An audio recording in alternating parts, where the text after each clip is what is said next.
this money. Yeah. Yeah. Determination. Yeah. Ambition. Yeah. And most of all, you gotta be so.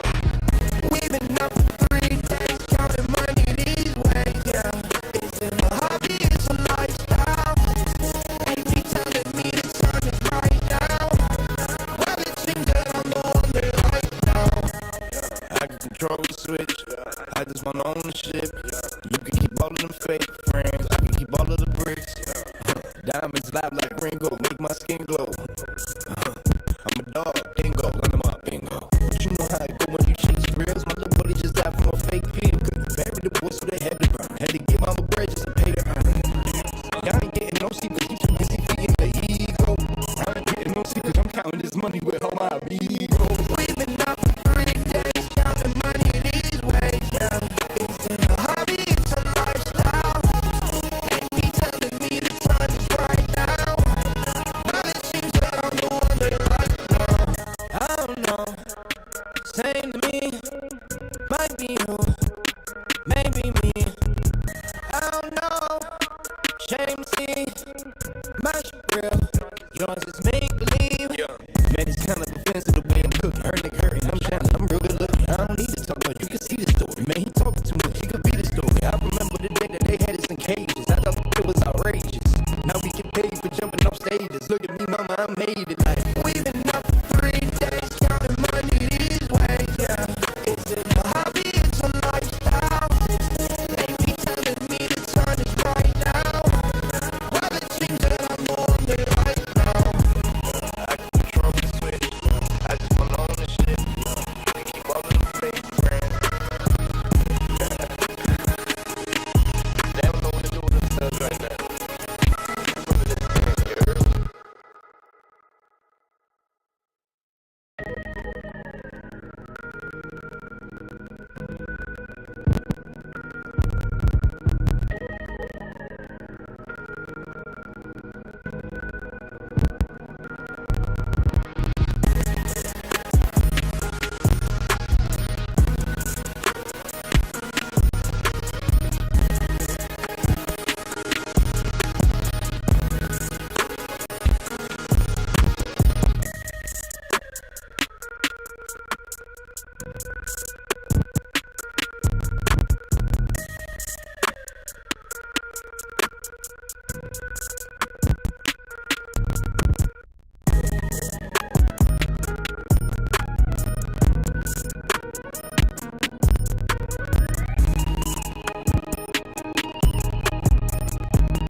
Nothing was given, I had to work. I got no limits, Short on the 50, back on the first. Either way, I'ma get it, love be my witness. Feel the pressure, but never let them deflect you from goals. Just keep your head up, we rose from nothing. Remember, we said them steppers, remember, contribute, get it together. Plus they know that we better, they know that we'll never let up.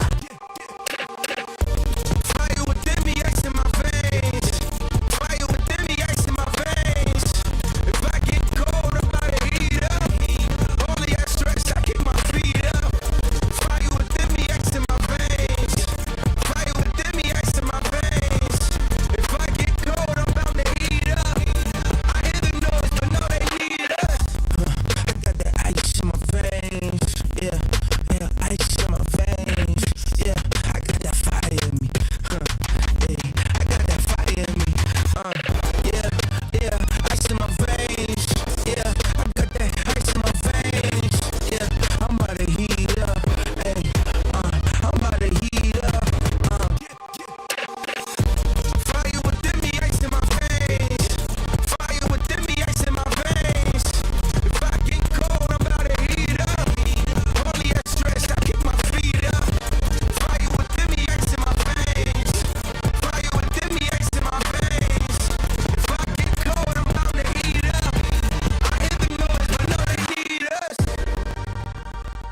Hello, everybody, and welcome. It's FISSURE Universe Episode 4.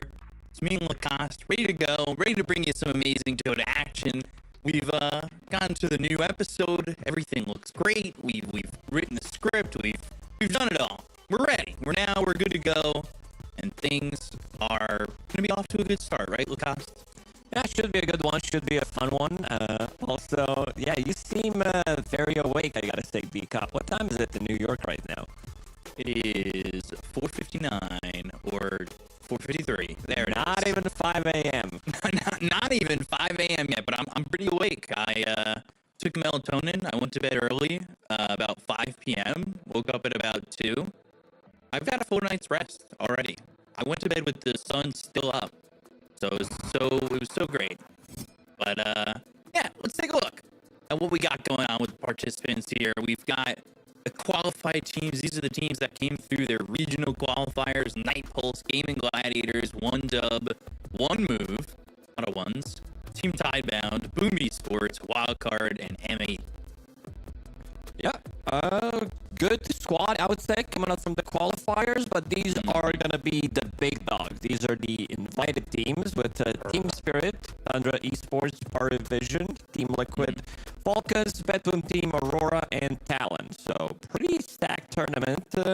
I think the competition, as we've seen at Wallachia, it's gonna be very, very good, and I think we gotta address the elephant in the room that ever since the new update, we're not gonna be getting that much information. So everything is gonna be hidden when it comes down to Dota 2 Pro Tracker and such. But let's focus on the format of the tournament.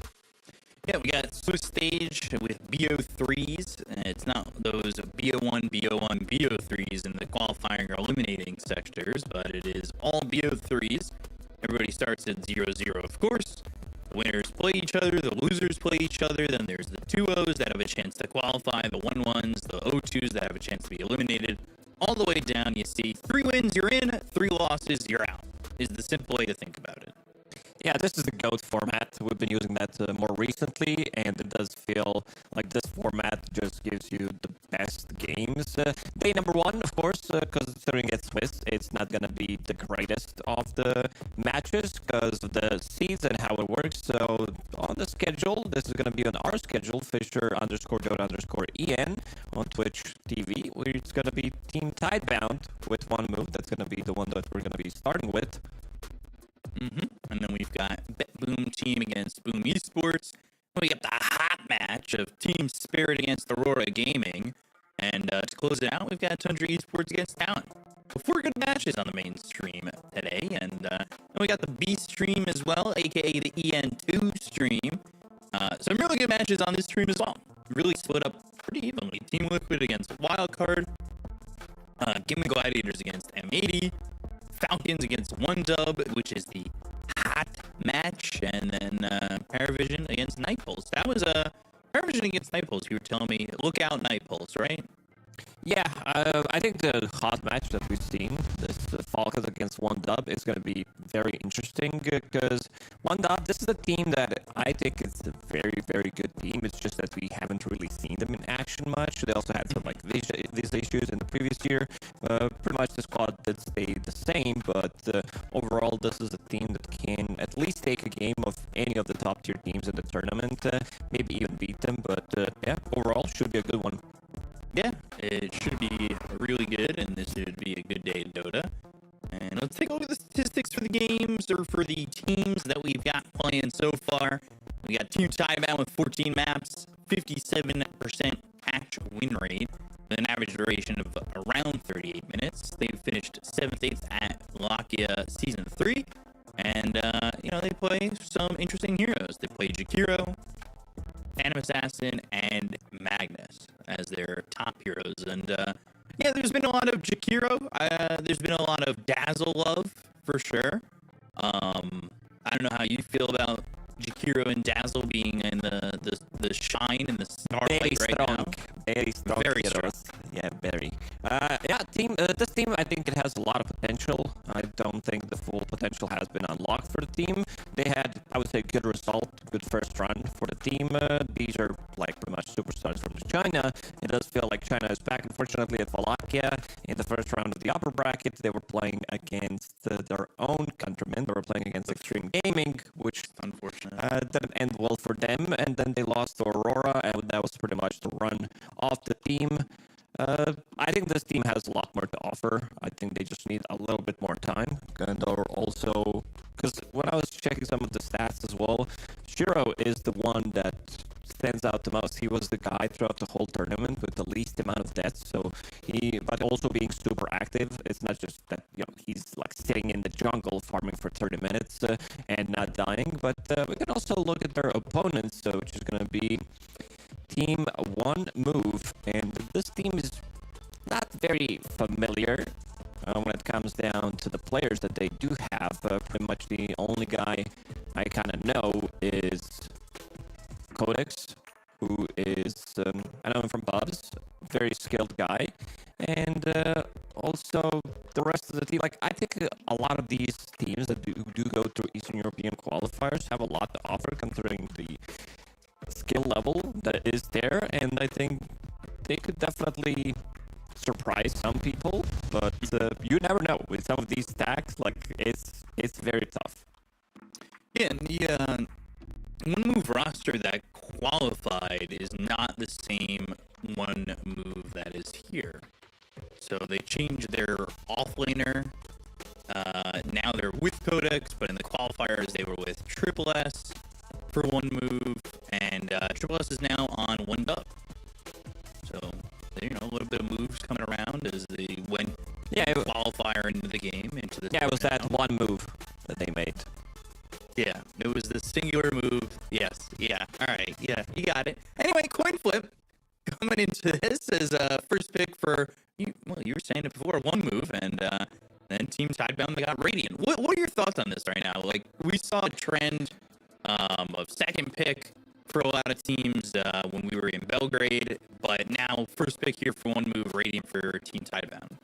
Yeah, I think it's kind of team preference. Not many teams wanted to talk too much about this overall. I know that, for example, Team Falcons, I was doing some stats, they played like 22 games in a row on Dire, so definitely some teams have preferences, but overall, I think slightly in advantage of Radiant. But I think it just comes down to preference.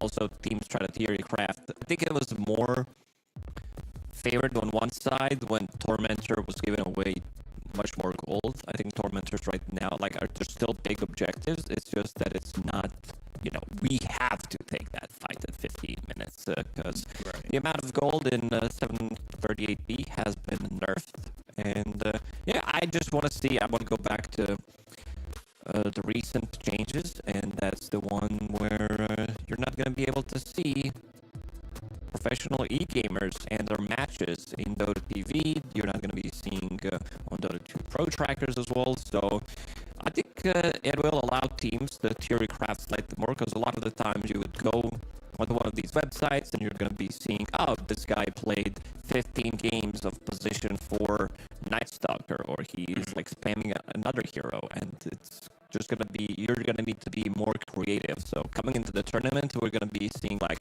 a lot of, oh wow, look at this, like we haven't really seen this before.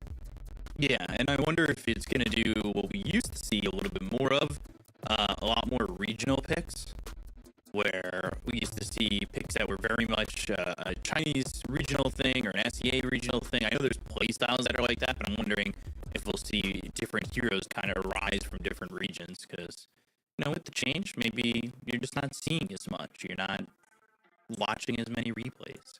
Or maybe you've got them all on your friends list and you're just watching replays now instead of playing the game. You're just watching all your friends play Dota. Yeah, I think that would end great. Just not playing at all and watching a bunch of replays. I mean, there was a screenshot of Amar who was saying that he's going to be selling his bristleback replays. And, might become a thing, because I was browsing to Reddit and I did check some of the comments, and it did say, I don't know if you remember YYF, the old Chinese guy. Yeah, you do? Okay, so he was the one who was apparently selling replays of his own gameplay back in the days, because back then you didn't have too much information, so you're like, oh, you want to learn a certain hero. I also remember, I think it was ESL1 New York back in the days when Vegas Squadron. I think they were the one who won the tournament. They were the second one. Yeah. They were the ones that actually had a coach for one specific hero. Like, they'd been coached by a guy who was a Broodmother spammer, and he coached them pretty much to the victory. Damn. That's like one guy who understands the hero and plays it so much. So we might see something similar happen, but we'll have to see. And I do believe that our draft has just begun. So I want to see what kind of strategies these teams will have. Because one move, as you said, swap the players, and also this is a team that is going to be slightly more unpredictable compared to Team Tidebound. Even though China, overall, during PGL Wallachia, they looked very unpredictable, especially Extreme Gaming, but it makes it very, very difficult to draft against a team like that, because you don't know what's coming. I mean, you have TI winning coach as well as a player, now he's a coach, but the ideas that they're bringing to the table are going to be pretty damn interesting. So, Magnus, Night Stalker is your first two bans from Team Tidebound. Terrorblade, which we saw a lot of at the Belgrade event, with offlane Terrorblade being very popular. We had players in that event who were just like, yeah, they picked me Terrorblade. I don't really, what was it, WS, who was like, yeah, I don't really play offlane Terrorblade, but they told me to, and well, I did it. It was good. And then they ended up winning that series. But Abaddon, Ember, early ban for Ember, I'd say. We don't really see... I feel like Ember kind of makes it to like that final phase of bans. Yeah, definitely not what we've seen, at least not in the last tournament, that the teams are heavily focusing on Ember Spirit. It would be more, I think Dazzle is the big one that is still in the pool, even though, like, I would say Dazzle is beatable overall. Some of the more contested heroes that we've seen is definitely Nature's Prophet, even Tinker. Tinker, this is something that NTS did play in one of the games. He played from the mid lane, and then Nisha kind of picked it up on it as well when they were facing Tundra in the grand finals. And there it is. Tinker. Yeah. Bit of a steal pick, right? Because Nothing to Say loves Tinker. You know, that was definitely one of his heroes, especially when Tinker was very popular a couple of years ago. That, like, Nothing to Say made his name with was just Tinker. So he must be happy that this hero is kind of finding its way back in. Here. Yeah, him and other two toxic people. So, I mean, it's very difficult that, like, from position 5, mostly used. And this is going to be immediate response. Your favorite hero, Benjamin. I love this hero. Still, you know, kind of disappointed that everybody goes with Bone Chill, but I'll forgive it. It's whatever. You know, I definitely don't know better than anybody else, and I'll admit that every day of the week. So I do love my exposure. You'll see this, and you're going to be like, you know what? I'll be playing Bone Chill from now on, because that's what people do. No, I actually have never played Bone Chill. I'm still being stubborn about just playing exposure. Am I also being greedy because it lets me farm really well? Yes, that is also the case. I get to cold feed an entire creep wave and just get a bunch of gold. But as a position 5 should do, exactly. Not contribute more to the team fight or deal more damage in the team fight. Makes a lot of sense. Back to the draft, Tiny and Dazzle. Gonna be removed by one move. And now we see what the Team Tidebound wants to get rid of. Ancient Apparition doesn't say anything. It was pretty much used as a position 4, first time I've seen it, by Jinkyu, and he did really well. Kind of started a new trend during Wallachia. And now just a casual Phantom Assassin for now. They want to have that extra bit of a burst damage, and also this hero builds into Nullifier. It is built into your toolkit. You want to have the spell mechanic against Tinker. You want to remove that shield, remove that status resistance, which is very annoying. Is the Ancient Apparition not just a straight-up counter for repair bots, or at least trying to be in a team fight? Yeah, and they even picked Dragon Knight into Ancient Apparition. Bit of a surprise picking the DK of the Ancient Apparition. I feel like he does well if he lands an Ice Blast against both these heroes. And the way it's been played, it's not about those long-range Ice Blasts. It's not about getting 4 or 5 heroes in it. It's literally You're One target, communicating. bam. Yeah, it's one target. Jump in and go for it. They will It's need the better way to some- play, in my opinion. Oh man, Bounty Hunter plus Tinker. I wish Tinker had rockets. Back in the days, this was the strategy. Track somebody down and just spam those rockets out. But yeah, it seems like they want to put a little more pressure. This is something Ancient Apparition doesn't like to play into. And also scouting things out. And this is the stun that we talked about that is necessary to land those Ice Blasts. And it's going to be sinking. So they're going to be looking for another position 4/5. And it is going to be position 5 Jakiro, position 4 Ancient Apparition. I see Ancient Apparition tanking picked by a Chinese team. I immediately get some newbie Dacha type of drafts. Like, this is just too iconic back at TI3, the way they've been playing it, even post TI3. But yeah, a lot of stuns, a lot of things they can lay. Like, you're never going to be lacking damage with this type of a draft. They might be lacking some like explosive damage. A lot of the damage comes on like over time because you have Sanking. He needs to go in with the epicenter. Jakiro, most of the damage is damage over time. Phantom Assassin is going to be that burst damage. We also need to see what NTS is going to be playing and where the heroes from one move are going to go, because right now, okay, not the hero that I expected. I think there was one aspect during PGL Wallachia. Let me just double check that real quick. Actually, 2 picks, and he did lose both of the games. Oof. So definitely trying to go with something a little bit different, right? But definitely something out there. So the Bounty Tinker, I was giving it a thought in my brain because you were talking about how, this used to be the pick when it had rockets available to the Tinker. But I remember specifically a matchup from Epicenter. It was Fly to Moon against Pain Gaming, where they played that, and it was devastating. But you lose so much of that power. That's very specific memory that you do have. I you can't remember to wake up on time, but you do remember. Game that did happen went to bed at 5 p.m. Let me just say, I remember to wake up on time today. That's not fair.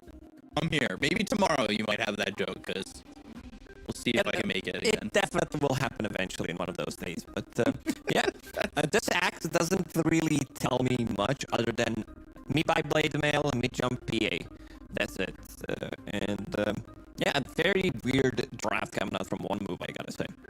I really don't see too much of a synergy between the drafts, because sure, you have Beefy Boys in front, but you also don't have much of a follow-up. Like, Axe, I know Collapse has played a lot of Axe. Back when Dota 2 Proker did work, and he was his most played hero in the last, week or two, because he was trying to make this hero work, but apparently something's really wrong with the hero, because the hero is very slow. You need your phase boost, your blade mail, your bracer, your stick. You need to farm the ancients. Your position 4 will need to be stacking most of the time, which makes you relatively vulnerable in the lane. And also you need to pick up your blink dagger, blade mail before 15 minutes, because most of the time you need that for the Tormentor fight. And if you are delayed, if your stacks get stolen, this hero is just way too slow compared to some other offlaners. Is this not going to be some, mid Tinker, and they're just going to go to, Exort Invoker and just try to, Cataclysm on top of Blink Call? You mean 5 Invoker and then... Yeah, I mean... Yeah. Yeah, I mean, they could. Overall, they don't have the last pick, so let's see what else they remove. If they remove... one more hero that's going to be doing well against the Invoker, I could definitely see it, because then you have... Sure. Okay. Because these two heroes are very good against Invoker as well, but another Monkey into Ancient Apparition. And look at the laughs on side of Team Taipan. They're like, hey, look at these idiots. They don't know that Ancient Apparition is going to counter the whole draft. But yeah, they're definitely having quite a lot of fun. And now they have the overall last pick, so for NTS, there's a lot of these mid laners that are gone from the pool. Okay. This is the hero that everybody has been spamming. It is a godly OD game. Like, literally, you jump in, first of all, good lane against Monkey King. You're gonna jump Axe with the call. You put somebody down. You go in, blink, stun people. I think they got heavily outdrafted. I didn't know what to expect coming out from the one move coming into this draft, but it does feel like they're not giving respect to Ancient Apparition first pick overall. It was 9th pick, but sure, they responded to Tinker, and then you picked a lot of beefy cores. And you know what, Benjamin? In this game, I believe Ancient Apparition, he will go for the Bone Shield, considering that you are playing into 2 beefy cores. Even Monkey can be considered to be a core, and then lower their strength. This lineup from Team Tidedown, it looks insanely good. It really does, because like even Nothing to Say lets you line up Ice Blast, so you definitely have 2 partners here for the Ancient. You honestly have 3 partners. If you're solid enough in Ancient Apparition, it's just all you need is a Stifling Dagger to make sure that you hit an Ice Blast. Like there are 3 heroes that are going to let you line up going for an Ice Blast and set something your way. Bone Chill obviously makes sense in a matchup like this, especially when you're just trying to kill off DK. Makes it way easier with all the Death Run stacks they're going to be able to get off, and I just think that they really, like you said, they didn't respect the Ancient Apparition. Like, that is crazy. That was the first pick for Tidebound, and every pick gets countered by that hero. Yeah, it's a little surprising. It's going to be interesting. OD, every mid laner coming into the previous tournament has been playing the hero for a good reason. It is pure damage, gives you Roche, great laner, and also we talk about strength heroes still being super popular. This is one of the best heroes to deal with them, and it's also counter initiation. Also, you have very good setup. You did say that he can set things up for Blast, but he can also set things up for Ice Bat, Macropyre. Any kind of these combinations is going to be good, and I do believe we have the game ready. So let's get into game number 1. And let's see how this goes, because we saw that Team Tidebound's games were a little bit slower. I feel like this one could be very quick, even with Phantom Assassin, where maybe you're waiting for like Battle Fury BKB. But in a matchup like this, I can see Phantom Assassin wanting to fight earlier. Man, just rush Deso and take a fight. No, I'm just kidding. But yeah, the hero that does get involved early on, you do buy into Orb of Corrosion. Let's see, not me. Will he go and try to steal the bounty rune? No. Doesn't want to risk it too much, so it's going to be 2 for 2 trade. Alright, pretty simple. Nothing too crazy in terms of those bounty runes, no early first blood or anything like that, but I'm looking at lanes to see which one's going to be the killer lane. I really could see this top lane being potentially a killer lane for Tidebound. You get a Burrow Strike, Cold Feet goes off. If you're harassing with Chilling Touch enough, like Tinker needs to be careful about his positioning. I don't really think you kill the DK early on, but I say that and box someone getting chased back.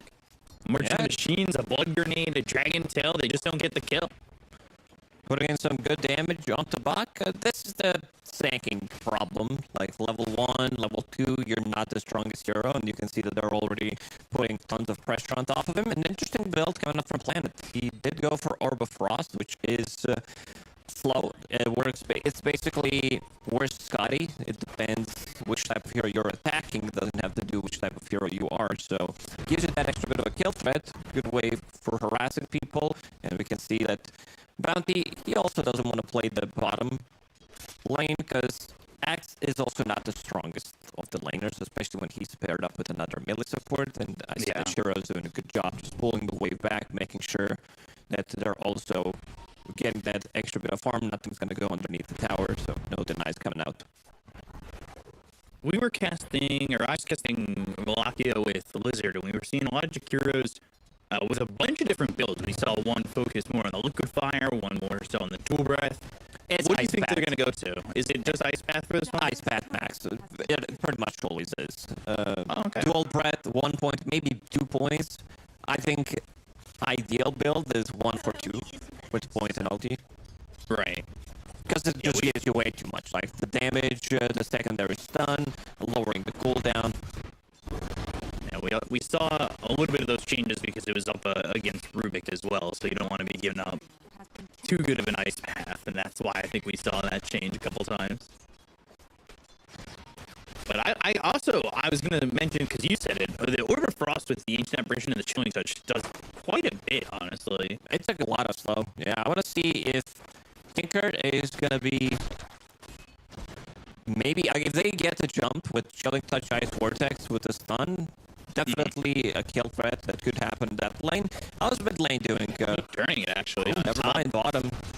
And bottom, they want to go for Codex. They're trying to get the first blood, while top lane, they got the Cone of Planet. They'll end up trading the Tinker and getting the Bounty Hunter. So Shiro getting a kill there onto the Bounty. Yeah, I think they're going to trade. They were the first one to grab the kill, so Tinker getting the first blood, he should be pretty happy about that one. But overall, I think in terms of gold, in terms of XP, Team Tidebound should be much happier about it. And of course, there is a Monkey King bug. Hard to see what he's doing. Can't see his attack animation, so NPS will reconnect quickly. Just gotta load out, load back in, and everything's fixed. But we'll see if nothing to say. If this is gonna affect him in any way. So many bugs, I feel like I just don't see them in my pubs. Maybe I get a Weaver, though. You need to play more. He's on Benjamin. I play a lot. I just get devastated a lot. This is what happens to me. When I played OD 7 years ago last time, I'm always low on mana. Like my Essence Flux, my Aura, my whatever it was called back then, never worked. I was running out of mana. I stopped playing Hero just because of that. Not even kidding. You ever gonna go back to OD? No, I don't think so. I think I'm done. You're done with it? Yeah, I think I'm actually done. Just forever? Yeah, it might be. I also don't play mid anymore, so... That's true. I'm not sure how to make this one work, but yeah. We see some stacks being made for tanking, definitely needed, and on the other side, there are no stacks being made for Axe, which is not going to be the easiest thing, considering that Axe is heavily relying on it, and I'll stop playing doing... Definitely, when they get more levels, I could see them... Uh-oh, Bounty, he's in trouble. Yeah, probably gonna drop here. Innocence will get that kill, and they'll even Stifling Dagger over to Codex. Let's see if they can kill him off. The chase is on, the Dual Breath is there, they've slowed him up, and even under the tower, they will get this kill. So Shiro not afraid to jump out of the tower and clean up this Axe. So much slow. Like, you have Dagger, you have Orb of Corrosion. If you get isolated, not an easy lane for them by any means. I did talk about Bounty and stacking. Right now, he's trying to stack 2 cams at the same time. Let's see if he's going to be successful. No, but Ancient Apparition, well, he didn't find the Sentry Ward that has been placed. So, Planet, let's see. It is in range. He's still searching for it. Got to use that Ice Vortex to find it. Dragon Talon a laser with another Blood Grenade, but Bach is okay in the top lane. They'll even dust him. They are trying to get this kill, but the Gold Feet onto low. Will freeze over, but there's no turnaround. There's no way to really get that kill. At least with the damage coming out. I think their only target top is truthfully the Tinker. If they're going to get a kill on anybody. I'm looking at the mid lane, and Monkey is doing much better than I expected. NTS plans down Sentry Ward. A lot of mind games going on. Nobody willing to take that right click. Instead, he'll just throw some damage onto the Monkey King. He doesn't even care for the Bounty Hunter. And unfortunately has to give up that ward. But there's the Burrow Strike, Cold Feet, Blood Grenade, and the attempt to get the skill on the Tinker should be easy. Even with repair bots, Bach, easy kill there. Like I said, Tinker's really the only target, but they find the Jakiro. Ice Path over himself, frees up the Bounty, and there's nothing that they can do. The spell casting there. It's still early for the players as well. They didn't fully wake up. Not sure what the plan there was, but yeah. Not going to be an easy game. We talked about Axe as well. Axe, I see that he did put the second point in Battle Hunger. So, some guy on Reddit was onto something when he was talking about this. Where you want to battle it out, but probably just can't. Oop. They're going to try and get the Stone Codex, but they've got the Tinker here, and he's trying to repair bots this axe to safety. Battle Hunger on him. Some right clicks from Shiro trying to take out the Bounty Hunter before this Jakiro ends up dying. There's nothing to say coming in, and Rain's going to be in trouble. He'll be hit and taken out, killed off with one more shot for nothing to say as a double kill is there for him. Yeah, I would go back to Axe's item build or skill build. He is going for multiple points in Battle Hunger. Sure, deals more damage, lowers the cooldown, but overall, you don't have the call. Like, you also, if you're maxing out your other abilities, like, you still want to max out your spin. That's basically what I'm saying, but the problem is you don't have it in the lane. He was also laning with a really weak partner. When it comes down to the lane combo together, I don't think Bounty's a weak hero. It's just a combination of these two. Makes it very difficult for them to play. And right now, Bach, he is just enjoying himself. He does have Vanguard available, and this is going to be such a good game for him to pick up Habit's Halberd, because you are playing into Monkey and Dragonite. And also something we didn't talk about is that Dragonite did go for Ice Facet. A lot of the times you will see them go for the green facet, lowering the armor, synergize as well with his abilities, and also with Monkey King, lowering the armor, but usually when you go for the Frost Dragon is when they do have quite a lot of healing, and this time around they don't. Sure, it's still good. It's 35% heal slow, healing reduction, but overall I do feel like in a lot of these situations, Green Dragon is just better. Yeah, a little bit surprised that we see that, especially when you're talking about healing and you're up against an ancient apparition, so healing. No, I meant healing on side of Team Takedown. They really have no healing whatsoever. Ah, yeah. So nothing to stop it. Yeah. You're right. About to be 6 on both supports here for Tidebound, giving them access to Ice Blast, giving them access to Macro Pyre. Some pretty big team fight skills that'll be coming out for them in just a moment. They also bring Innocence up to the top lane to try and potentially push this tower, because DK is not exactly here. Nobody's really been in the lane. He can kind of push the tower. I mean, Odie's been sitting mid. He's been free farming, and so is Shiro bottom. Nobody's really been touching him, and he went to that early Orb of Corrosion, something you talked about, because I had mentioned maybe you want to fight early here for Tidebound, and you said if you want to fight early, Corrosion's the way you're going to do it. You're basically gonna get this item every single time. It's just that good.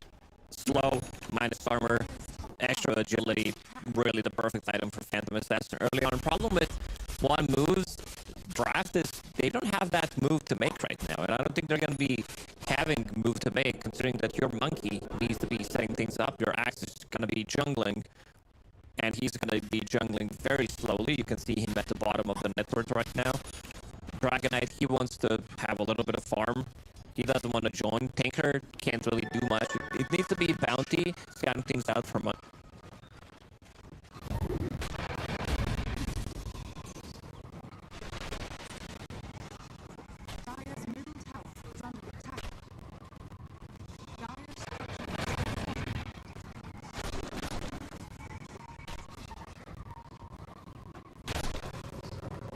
And they're going to know he's there. He's taking a lot of damage from the Sandstorm, even thinking about going to the Epicenter, and that is on to the Bounty. Gonna get the kill. One, now back in it, and down he goes. Okay, nice and done. Easy Big kill. chunk of XP, and with that DD on up the state, they will clean up the tower. Yeah, the map is going to be getting smaller and smaller. One move, more like one kill. Yeah, these guys will need to do something about this, because this lineup is very difficult to play from behind. For 11 minutes into the game. They're going to be stealing some of those stacks.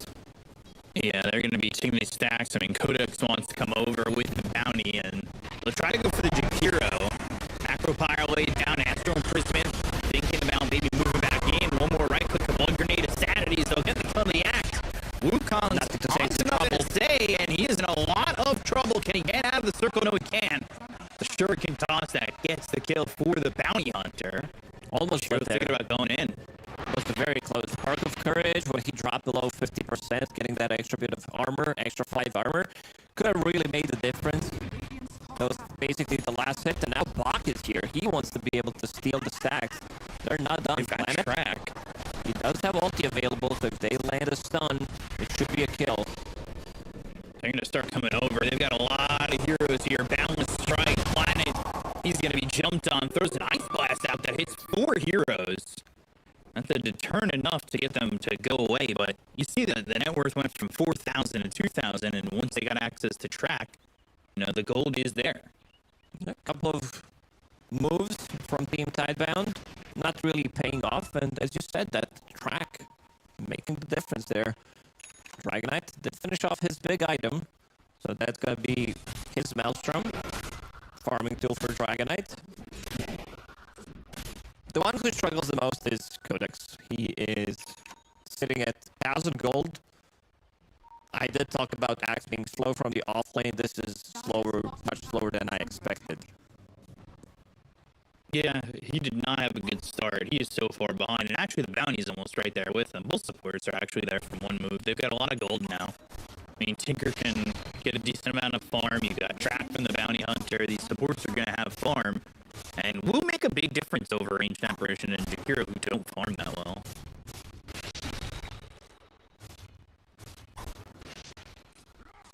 Especially with how much of the map Shiro's taking and how much Bach wants to take too. Not much scraps left over for these two supports. Jakiro's gonna try right now, but he might end up dead for this. Balance Strike, they've got the track, the ice path not gonna matter. This should be a kill, drop some dust and maybe a turnaround. Shiro with the damage heavy on the Monkey King, and now look over the bounty hunter. It's a double kill for Shiro. They Honestly pays off. They also try to make a move in the top lane, but the bottom is where the kills are gonna be. So look at all that minus armor. Orb of Destruction, Orb of Corrosion from Phantom Assassin. It's more than enough to be able to land the kill, and also extra minus armor onto the towers. That's -5 armor, which does allow OD and PA to basically solo kill the tower. Easy job getting that. Jakiro back into the mix. As Bounty looking for any tracks that they can get. They got some decent gold off the Jakiro, but when you lose 2 like that, it becomes a bit of an issue. And Monkey King and Bounty back in tandem again. I'm a little worried if they try to jump for this one more time and lose both these heroes. I mean, you're just guys. I'm sure it's gonna work for the 5th time. Just keep doing Strike, Blue Kongs, and there's the track. Jakiro in trouble. Here comes the Axe, Stifling Dagger to slow him up. They get the kill onto Innocence, but now again, another turnaround and big damage from Shiro. Dust gonna be thrown over. The Astro Imprisonment, it's onto the Bounty Hunter. He's in trouble. That's gonna be another kill. Shiro, another double. I mean, this guy is racking up kills on the return. Every single time they've jumped the Jakiro, they've lost 2. And that's why I said it. This guy had pretty insane stats during Wallachia. Again, sitting at 0 deaths, but still involved in 9 out of 13 kills. And 15 minutes in, they are ready to go and take that Tormentor. In terms of shards, they have relatively good shards. Ancient Apparition is... You probably love it, and he's gonna get it. Oh, I believe 50%. Let's see. It always goes to it always goes to Ancient Apparition for some reason whenever I'm watching the game. So yeah, big upgrade. It does allow him to land that Ice Blast. It's gonna be the follow-up stun as well, so not too bad. Oh, Burrow Strike. Coming through into the Monkey King, but Bach thinking maybe he made a mistake. And look at Shiro. Macro Pyre, Stifling Dagger, Monkey King in trouble. Boundless Strike to stun him up for a second. Now an Ice Blast flying through. That's not going to be on the mark, and didn't really make contact with either hero. Shiro, though, another kill. They can track him all they want, but Shiro, I don't think you want to get into his business in the moment. And I really love the itemization from Shiro. After Battle Fury, going straight into SNY. You're playing against Axe, you want to have that status resistance, playing against DK. So those stuns are not going to be lasting as long, and it also makes you super tanky. And look at Codex. He's so far away from that Blink Dagger. He just finished off his Blade Mail, 16 minutes into the game. Still needs another 2,000 gold. Oof. Even though, in terms of levels, he's doing okay. He's level 11 compared to Bach, who's been clearing some of these stacks. Bach is sitting at 3, 0, and 3. But Codex, he is kind of keeping up. Problem is that they are losing so much in terms of lanes, and they're getting pickoffs. Let's see if they can try to set something up here. Tinker spotted, and they've got the Burrow Strike. That'll be the stun that they need to most likely get this kill. The balance strike on a 2. Kodak's trying to come over. He's got the call. It's onto the Phantom Assassin, and then damage into the Blade Mail. That's a kill on a Shiro. Some good gold there for the side of One Move. They've got the track on nothing to say. The Ice Blast lands onto 2. That might allow them to go for the turnaround. Sanity's dropped. They'll go for the Monkey King. Epicenter dropped down as well, and 3 heroes are gone on the side of One Move. Great Ice Blast there from Planet that allows them to turn that around, and that also is due in part to having that shard from the Tormentor early. I mean, the Dragonite was not in that fight. He did just pick up his Blink Dagger, but they definitely need any kind of extra damage considering the amount of gold that they are behind. They definitely need any kind of damage. Sure, you got that kill on Phantom Assassin. You did say Blade Mail did a lot of work, but overall, still another loss for Team One Move. Yeah, pretty unfortunate there because it looked like it was going well with the kill on Toshiro. And even looking at him again, I mean, maybe feeling confident that they can kill him another time because of the fact that they got him top. Jumps to the right, trying to get away, but the track is on him. They've got the lockdown. Burrow Strike on the 2. play from Shiro. Did he save him? Yeah, he did. I mean, Shiro's going to be able to leave here. They'll go for the Monkey King. Stifling Dagger. Cold Feet's going to freeze him over. And they get the Monkey King. They really wanted Shiro there. I love what Shiro did. Get him. I love what he did there. He stood still. Shut up, B-Cup, so I can finish my point. Let's see, he's going to be able to TP out. But yeah, going back to Shiro, so he stands still so that Bot can land the 3-man Burrow Strike, making sure that they're not moving because most of them are melee heroes, and he wanted to keep them in place, pretending that he disconnected or something. Such a clutch play from Shiro. Back to you, B-Cup. Yeah, there was no fighting for that one, so I let you get it out. And whenever you're ready on the next one, I'll mute. Good deal. I'll mute you myself if you don't. I'm just gonna keep talking. Keep talking. I mean, fair. You know what? Fair enough. Fair enough. I deserve it sometimes. Most of the time. And DK's up here, and he'll avoid anybody because they are going over into Roche. So he's got some time to farm, but you're losing an Aegis here. All 3 cores ready for the side of Team Tidebound. They also bring over Innocent and Planet. Nobody's here to defend it. They want that Blink Dagger that you've talked about on this axe. You know, that I've tried to let you talk about, but almost there. Yeah, he's getting there. Needs another 1,000 gold. So Roshan, this is the power of OD. He basically soloed it with Illusion Rune, and I love the itemization. He is going for the Aghanim Scepter. There were a couple of games during Wallachia where the Aghanim Scepter was definitely needed, but seems like ODs did not pick it up. And this time around, he's kind of rushing it. Observer Ward's cutting things out. Ravage. I thought it was Sanking who stunned him for a second. But yeah, OD Ags, pretty big upgrade.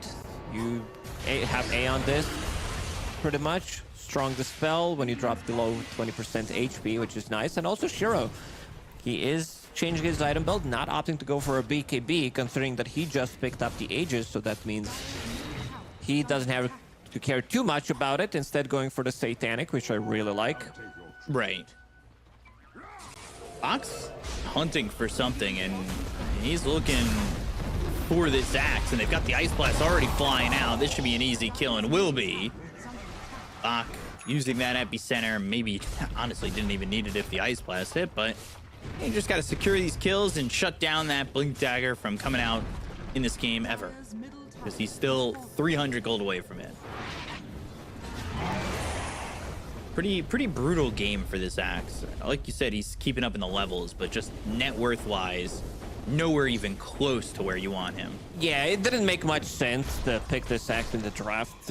Sure, as like, yeah, you have Blade Mail, Carrier against Phantom Assassin, but also you showed what you're going to be playing into, and then you're not going to be winning that lane against Shakiro Phantom Assassin unless they're using... I think if they were using mouse only, they would still be winning that lane.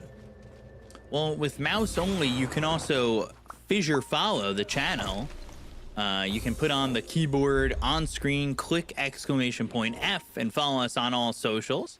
So type that into the chat and follow us wherever you can. We'll follow this action as... Let's see. Don't follow me Tidebound. everywhere I go. I would take you to the court. Yeah, you tried, and you got a restriction. That's why we're casting online right now. Why? Because there's... Yeah, you can't get too close to me.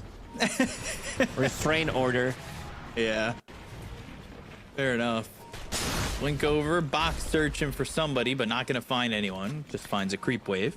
And also to point out, he did not go for Vanguard, but he did turn that Vanguard into Crimson Guard, which I really like. I did talk about Halberd, but you're playing against Monkey and Dragonite. Most of the damage is going to be physical. Sure, those procs from Mjolnir are going to be good against PA, against Crimson, but overall, very nice item pickup. And right now, one move, they continue to farm up. We really haven't seen them much in action. And Satanic is about to be delivered to Shiro, so very, very difficult to kill. About to crack level 18. That extra bit of a burst damage definitely gonna be needed in the fight. Extra bit of a heal. Basically with Satanic on PA, with Methodical Facet, it does allow you to have a second life. Casual AA Blast flying through. They're scouting things out. Landing on nothing. Fine. Landing on nothing to say. Basically. Let's see. They're just letting them take this tower. Guys, Reaction anytime. team, hello, Tower anybody? gone? Is anybody at home? We gotta defend. We could give it up, right? It's just one Yeah, it's just one set. set. Yeah, one set is just a They don't number. even take it that quick. We're farming our Blink Dagger for our axe. This will change the game. He does Guys? have it. He does have Blink ready. But, yeah, Guys? apparently Barracks not important. They're gonna smoke out and see what they can find in the mid lane. The Well, you know answer is they're all gonna be, top. maybe they can find Ancient Apparition, and they can. No fine planet. That's a kill. It's a track kill. That's something. But nothing to say. He force staffs over as the Astral Imprisonment is onto the DK. They got to react to this. The blink of the call. It's going to be on a 2 with the Wukong's command. Balance strike. Maybe the damage is finally there, but a big shield for nothing to say. The right click's coming. They get the Kona Codex. 3 heroes gone. They'll fight this Monkey King. Burrow strike. 4 dead. Make it a full team wipe. Shiro cleaning up 3 of those. One move completely wiped out by Team Tidebound. I'm not an expert, but I think they should be calling GG in the all chat because they have no business left in this game.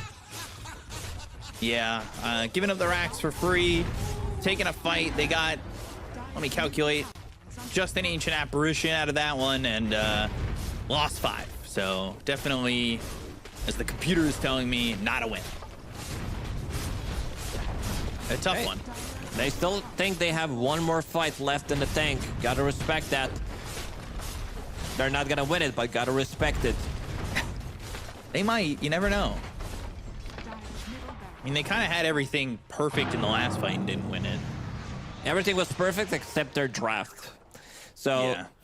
you can't change that mid-team fight. Let's see if they can maybe pick off Planet one more time. I see them lurking around this bottom lane. Got to get him before he gets his Gleipnir. Otherwise, he becomes a real problem. Uh-oh. They're going to want to go on a planet. The rest of the team's already here. Tinker TP'd out. Tip comes through on a planet. They will find themselves the DK. Burrow strike Yule's up into the air, but he's on the ice vortex in the sandstorm. Shiro locks up another kill. And Shiro is 10-1-7. Very active carry player. Really love what Shiro has become, and he has a casual nullifier at this point of the game. We haven't seen much coming out from Tinker, but now we're not gonna be seeing even more. Sure, you have Defense Matrix, that gets nullified. You have Glimmer Cape, that gets nullified. Holy Locket, you get hit by an Ice Blast, so your spells and your Holy Locket doesn't work. They're Planet? wrapping around from behind. Man, Planet is the front line for the team. Ancient Apparition frontliner will call on a 2. Balance strike from a distance, but they still kill this axe. Big Shiro damage. with yet another kill. Yeah, I want to see the damage that Axe dealt. 2.6k damage. They just can't kill Shiro anymore. They killed him that one time because he basically killed himself on the blade mail. And, well, now it's Bounty Hunter's turn to die. Planet gets that one. Gotta pad those Ancient Apparition stats, and GG's gonna be called. Oh, what a shocker, man. Could have called that one long time ago because this game looked pretty damn over for the last 5 minutes or so. They tried. They tried to kill Planet a couple of times. And you can see Team Tidebound pretty happy about this victory. Yeah, as they should be. Swiss, I mean, kind of expected with the way Swiss works. I think today we're going to be seeing a lot of 2-0s. It's just the way it is. A lot of times you will see one of the top seeded teams playing against, I believe this is the modified Swiss, so we're going to be seeing them played against 9th seed. But overall, they tried. I really didn't like their draft. You can always blame it on the draft, but I think this one definitely is on the draft because you were counter-picking yourself, picking Dragonite into Ancient Apparition, picking up Monkey King into Ancient Apparition. So maybe they forgot what Ancient Apparition can do as a hero. Maybe they haven't seen it in a while. And coming into the second game, I would definitely love to see some adjustments coming up from one move. Yeah, I agree with that. That was something that the draft definitely needs a lot of work. You can't just... It felt like they were picking what they were picking regardless. Yeah, they're like, yeah, we have this idea. We're going to pick our heroes no matter what. We don't care what's on the other side. And Hail Mary, we're going to go all in, see what is going to happen. And what happened is they got demolished. So coming into the second game, I want to see a bit more counter-picking. I want to see slightly more strategy. Sure, it does feel, as you said, that the strategy, they come up in the first game and they wanted to force it, which didn't work out. Yeah, it didn't work out at all, and it ends up being game number 1 going for Team Tidebound. I believe we're going to be going to a highlights with a break, and we'll be back with game 2 soon. So see you guys in a little bit. And wait, I'm being told we got to wait a little bit on that one. So we're not going to see in a little bit. We're going to stay right here. Yeah, good one, B-Cup. Yeah. It was April Fools, guys. April Fools. What, March 23rd, April Fools? I got close, you guys. Yeah, I got you guys. Easy. Take a look at the post-match statistics. Team Tidebound, 28-8. Shiro, 11-1-8. 7-1-6 there for nothing to say. Back to you, Lucas. Take over on the stats. What'd you think? I would say big mid difference. I can't believe this guy is called difference, and then it says mid, and it's mid difference. I guess mid, nothing to say. I think he was the one who did the best. It's just that you don't have hero that can play with Bounty Hunter. Like, you don't... Sure, Bounty is going to be scouting things out, but you don't have the Blink Daggers. These are all melee heroes. I think they needed to snowball the lanes in theory, which is very difficult to execute when it comes down to what they've been playing against. And yeah, I think scratch this one, start with a fresh idea. Maybe it also does feel that they asked their players, like, oh, what do you want to play? Oh, you've been playing some Axe? I'm going to pick you Axe. What do you want to play? I'm like, Tinker. Tinker's a good hero right now. So I want to see some more strategy coming into the second game, because this one was definitely not competitive. Yeah, and we'll see that in game number 2. Now we're definitely, this time, not April Fools. Going to a break. We'll see you guys in a little bit. Stay tuned.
couldn't see the vision any clearer. Came from the concrete, it's a jungle full of lions, snakes and gorillas. I'm going Godzilla with the figures, pushing the button, pulling the trigger. I'm really about it, nobody realer. Remember me as a big hitter. There's a winner in the mirror. I couldn't see the vision any clearer. Came from the concrete, it's a jungle full of lions, snakes and gorillas. I'm going Godzilla with the figures, pushing the button, pulling the trigger. I'm really about it, nobody realer. Remember me as a big hitter.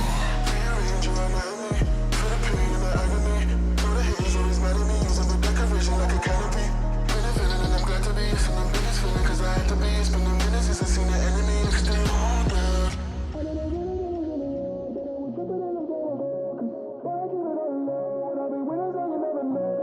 I know they'd be it after me, they never catch me, they ran out of time. Over and over and over and over, I gotta remind. There's a winner in the mirror, I couldn't see the vision that it clear. Came from the concrete, it's a jungle full of lions, snakes and gorillas. I go with Godzilla with the fingers, pushing the button, pulling the trigger. I'm really about it, nobody realer. Remember me as a big hitter. There's a winner in the mirror, I couldn't see the vision any clearer. Came from the concrete, it's a jungle full of lions, snakes and gorillas. I'm going Godzilla with the fingers, pushing the button, pulling the trigger. I'm really about it, nobody realer. Remember me as a big hitter.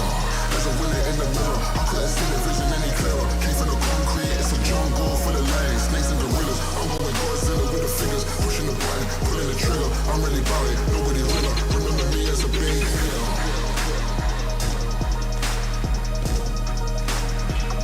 Remember me as a big hitter.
going up. Go to the odds, stay out of luck. Too much on the line to give it up. You know the mission, we gotta get it on Monday night. Monday night, we going up. Go to the odds, stay out of luck. Too much on the line to give it up. You know the mission, we gotta get it on Monday night.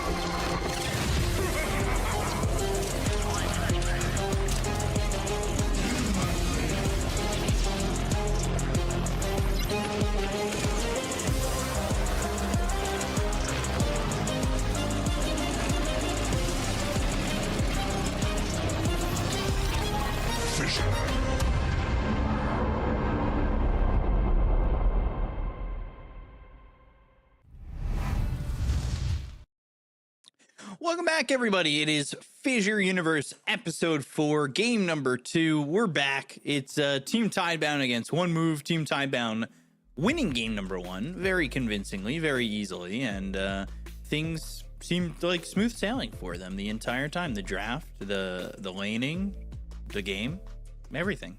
The celebrating. Yep, everything looked good for Team Tidebound, as expected. One move. Yeah. They will definitely need to step it up pretty heavily if they want to be winning a game against the top-tier team like Team Tidebound. Yeah, definitely going to be needing to change it up a little bit. And I believe game number 2 will be starting soon, but we're just in the lobby waiting for that. And I feel like they want to get ready to follow up that performance with something just as good. And you can follow up by following the channel and !F in the chat. Follow us on all platforms, Instagram, Twitter, all those things, YouTube. Follow all the action here with FISSURE Universe and enjoy your time watching all of the productions that we have. We got ourselves the coin toss. This is just the picks here in the second game after the coin toss from game number 1, and Tidebound decided to go with first pick, while One Move will go to Radiant. So first pick being the name of the coin toss so far in the tournament, right? Yeah, I believe so. Good catch, Benjamin. Very important. And we're going to be talking about some other stuff. I want to be seeing what they can be playing from the mid lane, something that is slightly more explosive. They also got the last pick. They did have last pick overall instead of Team Tidebound, which kind of sealed the deal. This OD last pick was way too good for the game. We saw NTS completely popping off, and let's see in terms of the switcheroo what they're going to be able to do with the draft. Right now, I see One Move because they don't have the first pick. They need to remove the Tinker. And also, one more time, Ember Spirit is going to be banned out by Team Tidebound. So, given a respect difference, I still can't believe that the guy called him. It has to be tied to mid difference. Like, there's just no way. He's playing mid difference. Yeah, it definitely feels like, oh, well, you don't see it spammed that much in Dota, mid-diff. I feel like that's a very League of Legends thing to type in chat, mid-diff. We do hear a lot of support diff. What can you do? Insania's voice line. But let's see what Team Tidebound is going to be opening it up with. Some of the stronger heroes that are still left in the pool. Definitely Dazzle. And let's see what else I'm missing right now. It is still early. Axe, one of the top tier heroes in the meta. Pick it straight away. Yeah, get that Axe into the mix again. I don't want them to pick the same hero again. This hero just feels very, very underwhelming. It feels way too slow. So it may... Oh, yeah, okay. That was the one that was left in the pool. Let's see what the response is going to be from One Move. Yeah, this is... Okay. Ancient Apparition has been one of the gotcha kind of a picks. Not against the Night Stalker though, but they want to be using Phoenix as a counter to the Night Stalker, which could also backfire. Sure, you're going to be turning nighttime into daytime with your Supernova because it does override everything. It is the most powerful thing in Dota when it comes down to night and day cycle. But I'm not sure if that's going to be good enough of a counter. Right. Now, I'm wondering if you just go back to Ancient Apparition here for Team Tidebound, if it's not banned, and then Night Stalker, if you've silenced the Phoenix, or if he's trying to Sunray anybody, you just throw an Ice Blast on him and, you know, rinse and repeat what you did in game number 1. Yeah. Planet played pretty well. I'm a little bit surprised at how little they were able to take advantage of the fact that there were 2 squishy supports on the side of Tidebound, but the draft wasn't exactly that great for the side of One Move to kind of take advantage of all that, right? Yeah. I want to see if they're going to be banning out Silencer on One Move. Makes Phoenix's lane, not lane, but the game very difficult. You're also going to be playing into double silence. One coming out from the Night Stalker. Sure, as I said, you're going to be turning into day when you use your ulti, and then you can see your whole team getting wiped during daytime instead of nighttime. So that's the big difference. We'll have to see. Puck. And then they pick up the Tiny. The Tiny's felt really strong. Definitely heavy damage dealer. Very big tower taker. I mean, that is a hero that can really be devastating if you're not too careful. Yeah, definitely can. If this is going to be the lane, it is a strong lane. You have stun set up for Phoenix, which is always going to be nice.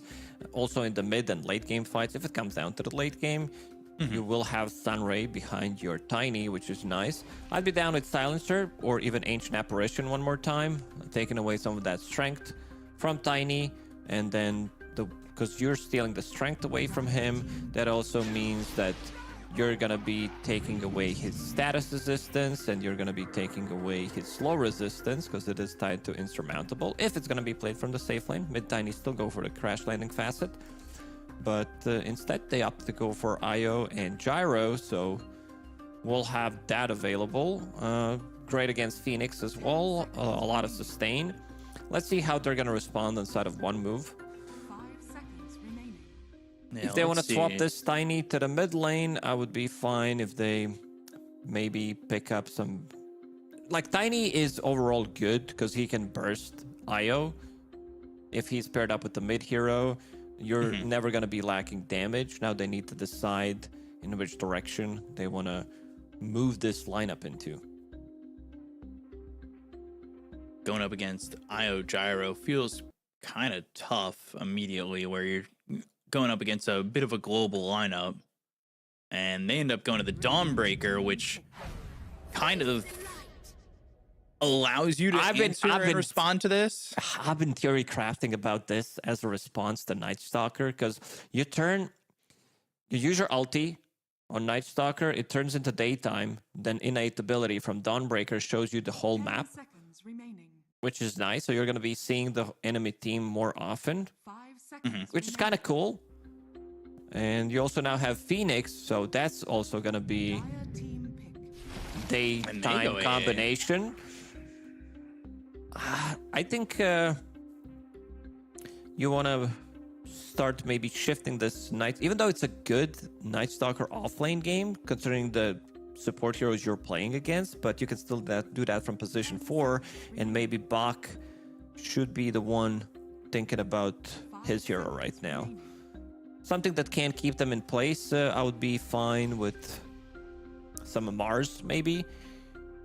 Even though there is way to counter Mars Arena with the Dawnbreaker ulti, I'm just thinking about something that's going to hold them in place for Gyro to deal the damage, and also something that could potentially ruin the supports. You run in with the Night Stalker, you go in with the Arena. Would you think about maybe going to Storm for Tidebound, where you've got this global lineup, where you can Ball Lightning Vortex, have the relocate, and use that? Ooh. Faceless Void. Spicy. Okay. So that's going to be the offlaner. Unless NTS wants to play it. I know that some mid laners have been theory crafting mid Faceless Void. Most likely going to be Faceless Void Night Stalker. Not the strongest lane, but they also don't have that instant kill threat on Faceless Void, because if this is going to be carry Tiny with Avalanche, you don't put points in toss, so you don't have that combo, and you can time walk off the damage that has been dealt to you. And it's also a setup. It's also a nice setup for your Gyrocopter. It's not a stun. They also think that this Tiny is going to be played as a carry, but let's see. Storm Spirit, you did mention it, I think, on the other side. For Tidebound to play. Oh, so for the Tidebound. Okay, so yeah, that was a good call, Benjamin. I try my hardest. Supports times. are definitely very, very vulnerable to these two heroes getting jumped. That's why I like the Night Stalker. Faceless Void, not the best in terms of like what he does against them, because I don't see many stuns. You have Leash Mechanic from Chrono Square, and you also have Silence from the Night Stalker. Other than that, there isn't really that much control.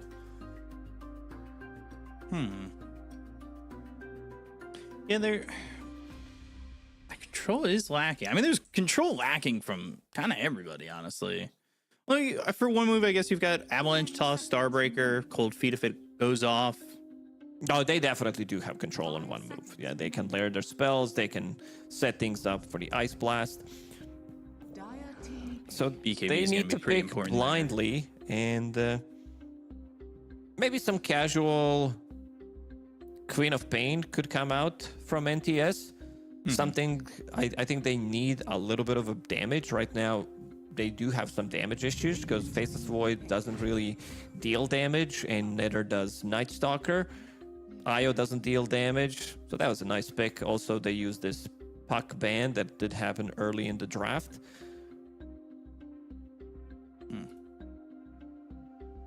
Not sure. 10 seconds remaining. I mean, the Queen of Pain's good in terms of damage, but again, like you said, they're still lacking lockdown. They're smiling, so I mean, they must be happy here for Tidebound. Happy with what they got so far. But we'll see what one move want to finish the draft off with, as they ended up banning Ursa finally for Team Tidebound. They went Huskar Ursa. There's a possibility that they swap this Tiny out to the mid lane after seeing Queen of Pain and pick a different carry. Something like a Lifestealer could definitely work for them. You're playing into one Silence. You don't care too much about it. It's good matchup against Gyro. You don't like Queen of Pain, the burst damage that she does provide, but overall could be a very good game considering the amount of heals, the amount of global presence that you do have.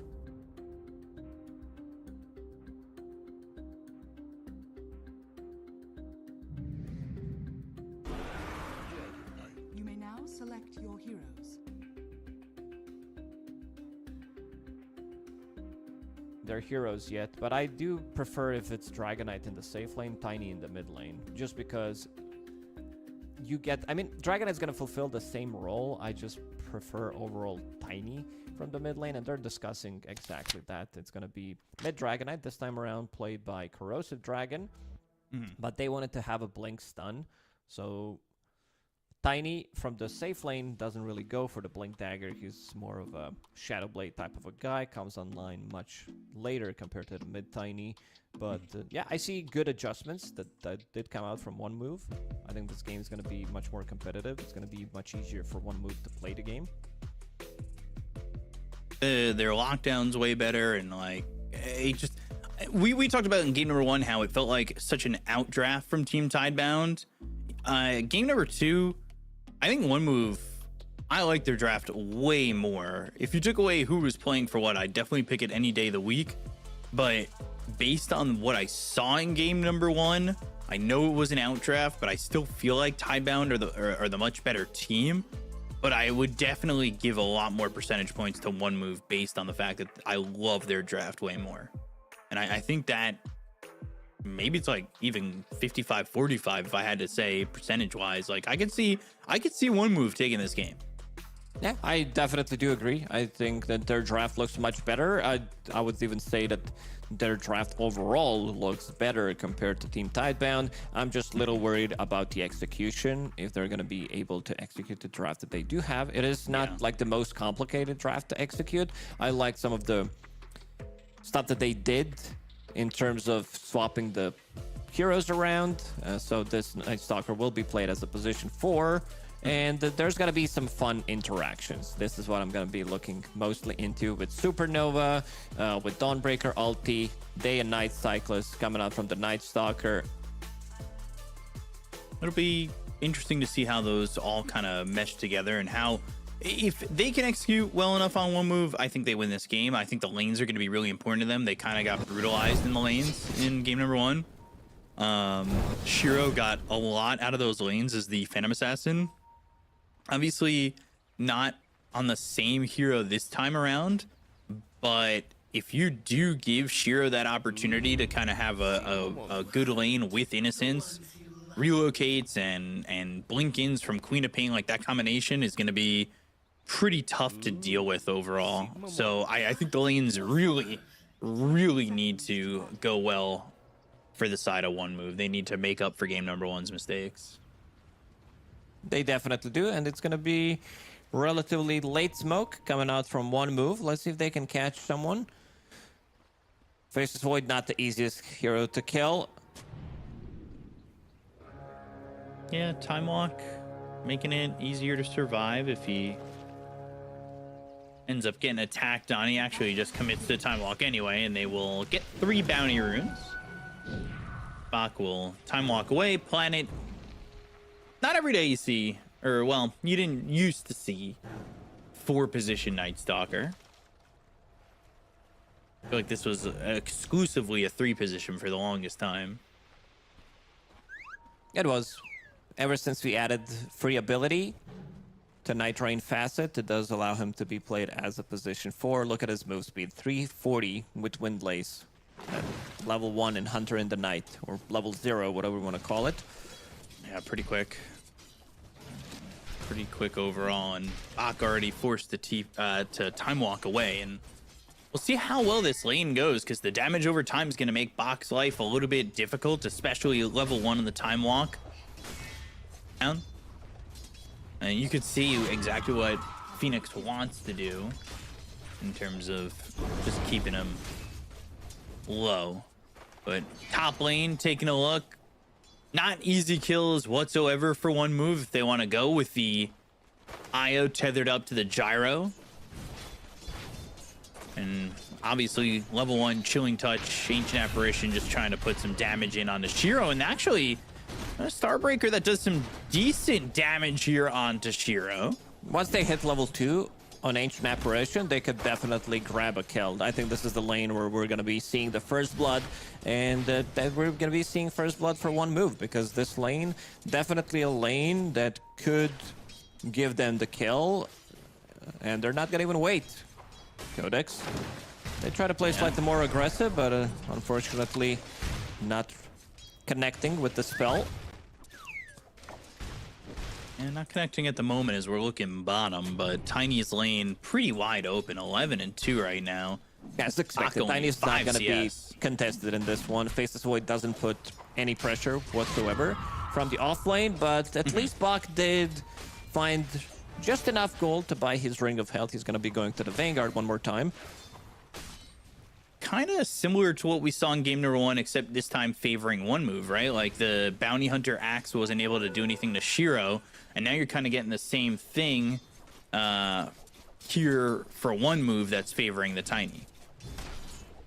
And obviously Shiro took advantage of that, and we were talking about how one move need to execute well. If you can get quick into your items here for the Tiny, and this is definitely a lineup that could potentially play aggressive early on with like an item or two for a couple of their heroes, especially once Dawnbreaker has Solar Guardian, because then you can react to a lot of moves that maybe you see the Tiny or the DK make. Yeah, you need to bring an extra hero once Dawnbreaker hits that level 6. Yep. Otherwise, you're not going to be having enough damage. And we did talk about some damage issues that they might run into, especially at the early stages. Bach, he does continue to farm up, sitting at 11 CS. Tiny, the biggest winner so far of the laning stage. Ooh, going 20 for and 6. Innocence. And they get this kill, and they will be first blood there for the Ancient Apparition, going for Innocence. A strong lane. They use the Blood Grenade. They do have Cold Feet combination. And I believe Not Me should be putting more points into Ice Vortex. And let's see what Dawnbreaker did go for. Solar Charge, even though we do have 2 of the new facets on Dawnbreaker, it's still the old one that people have been using the most. And looking at what Nothing to Say has been up to, we've been seeing quite a lot of co-ops going for Blinked or Shadow Strike build to be able to put more pressure in the lane, considering that there are no bottle refills. But Nothing to Say. He's fine. Apparition. Yeah, he's fine. Ancient Apparition coming over and not being too much of a nuisance, but being top lane, they're diving the tower. Yeah, this is Shiro and Innocence trying to get something back. I mean, they're going to TP in the Phoenix. They're going to try and get Codex here. Icarus dive over. Shiro, does he have the damage? Finally takes out the Dawn, but he's going to die, and so will Innocence. So an overcommitment here from Team Tidebound. Way too aggressive. They committed. The creep wave showed up, and that damage has also been spread around. They're going to go for Tiny, though. Bottom lane, they've gotten the silence. Do they have the damage? Time walk forward, a couple of bashes, avalanche in. Not Me is here. And Ancient Apparition will throw a chilling touch on a planet, but not much more available for one move. Radiant's middle tower is under attack. Not terrible. I mean, keeping the Tiny alive, but also taking out Gyro and Io feels really great. It does. And let's reveal the map in 10 seconds. So they're going to be seeing everything that's going on thanks to Dawnbreaker innate ability. The game's going to lag a little bit when that happens. Just how it is. Smells like that, you know? Yeah, maybe Codex guy could help us out. Code He's up doing some fine. better Yeah, processing. he could, yeah. Sitting at 22 CS on Dawnbreaker. Not too bad. He's been left alone, which also does allow Shiro to get some extra bit of a farm. Yeah, this is much better though for Dawnbreaker than it was for him on the Axe, right? Like, yes. He didn't have he went Blade Mail, which was pretty slow, into the Blink Dagger last game, and that Blink Dagger didn't come online until they were about to call GG anyway. Not that this is a Blink Dagger kind of hero when you've got Solar Guardian to jump in on, but we'll see what Codex can get out of the lane. And right now, he's bottom of the net worth in terms of cores, but I mean, he's right there with Bach, so it's not the biggest of deals. I love the over move. for Nothing to Say to fill up the bottle. They just make Io and Gyro securing the rune for Queen of Pain, knowing that he also could use extra bit of a help. Not Me, just trying to harass Shiro up. He's only level 4 at the moment. Speaking of low levels, Planet, he's level 3. Ooh, Nothing to Say on the run. One more right click. Is it going to be enough? Ooh, the illusion room, but the damage is there, and Nothing to Say is going to drop to difference. Didn't think Nothing to Say was going to die there, but so far, one move. They've got a couple of moves, and they've made a couple moves. They love this Maelstrom line. Dire are scanning. Big kill. Yeah, taking Nothing to Say out. He's now bottom of the cores, and you can see the experience definitely favoring the side of one move as well. Shiro and Innocence, they were both level 4 for a moment. That's 7 minutes into the game. Not really getting much out of the isolation that they've got at the moment. A little bit surprising. You know, the same level as Planet. Dire's bottom tower. You can see Tiny just farming up. We've talked about how he's had a lot of open space, and there's nothing that Bach can do. Bach is level 6 though, so he's got time zone. No follow-up, and also Dawnbreaker is about to hit level 6, so it's going to be even more difficult for them to grab the kill. What do you do here if you're Team Tidebound? Like, you were behind farming. and yeah, is it just straight up farm and wait? Yeah, they have no moves to make right now. Your Night Stalker is level 4 for now. He is collecting some of the XP, while Nothing to Say is going to show up. You would definitely love to get some extra bit of XP, but right now, one move, they're putting way too much pressure onto this tier 1 tower. Trying to get the tower and take it out and open up the map for themselves, make life a little bit more difficult for Tidebound, and it looks like they're going to get it. No deny there for Nothing to Say. They have moved a lot of heroes here over mid just to make sure that they have this control, and it has been very beneficial. They don't have a massive lead like what we saw in game number 1 for Team Tidebound at this point. They had about a 4,000 net worth lead when they were making these moves, but it was a lot more aggressive and a lot more kills there for Tidebound at this moment. In the last game, they were playing very aggressively. Obviously, one move needing a little bit more time before they're able to make those moves like that.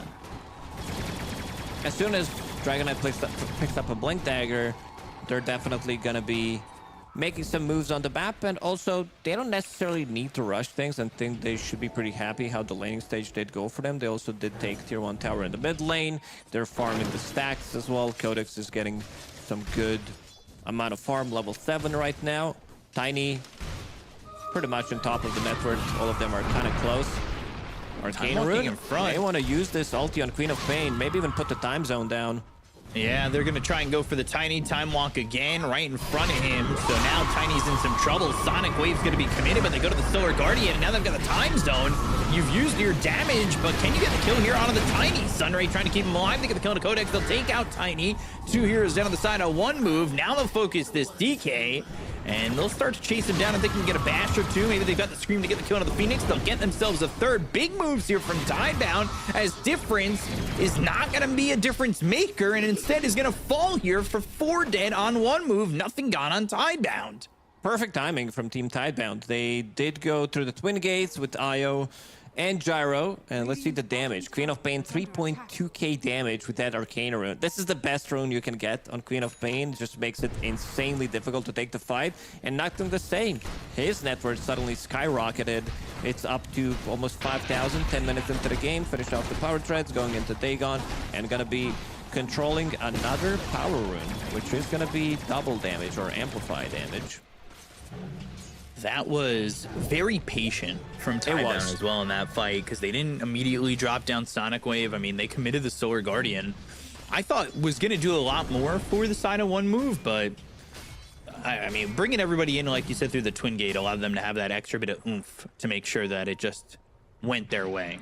You know what I see? You know what I want to see, Benjamin, in this one? Oh, what do you want to see?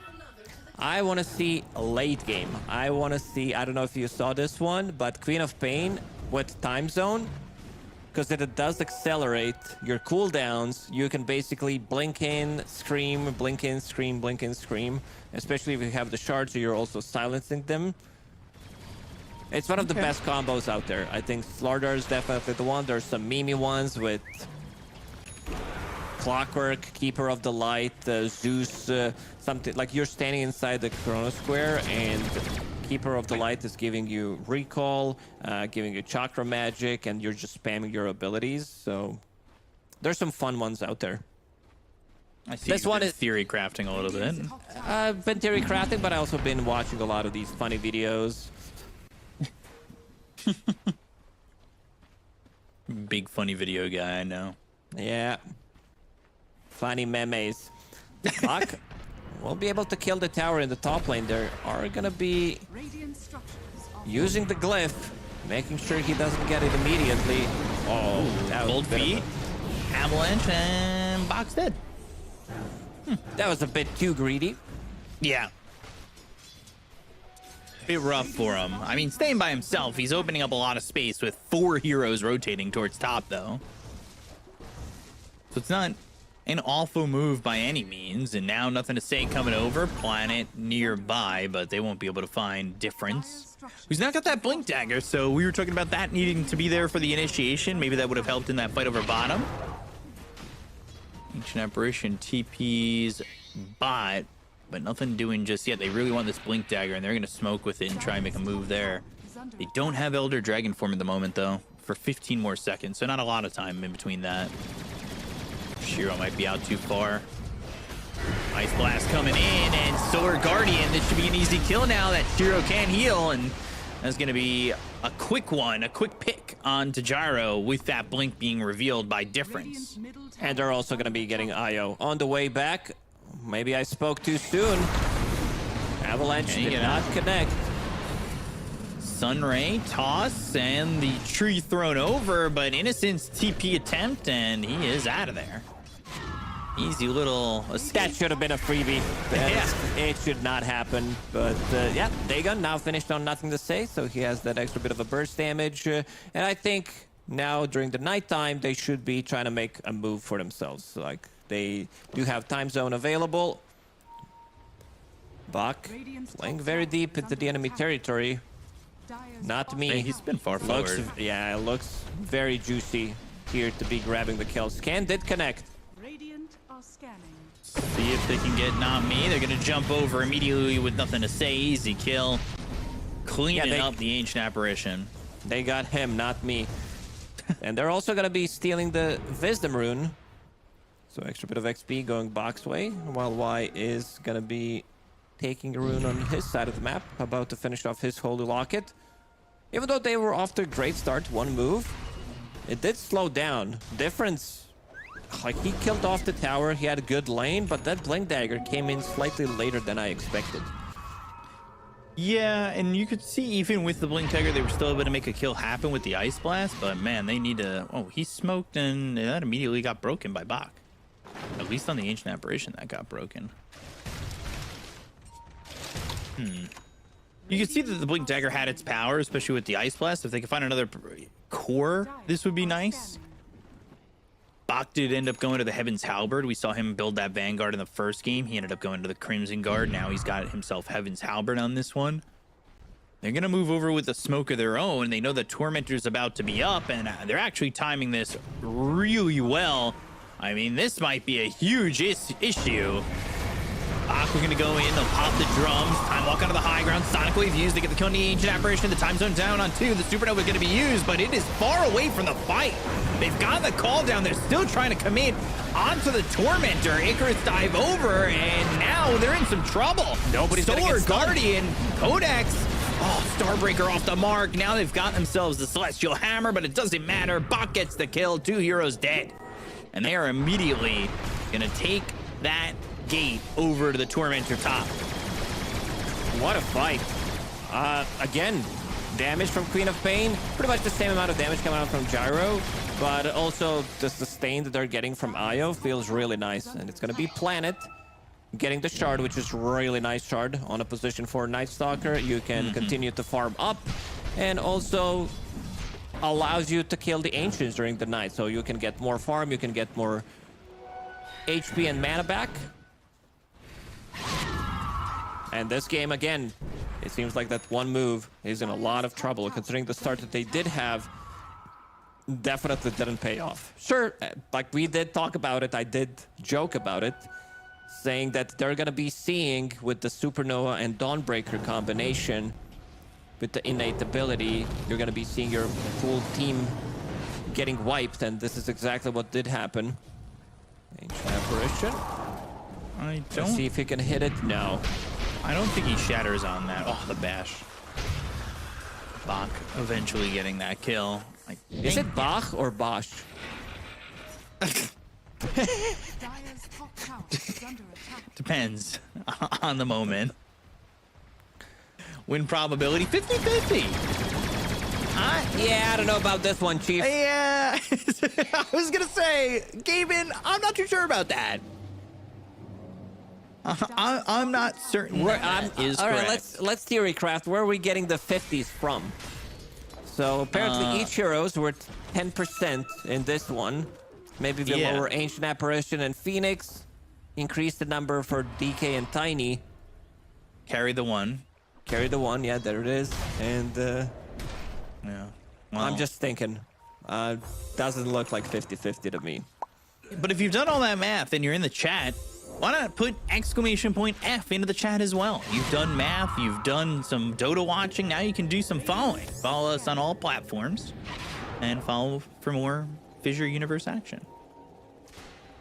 You never know, there might be an episode 5. We haven't been canceled yet. Our directors are doing well. Our writers, even better. So our paid actors, they're doing really well. We're paying them well to keep this Dire's top tower TV show going. Tiny could be in a lot of trouble. All the ultis are back online. Got that top tier 1, but what's it gonna cost them? Tiny in some trouble. The bash just start to come in. They've got the Heaven's Halberd. He can't do anything about it. They'll relocate. They go to the Solar Guardian. They're gonna try and find themselves some damage and a kill with the Supernova and the Ice Blast. Nothing to say is dead. They've got at least the kill out of the Tiny, but are they gonna lose anything more? They'll relocate back. At least heroes will escape. The Gyro and the IO are out. And maybe they can find themselves Bach, and they're going to try and chase. Time walk away. Dragon Tail have followed up. They've got the stun of the Night Stalker behind him, hit with Cold Feet and the Rod of Atos. He might freeze over. Bach with another time walk, so he's got himself to safety, but they'll end up losing Planet. That's a 2-for-1, but they do get the carry on the side of one move. Maybe this is where 50-50 is coming from. We might be underestimating the tankiness of their heroes. You have Dragonite with the Solar Guardian to back you up. Phoenix Sunray, only 2 points in it for now, but also Tiny. He's a tanky boy, and he's about to finish off his Shadow Blade. Would definitely love to have it in the previous fight. Might actually save him. Well, not too bad of a fight for one move. And we can again see the interactions between the Night Stalker, Supernova during nighttime, and then again Dawnbreaker revealing the whole map once Night Stalker ulti ends. Pretty cool stuff. Giving them a lot of information. A lot of damage being done here by Shiro in the game so far, as you saw. But you can see how quick the combos just get these kills. Is it's just Dragon Tail, Ice Blast, and then, truthfully, not much more needed at that point. Only level 1 Ice Blast right now, only level 10 for not me. Ice Blast starts to feel really good level 3. Level 3 Ice Blast, what are we talking about? 30 minutes from now 30 on? minutes plus, yeah. Tiny. The Shadow Blade, Avalanche Toss, Sword Guardian, nothing to say. Star broken and killed. Big reveal. This is the 50-50. That's exactly how they need to continue playing. Try to get something done. They have 2 very good observer wards placed in the top part of the map, so I assume one move is going to try to use those and maybe even get more pickoffs. Not sure about this Lincoln Sphere of Queen of Pain. It is to counter the Dragon Knight, the Blink Stun, but other than that, I don't see much interactions other than Road of Atos. I think that could also be the one, but overall BKB should be a safer choice. Maybe he's afraid of him getting initiated on by Dragon Knight. Now you also need to start thinking about Tiny initiating you from the Shadow Blade. So multiple problems for NTS. Right now, I mean, they're starting to cut into the net worth pretty well and bringing this back. The one thing that they do have to worry about is Shiro. He is top of the net worth by quite a high margin. He's closing in on the BKB. He's not there yet, but he's about 1,000 gold away, which is quick work for a Gyro IO.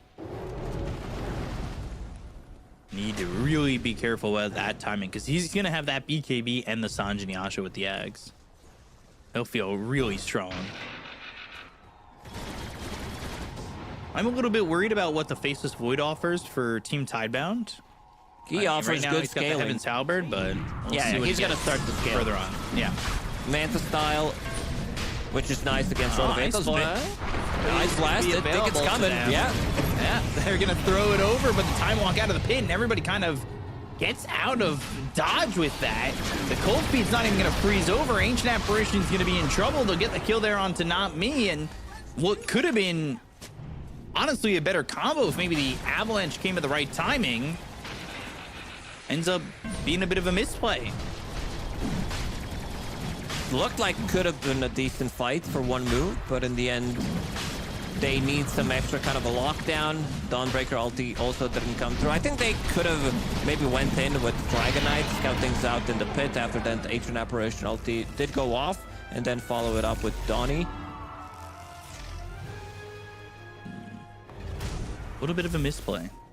Kind of wishing that, I mean, with the way the game was going, I was kind of wishing that one move would make a better attempt at this. And Yeah. It's something to point out. Shiro, he's been disassembling the items many times, and for this fight, he also disassembled his S and Y. Planet. He's looking very dead here. Codex getting another kill. Way more involved this game, by the way. Very important. And yeah, he did disassemble that S and Y, got a BKB just in case, and now he's going to be going back to S and Y. Bach, soaking up some of that damage. And not afraid there. Yeah, this, as you're alluding to, the disassemble there, really big for Gyro with the Chop Shop in 8th. Cool name. Chop Shop? Yeah. Yeah. That's what they call it. They, you know, steal your car and then they bring it to the Chop Shop. Really? Yep. That sounds something from GTA. I was thinking the same thing. I think you do go to the Chop Shop when you get your car, you know, got 5 stars, paint the car a different color, 0 stars. Definitely not the same car. Now, if you could trick the game and Chop Shop your BKB, paint it a different color, back to 9 seconds, that would be crazy. If you could disassemble your 6-second BKB. Reassemble it to a 9-second Paint it. BKB. Yeah. Yeah. That sounds OP. It does. It sounds very strong. But you can find those ideas and more here on the FISSURE stream. Dragon Tail. Ooh, Ice Blast is going to be flying through. That did make a connection, and they've frozen over Shiro. It did. He was frostbitten, but still not enough damage. Yeah, the rest of the team not ready to back him up. Huh. Is under attack. Codex not going in immediately, and I also see Dawnbreaker trying to go for Aghanim Scepter. I think this Aghanim Scepter is very lackluster compared to what it was before. Again, you're not getting the 60% miss chance, and he's swapping things around. I'm really glad. I think that item is just straight up garbage. Maybe it could be good against like some Enigma, but other than that, it feels very lackluster. Trying to go on the Tiny, but just don't have the continued control and vision on him to make that play. Nothing to say going into the Ags. Now it's daytime. Gonna see everything on the map. See if they use this information to smoke up at all. A lot of the times you would see smoke coming out, like you're already smoked, you reveal them, and then you get the jump, because they have a pretty good pickoff with Tiny Shadow Blade, Blink Dagger on Dragonite, and that move that they were trying to make is 30 seconds too late in terms of getting that reveal, but still gonna go for it. So Tier 1 tower in the bottom lane as well, and Relocate is ready. Aegis ready for another minute and a half. On a gold per minute here for the Gyro. Ooh, Solar Guardian, Bach. Gonna die as all 5 heroes are here from the side of one move. Quite a simple kill, and like you were saying, you just make it look easy with the Shadow Blade Blink Dagger and amplify damage right there for the Tiny. That's a bit of an issue. He'll be able to blow up anybody on the side of Tidebound. Almost 800 damage. Gotta be careful. See if they can find anybody. They'll find nothing to say and toss up. He's dead. Easy kill. And they're right by the tower too. I mean, this is a problem for Tidebound. They're gonna lose this tower pretty quick if they're not too careful. They'll glyph it up, but I mean, with an amplified damage, you certainly want to just get back in there. You don't really care about taking right clicks from this tower at all. This is insane damage from Tiny. Once he gets to his Silver Edge, once he gets to his Crystallis, Revenant's Brooch, it's gonna be a massive issue from Team Tidebound. Shiro keeping a significant lead over the Tiny. Now 60-40 in favor of one move. Okay. You know, we were doing the math and maybe we miscalculated. We did say that you'd like the draft overall more, because it is pretty simpler in terms of execution. Problem is that that fight that they took after the laning stage, and then they lost the Tormentor as well, they needed to farm up next set of items, and they've been stacking the smokes. Another smoke coming out from them. Let's see if they're going to be able to find something. See who they can find. It could potentially be Bach. Dire are scanning. Revenant's Brooch, Silver Edge, and the quick buy of Tiny. Can he find anybody here with this Shadow Blade, a 4th iteration? Big one. I think it's gonna come out. Okay. Ooh, That's Shiro. massive. Sword Guardian, Ice Blast flying through. They get the kill on Innocence now with the BKBs. They've got the time zone down. Can they turn this around? The damage! Oh, Shiro trying to do some work here. Tiny's in trouble. 2 heroes gone. Can he keep it up against the DK with the BKB? The Supernova. It ends up popping, but now the attention with the Heaven's Halberd. There's nothing left for Difference, or is there? Nothing to say is there. Shiro gets killed, and now they'll take out Difference. They'll look over it, not me. That's 4 heroes dead on one move.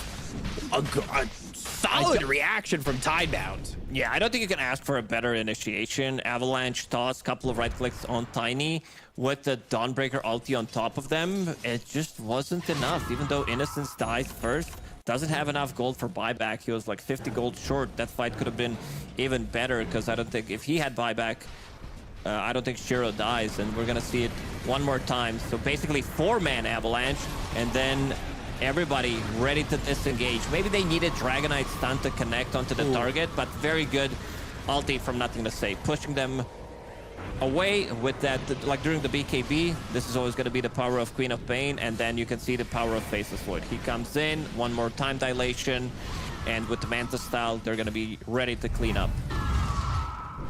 That last right click from the DK from such a distance away, actually making contact there with Shiro and killing him. So he was so close to being able to survive, honestly. Very, very close to really making that fight feel even more awful for one move. But you win another fight like that, and Shiro again just pushing more items. He's got the Revenant's Brooch and, you know, almost 2,000 gold to go towards the next item. As Bach also looking for a BKB, he's close to that. Kaya being built for the Queen of Pain. We talked about that Lincoln's, and he's, you know, Nothing to Say, he's been surviving these fights. Yeah, definitely getting tankier and tankier, and still not opting to go for a BKB. Instead, he wants to have more stats. So getting that Lincoln Sphere, going Aghanim Scepter, and going back to Kaya. Roche spawning soonish. The clock doesn't update anymore for us. You have to like look at the analog clock that's in the pit and learn how to read it. All right, if I'm new to Dota, how am I reading the clock? I don't know. I gave up on this during Wallachia. I couldn't figure it out, and then somebody tweeted at me and told me how to read it, and I was And you still don't get it? Yeah, let me bring up the instructions, because it was a whole manual. It was really a lot. It was Roshan's clock's full circle is 12 minutes, and you can see it split into It's fourths. a 3-minute normal segments. clock. Yeah. Yeah, but isn't Roche at max spawn 11 minutes?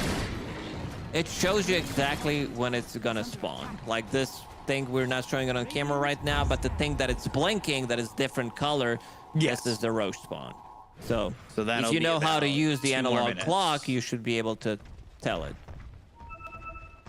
You make I it sound did. so easy. I did see that you have one of those gum watch clocks, watches. Sorry, and I don't know, some anime watch that you did like, right? I haven't gotten that yet. You haven't gotten that one? No, I want the Guido Mista Seiko watch. Okay. Smoke, let's see what they can find from this. We'll see, not me. They're going to make the jump. Difference goes into the Elder Dragon form. They should be able to get a kill into the Ancient Apparition to start, but the damage, from Tiny takes out Planet. Buyback from the Ancient Apparition, with BKBs being popped around the horn. Time Zone is down. They'll take out the Supernova, and now Differences is in trouble. The homing missile flying in and stunning him up. He's got Innocence connected. They'll get the kill to the DK. They'll take him out. Buybacks around the horn. They'll take Codex out as well. Triple kill for Shiro. That was everybody but the Tiny dying. And another devastating fight for Tideback. You can tell that when they don't get stuff done during the BKB, they need to re-engage one more time. Time dilation is actually doing quite a lot of work. It's way too much, and also speaking of doing quite a lot of work, Gyrocopter is online. He has Butterfly, he has level 20, so extra 3 flak cannon attacks, so that makes a massive difference in terms of his damage output. And we can look at the clock right now. Roshan is gonna spawn. This is the timer, Benjamin. Yeah, well, it's easy when it's about to spawn. A lot easier to read when you know it's coming. It's not exactly fair. Now, push everybody away. They'll go into the pit, and they'll look to take the second Roche. Aegis and the back. Not me.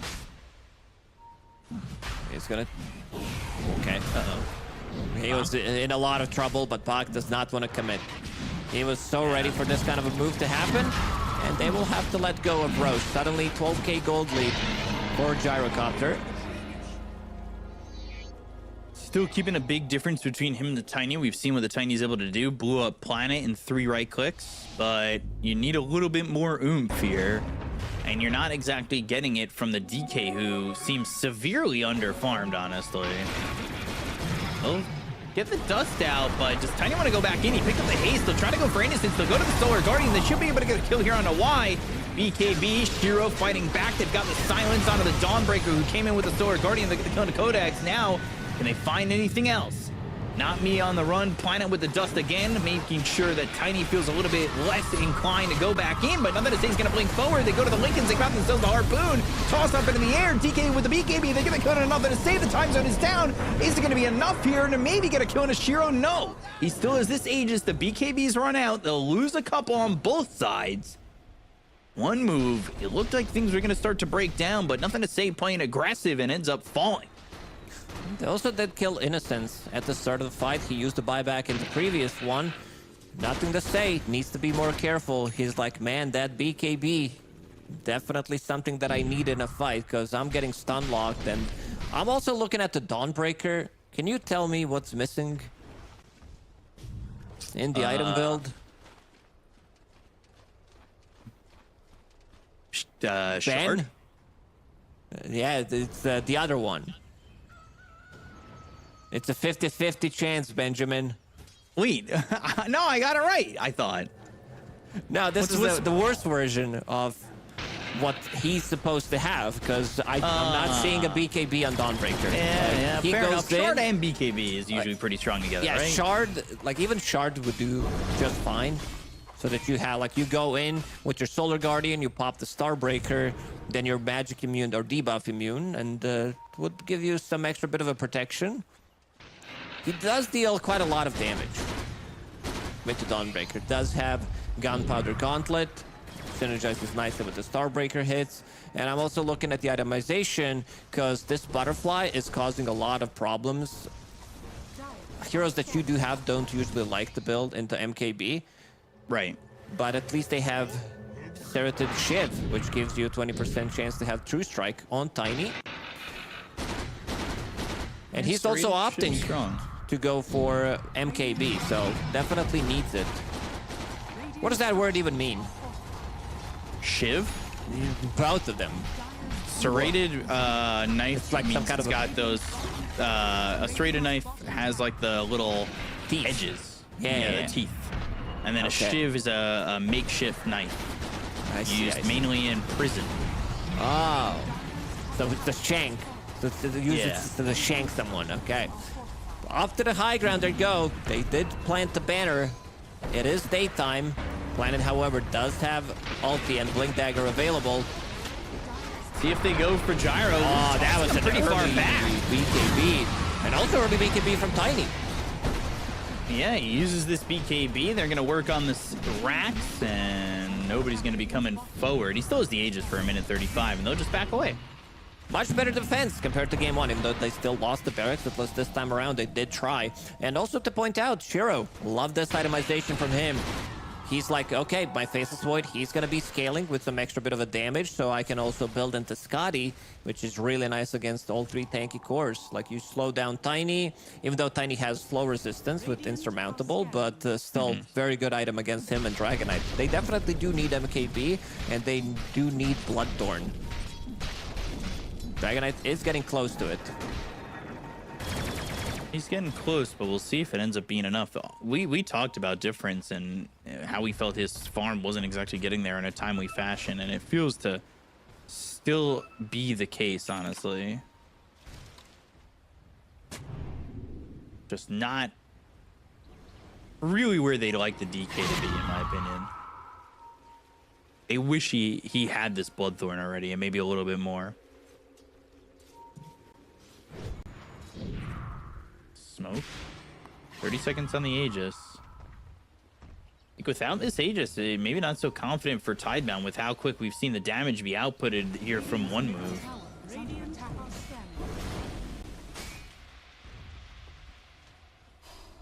See what Tidebound can do.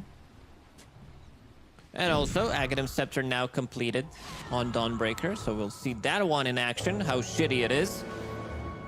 You really don't like this item. Like compared to the previous, I think it's It's good in some situations, but overall, it does feel there's always a better item. I mean, he still doesn't have Shard. He still doesn't have his BKB.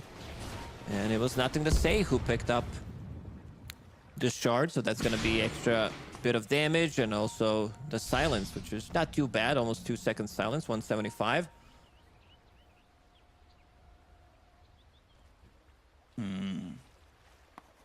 Trying to see what one move want to do here, because Aegis expired, and we've seen how quick they can take out these heroes. If they could find Shiro, maybe force him to pop an early BKB, they could take this fight. But smoke used by the side of Team Tidebound, and they're going to be looking to be the aggressors on this one, and one more bad fight for one move, and that could just be it for the series. So let's see where exactly they're at.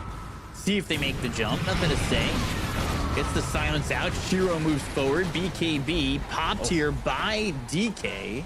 Those BKBs, they love to use them early. Middle tower has fallen.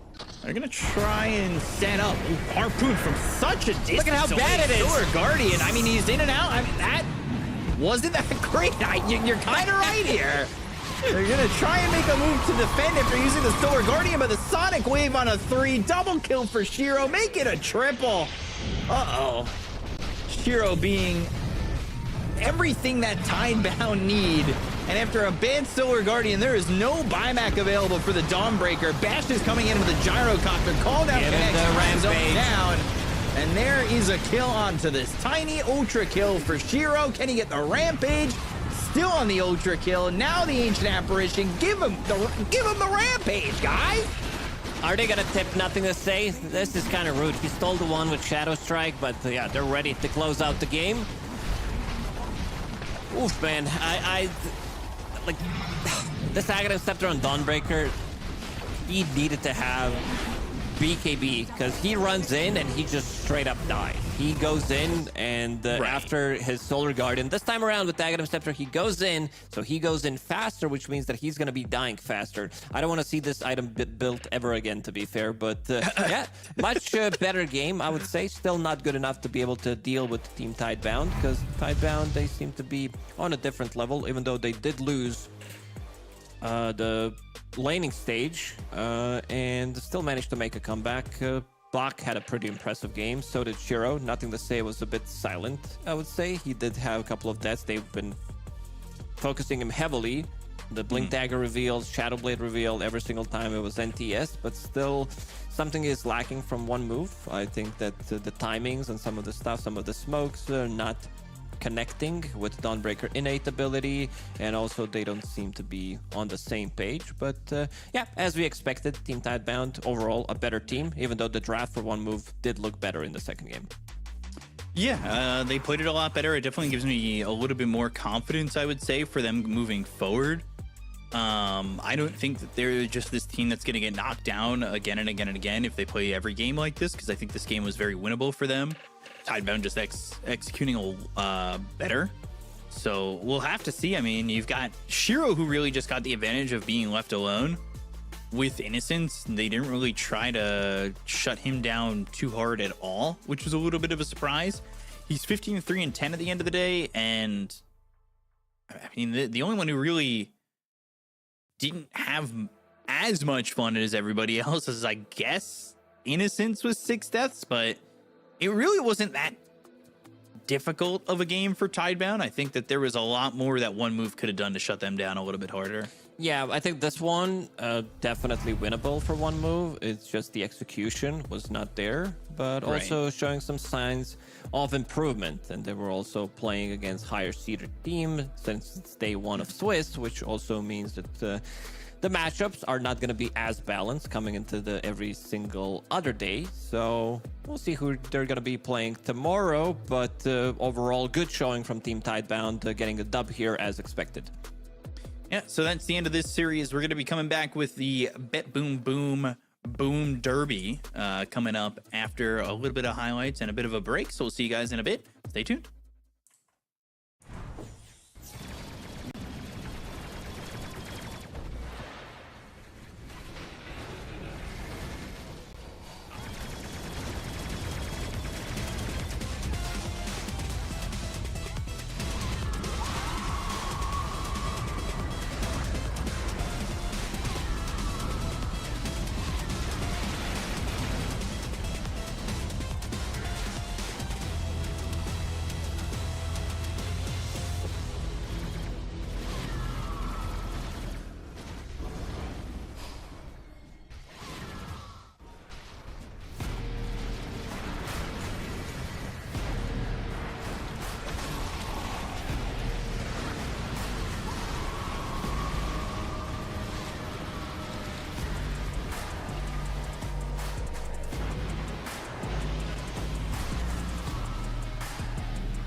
Yours is make believe. Yeah. Man, it's kind of offensive the way I'm cooking. Her neck hurting, I'm shining, I'm real good looking. I don't need to talk much, you can see the story. Man, he talking too much, he could be the story. I remember the day that they had us in cages. I thought it was outrageous. Now we get paid for jumping off stages. Look at me, mama, I made it like. We've been up for 3 days, counting money these ways, yeah. Is it a hobby, it's a lifestyle. They be telling me the time is right now. Well, it seems that I'm the one they like now. I can control the switch. I just want ownership. You can keep all of them fake friends. They don't know what to do with themselves right now. We running this thing, you heard?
Big hitter, there's a winner in the mirror. I couldn't see the vision any clearer. Came from the concrete, it's a jungle full of lions, snakes and gorillas. I'm going Godzilla with the figures, pushing the button, pulling the trigger. I'm really about it, nobody realer. Remember me as a big hitter. There's a winner in the mirror. I couldn't see the vision any clearer. Came from the concrete, it's a jungle full of lions, snakes and gorillas. I'm going Godzilla with the figures, pushing the button, pulling the trigger. I'm really about it, nobody realer. Remember me as a big hitter.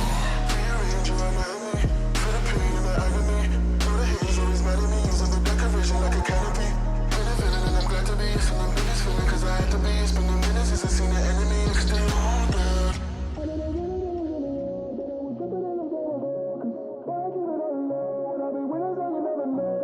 I know they'd be after me, they never catch me, they ran out of time. Over and over and over and over, I gotta remind. There's a winner in the mirror, I couldn't see the vision that they clear. Came from the concrete, it's a jungle full of lions. There's like gorillas, I go with Godzilla with the fingers, pushing the button, pulling the trigger. I'm really about it, nobody realer. Remember me as a big hitter. There's a winner in the mirror, I couldn't see the vision any clearer. Came from the concrete, it's a jungle full of lions, snakes and gorillas. I'm going Godzilla with the fingers, pushing the button, pulling the trigger. I'm really about it, nobody realer. Remember me as a big hitter.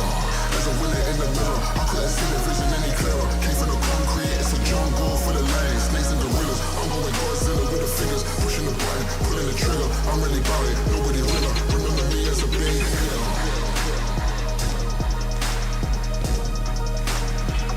Remember me as a big hitter.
we going up.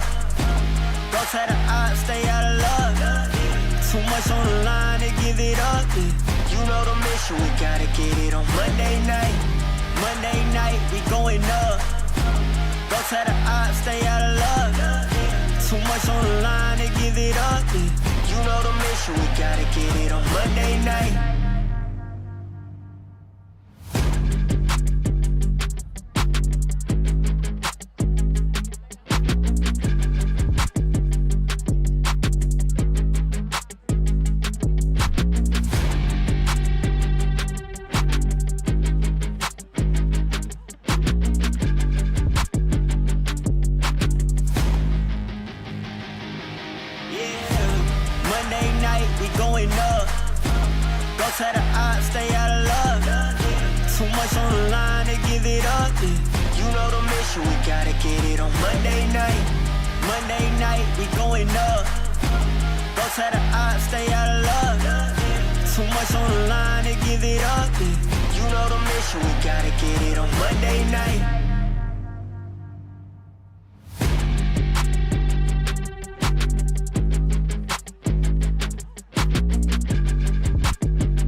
Nothing was given, I had to work. I got no limits, huh? Short on the 15, back on the first. Either way, I'ma get it, Lord be my witness. Feeling pressure, but never let them deflection from goals. You just keep your head up, we rose from nothing. Remember, we set them shop and remember, contribute, get hit together. Plus, they know that we better, they know that we'll never let up. Fire within me, ice in my veins. Fire within me, ice in my veins. If I get cold, I'm about to heat up. Only at stress, I kick my feet up. Fire within me, ice in my veins. Fire within me, ice in my veins. If I get cold, I'm bound to heat up. I hear the noise, but no, they need us. I got that ice in my veins. Yeah, yeah, ice in my veins. Yeah, I got that fire in me. Hey, I got that fire in me. Yeah, yeah, ice in my veins. Yeah, I got that ice in my veins. Yeah, I'm about to heat up. Hey, I'm about to heat up. Fire within me, ice in my veins. Fire within me, ice in my veins. If I get cold, I'm about to heat up. Only at stress, I kick my feet up. Fire within me, ice in my veins. Fire within me, ice in my veins. If I get cold, I'm bound to heat up. I hear the noise, but no, they need us.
Yeah, they don't know what it take to get this money. Yeah, get it. Determination, yeah. Ambition, yeah. And most of all, you gotta be a soldier. We've been up for 3 days, counting money these ways, yeah. Isn't a hobby, it's a lifestyle. Ain't me telling me the time is right now. Well, it seems that I'm the one they like now. I can control the switch, I just want ownership. You can keep all of them fake friends, I can keep all of the bricks. Diamonds loud like Ringo, make my skin glow. I'm a dog, dingo, line them up, bingo. But you know how it go when you chase thrills. My little boy just died from a fake pill. Couldn't bury the boy, so they had to burn. Had to give mama bread just to pay to earn. Y'all ain't getting no sleep cause you too busy feeding the ego. I ain't getting no sleep cause I'm counting this money with all my amigos. We've been up for 3 days, counting money these ways, yeah. Isn't a hobby, it's a lifestyle. Ain't me telling me the time is right now. Well, it seems that I'm the one they like now. I don't know, same to me. Might be you, maybe me. I don't know, shame to see.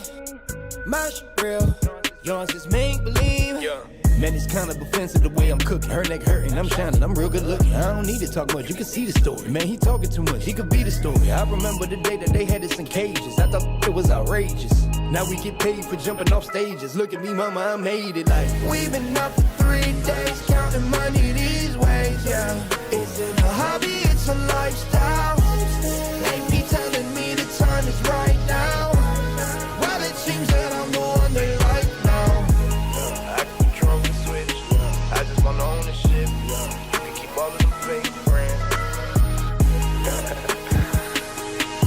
They don't know what to do with themselves right now.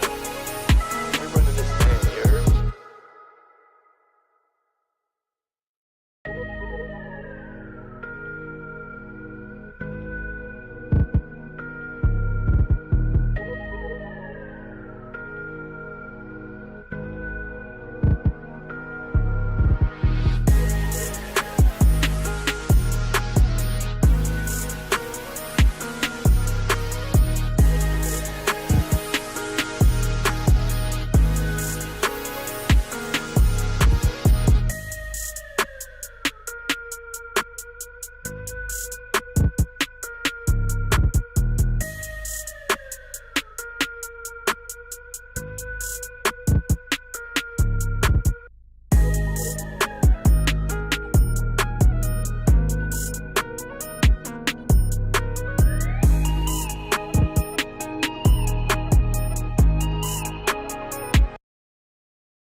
Big hitter, there's a winner in the mirror. I couldn't see the vision any clearer. Came from the concrete, it's a jungle full of lions, snakes and gorillas. I'm going Godzilla with the figures, pushing the button, pulling the trigger. I'm really about it, nobody realer. Remember me as a big hitter.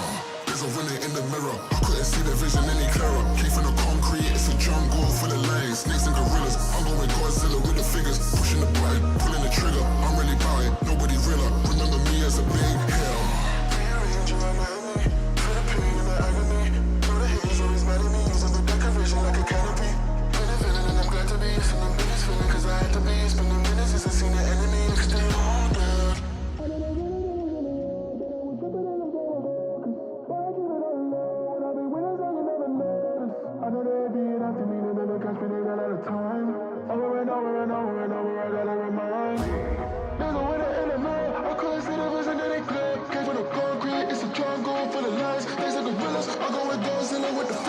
pushing the button, pulling the trigger. I'm really about it, nobody realer. Remember me as a big hitter.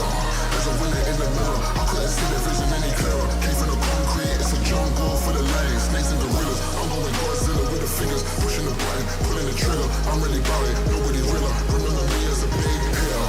There's a winner in the mirror. I couldn't see the vision any clearer. Came from the concrete, it's a jungle full of lions, snakes and gorillas. I'm going Godzilla with the fingers, pushing the button, pulling the trigger. I'm really about it, nobody realer. Remember me as a big hitter.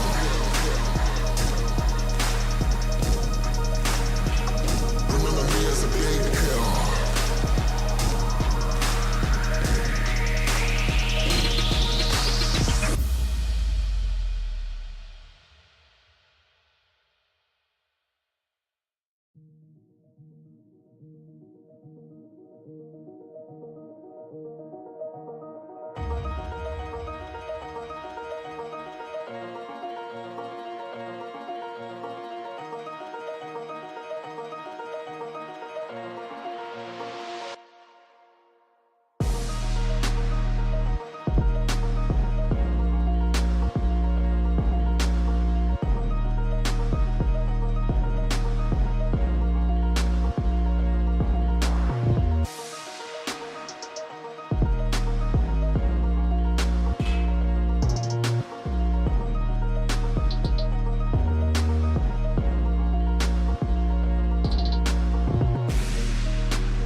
going up. Go tell the odds, stay out of luck. Too much on the line to give it up. You know the mission, we gotta get it on Monday night. Monday night, we going up. Go tell the odds, stay out of luck. Too much on the line to give it up. You know the mission, we gotta get it on Monday night.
going up.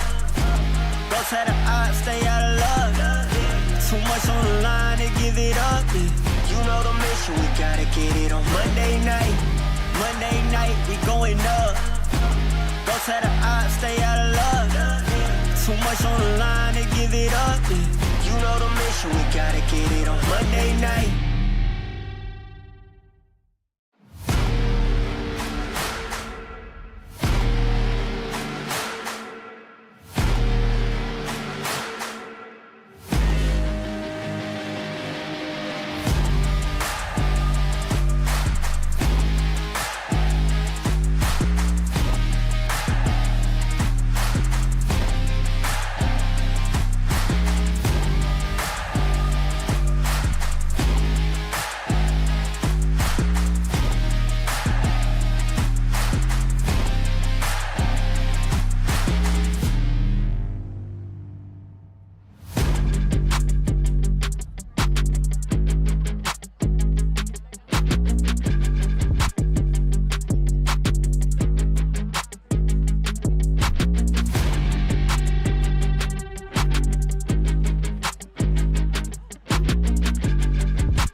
Nothing was given, I had to work.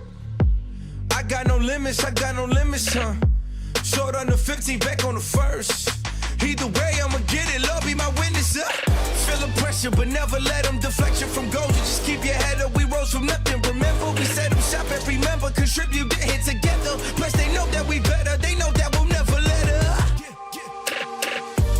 Fire within me, ice in my veins. Fire within me, ice in my veins. If I get cold, I'm about to heat up. Only that stress, I kick my feet up. Fire within me, ice in my veins. Fire within me, ice in my veins. If I get cold, I'm bound to heat up. I hear the noise, but no, they need us. I got the ice in my veins.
determination, yeah, ambition, yeah, and most of all, you gotta be a soldier.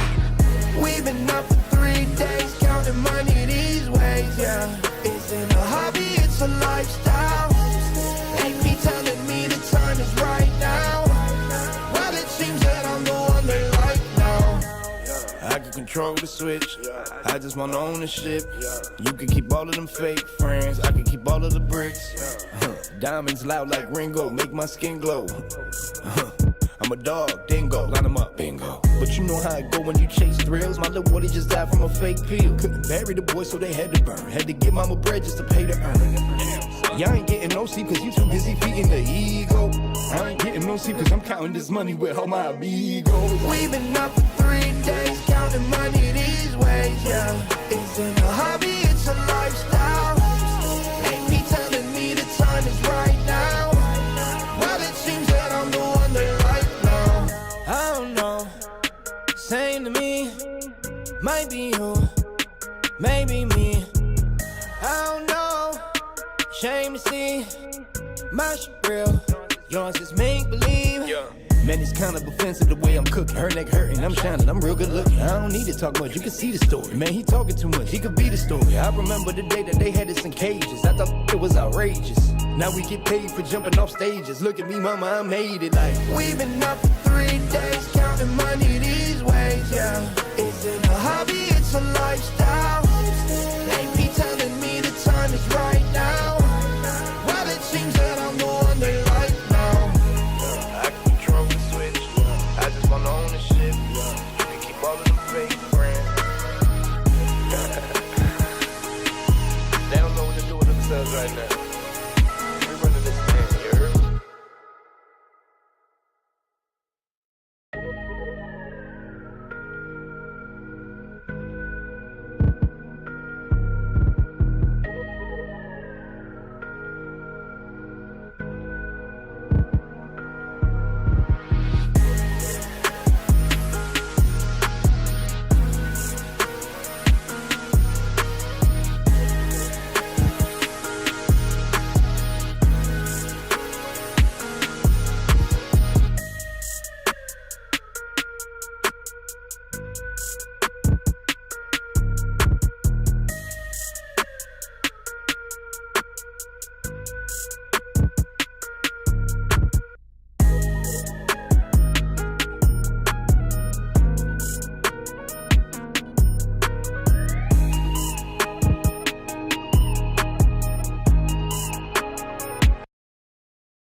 Big hitter, there's a winner in the mirror. I couldn't see the vision any clearer. Came from the concrete, it's a jungle full of lions, snakes and gorillas. I'm going Godzilla with the figures, pushing the button, pulling the trigger. I'm really about it, nobody realer. Remember me as a big hitter.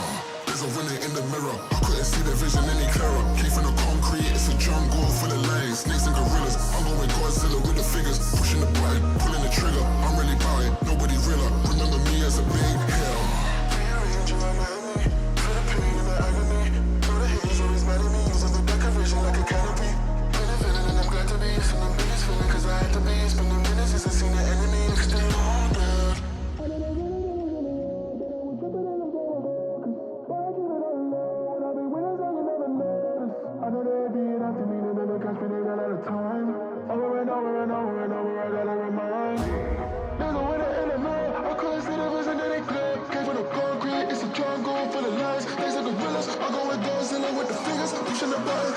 trigger. I'm really body, nobody realer. Remember me as a big hitter.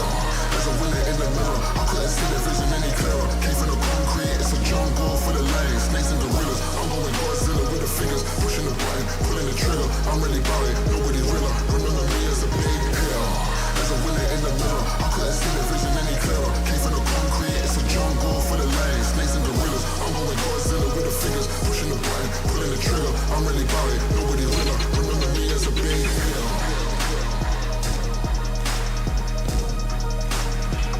Remember me as a big hitter.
we going up.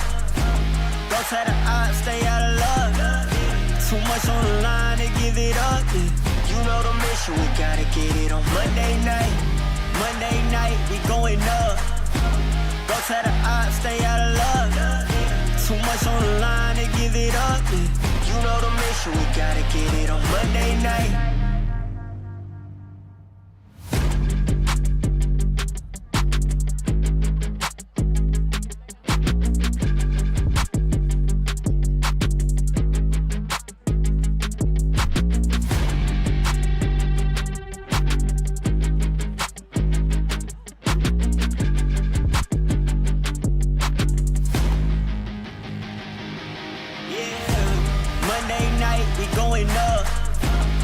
To the odds, stay out of luck.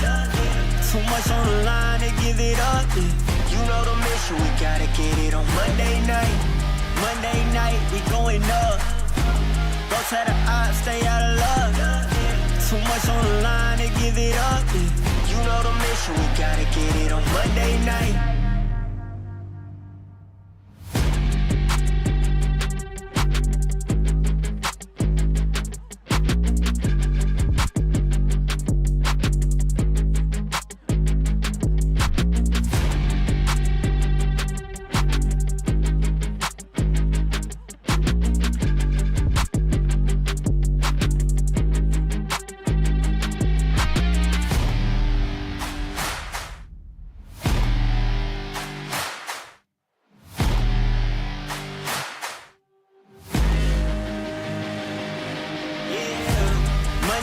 night, we going up.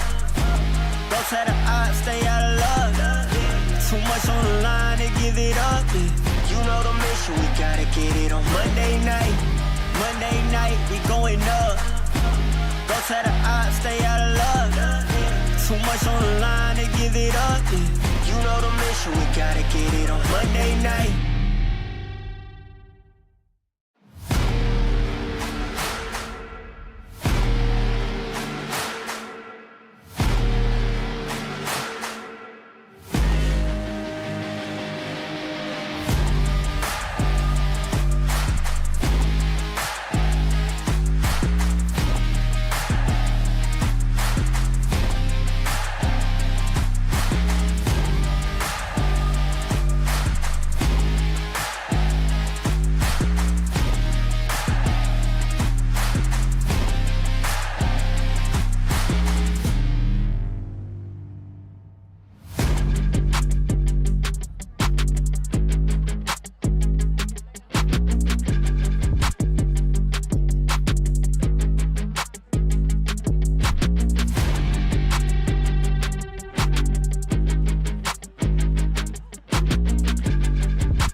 Nothing was given, I had to work. I got no limits, huh? Short on the 15, back on the first. Either way, I'ma get it, Lord be my witness up.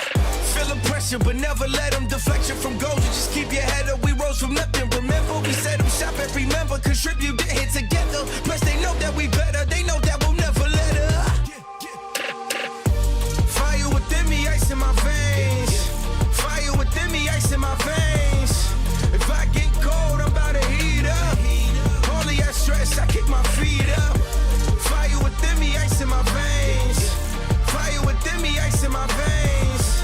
If I get cold, I'm bound to heat up. I hear the noise, but no, they need us. I got that ice in my veins. Yeah, yeah, ice in my veins. Yeah, I got that fire in me. Hey, I got that fire in me. Yeah, yeah, ice in my veins. Yeah, I got that ice in my veins. Yeah, I'm about to heat up. Hey, I'm about to heat up. Fire within me, ice in my veins. Fire within me, ice in my veins. If I get cold, I'm about to heat up. Only I stress, I kick my feet up. Fire within me, ice in my veins. Fire within me, ice in my veins. If I get cold, I'm bound to heat up. I hear the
take to get his money.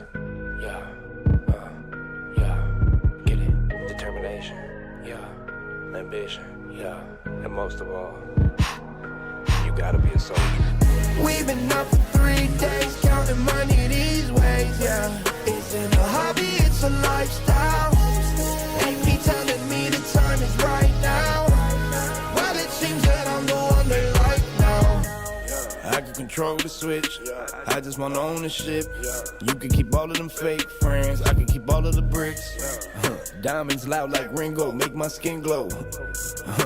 I'm a dog, dingo, line them up, bingo. But you know how it go when you chase thrills. My little Woody just died from a fake pill. Couldn't bury the boy, so they had to burn. Had to give mama bread just to pay to earn. Y'all ain't getting no sleep cause you too busy feeding the ego. I ain't getting no sleep cause I'm counting this money with all my amigos. We've been up for 3 days, counting money these ways, yeah. Isn't a hobby, it's a lifestyle. Ain't me telling me the time is right now. Well, it seems that I'm the one they like now. I don't know, same to me. Might be you, maybe me.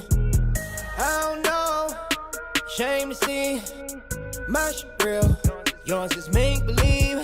Man, it's kind of offensive the way I'm cooking. Her neck hurting, I'm shining, I'm real good looking. I don't need to talk much, you can see the story. Man, he talking too much, he could be the story. I remember the day that they had us in cages. I thought it was outrageous. Now we get paid for jumping off stages. Look at me, mama, I made it like. We've been up for 3 days, counting money these ways, yeah. Isn't a hobby, it's a lifestyle. Ain't me telling me the time is right now.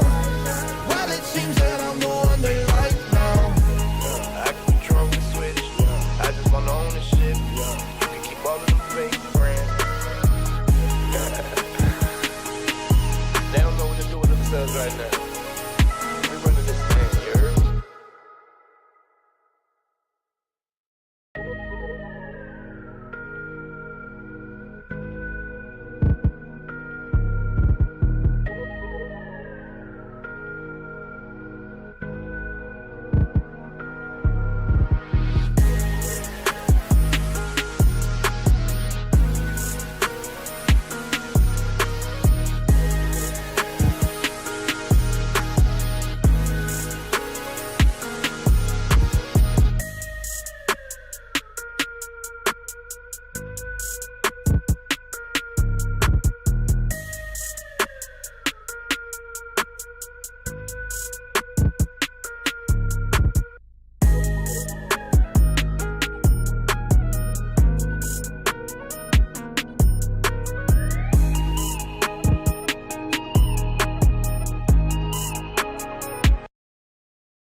vision any clearer. Came from the concrete, it's a jungle full of lions, snakes and gorillas. I'm going Godzilla with the figures, pushing the button, pulling the trigger. I'm really about it, nobody realer. Remember me as a big hitter.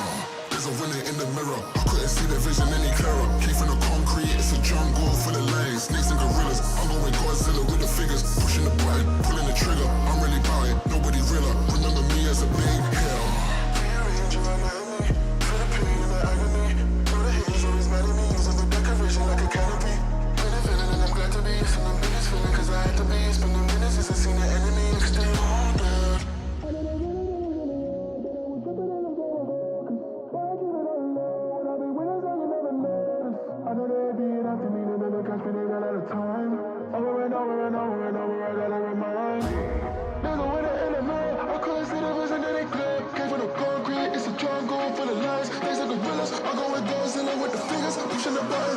trigger. I'm really about it, nobody realer. Remember me as a big hitter.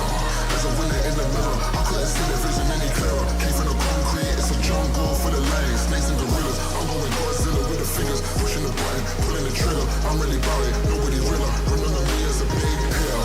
As a winner in the mirror, I couldn't see the vision any clearer. Came from the concrete, it's a jungle for the lions, snakes and gorillas. I'm going Godzilla with the fingers, pushing the button, pulling the trigger. I'm really about it, nobody realer. Remember me as a big hitter.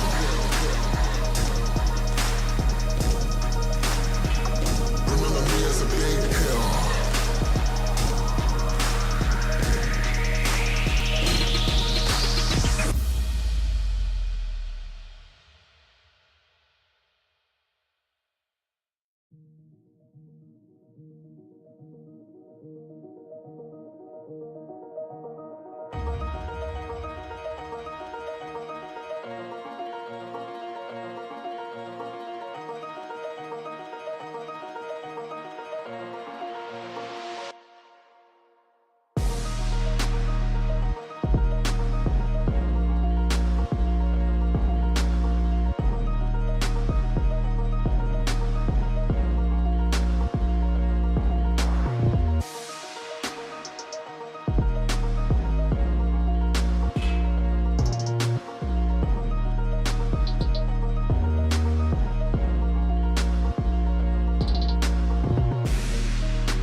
we going up.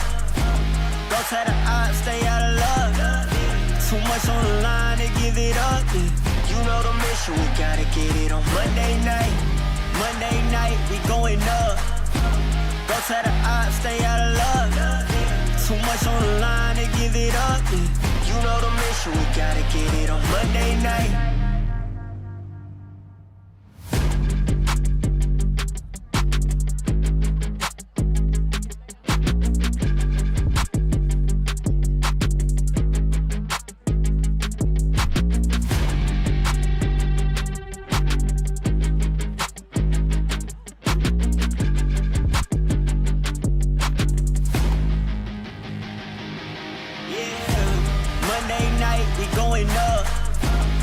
Tell the odds, stay out of luck. Too much on the line to give it up. You know the mission, we gotta get it on Monday night. Monday night, we going up. Go tell the odds, stay out of luck. Too much on the line to give it up. You know the mission, we gotta get it on Monday night.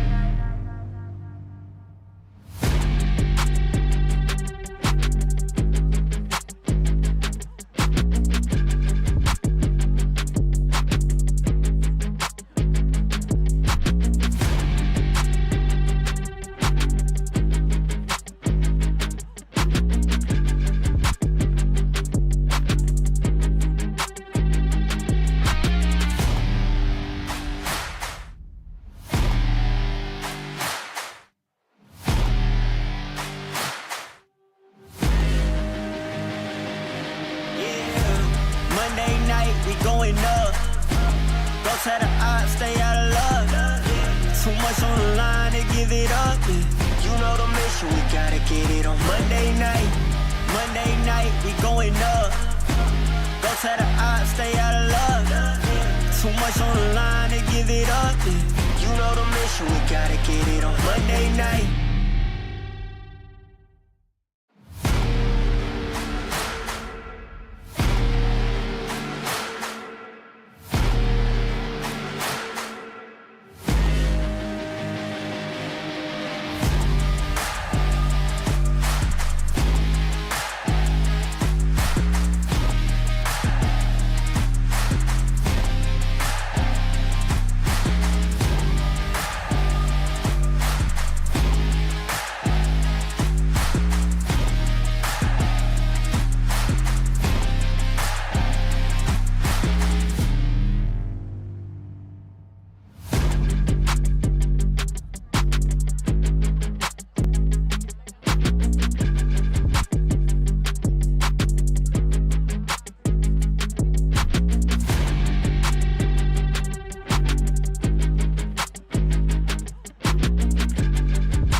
Nothing was given, I had to work.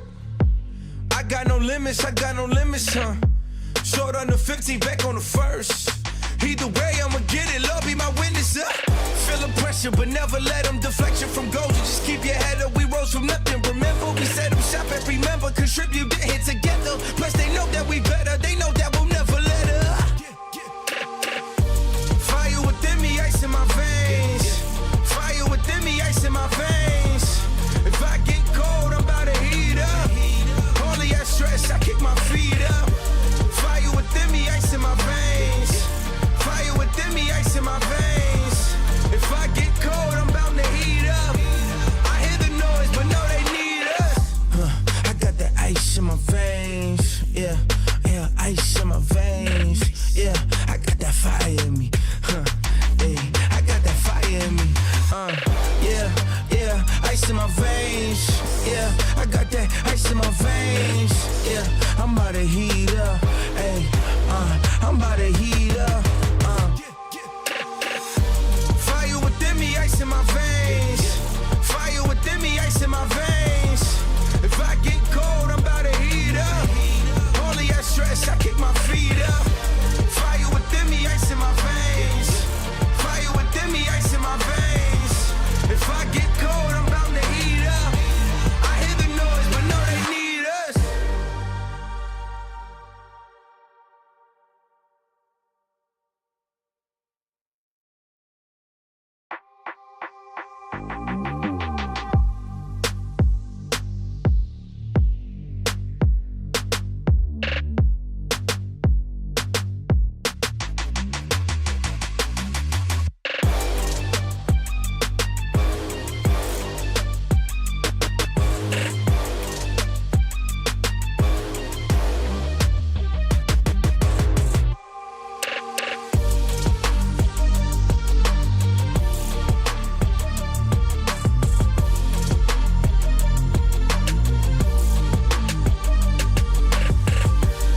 Hello and welcome back here. It is FISSURE Universe Episode 4, and we're back with the second series. It's the Boom Derby, Lacoste. I've been waiting for this. I'm already going to give this 5 booms. I'm so ready for this. There's BetBoom against Boom. A lot of B's. B-Cop. How do I fit into this? I don't know. I don't really care. No, I care. You're here. I need you here. Anyway, I need you for this game. I need you for this series. And we've got BetBoom against Boom. Another series that I feel might be pretty one-sided, like the last one. It could. I think this one's gonna be closer, but we'll have to see. We haven't seen these two teams play ever since Dream League Season 25, and I would say that both of the teams also didn't look too hot. Dream League Season 25, BetBoom Team ended up 6th, and Boom Esports ended up 13. But let's focus on BetBoom Team. Patch win rate, it says 50%. This is a bit underwhelming for a team like a BetBoom, most definitely. A team that I would say theory crafts a lot. So with the recent changes to Dota in terms of high skill matchmaking and Immortal Draft and everything around it, I think this team will be able to bring new strategies to the table and will be able to surprise people, especially coming out from GPK and Pure. I think these two players have been cooking some new stuff, especially Pure. If you remember at the end of the previous patch, before we got to 7.38, he was pretty much theory crafting all the new stuff because he got bored of the previous patch, and now there's a lot of stuff that he can focus on. And I think this patch is still relatively unexplored, so we will see some new stuff coming out from him, that's for sure. Yeah, and then we've got BetBoom's Boom's statistics here, not BetBoom statistics. The 2 maps, Lacoste. 2 maps. 50% patch win rate. 13th to 14th Dream League Season 25. Not a lot here to work with. Yeah. I mean, we haven't seen much from them. Also, a bit of a different roster as well in terms of who's going to be playing. So some of the changes did happen. We do have on the squad Armel, Jabs, Thames, Januel. Coach is going to be Mushi still, but Mr. Haircut is back. One of my favorite players, Januel. Great hairstyle. I think so as well. I wish I could pull off a hairstyle like that, but he's got the flow. He's got the hair flow, and definitely the best hair on the team. Maybe the best hair in the series. Might be the best hair in the whole scene, I would even say. Ooh. Not many brave people out there who are willing to try this, but definitely looks good on him. And yeah, coming into this one, Boom Team, they're definitely going to be an underdog, as you said. I want to see how they're going to be facing up against BetBoom Team, because BetBoom Team, super strong team. They just didn't have a really good run during the Dream League, and I believe we do have the coin toss available, and let's see what they're going to choose. BetBoom Team choosing Radiant, and first pick goes to Boom Esports. Yeah, BetBoom winning that coin toss and getting that Radiant choice out there. John Well, by the way, with the mullet, business in the front, party in the back, might be the way they draft as well. I mean, that's what it's called. When you have a mullet, it's business in the front, party in the back. So, you know, are we going to see a draft that emulates the hairstyle? Where it's what would that in be? The front? Like 3 beefy boys in front? That's the party. What did you say? Business in the front, party business in the in back. the front, and then you have like some Drow Ranger, maybe. Drow Ancient Apparition, on the party in the glacier. back. Yeah. I love it. I mean, the mullet draft style might become a thing. We might have just made something right here. Just saying. We are the inventors of the mullet draft.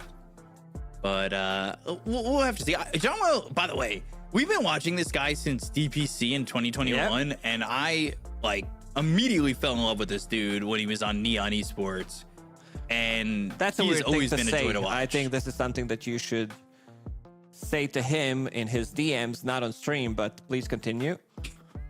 I like the way he plays Dota. All right, I'll tone it down a little bit for you, but yeah, he's been an interesting player to watch. I've really enjoyed seeing him kind of peak in his career. I feel like Boom is definitely a squad that, to me, feels like a lot of good vets. So I don't know. I want to see more out of them in this tournament.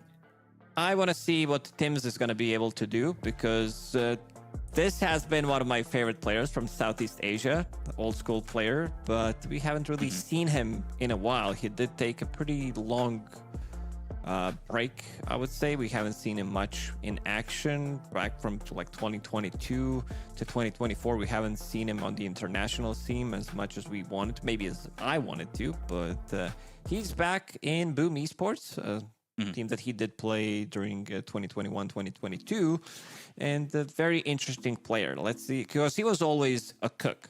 Coming out from position 4, he was playing out these interesting heroes, and I want to see if he's going to be able to maybe replicate this, because some of his favorite heroes, if you remember, Earthshaker, Earth Spirit, Nyx Assassin, these heroes are not the most popular right now, so he will definitely have to play different stuff, but I do believe that we have the draft ready, and we might hop into it.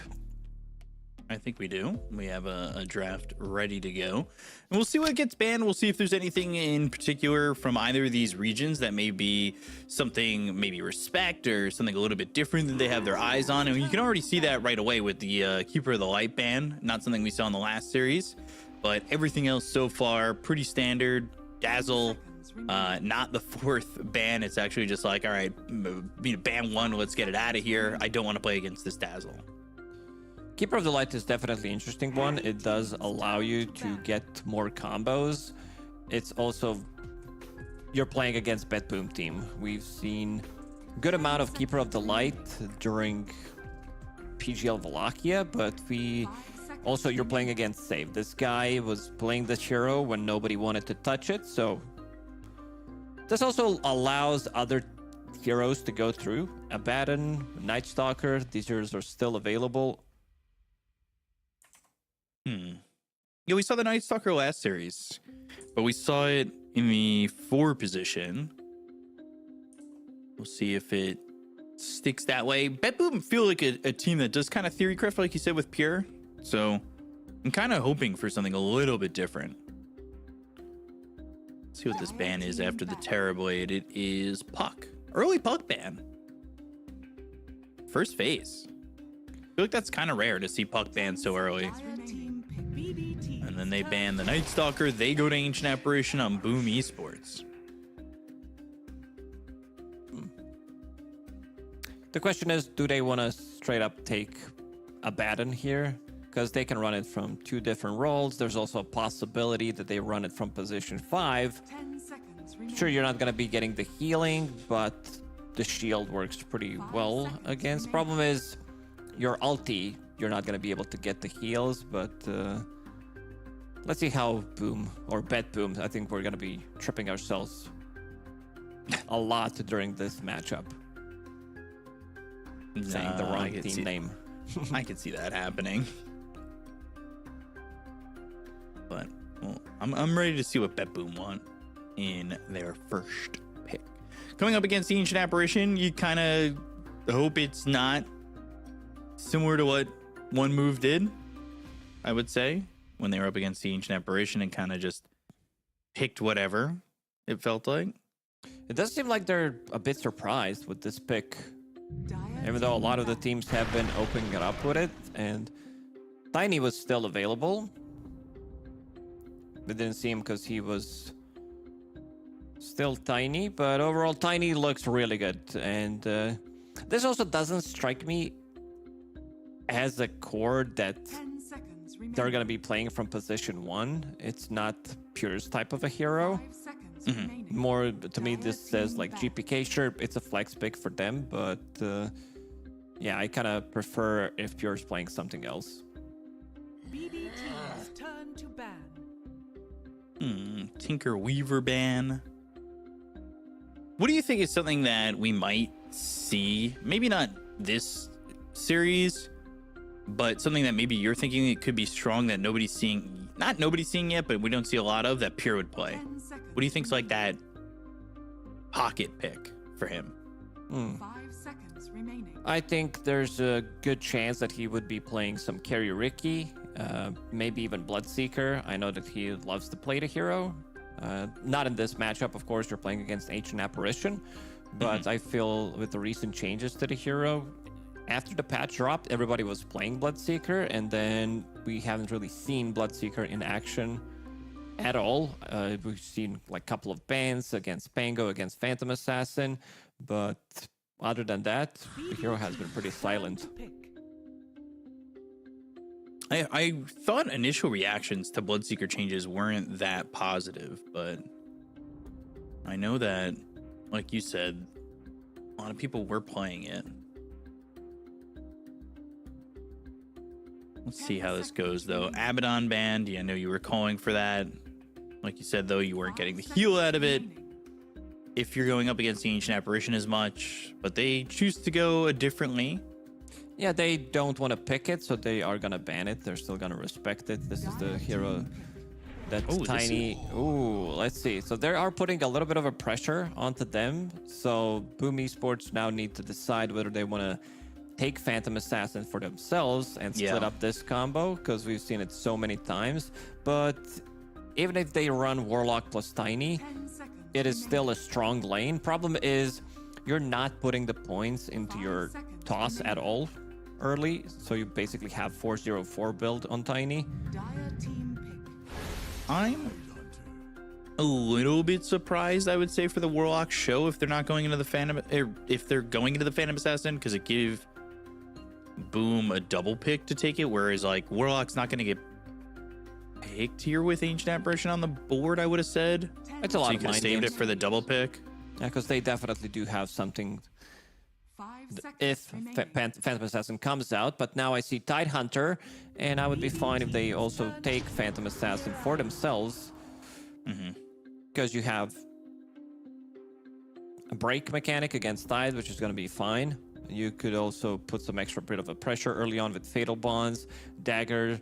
You get to level 2. You can definitely kill Tide at early levels, but later on it's not going to be as easy. You could also run this Tiny as a core. I'm fine with that. It's just that I would prefer if JPK plays it. Whoa. Ringmaster. Yeah, we've seen a good amount of Ringmaster. During PGL Wallachia, it was mostly coming out from Tundra. That's a big mug. What is that? half a liter of tea. Tell me it's a big guy. This guy is, I don't know if you've seen, he's freaking massive. This dude's like 2 meters and has 100 kilos. On the camera, it doesn't look like that, but when you see him in person, he's actually gigantic. He's a unit. I mean that in the most positive way. Sweet dude, too. Very chill guy. In the few sentences I ever spoke to him, or with him in the vicinity.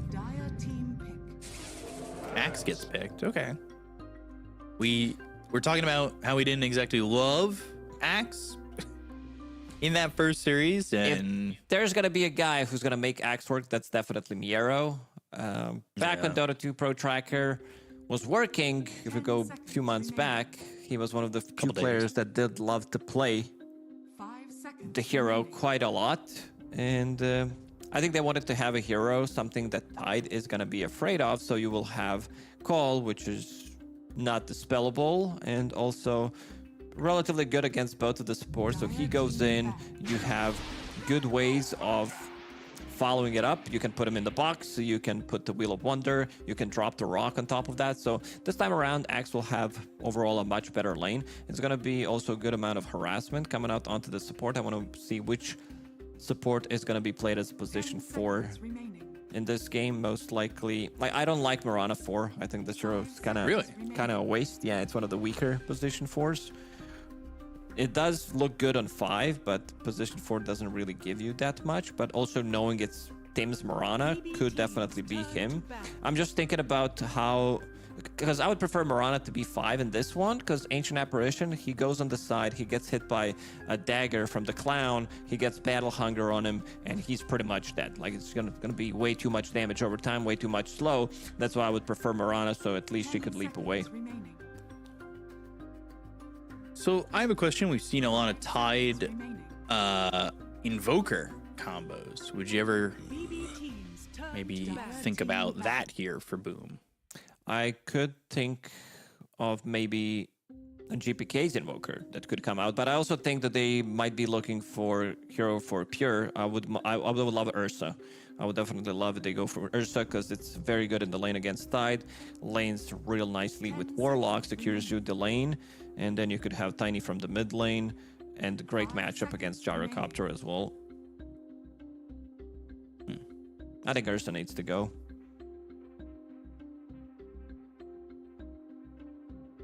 See if they get rid of it. They got rid of the Monkey King, which would look more like one moves draft, and they end up banning the Queen of Pain, picking up Slardar, and that's what, Slardar mid, right? Yes.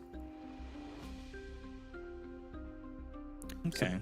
They don't see the matchup yet. Let's see if GPK is going to cook something differently. Let's see who's talking on the camera. Nobody's talking on the camera other than Save. And he already got his hero. 5 seconds remaining.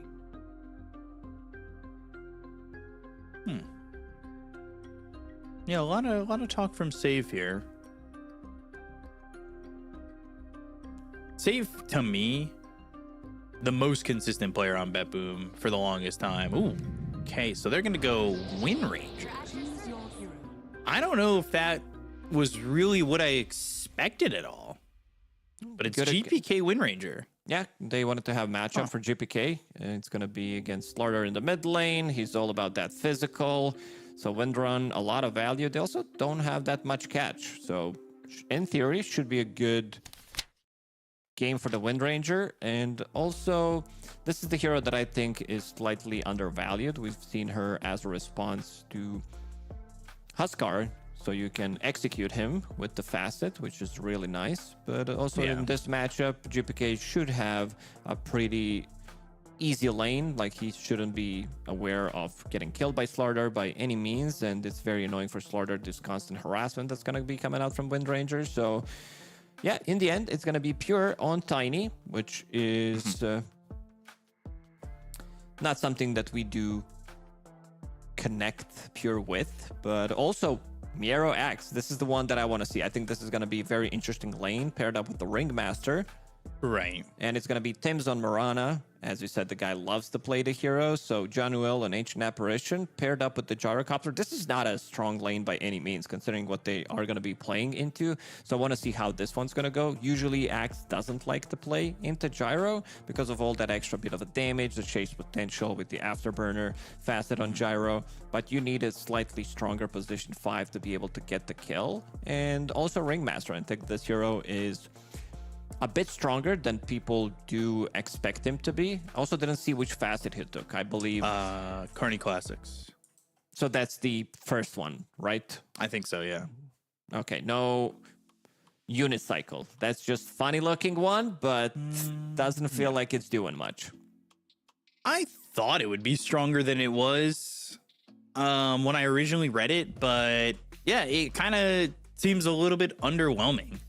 But the Carney Classics are the Mirror, the Tonic, and the Cushion. So that's the classics. I guess those are the Clown Classics. I don't know if you've ever seen a clown or if you've ever gone to the carnival or the I'm circus. working with one right now. Yeah, I've been to the circus. Actually, there's gonna be a circus in my town in a couple of days, so we'll have to check it out.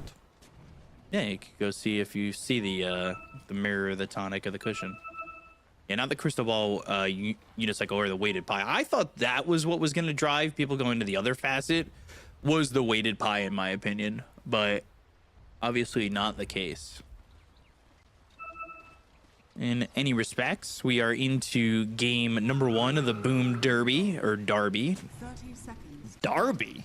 Yeah, I don't know if it's a... I was told it might be a derby, but I'm not We don't play a lot of football here in the United States that it really matters.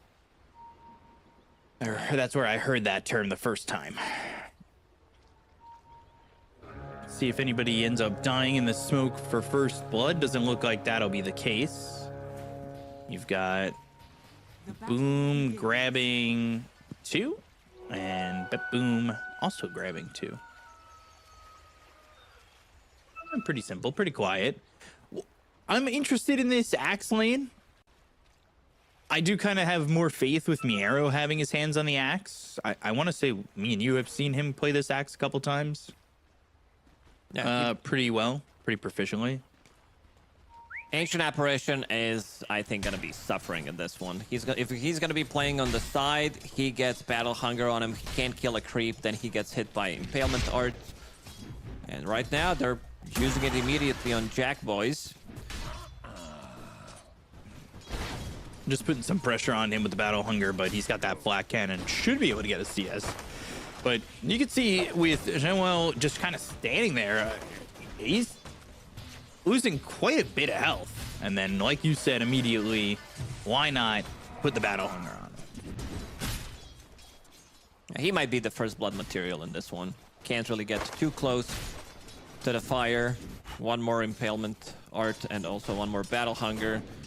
With the Blood Grenade, might do the trick. It'll be interesting to see. Bottom lane, some Fatal Bonds. This combo is going to be strong. We've seen a bunch of combos, Fatal Bonds with like Phantom Assassin or Tiny. Both pretty strong.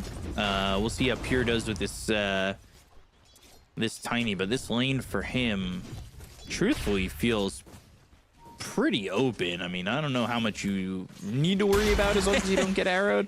Yeah, I'm looking at what Tim's is doing. He's arrowing the range creep, and that's his contribution to the lane. Pretty old school, but not sure how effective that's gonna be. Miero got a lot of pressure onto him.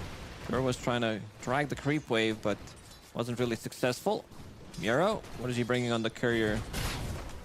Actually taking some significant damage, but now, let's see. Actually turn this and go for Jean-Well, and some decent damage onto the Ancient Apparition with the Battle Hunger edition.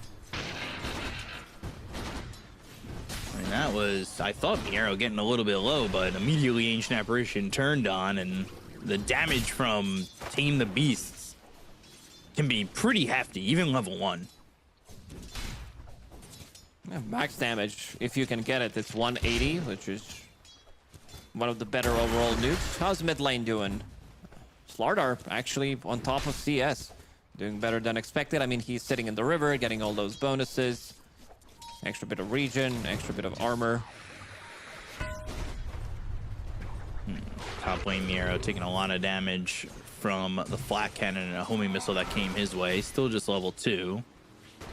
And you gotta be careful. Ancient Apparition not messing around. Blood Grenade. Oh, first blood for the Ancient Apparition. But now Miero got his hands on a Lotus. He can pop this and potentially turn onto the Ancient Apparition. Does have Battle Hunger available. 2 stick charges. And now picking up a Ring of Health off the courier. And he also brought up Healing Salve save. Perfect timing. The TP to the lane, he's gonna go back to full HP, but yeah, first blood. John-Well getting it. Not too bad of a trade. Surprisingly, he gets that. I'm a little worried about him staying in the lane, though. Needs to bring some extra regen. He's bringing Healing Salve on the courier, so that's gonna be his way of regening up. And also Miero, he's saving a point, deciding what he wants to get. Does he want to put another point in Battle Hunger for that extra bit of a harassment?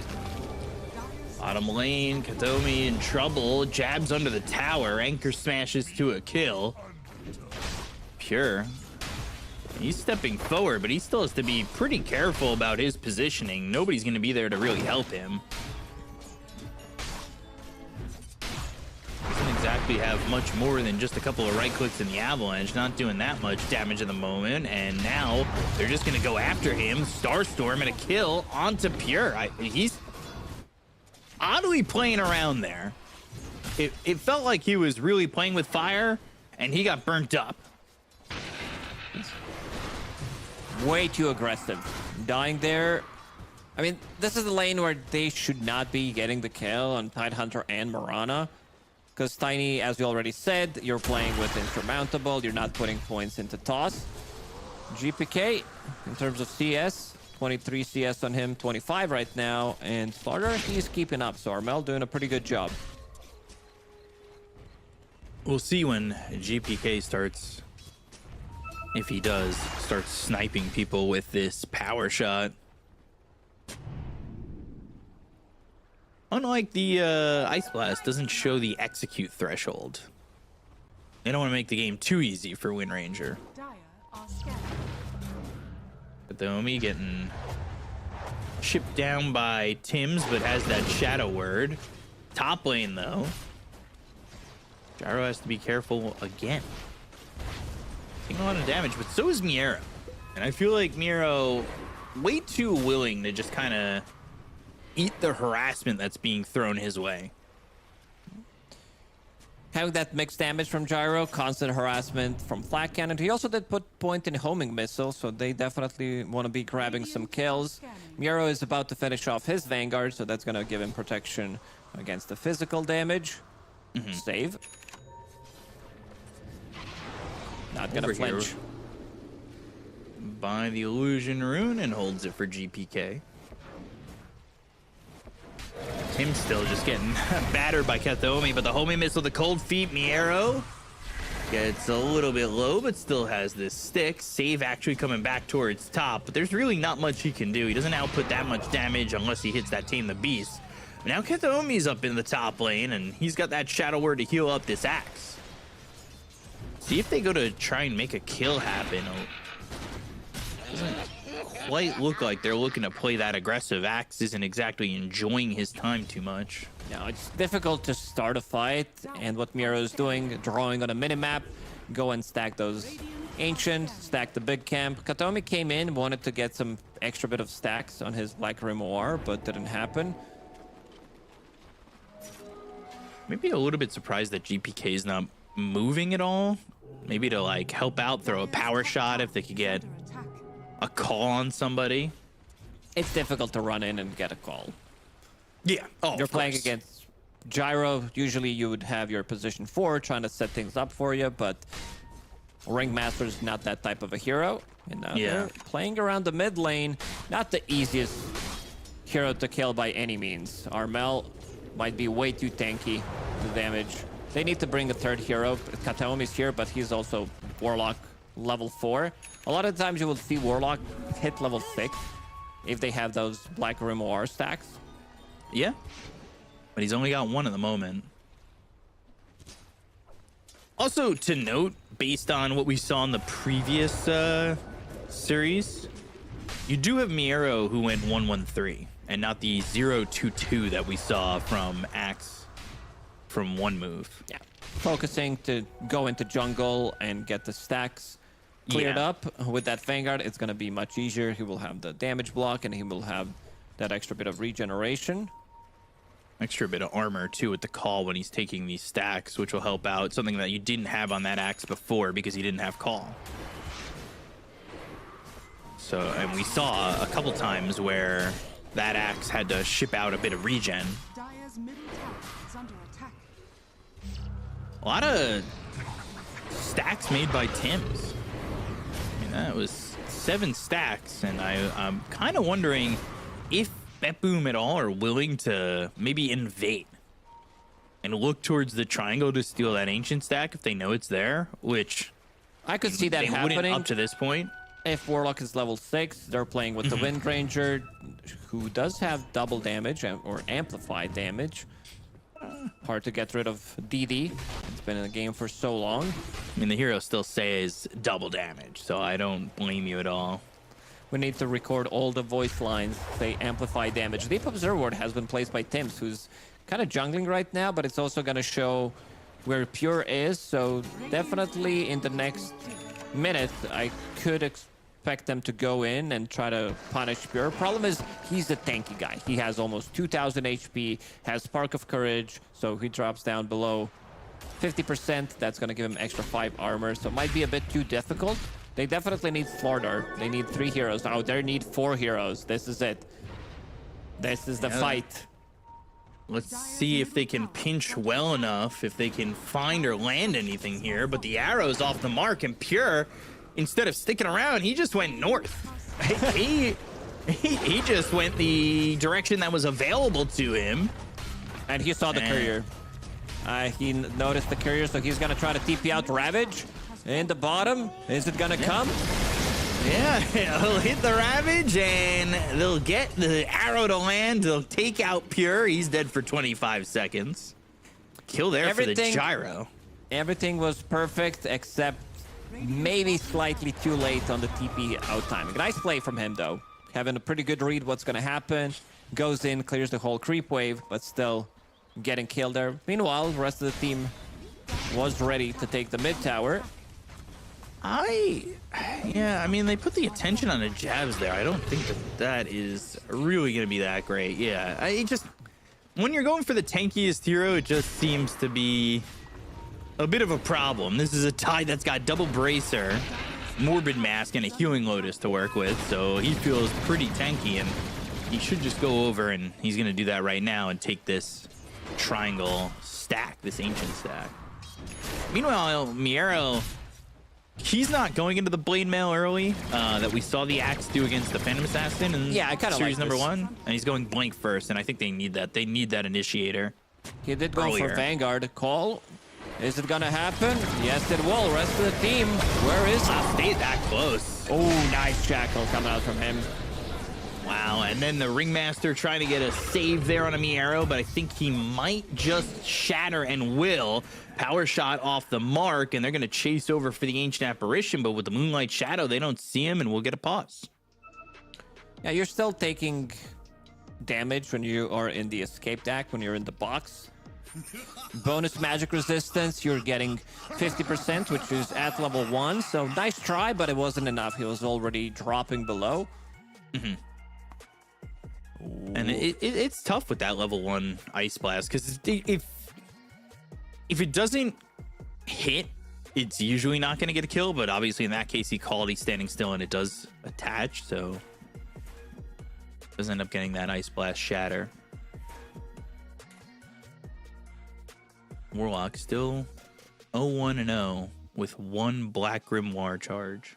He does have ulti available, so considering that he didn't use it, he just might keep this one. A lot of the times you want to use this for one big fight when other supports are not level 6, especially if you're active early on, and then you drop it, suddenly you're taking the tower. But when you get it this late, because he didn't get a single stack on it, might just keep it for the later stages of the game. Yeah, to jump maybe to 12 quicker. Let's see that. Pure not farming is that well. Bottom of the net worth for the course. He got shut down. We did say that this lane is not the lane where they're going to be grabbing kills. And he was also the one who died 2 times, so we'll probably get the tower for himself here. That's going to be some extra bit of a gold. But yeah, Boom Esports doing a pretty good job this game. Yeah, currently up 2,000 net worth, but Miero, he has found a solid chunk of farm. Despite being dead at this moment, he's getting close to that Blink Dagger. Somehow was able to just walk up and call the gyro in that situation,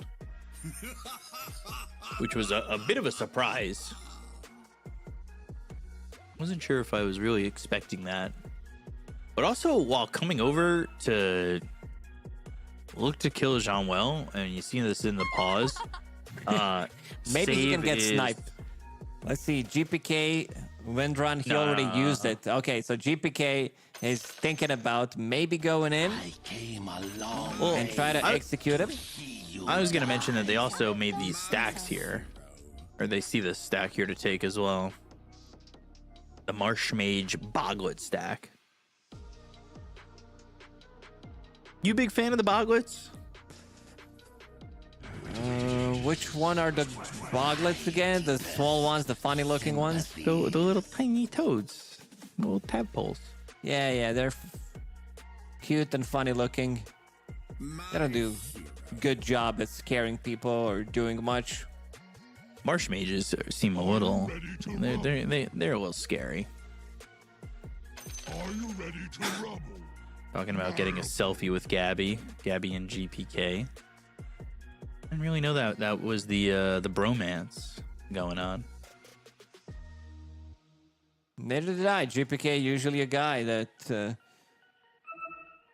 has more foes than he has friends, but yeah, Gabby seems to be the one on the list. We need to get a new selfie together. Jokes aside, GPK definitely, in terms of his gameplay, he looks like a solid rock. That was the big part of him not getting like huge success previously, where he was like unable. Sometimes he did crumble, especially when he was the one getting focused. Teams definitely exploited that whenever they were playing against him, but this guy is a beast right now. He looks so stable pretty much in every single match that I watched him play in the last year or so. Mm-hmm.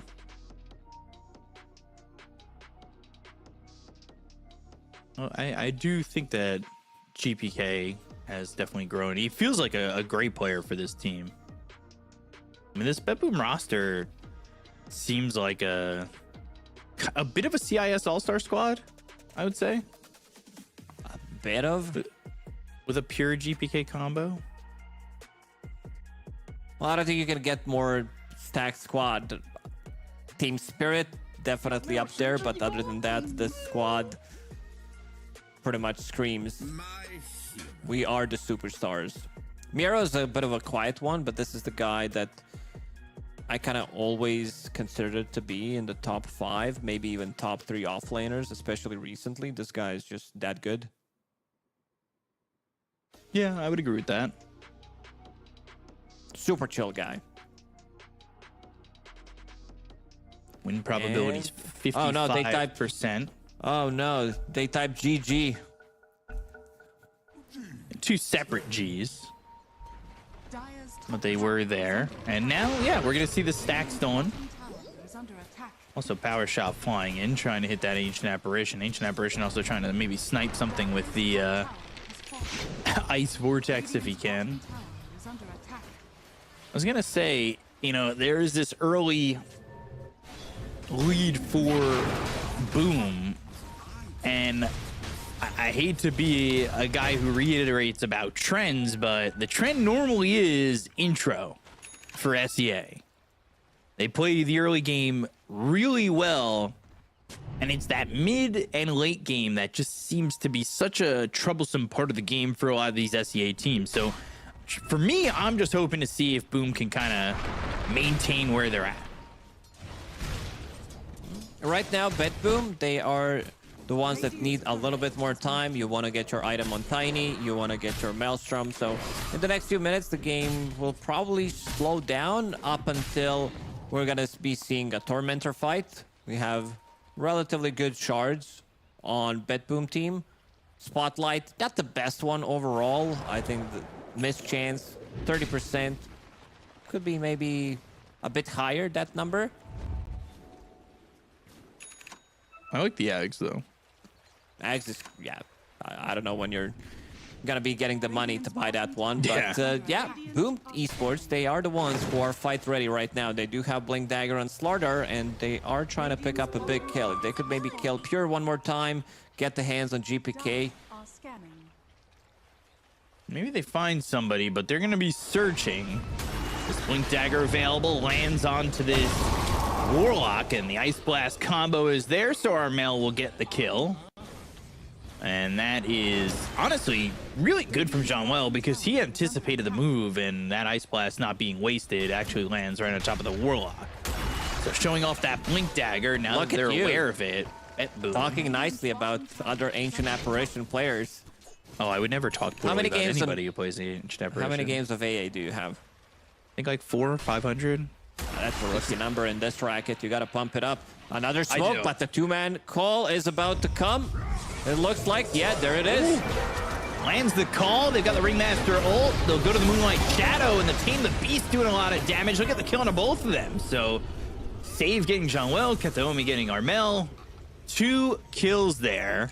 They were too greedy. They wanted to make another move, but this also comes down to Miero having his big item, because he did go for Vanguard first into phase boots and then skipping Blade Mail, knowing that he needs to hit the right timing. He needs to have that Blink Dagger before a 15-minute fight. So Miero gets the job done. They get 2 kills, which was nicely executed, and suddenly the game is back to even. Pure, he continues to farm up, finishing off his Echo Saber, going into Shadowblade next, so wants to be able to go into backlines and try to get a kill, probably on Ancient Apparition. This is the target you want to take out first, or if you want to combo it with Axe, then I think you can pretty much kill any target on the map other than Tidehunter.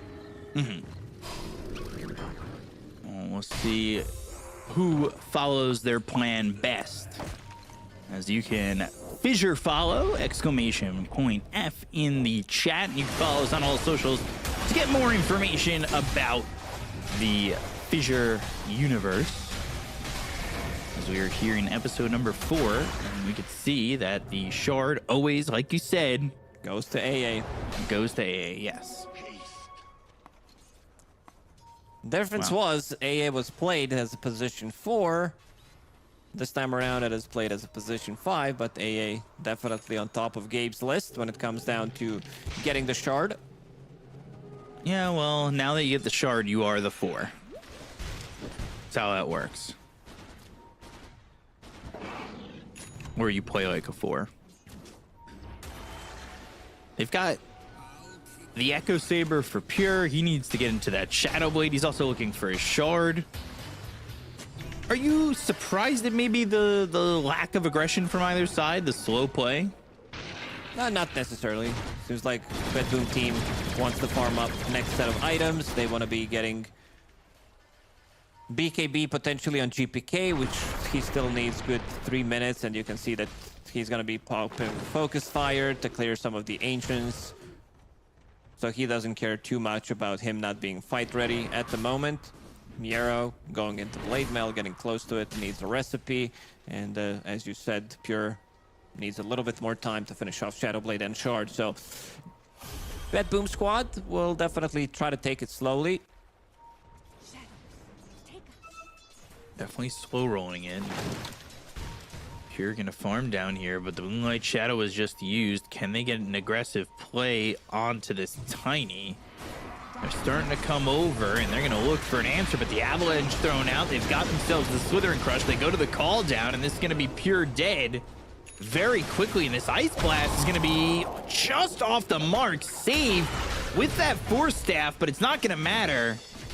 And they're in the water. Eventually, they'll take him out. It's the neutrals that get the kill, though. Tidehunter got griefed by his own kin. Small Ravage getting the kill there, but yeah, good fight for Boom Esports. They are showing that they're fight ready right now compared to BetBoom Team, who still need a little bit more time. Well in trouble, trying to TP out. The damage with the Culling Blade is there. Miero gonna get that kill. Arrow flying in, but that's not gonna connect at all. GPK maybe looking to turn this back around. Fatal Bonds, Power Shot. Jabs and Tim's just walking away from this one, though. Hard to fight the Tidehunter. He is very strong. But you can see the little bit of lack of damage, especially when Pure is not in the mix. He gets taken out of the fight very early on. Pure has not been in the mix throughout the whole game. So he's sitting at 0-3-0 right now. Bottom of the net worth for Coors, and just not really finding the openings that maybe he would have liked. At least for now. Gotta wonder when he's gonna get involved, but Ancient Apparition walking into that call, Tame the Beast. Miero gonna get yet another kill here on that Ancient Apparition. I mean, this is not been the greatest game for Ancient Apparition in terms of living, but these Ice Blasts have made a difference. He landed some good ones. Armel. Seems like they're trying to make a move on him. Pure wants to get involved. Dire are scanning. They'll come over, and Armel just too quick. Well, now let's see if Boom want to make a move, because they just got missed out there by BetBoom, and they smoke up. They're looking to play aggressive. They're looking to find an opening, and they'll speed through the water. Blink, Slither, and Crush. Katomi gets caught, and he's surviving for a little bit. Throws down the Chaotic Offering, which is a little bit of a surprise. The slowing of Jabs, they've got the Tame the Beast for the moment, but can they follow this up? Arrow, now with the call. Ice Blast flying in. That's going to land onto this Axe. Ravage to follow it up, lands onto 2. Armel goes to the back lines. They get the Cone of Arrow as well. Save. The Avalanche comes through from Pure. He'll toss him up into the air, but they don't have the damage to deal with this. And now the Slither and Crush again. They'll kill off Pure. 4 heroes dead. GPK with a snipe on a Tims. But that is a good fight for Boom. Oh, what an excellent fight for them. Losing only position for Mirana. They get the first initiation onto Warlock, who's forced to drop a rock. He is a bit of a tanky guy. Has Solar Crest, has Gossamer Cape, so he lives just enough to be able to drop the rock. And then they try to focus down Tidehunter, which is not the easiest thing to do. And suddenly the counter initiation comes. Jabs doesn't die, gets the Ravage off. They definitely need a little bit more damage, and it's gonna be Roshan. Jackie boys, or Jack boys, or Jackie. He's on top of the net worth, getting into his BKB, so he's gonna feel much safer. The amount of damage that he's dealing in the fights also should not be underestimated. GPK is about to finish off his BKB, so that's gonna be his way of going into the fight, and I think they need so many items on BetBoom to fight right now, because Pure, he's, as you said, he got shut down at the bottom of the network with Axe right now. About to finish off his Shadow Blade, but that also needs to be turned into Silver Edge. You don't want to keep killing the Tidehunter, but I love the itemization that Jabs is doing. He's sitting on almost 4,000 gold, and I like the Yule Scepter that he has queued up, so that's going to be a good way of disengaging. Axe blinks in, pre-BKB, Yule Scepter on him, mitigate all the damage. He tried to blink in right there. He tried to get a call down. Now he's in trouble. Starstorm, Ringmaster with the ult. They get the kill on the Thames, but now the Ice Blast flies in, finds Miero. 4 staff from Save. It's only a level 1 Ice Blast. They don't have the Anchor Smash. GPK, though, he's pretty far forward. They're not going to catch him just yet. Now Jabs with the Gush on a Save, but they did end up getting Miero out of that one. So he ends up surviving, and healed up a little bit there from Save. And all is okay in the world. They actually survived this. One of the things I was going to mention about the net worth, when you're talking about it, Miero was the saving grace here, as he was top of the net worth by a little bit for a little while for this Axe, but now he's starting to fall pretty far behind. This is what happens with Axe if you're not taking the fights, if you're just farming, and a lot of the times you need to take an L because others from your team want to take that farm. Good thing is that GPK didn't use the BKB in the previous engagement, and he also has found a very good neutral item for himself, Brigand's Blade. So you get that item on Pango, you get it on Windranger, it's going to work out really well. And Revenant's Brooch, one of the reasons why I thought, at least when the changes did come out, that Windranger is going to be much more popular. It is bought, this item is bought in pretty much every single game, not necessarily as your first item, but a lot of the times you will see it between 20 and 35 minutes. Yeah, it'll be a little more time before we start seeing that fly out. Ags picked up for Slardar. They've got this Aegis for another 2.5 minutes. A lot of time for them to work and maybe push these buildings, get a tower or two, take some objectives. Pure gonna grab that shrine, and they do glyph, but nobody's coming down here for BetBoom. We'll just flat cannon and take this tower for free. I mean, nobody's gonna stop him. Why not? Armel crossing the river, but we'll see if he finds anybody. A lot of these heroes up on the high ground. He needs to be careful about how he goes. They've got the Moonlight Shadow. They do have themselves a sentry. Southern Crush was used. Shackle doesn't connect. And now Save, he's the one in trouble. Starstorm trying to survive. They've got the ult from him. Now they go to the Ravage. They'll get the kill and a Save. but can they get anything more from this? The Fatal Bonds aren't exactly amazing. Pure's in trouble as oh, well. Hold on. The call on a 2. They'll get the Aegis, but they'll end up losing Pure. Ice Blast flies in, hits onto the Golem. Miero getting low. Cold Feet on him. Bash will make sure he freezes over. 3 heroes down to the side of BetBoom Team. And this is Boom again taking a very advantageous fight. Pure is just not a factor in this game. He goes in, when we look at his damage, 1.4k damage, 25 minutes of the game coming on from your carry. Not the numbers that you want to be seeing on screen. And also pre-BKB, he's having a lot of issues. Sure, you can disassemble this Echo Saber, farm another 1,000 gold, come into a fight with the BKB, but you're also going to be fighting into Slaughter, which is going to be a bit of a difficult one. Sure, you have that extra bit of armor, but level 2 ulti on Slaughter, minus 15 armor, is going to bring you down to almost minus. Yeah, you definitely gonna have minus armor. So BetBoom Team really struggling here against Boom. They took the tier 2 bottom. They were able to open up the map a little bit more, but I am starting to worry that BetBoom Team don't have any responses yet, or if they will have any responses throughout the game. They're just falling further and further behind. You can see the difference. We saw this with the Gyro in the last series as well, that they're able to make a big split in terms of net worth advantage, and they're already doing that. They're up 2,400 gold over the first hero on BetBoom Team.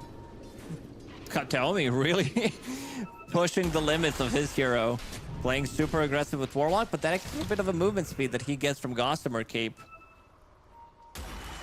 that doesn't exist anymore. Never mind, he's just a speedy guy.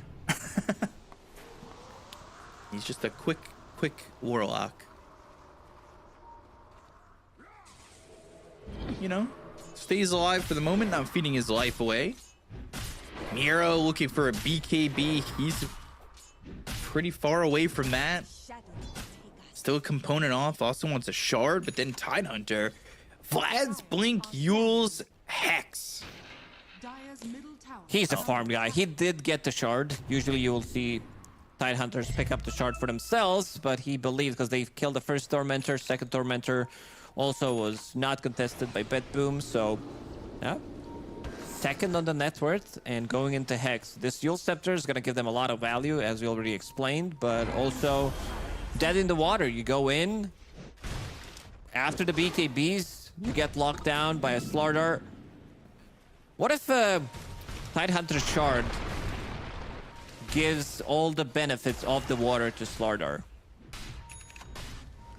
Because it's technically like an anchor that is in the water, correct? Yeah, work with me here. I'm listening, but I don't know. I mean, maybe the combo of Gush and Anchor? Look, he's dead in the water. Well, actually dead in the water. Yeah, now he's dead in the water. What? Yeah, okay. There he is. Now he's dead in the water. Okay, now I'm hearing ya. But I think Gush should add the water effects. Should splash some water, you know? I think Tidehunter should have benefits of being in the water just like Sardar. And so should Naga Siren. Yeah, let's become Pokemon again. We tried that with some fire damage and similar stuff, but it didn't work out. We had that for like 2 weeks, I think. And we're like, oh, never mind. Get this out of here. We cooked too hard. GPK, by the way, has that Revenant's Brooch building Ags next. But how long before BetBoom Team feel capable enough to fight back? They were down a lot of net worth. I feel like they've gotten a lot of gold recently without really fighting all too much.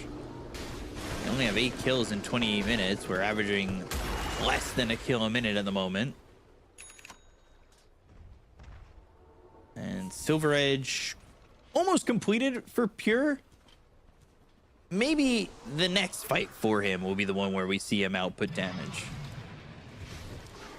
Yeah, he definitely needs it. And also Wind Ranger, Revenant's Brooch. Nemesis Curse as well available, so that's gonna be the extra damage that they do need to kill those heroes. And I think if they initiate onto Tidehunter with the call, they could kill him with the Silver Edge and the Wind Ranger. Right. Because there are no other saves on their side. Domi, like you said, always pushing the envelope. And he is pretty far forward. They are starting to rotate here on Boom, and they are starting to come towards top and group up together. But instead, they're going to look over towards mid, and now, Avalanche toss. This is a problem, and Armel's just dead. He was the one playing aggressive on that. GPK putting himself on a killing spree, surprisingly, with how little they've won fights here for BetBoom Team. But a big kill to get, taking out the mid of Boom and taking out one of their initiators. Aggressive. Jumping in like that. Also happening near Roche time, and you can see BetBoom Team, they're already in the pit. Amplify damage on your Wind Ranger. It's gonna do the trick. We don't talk about them having that extra damage bringing to the next fight with the Nemesis Curse, Revenant's Roach, and Amplify damage still up and running. Pure will pick up the Aegis. Yeah, desperately needs this if he wants to get involved in these fights. He's been dying too quickly overall, but now he's finally got 2 assists. Still, though, 65% win probability for Boom Esports. And they're going to look maybe to find something over mid. I mean, nobody is here to help Pure if he gets caught, but they do not spot anything. And now, let's see if maybe they can turn this around if they know where they're at. But they don't exactly know. They TP back to the tier 2 towers, and they're just walking up the lane. Oh, he's alone. And let's see what they can get. As they're going to make this jump. They'll get the kill to Jackie.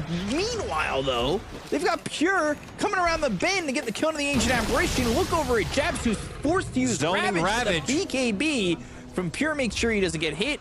Unfortunately for him, he doesn't follow that up yet with anything onto the Tidehunter. And they won't be able to catch their hands on anybody else, but they caught themselves Jackie, and he's dead for 40 seconds. All of a sudden, the net worth lead is down to about 0. Oh man, they were up so far. The way they approached this fight, you had Gyrocopter who was kind of alone. You need to give respect to the damage that they do have. Tiny basically had second item Shadow Blade, and they killed him so many times that maybe they forgot that Tiny actually exists, and he's the one holding the Aegis right now.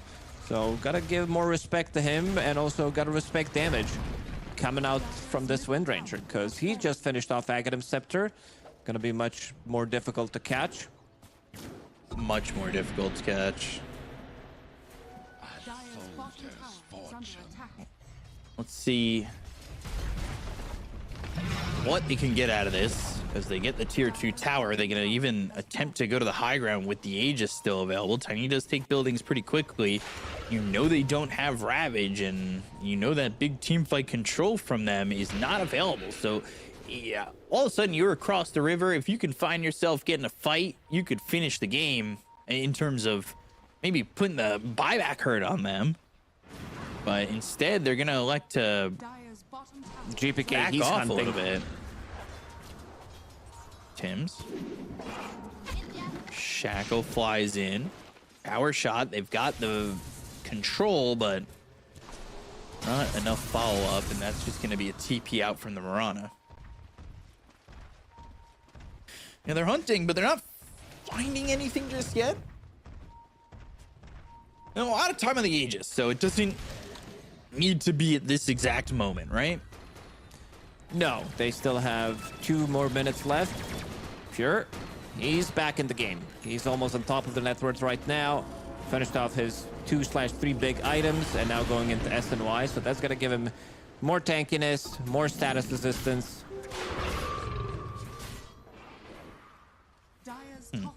Haven't really seen much from Jabs. He did pick up relatively early Hex, but we haven't seen it in action. It's a great item, especially if you get it this early on. BetBoom Team did a good job holding hands together and getting the pickoffs when it was needed. Pure. Let's see if he can find still anyone. wants to siege the high ground, at least for a little while. The rest of the team is gonna bail. Ice Blast was flying through, not going to be thrown out, not going to land on anything. The arrow, meanwhile, he's going for Shiva's Guard next. He's way far away from that. Not going to get that anytime soon, but see if Pure can find anything. They're playing very, very safe on the side of Boom. This is something that I kind of talked about. They start really well, but they ultimately end up fading off, and now, well, Yule's one more right click. Pure gets the kill, and now they're going to try and fight this. And the arrow goes in with the blink, but the Ravage, whoa, the damage onto the axe. I mean, he had no chance. He died immediately. Let's see if they can get a kill on a Pure who pops the BKB early. They've got the Shackle to connect onto this Armel Sardar. They're going to try and fight Jackie. Ice Blast flying in. Pure in trouble. He'll end up dead. He's going to come back to life, but they already took out GPK. They lose the Windrunner. Kataomi, he's going to have to run away from the Ancient Apparition. The toss all the way away from them is Pure needing to leave as they lose Kataomi, and that's not going to be a good fight for BetBoom Team. Axe dying immediately. I think he needs to be able to disengage and get one more fight. Didn't get the BKB off. Got surprised. I think he got kexed and then he got Ravaged afterwards. And also the Rock was not available to counter-initiate onto Ravage. They gotta give more respect as well to how much damage they can deal. Jackie is level 20 right now. Hex, but Avalanche toss. He just killed himself. Came the beast, and Jabs is dead. Oof. Not what you want. That's also Gem. Uh-oh. So you're playing against Marana. A lot of value. You have Windranger with the Aghanim Scepter and Tiny with Silver Edge. So losing a gem is pretty massive. Januel might start to think about getting a new one. Definitely might need it. Got 1,100 gold. You're now top of the net worth, though. This is not what we were seeing in the early parts. With Pure being shut down, but he has definitely come alive in the second half of this game. BetBoom Team, they also have themselves a net worth lead for the first time in this game.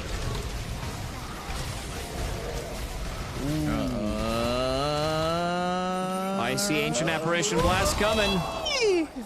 That's gonna be a double kill. Yeah. Oh man, they both shatter. Oy, that is not what you like to see happen. What a beautiful if you're snipe. BetBoom Team. He's level 19 right now. Yeah, that level 3 Ice Blast, it hurts. I mean, the 400 initial damage if it hits, and then having it up to 14% shatter. Pretty good. Pretty good. Max is level 18. He's level 19 on Ancient Apparition. Uh-oh. 2 solo kills. Radiant's middle tower has fallen. That is, Ancient Apparition, higher than the axe. Man, not what you normally see. Unless you're me, of course. You don't believe that at all, do you?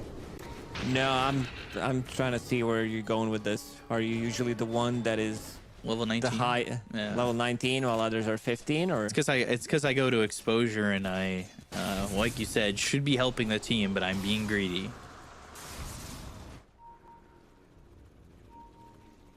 You sound disappointed with your silence.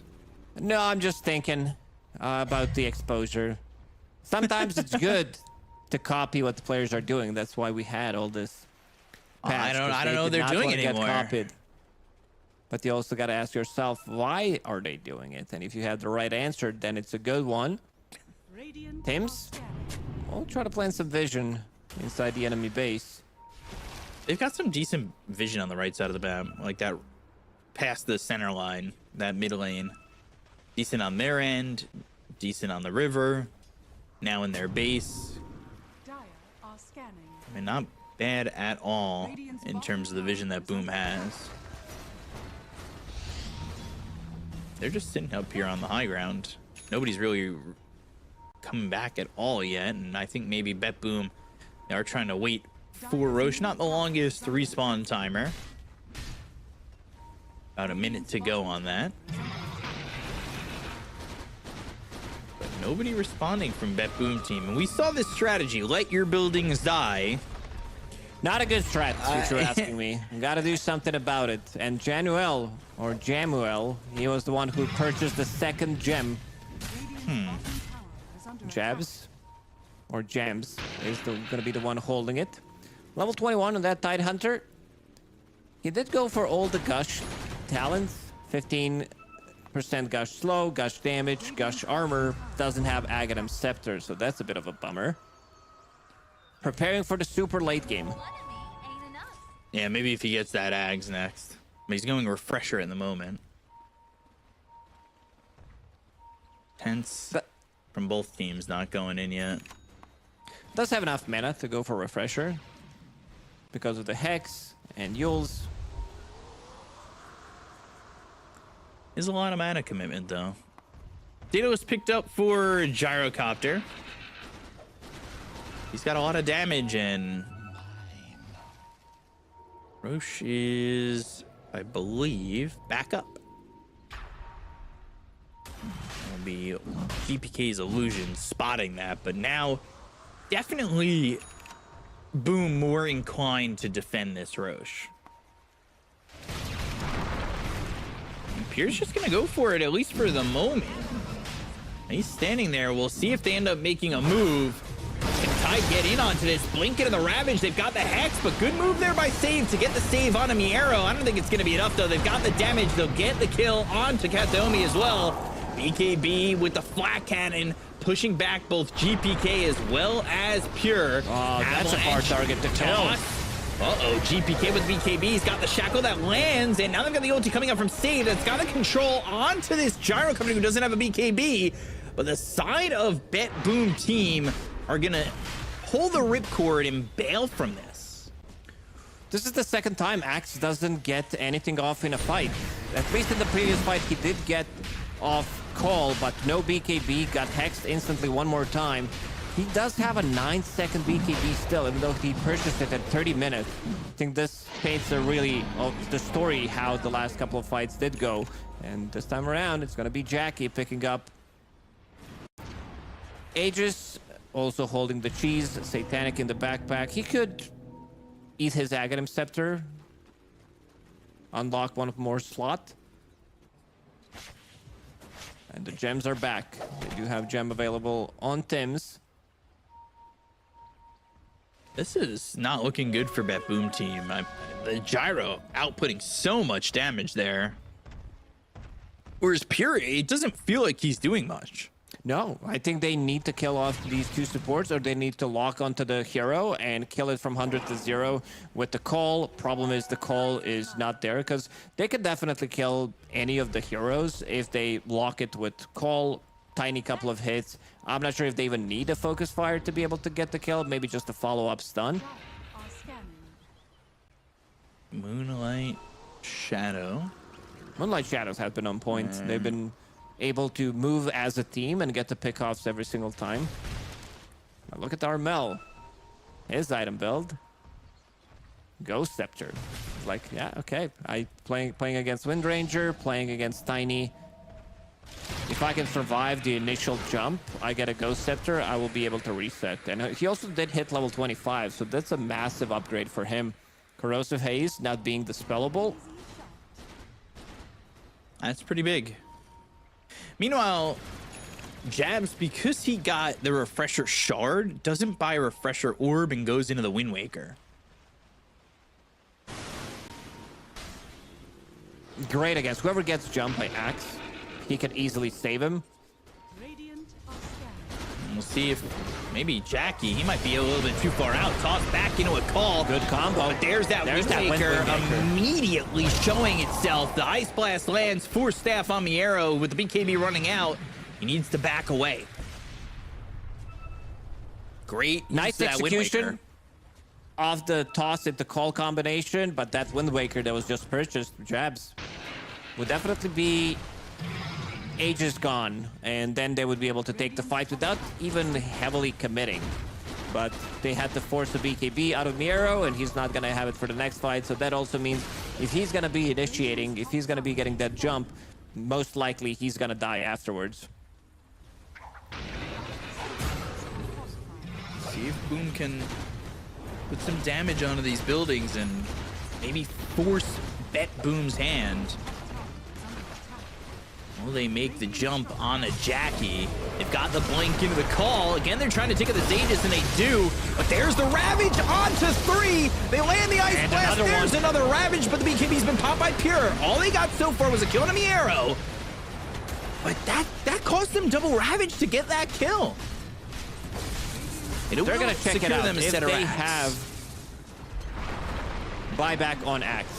Because we said he jumps in, he's gonna get deleted, and even though they don't have those Ravages, I still feel that they should be trying to push it, because without Axe, I think Jackie should be pretty fine. Maybe I spoke too soon. Let's see. Tame the Beast. Taking some damage there. Playing up front. Oh, Pure. Blink. Crush. Now they have the save from save so far. Ice Blast flies in, but Pure's in trouble. The Force Staff and inside. He's dead. Oh, jeez. He shatters. I mean, John Well is the MVP so far. I believe that was Save's Force Staff that pushed him back in. He was fine. He was actually fine. He turned and got Force Staffed, and now Pure forced to use the buyback, and this might be the beginning of an end. 20,000 gold lead for Boom Esports. Was a very shocking move there. I mean, they were playing pretty far forward. They would have gotten out, but that Force Staff, a little bit of a grief.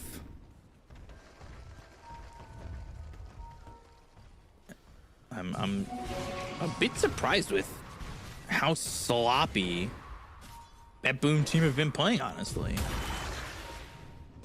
Something does feel off. Usually this is a very explosive team, but they got shut down. Boom Esports putting a really, really nice performance so far. Almost 8,000 gold on Gyrocopter. Jackie thinking about what he wants to buy. Seems like SNY is going to be the item of a choice. We'll give them that status assistance, which kind of you always need when you're playing against the Axe. And we can see the win probability, 86% now. See if BetBoom Team have what it takes to kind of hold this together. They need to have Miero survive the initial onslaught, maybe catch somebody to kill off quickly. Not so easy, because now that Jab's, well, he shouldn't be your target, but the fact that he isn't your target means that he's going to be able to Wind Waker whoever gets blink called. And there's that SNY.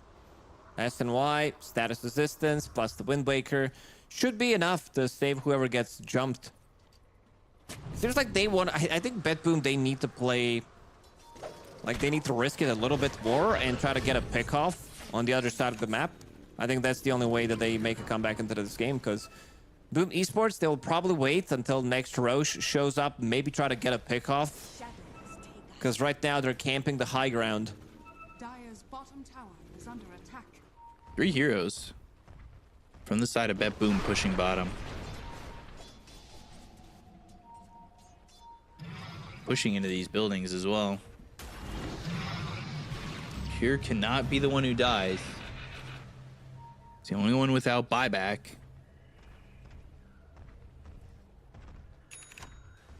We're pushing those creeps into the tower. And that will bring Armel all the way back. He's got that overwhelming blink, has an AC, has Sanjin Yasha. They really do have all what seems to be like all the tools necessary to finish off this game for the side of Boom Esports. And I love what GPK just bought. They desperately needed that nullifier against the Wind Waker, and he also does have a Blink Dagger BKB, so he can jump in and be the guy that just focuses whoever they jump. Like whoever Axe jumps should be able to kill him from 100 to 0. even with the Wind Waker. And also, we are seeing the new tech, Aghanim Scepter. You wanted to see it at the start of the game. Doesn't happen, because they need to farm some gold. Escaped Act, upgraded by Aghanim Scepter. So you have 2 charges. And also, you are throwing the daggers in all directions.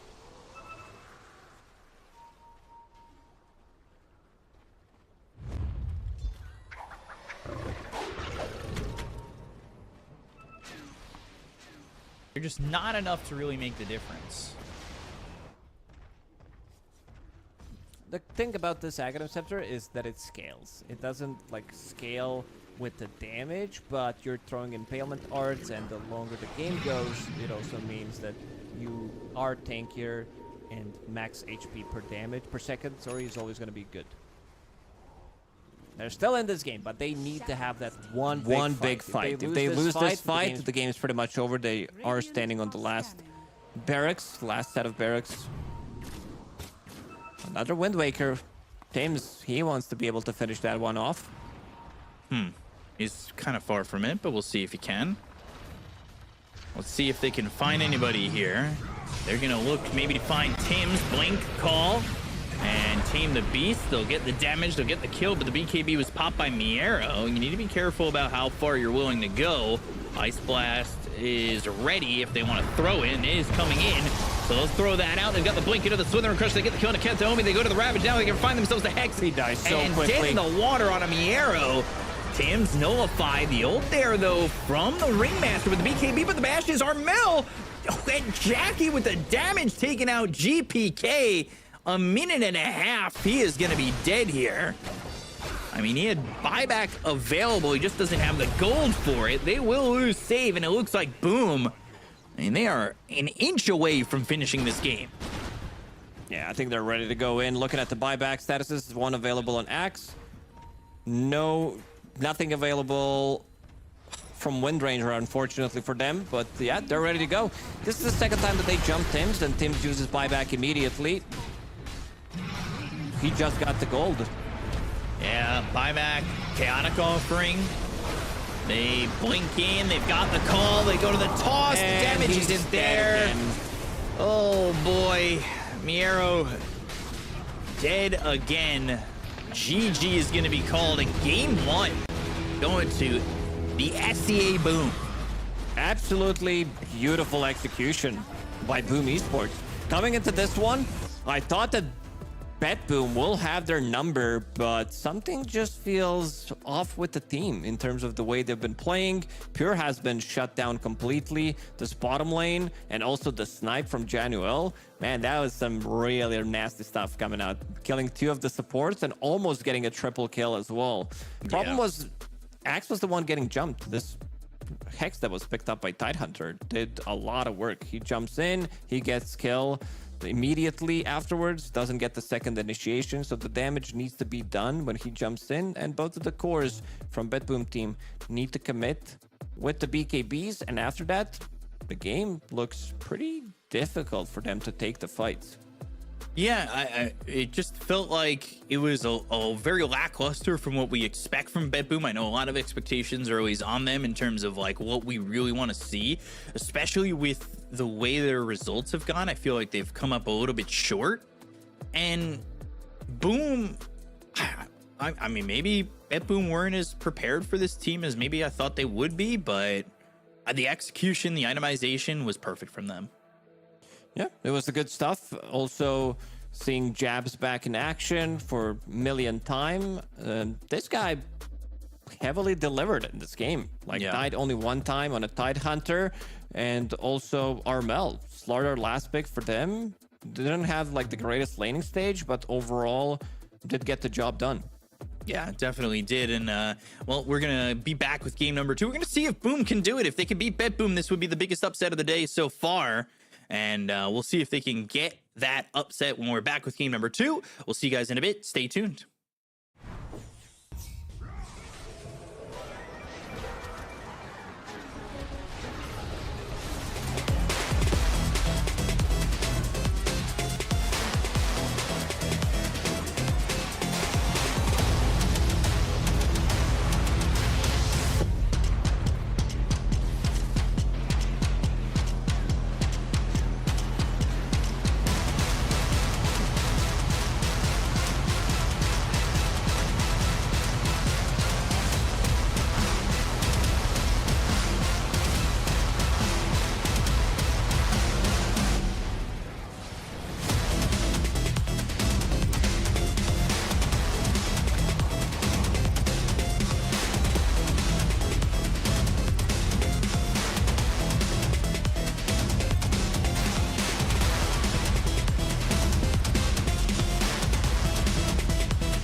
we going up.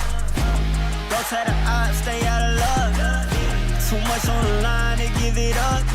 You know the mission, we gotta get it on Monday night. Monday night, we going up. Don't tell the odds, stay out of luck. Too much on the line to give it up. You know the mission, we gotta get it on Monday night.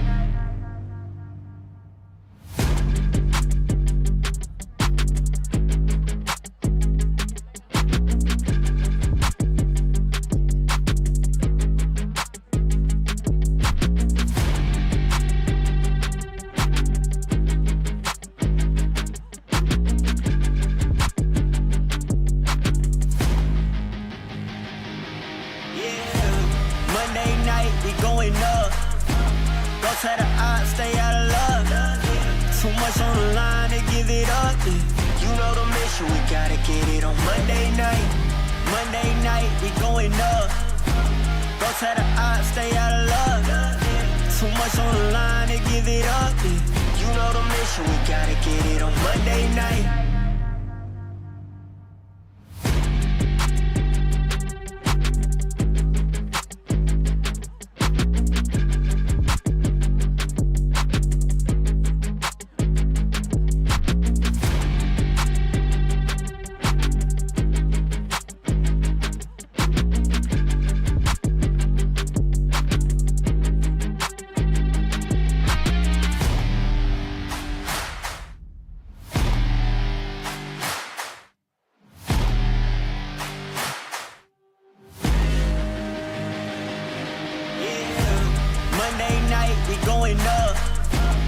Tell the odds, stay out of luck.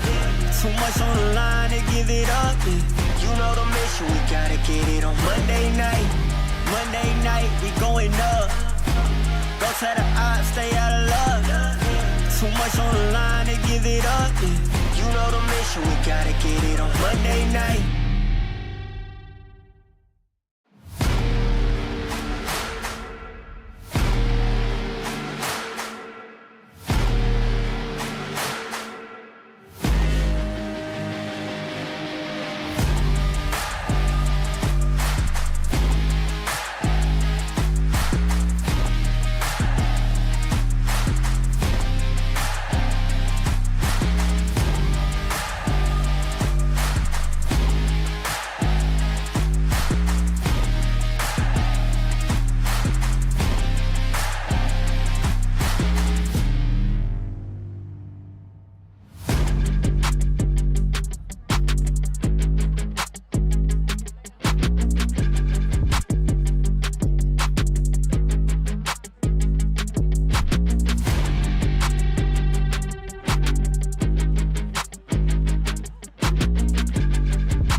Hello and welcome back here to FISSURE Universe Episode 4. We're back with the Boom Derby as we've got BetBoom Team who are down 1 to Boom Esports in a series that so far I don't think is going the way that many people would have thought. Lacoste, are you one of those people included? Absolutely. I thought that this was going to be a walk in the park for BetBoom Team, but boy, I was proven wrong. And this is why Dota is such a good game, because it does allow so many upsets. And I'm just going back to the draft. I'm thinking about, because they picked Tidehunter on 14 and they then picked Ringmaster and Axe on 16 and 17. Right. So I think this Axe could have easily been just the Doom. Maybe they wanted to have something like on a lower cooldown, but yeah, I think Doom could have worked out much better because you would have like something for anti-carry, for anti-healing, and also great against the Tidehunter. So we'll see if they make the adjustments coming into the second game. You know, we'll see if they make the adjustments or if they'll follow the same game plan, just like you could follow the channel here. Exclamation point F in the chat if you want to follow us on all socials, get all the news and behind the scenes action of FISSURE Universe and all the other events that FISSURE will be running. And it's game number 2, time for the coin toss. You did this before. I don't really want to move too much on my end. You didn't even see me do the flip. You just saw my thumb kind of break the barrier of the screen. But it is first pick for Boom Esports, and then BetBoom Team going to be Radiant, and the same thing, right? Last game, I think BetBoom chose Radiant last game. I can't remember, but they did have overall last pick in the previous game, and our production saying that is correct. Good memory, Benjamin. I try my omega 3s. Take that fish oil. That's why you're here. Well, yeah, sure. I mean, if it's just for my memory, I guess. But, well, my memory serves me right. Boom won game number 1. It is below me. I don't have to really use my memory for that, but I'm interested to see what they draft in game number 2. We saw Dazzle as the final ban for the first phase for Boom, I believe. And then we saw Coddle also a ban as well. I'm interested to see if the bans stay the same, or we're going to see something maybe slip through, maybe a Night Stalker, maybe a Dazzle. Who knows? We've been talking about how Jakiro is very strong. Not seeing that yet with this series. Yeah, Jakiro was completely uncontested in the previous game, which is a bit of a surprising one, considering that throughout the PGL Wallachia, this hero has been first phased quite a lot of times and does feel like one of the stronger position 5 heroes. It does secure your lane, but let's see what they're going to be drafting in this one. Night Stalker gone, Dazzle gone. This also leaves Tiny in the pool, leaves Ancient Apparition as well.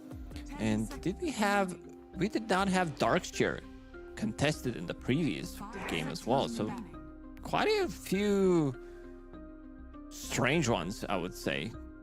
I don't think they wanted to pick Darkshire after seeing the Tidehunter, but I want to see Miero play something different, because I'm not sure what happened.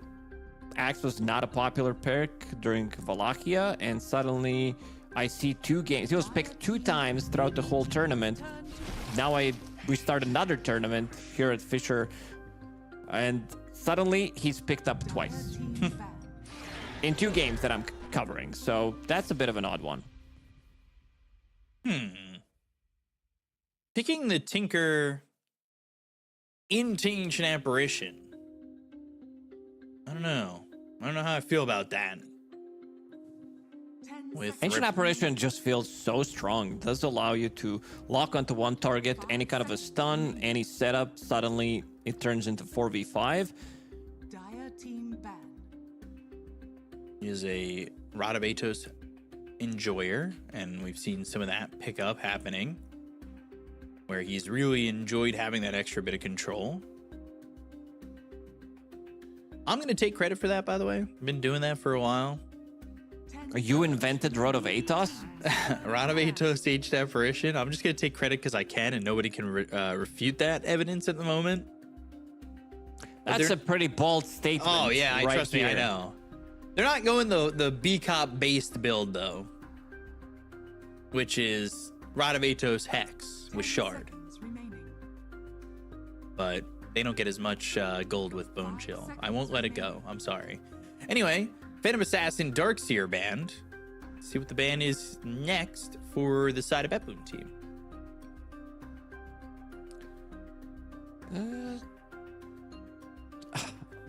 The question is, do they want to play like another Tidehunter game? Because there are still good counters left in the pool. They did have option to put Tiny in the mid lane because it was overall last pick in the previous game for BetBoom Team. Tidehunter came out on 14th, so if they want to do the same thing, there's still good heroes against the Tidehunter. The question is whether they want to pick it this time around. Because we're talking about Ursa. This is the hero that ruins Tidehunter throughout the whole game. And BetBoom will go for something different. Removing Gyrocopter, which is a bit of a bad matchup for the Beastmaster. And Miero, definitely one of the better Beastmasters out there. Huh. Could you go just in like Enchantress here and put the Ancient Apparition 4? Are they willing to do that? Are they picking Enchantress for what? For Boom Esports here? Pick up Enchantress as your other support? Why Enchantress? I was just asking, you know? Out of all the heroes, you're just like, here you go, random Enchantress. I feel like Enchantress used to be really popular. I'm wondering if maybe bring it back, throw it in the support role. Definitely not. Enchantress is not a hero right now. Nobody wants to touch it, especially to have Ancient Apparition and Enchantress as a support. Unless you want to go to game 3 in 20 minutes, which I don't think that's the plan from Boom Esports. So they will go with the Bounty Hunter. And let's see what kind of offlaner they're gonna be picking up. I would still be fine if they go with maybe a Doom, maybe pick up that Tidehunter one more time. But the problem is this time around, I think BetBoom Team will try to counterpick.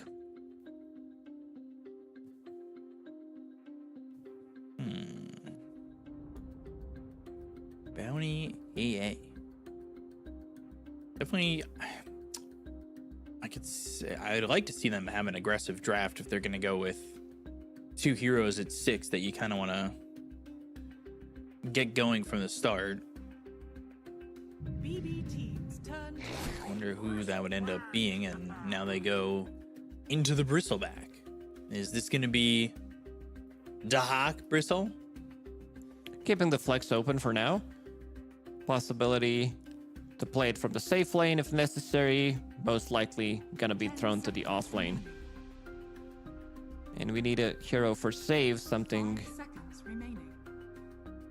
that's gonna be the save. What's he been up to in the last few days? Maybe some Shadow Shaman for catch, break mechanic against Bristle, potentially Shadow Demon, great for stacking, and also break mechanic if necessary. Or if they want to go for Muerta, I think I'd be fine with that one as well. Oh, wow. They go Sniper, straight up. Seems like an early Sniper pick. With a chance to get countered. 10 seconds remaining. I guess we'll see. Can anybody get into the face of this Sniper at the moment? I mean, they can have Bounty with the track. They could get potentially somebody who wants to jump and get that kill. End up going Tusk. They wanted to have more protection for Sniper, because I definitely didn't expect them to pick Sniper. Nothing screams Sniper right here. We'll need to have some gap closing heroes, because right now there aren't any. Bounty Hunter can scout things out if you want to pick up Storm Spirit against Tinker. Puck also works. It's going to be something that can jump the back line, and Leash Mechanic is very good overall, because if you get Tusk inside of the coil, he can't use the snowball, so there's not going to be any kind of a save. 10 seconds remaining. Unless BetBoom Team wants to... I mean... I'm going to throw it out there. There's a possibility that he plays carry Sniper. This is something that Pure did. Can't remember which tournament it was. It was a disaster. He literally had 10 deaths in 15 minutes. Not even kidding. And also this matchup, they picked Puck into Sniper. Sniper is one of the better overall matchups for Puck, so it makes it much more difficult for him to play. And also banning out Dragonite, which again can be flexed from position 1 to position 2. And also match up against the Puck, because right now they don't have any stuns, any like real stuns that Puck is going to be afraid of. BB teams turn to ban.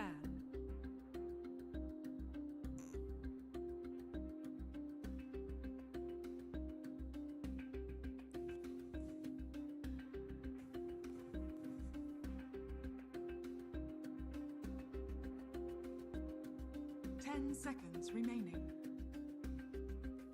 You got anything else?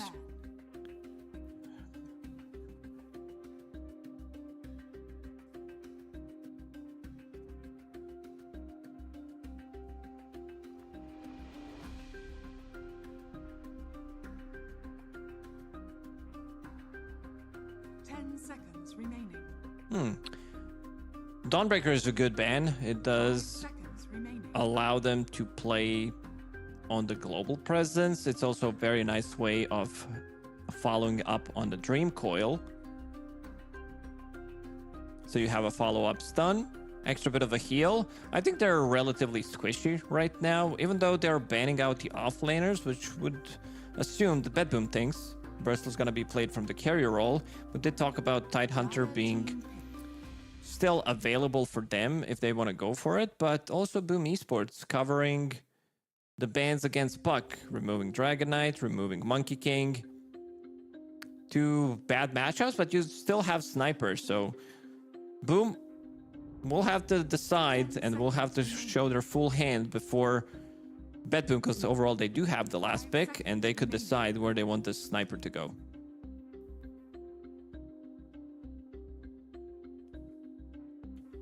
Last pick for Boom Esports. I'm just trying to figure out if they want to play a different carry. Something that can work against the Beastmaster in the lane. Bristol is fine if they want to play it with Seeing Red Facet from the safe lane and get something different. And it's going to be like that. And you will have the backline jump. You will have another big ulti, another team fight ulti.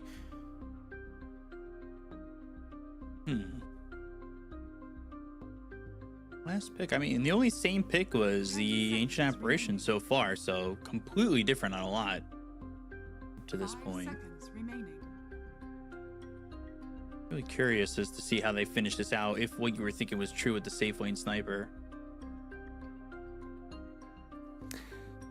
It's a... I'm trying to think of Pure, what he can play, something that can get out of the arena. But then again, you're playing into Coil, which is something that a lot of carries don't like to play into. A lot of these niche heroes that Pure loves to play.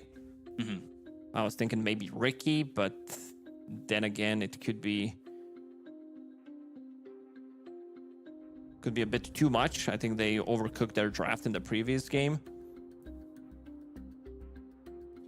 Yeah, I mean, do you think it's very tense there for BetBoom in terms of this having to be a perfect pick based on how the last game went?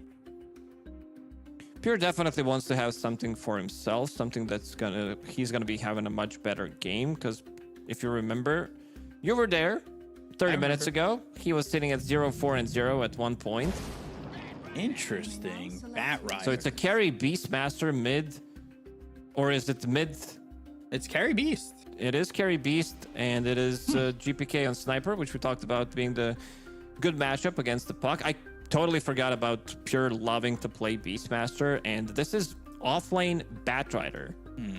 This is the core Batrider. I can't remember the last time I've seen core Batrider being popular. It was... Whew. I'm just trying to think. It's been a while. But definitely a lane where they could get the kills. When you're paired up with Tusk, does allow you to have a stun, have an extra bit of a slow block. So this time around, I think Januel should be having a harder time.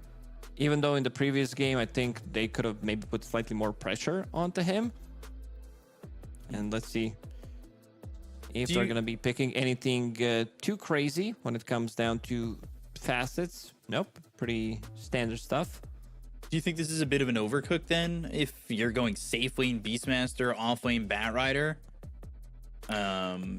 You know, is this enough damage? Is this enough to stay in front of GPK and make sure that he doesn't end up dying if he's going to be the big damage outputter?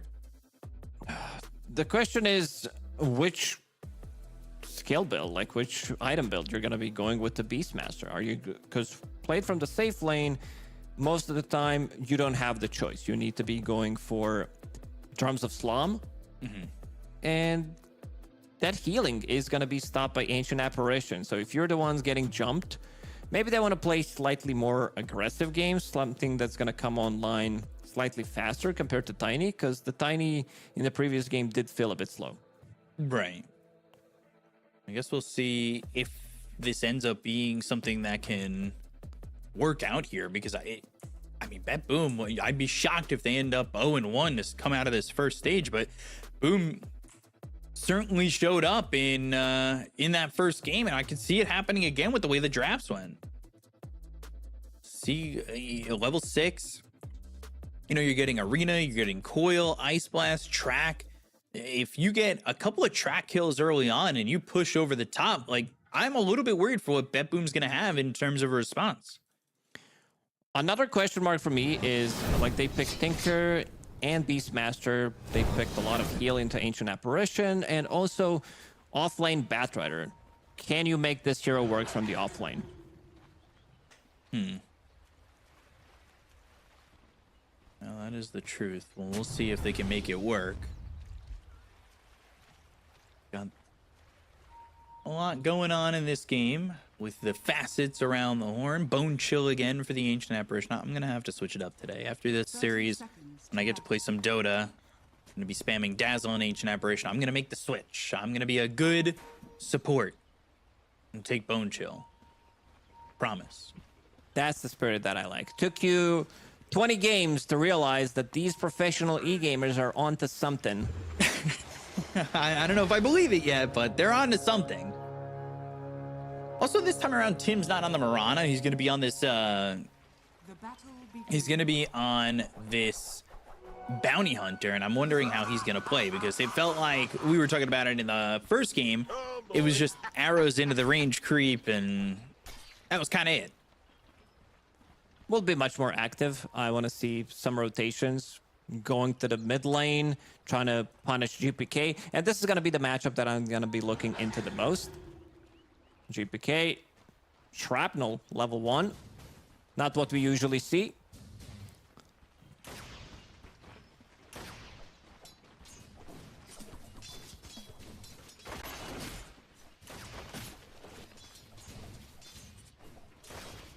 He's getting out CS'd by Puck right now. In the mid lane, not having the headshot makes it pretty difficult to kill the creeps, only staying at 1 CS. Oh boy. So let's see what's going on here. I did say that Januel will have a much harder time. If he gets blocked off by his shards, he's definitely gonna die. And looking at the lanes, they did swap things up, because it's Jackie Boys playing Bristleback in the bottom against Beastmaster, so they wanted to have this matchup.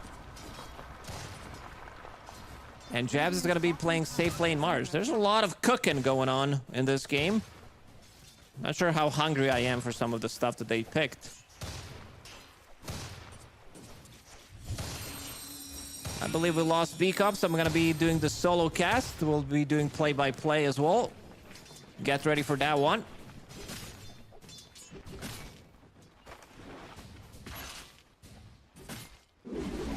Beastmaster doing quite a lot of work. Jackie, in terms of CS, he's really not keeping up. Sitting at 3-1.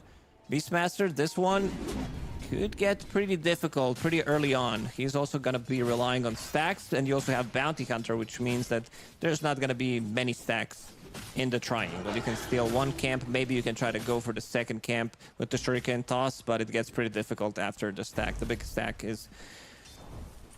the big camp is stacked once. Mid lane, this is where Sniper kicks off. He's sitting at 13-6, 14-6 right now against Puck 8-4. Also, like this lane that they have on side of Boom is a bit of an awkward one. Right. Where you have Ancient Apparition and Mars, definitely not a killer combination. And you're also losing the offlane in terms of CS. Your carry is playing the offlane, sitting at only 6 CS right now. That feels pretty bad, honestly. I mean, the CS for both this Beastmaster and the Sniper out of control. Like, this feels really good for the side of BetBoom Team. Jackie basically going for a Mar build from the offlane. This is something that he does quite often when he's playing Bristleback. Right. 1 Bracer, 1 Null Talisman to sustain the mana. Okay. And then with the Seeing Red facet, you still want to get the Aghanim Scepter.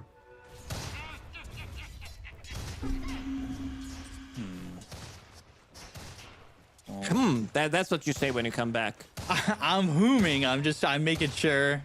You know, it's the whom to make sure that you can hear me after my my mixer crashes.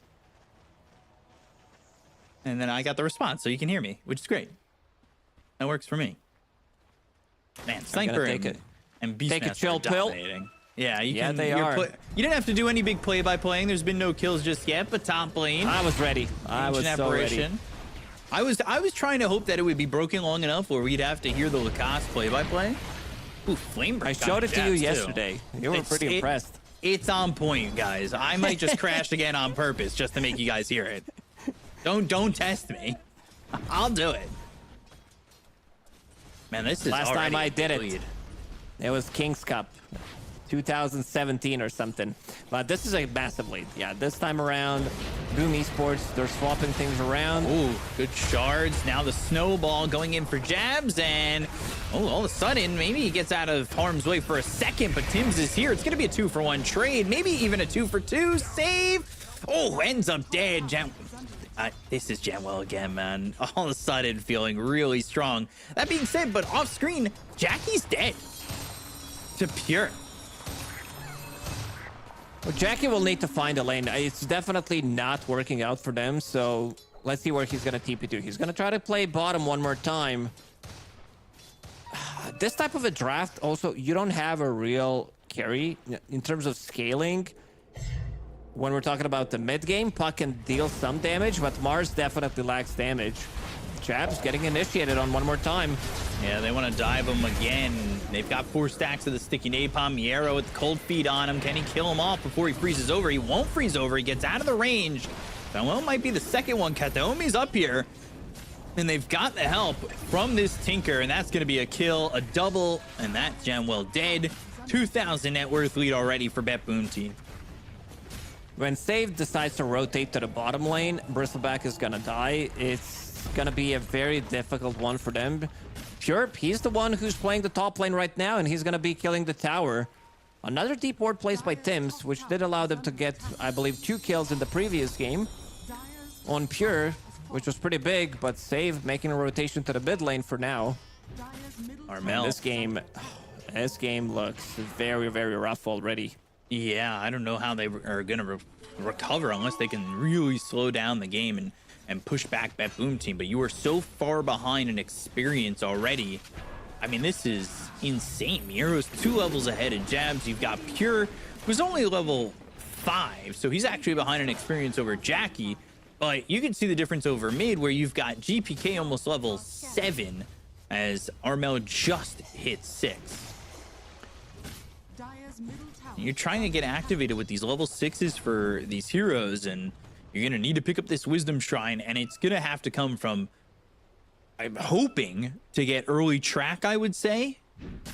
And with Ice Blast combo, they do need track to come online. This is their way of coming back into the gameplay with the coil, because right now Jackie, he's in a triangle, just hit level 6. We'll try to clear some of the stacks. Problem is Jabs is also level 4, so you don't have like many playmakers in this game. It needs to be Puck, who's playing into a difficult matchup. You can see all 3 cores from BetBoom Team on top right now. Yeah, on top and by a significant amount of gold too. It's not really just a small split. When you look at Miero compared to Jabs, I mean, it's crazy to think that he's close. He's not crazy close, but he's almost doubling the net worth here. This is a good move by Tims to try and steal some experience as well, because like we've talked about, he needs to get to that track in that level 6 as quickly as he can. Hoping to get some of that experience. Actually, Jackie's coming down towards bottom. We'll see if they make a move onto this Beastmaster. A kill on Pure would be pretty significant. He'll come over, and Pure's getting kind of low here, and the Quill Stacks will get the damage and the kill. They'll bring over Miero, and they want this chase. They want to get this kill. Tinker helping out with the defense matrix as best he can. They've got the lasso. They'll get the control onto this Bristle and get the kill on a Jackie. BetBoom Team will definitely need to look into the replays and get ready for this type of observer ward to be placed, because so many times we've seen Pure suffering from it. And this is a really nice move. Even though they lost their Bristle back, they're still getting some levels. And we talked about the importance of getting Bounty Hunter to level 6 so that they can get that track gold. Jabs continues to farm up. Has Arena available and a TP, so if BetBoom Team makes a move close to the tower, he definitely needs to rotate and try to help the team out. Save spotted by Tims, but nothing doing. Sniper top of the net worth and looking to take out this tier 1 over mid. He's already done a significant amount of damage to it, and there's nothing really on Armel. All he's got is the bottle. He wants to get the Witchblade, but I'm wondering if there's really anybody he can make a move with to use this Dream Coil to his advantage. I mean, maybe it's a move with the Mars to spear out of the coil, but Jabs doesn't really want to leave the lane. He's finally got it to himself, and it would be, honestly, not a wise decision to fight at the moment. And they're gonna smoke GPK. Let's see if they can catch him. Coil, spear, ice blast. When you put it all together, it looks really good. And they stayed a little bit too long for GPK to feel safe. And I'll eat my words immediately, saying that Jabs probably wants to stay top and farm. But even just Phase Boots was willing to come over. And he walked over knowing Dream Coil was just going to be placed down. And they had ice blast. And that's the big importance of level 6. On the Ancient Apparition, because I think without that Ice Blast, that's I mean, it's definitely a much harder kill to get, but maybe one that they don't go for. Radiant are scanning. Big kill, nonetheless. Yeah. And also allowing Jackie to get some extra bit of a farm. He does have 2 components of the Aghanim Scepter right now. Not too bad, and he's on top of the network right now, considering how shitty of the start he did have. He's back in the game. And we talked about Ancient Apparition being counter to Tinker with all his heals. Kateomi is super farmed as a position 5, because look where he's sitting right now. 3.2k gold, has Holy Locket, 11 minutes. This has to be one of the fastest Holy Lockets. This is definitely one of those times where it feels like he's getting much more priority over the other support. And you could see he is farming spots of the map where nobody from BetBoom Team is. So he's also using this open space, knowing that GPK is sitting over mid, knowing that Pure has been staying in the jungle on the right side of the map or over towards the bottom part of the map. This has been Tinker just using that opportunity to just kind of king conveyance his way into finding some farm, especially with the March of the Machines. I really like how much he's getting out of the map. Snowball over with a second hero. They go to the lasso, but the Ice Blast makes this difficult, and that's going to be both heroes dead. I mean, that feels awful for BetBoom Team, who are kind of, I mean, they had this huge advantage where we were talking about 2-1 on these net worths or close to it. That's all gone. Yeah, this type of a move, like this Batrider, have in mind, is the core, and also the itemization that he tried to go for. Miero wanted to pick up Orchid into a Blink Dagger. He's like, we don't have enough against this puck, but it might be too late. So now you're stuck with 2 components. You have your Robe and you have your Sage. going into a Blink Dagger. The good thing is at least he is close to the Blink Dagger. Tims is scouting things out. Now it's track. Radiant's middle tower is under attack. That's going to be pretty important too, especially because they've brought the net worth back to even. They were down about 3,000-4,000 so early on. Not being the intro boys today. Radiant's bottom tower is under attack. Tims, if they can use this track and get a couple of kills, Dream Coil just about back up. They're moving with this Ancient Apparition again to try and find an Ice Blast. Oh, if they can get GPK, this would be another big kill to get. And they don't even have vision here, but all they got to do is start with maybe a spear, but they'll go in with the arena. They go to the Ice Blast. They've got the track, and that's a dead GPK if they just get everything on them, and they will. I mean, this is just, it's pure execution that's looking so good from Boom. Yeah, been looking very crisp compared to BetBoom Team, who are getting good amount of farm, but let's see the move that they're going to be making. Miero just finished off his Blink Dagger. Save immediately buys the smoke, so that's going to be go time for them. But Pure on the other side is playing very aggressive, and Tims is scouting him out. Yeah, they see him. He just picked up this Ags. They don't have an Ice Blast, but he's going to be forced to use that Primal Roar. So now they're just waiting. Jabs is looking to line up a spear. He'll get it. Shuriken toss. They've got track, and they'll get another track kill. And Save another comes coil over. Oh, no. is available. Oh, boy. Save. That's a problem. Spear connects, and that's another track kill. All of a sudden, I mean, Boom are off to the races with gold. This is before even using Bristleback. 15 minutes in, they're still at tier 1 tower. Tormentor, they have more than enough damage. And if you're trying to take the fight there against the Ancient Apparition, who does have ulti available, you might be losing the fight. BetBoom Team are scouting things out. They're using the scan. Still yet to see the Blink Dagger reveal, even though he showed it. Miero, lasso available. Jackie will take care of the tower, so there's not going to be any TPs.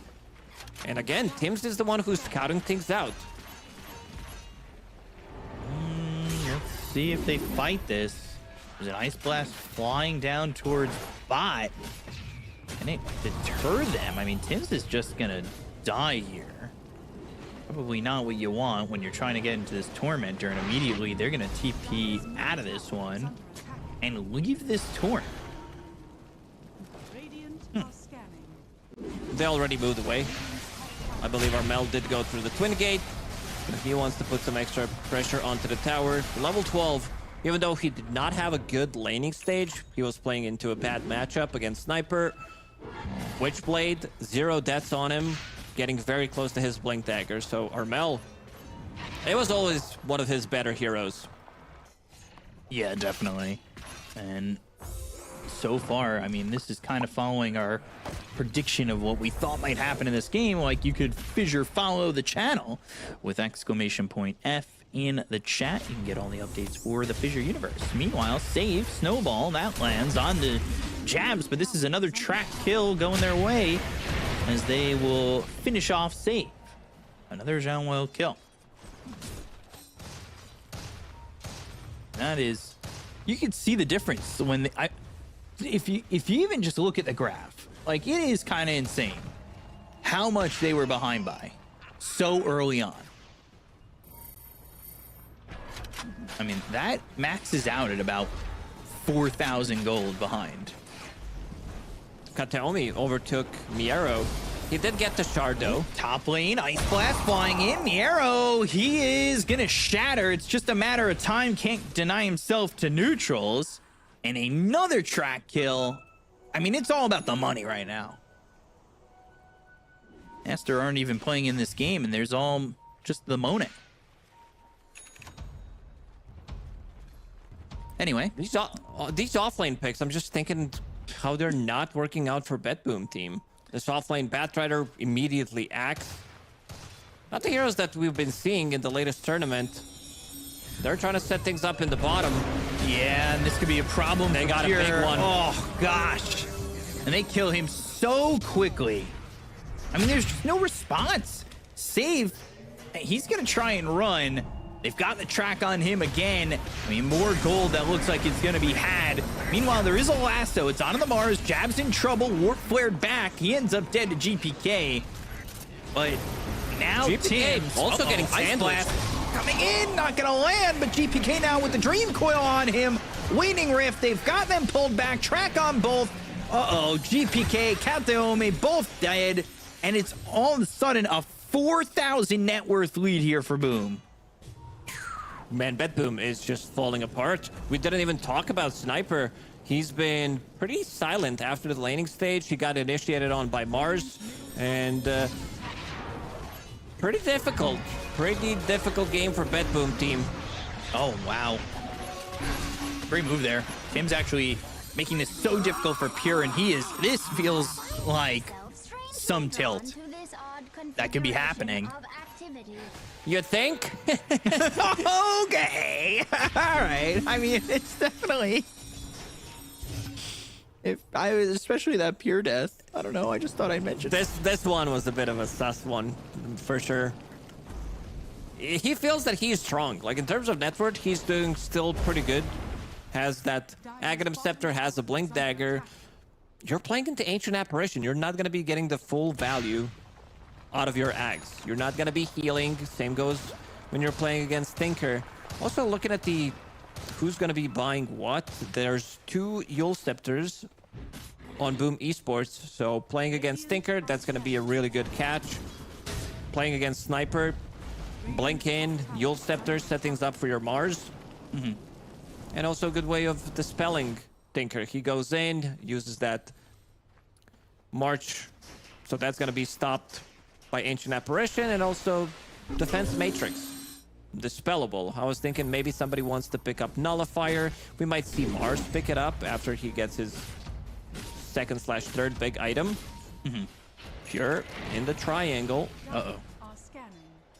Tim's immediately is just with everybody. They have the sentries, but now let's see what they can get out of it. They got the kill on a save, the Primal Roar. But in Arena, Pure, he's in trouble. Ice Blast, and Pure gonna be tracked up, silenced, and Genoa's gonna be killed by GPK. They're gonna look for Tim's. They might be able to get a second here with him kind of in no man's land, and they will. Nice sidestep there. Did dodge the spear. A ulti didn't connect. It was a bit of a risky move. If they connect the spells, Pure definitely dies one more time. A little surprised that they haven't dewarded this obs on the high ground yet. And I think Kateome is going to be sending out the courier, and we'll remove that observer ward. Yeah, I gotta make sure you get rid of it. Meanwhile, Jackie going Lotus. They want Lincolns for the puck. Armel doing a lot here with this puck and has that early Parasma. Parasma and Blink Dagger for Armel. He's got a lot of 20 farm. minutes in. It's that track money. And he's also the one who's controlling all the runes.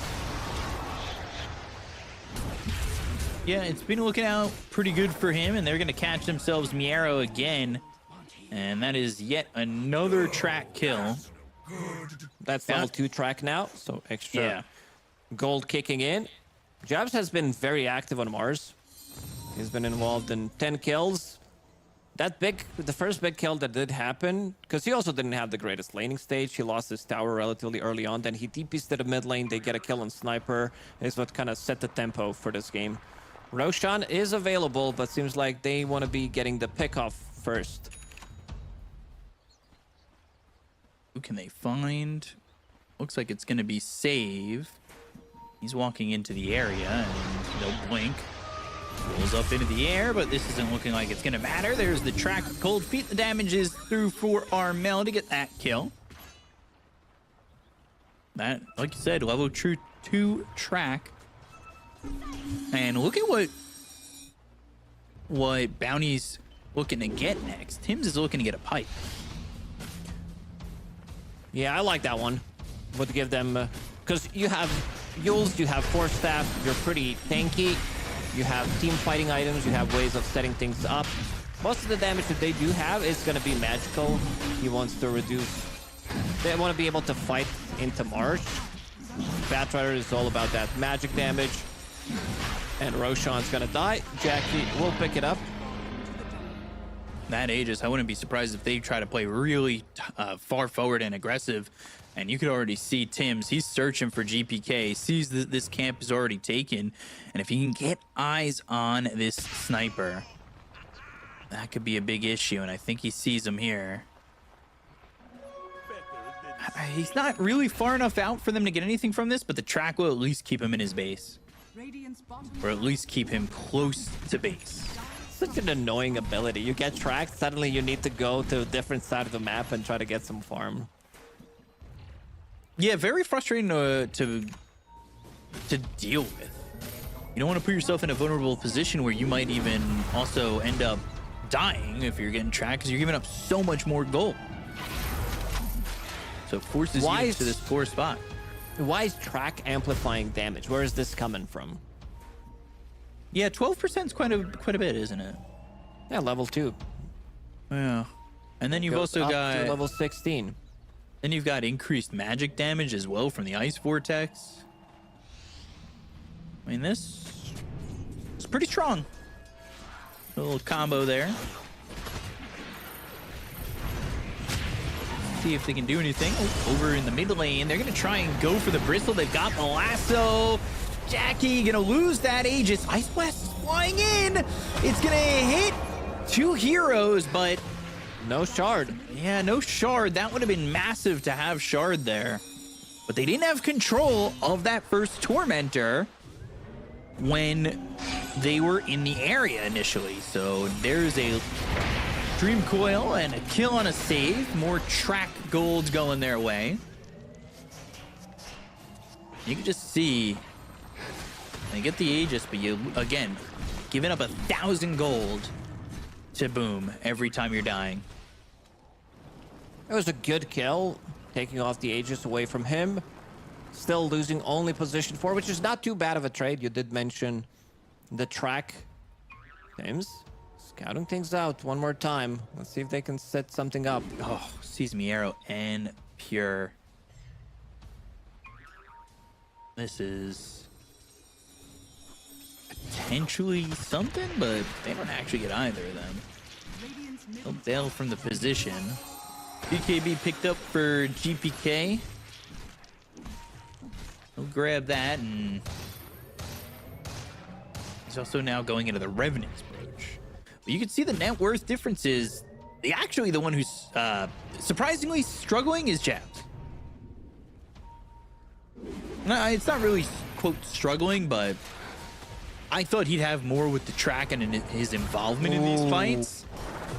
That Spear completely off the mark, but here comes the Ice Blast flying through. Pure already taking a lot of damage. He might shatter off this. Dice to a neutral. And now they're going to look for GPK. They're right on top of him. But he's got that Hurricane Pike. Gets down to the low ground. There's the Dream Coil. Walrus Punch. It's onto the Bristleback. But he's going to start to throw out those quills to get the kill and a save. They're going to look over as GPK is going to lose that BKB in just a moment. But they've got Kathomi nearby. Jackie on the run forward. Jab's even going in further for this. Lands the spear. And now, another Hurricane Pike. What is the help for Kathomi him alive? Enough? It looks like ring it for now, but it's not going to be enough. Jackie gets the kill. Now he's going to run away with his back turn. And this is a problem. BetBoom Team losing Pure, losing GPK, losing the arrow. Double kill for Jackie. They lose the Mars. They lose the bounty. But that overall works out for Boom again. Save also did buyback. He didn't die, but Arena was basically on nothing. He tried to go for the spear, didn't connect onto Batrider, still getting a kill on Pure. The big thing is he also denied himself, so they didn't get that extra bit of a gold. Still showing that their team fight is much stronger. Been very impressed by Januel. His ultis have really been on point, and because I just said this, yeah, of course, it goes to Ancient Apparition. It's something that I think when you see a hero like Ancient Apparition, you have this feeling of wanting to do too much because your Ice Blast is global. But what we're seeing a lot of, and I've already mentioned this before, is like you're just doing 1 or 2 hero ice blasts. You don't want to do anything more. You don't want to push it too far. Nah, you don't want to go too crazy. You want to lock onto a target and kill it. And speaking of that, James, He's dead. he's gonna be the one getting killed. Any kind of a kill BetBoom team can get right now, it definitely feels good. Definitely. Yeah, I agree with that. But you're only getting a kill into the bounty. Jackie's been surviving. He's going into the BKB. He's going to feel good with that. Puck going Shard Axe.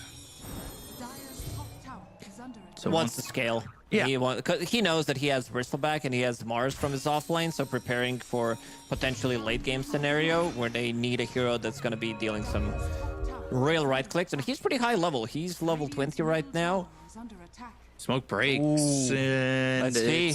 Yeah, Smoke gonna break here, and Save gonna blink forward, but Armel's got all they need to get that kill and a save.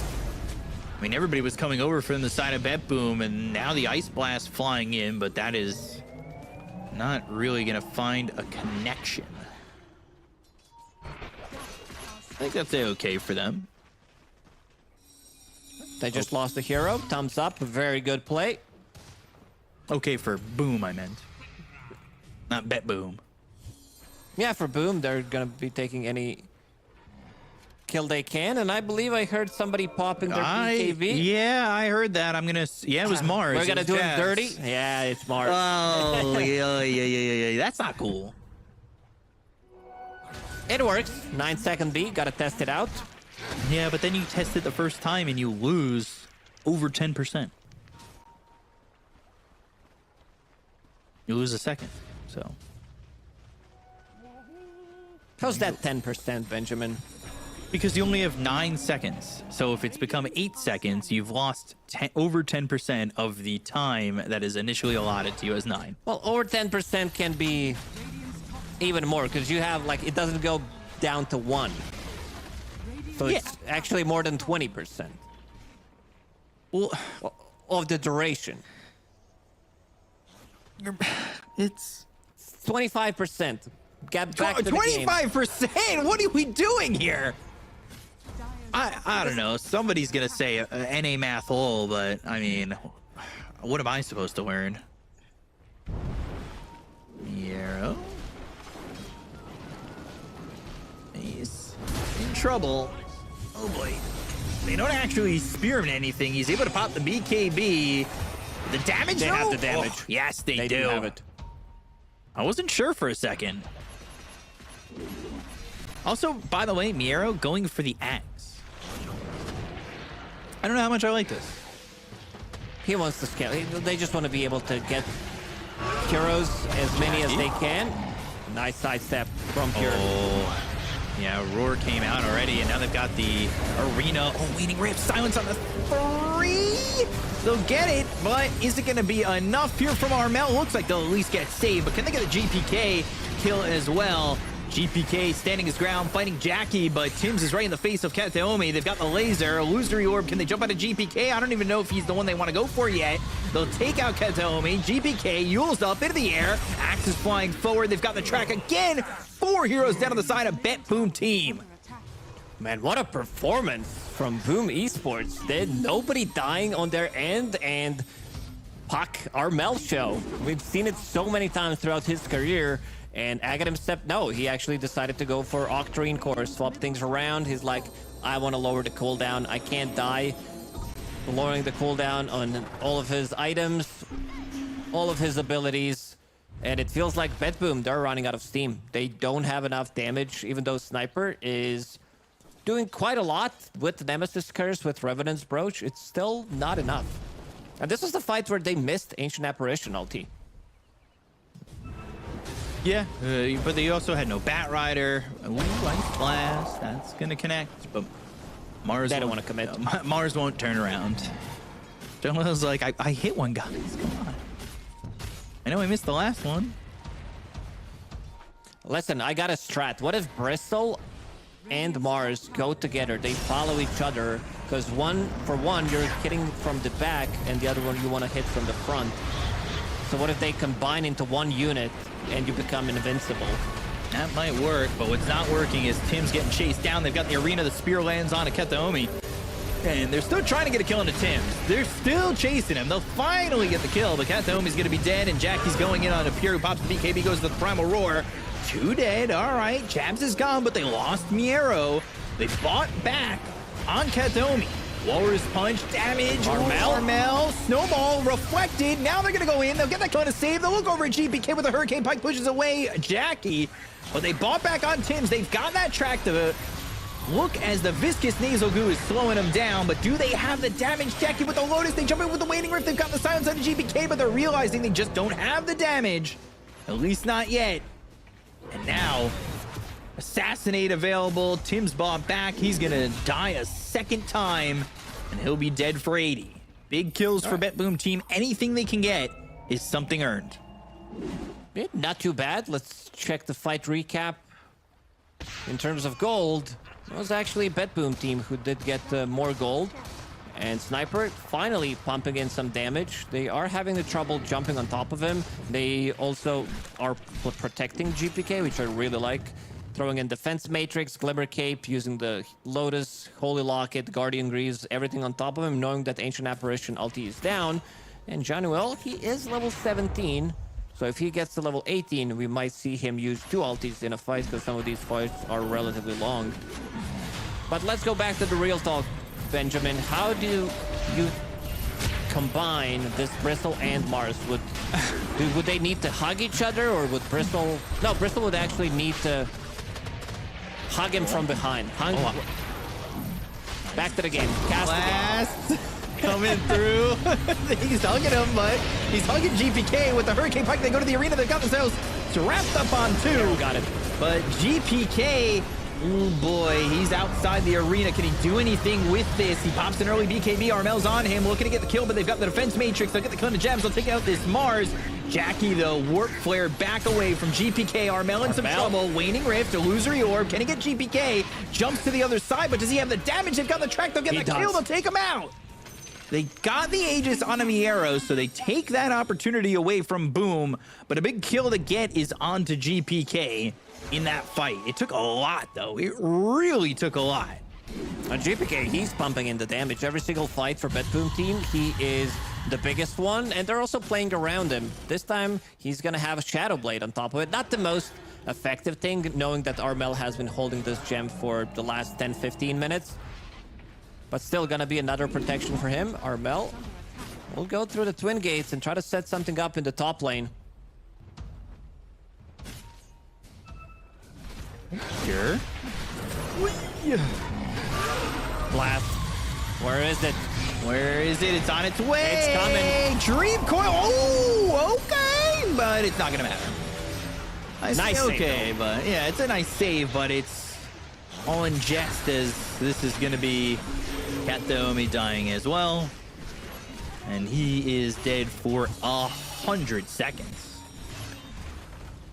Tim's with the friendly shadow. This shard is a bit underrated, because you're getting all the bonuses from the Shadow Walk, which is really nice, and you can just play together. You can surprise anyone on their own side of the map, and suddenly it's a 20k gold lead. Sure, you're playing into Sniper, so you need to be slightly more careful. Jackie, AC completed on him. Level 25. Look at that damage. 600 plus damage. Oh. Well, it was nice knowing you, Rax. But they're gone. Man. Ooh. Lasso. Lotus and Miero, you don't want to do that. Okay. Well, Miero's dead for 70 seconds. Let's go to the mid lane, and I mean, it is looking like C is back on the menu. Oh, Ice Blast. Oh, that Spear Arena needed to be slightly closer. It didn't form immediately. KB from Jabs. Primal Roar and the damage. Okay, Drums of Slam. I was kind of saying, all right, Primal Roar, whatever, but they end up getting him with the BKB. Still available for Pure. He's able to use that with the Dream Coil on him. It doesn't matter as the Assassinate flies through, and they've already lost their mid-center Axe. SCA, they are back. We were saying China is back. They're still back. They're still Slovakia. back. They only have one team here. No Extreme Gaming. But Southeast Asia, they are looking hot, especially in this series.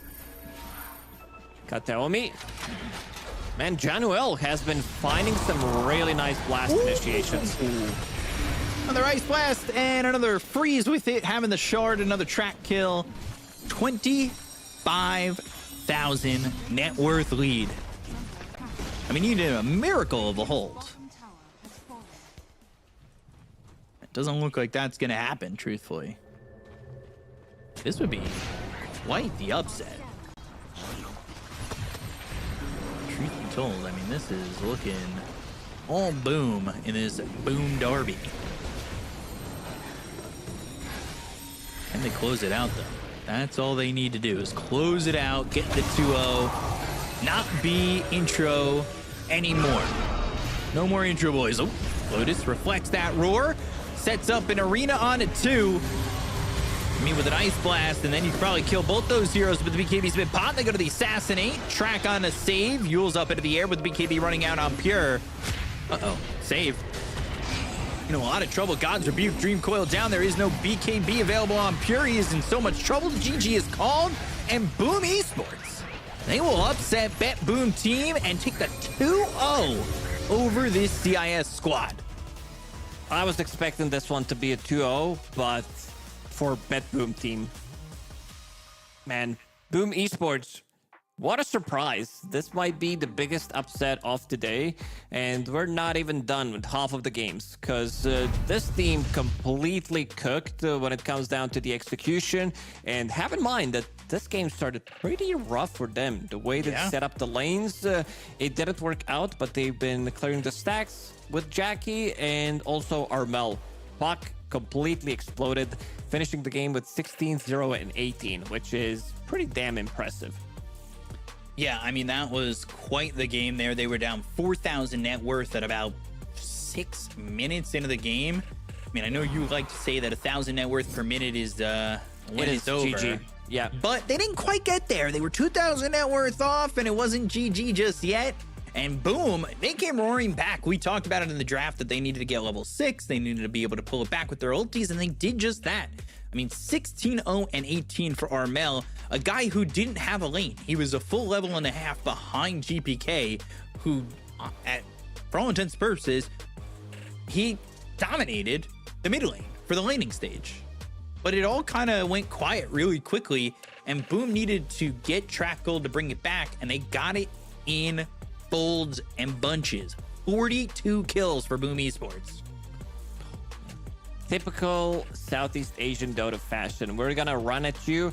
Bounty seems to be the perfect pick as well. Tim's, in the first game, he played Mirana, which did allow them to get the pickoffs with Moonlight Shadow. In the second game, he's playing Bounty Hunter, placing pretty much the same wards, allowing them to get the pickoffs in the bottom part of the map, knowing exactly where Pure's gonna farm, punishing him heavily, and also just being a walking observer ward for the team, setting things up.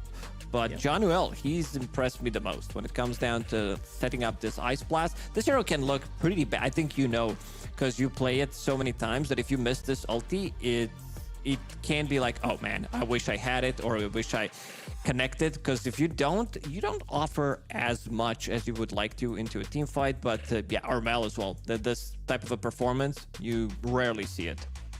Yeah, it's one of the reasons that you need really good communication for an Ancient Apparition, that maybe it doesn't work in pubs where you're not talking to everybody as much. You need to be able to line up that Ice Blast, and it doesn't need to be flashy. It doesn't need to be 5 heroes. It just needs to be the target you're going for, and it proves, again, already the second time today in this series that it is a really good ult, and it shuts down so much that some of these heroes offer. So at the end of the day, it's a 2-0 here for Boom over BetBoom. And we still have 2 more series on the channel after a break.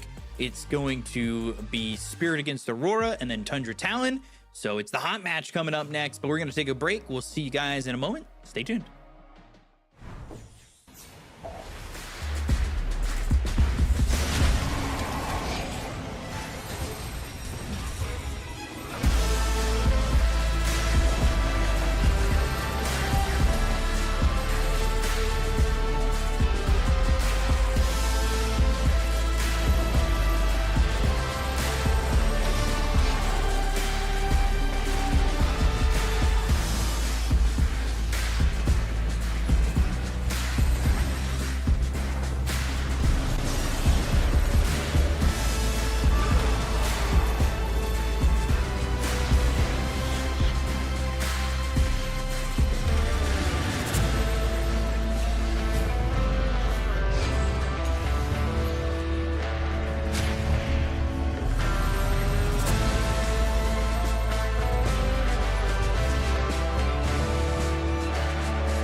the line to give it up, yeah. You know the mission, we gotta get it on Monday night.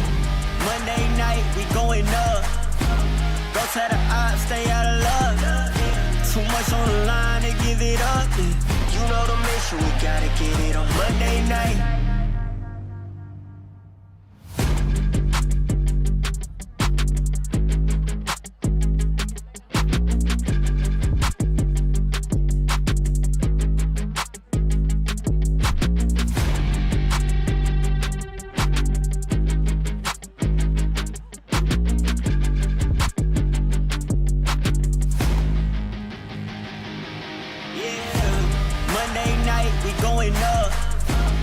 Tell the odds, stay out of luck.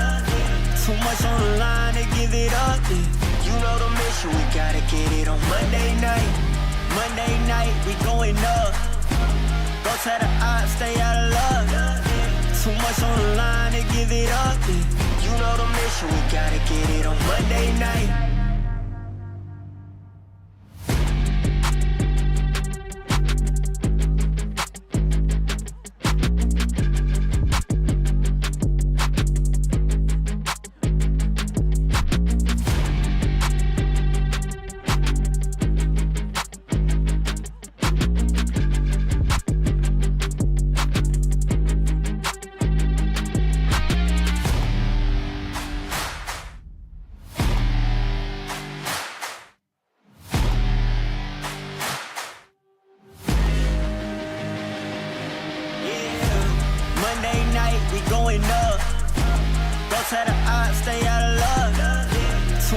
yeah.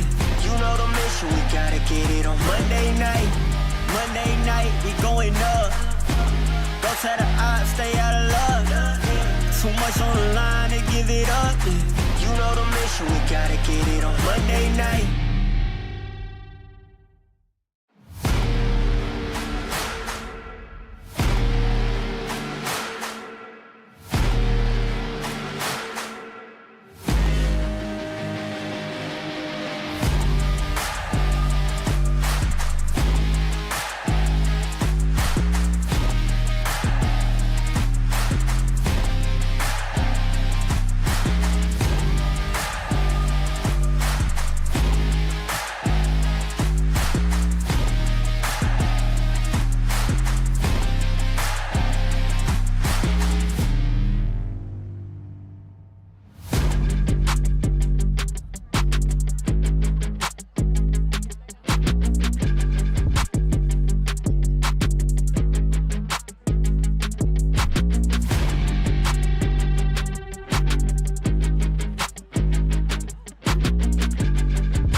Nothing was given, I had to work. I got no limits, huh?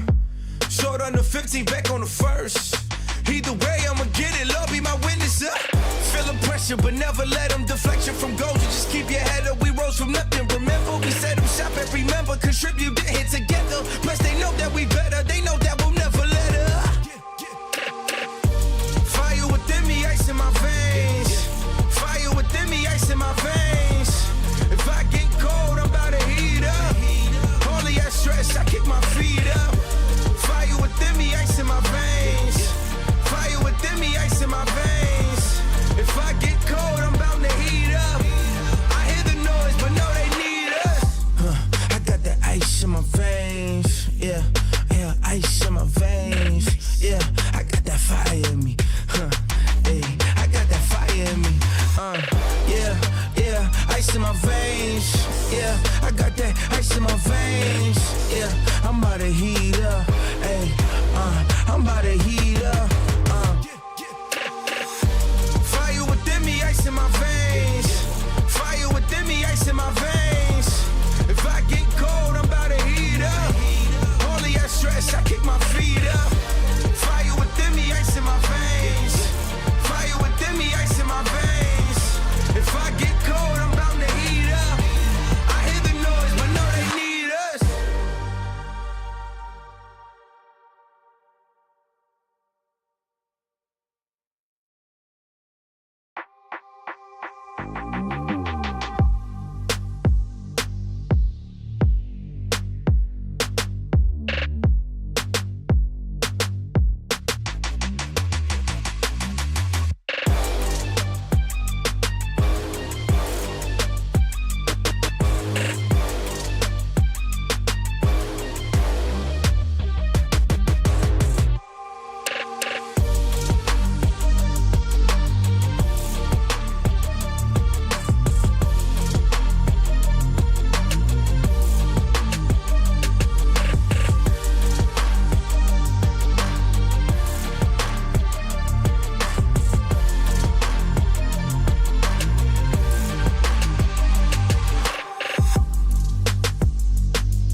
don't know what it take to get this money.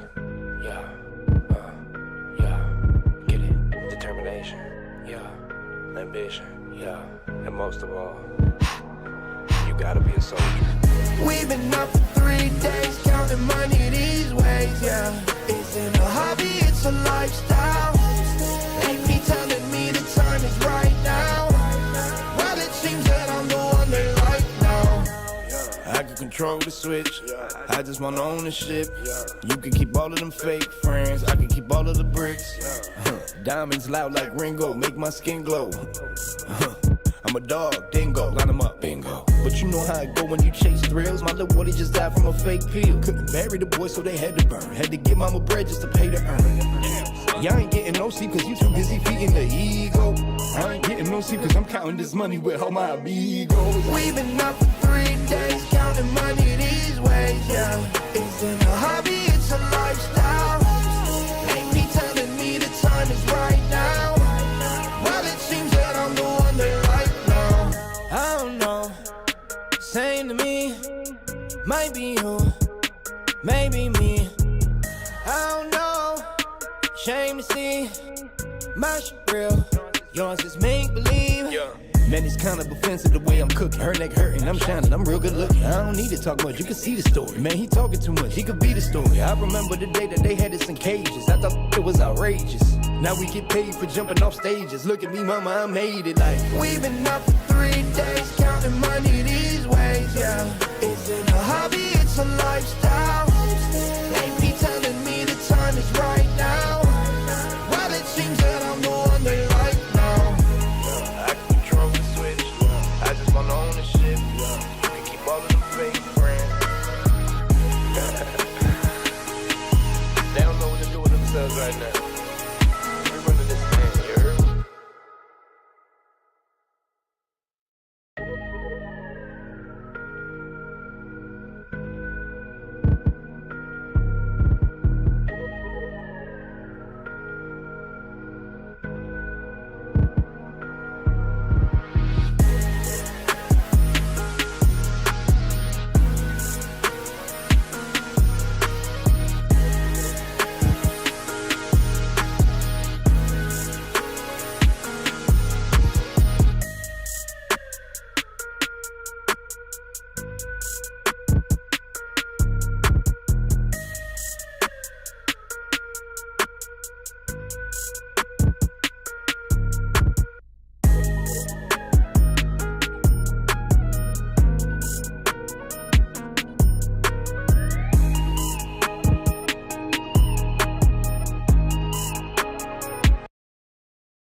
vision any clearer. Came from the concrete, it's a jungle full of lions, snakes and gorillas. I'm going Godzilla with the figures, pushing the button, pulling the trigger. I'm really about it, nobody realer. Remember me as a big hitter. There's a winner in the mirror. I couldn't see the vision any clearer. Came from the concrete, it's a jungle full of lions.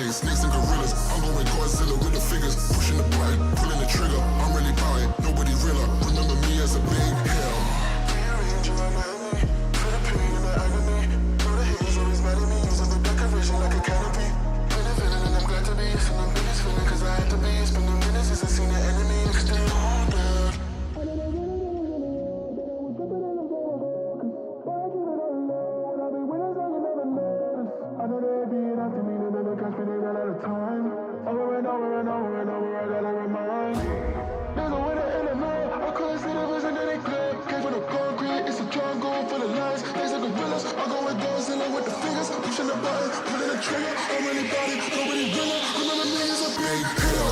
There's a winner in the middle. I couldn't see the vision any clearer. Came from the concrete, it's a jungle for the lions, snakes and gorillas. I'm going Godzilla with the fingers, pushing the button, pulling the trigger. I'm really about it, nobody realer. Remember me as a big hitter. There's a winner in the middle. I couldn't see the vision any clearer. Came from the concrete, it's a jungle for the lions, snakes and gorillas. I'm going Godzilla with the fingers, pushing the button, pulling the trigger. I'm really about it, nobody realer. Remember me as a big hitter.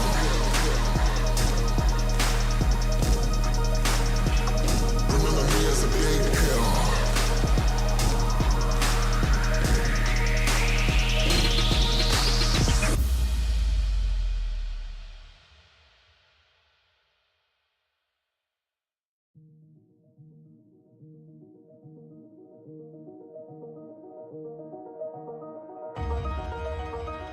we going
up. Go tell the odds, stay out of luck.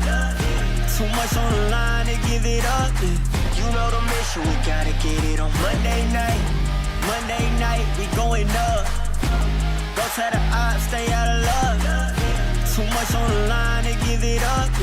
You know the mission, we gotta get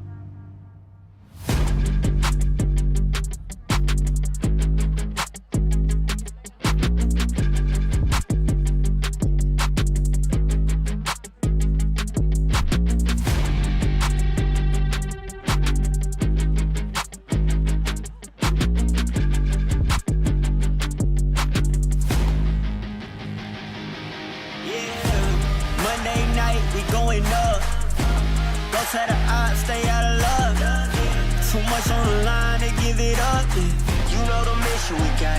on Monday night. Monday night, we going up. Go tell the odds, stay out of luck. Too much on the line to give it up. You know the mission, we gotta get it on Monday night.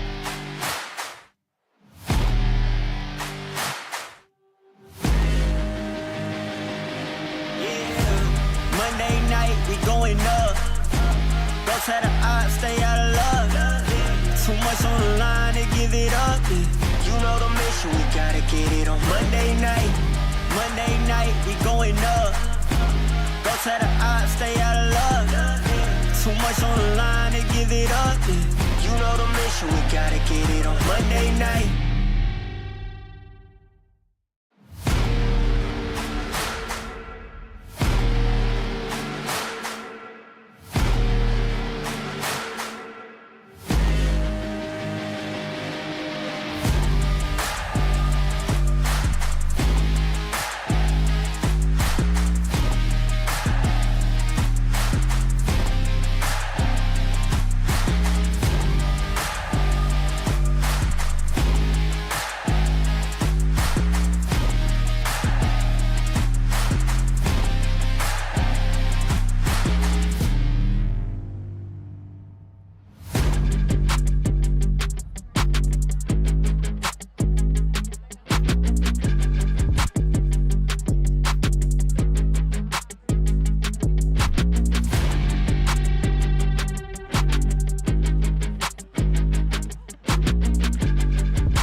Nothing was given, I had to work.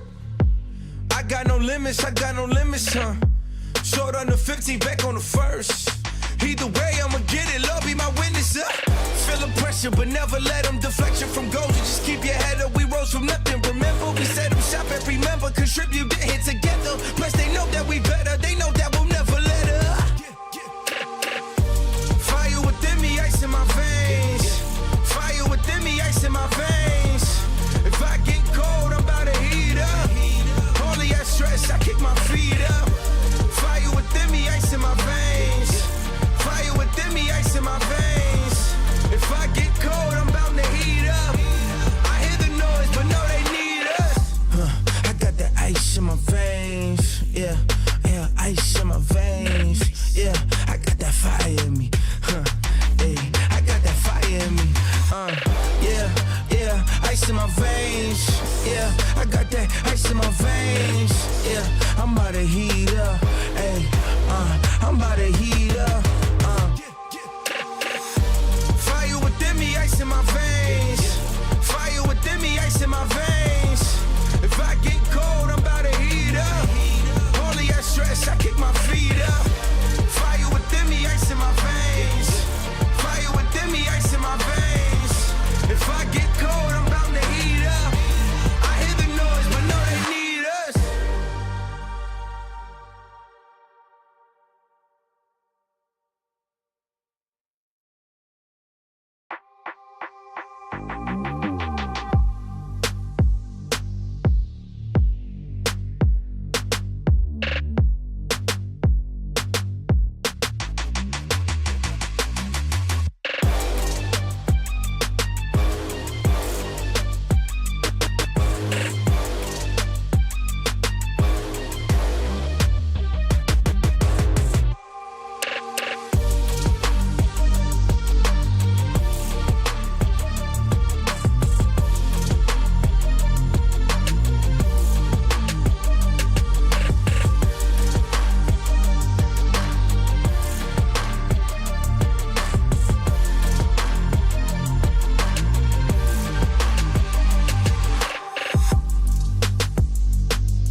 Yeah, they don't know what it take to get this money.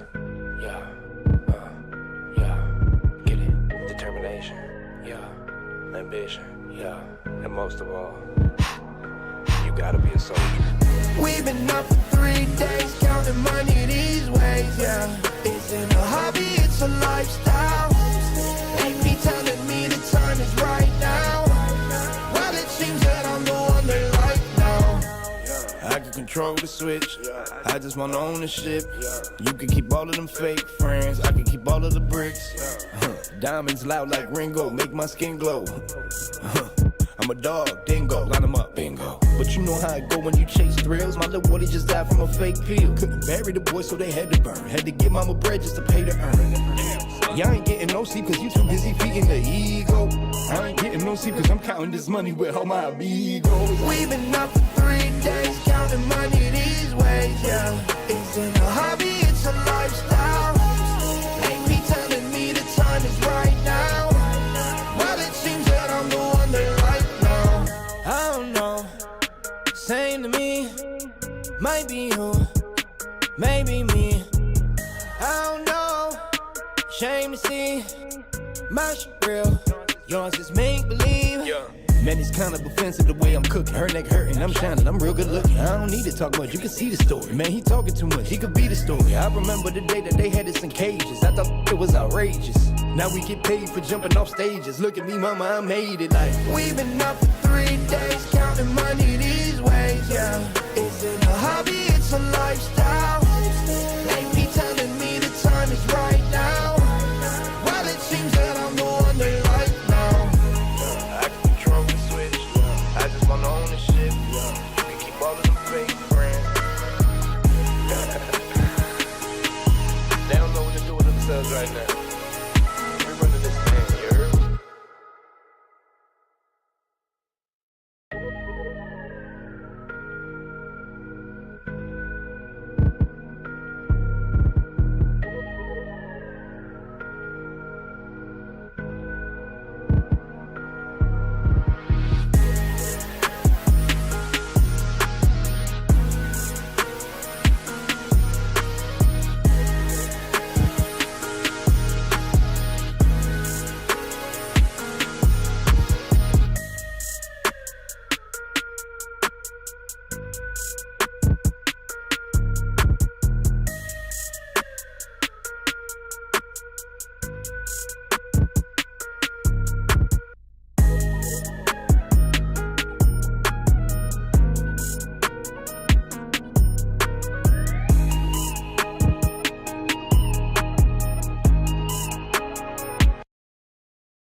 Big hitter, there's a winner in the mirror. I couldn't see the vision any clearer. Came from the concrete, it's a jungle full of lions, snakes and gorillas. I'm going Godzilla with the figures, pushing the button, pulling the trigger. I'm really about it, nobody realer. Remember me as a big hitter. There's a winner in the mirror. I couldn't see the vision any clearer. Came from the concrete, it's a jungle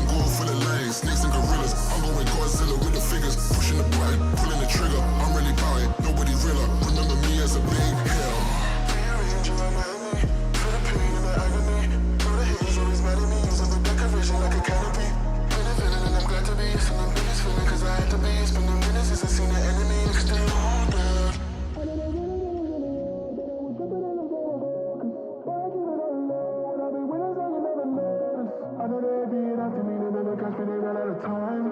Over and over and over and over, I gotta remind. There's a winner in the middle, I couldn't see the vision that they clear. Came from the concrete, it's a jungle full of lies. Legs like gorillas, I go with Godzilla with the fingers, pushing the button, pulling the trigger. I'm really about it, nobody realer. Remember me as a big hitter. There's a winner in the middle, I couldn't see the vision any clearer. Came from the concrete, it's a jungle full of lies. Snakes and gorillas, I'm going Godzilla with the fingers, pushing the button, pulling the trigger. I'm really about it, nobody realer. Remember me as a big hitter. There's a winner in the middle, I couldn't see the vision any clearer. Came from the concrete, it's a jungle full of lions, snakes and gorillas. I'm going Godzilla with the fingers, pushing the button, pulling the trigger. I'm really about it, nobody realer. Remember me as a big hitter.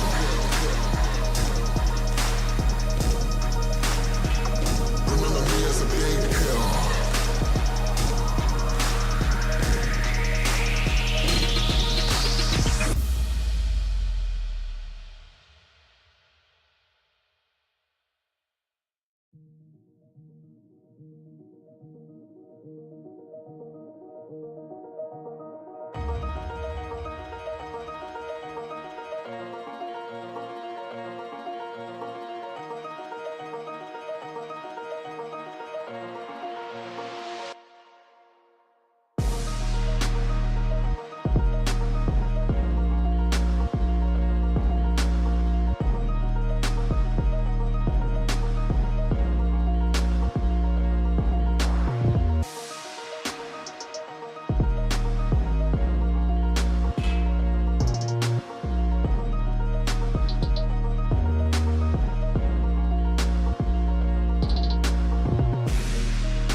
going up. Don't try to stay out of luck. Too much on the line to give it up. You know the mission, we gotta get it on Monday night. Monday night, we going up. Don't try to stay out of luck. Too much on the line to give it up. You know the mission, we gotta get it on Monday night.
going up.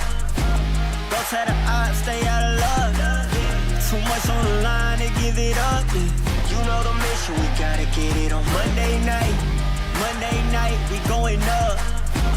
Don't tell the odds, stay out of luck. Too much on the line to give it up. You know the mission, we gotta get it on Monday night.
Nothing was given, I had to work.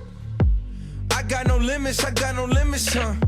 Short on the 15, back on the first. Either way, I'ma get it, Lord be my witness, Feeling pressure, but never let them deflection from goals. You just keep your head up, we rose from nothing. Remember, we set them shop every member, contribute, get hit together. Plus, they know that we better, they know that we'll never let up. Fire within me, ice in my veins. Fire within me, ice in my veins. If I get cold, I'm about to heat up. Only I stress, I kick my feet up. Fire within me, ice in my veins. Fire within me, ice in my veins. If I get cold, I'm bound to heat up. I hear the noise, but no, they need us. I got that ice in my veins. Yeah, yeah, ice in my veins. Yeah, I got that fire in me. Hey, I got that fire in me. Yeah, yeah, ice in my veins. Yeah, I got that ice in my veins.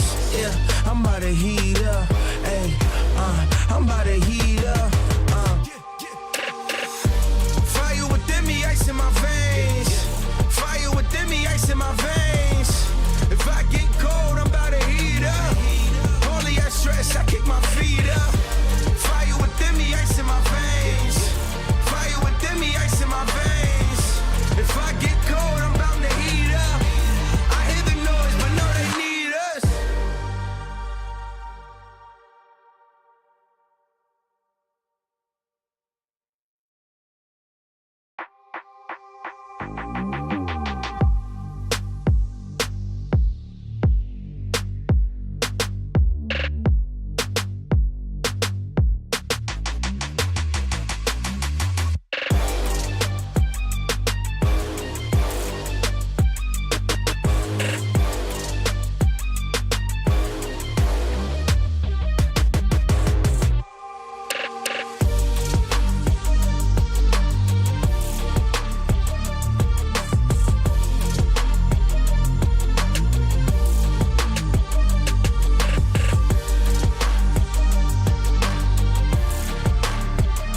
The qualifier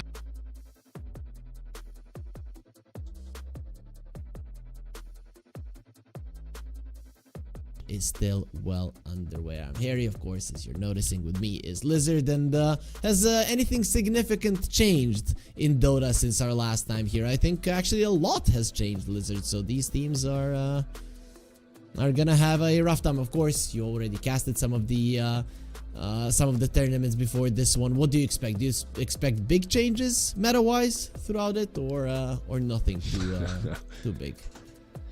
Yeah, we haven't really been apart for way too long, but like you said, a lot has changed, and I'm every single day that I'm watching Dota, I'm looking at like different approaches, different heroes, different things that people are picking.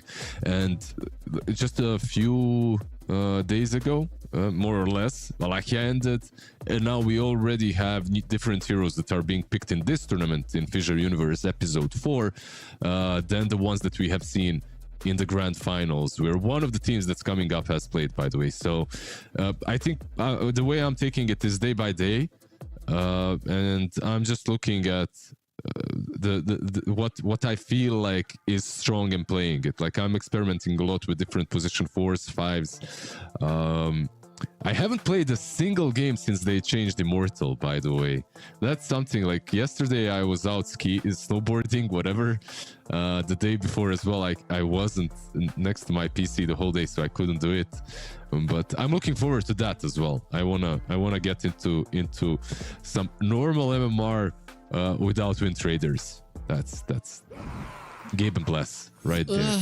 We'll see. Maybe they'll find a way. Maybe they'll adapt. But we're gonna be looking at the stats of Team Spirit. Some nice pictures coming out from them.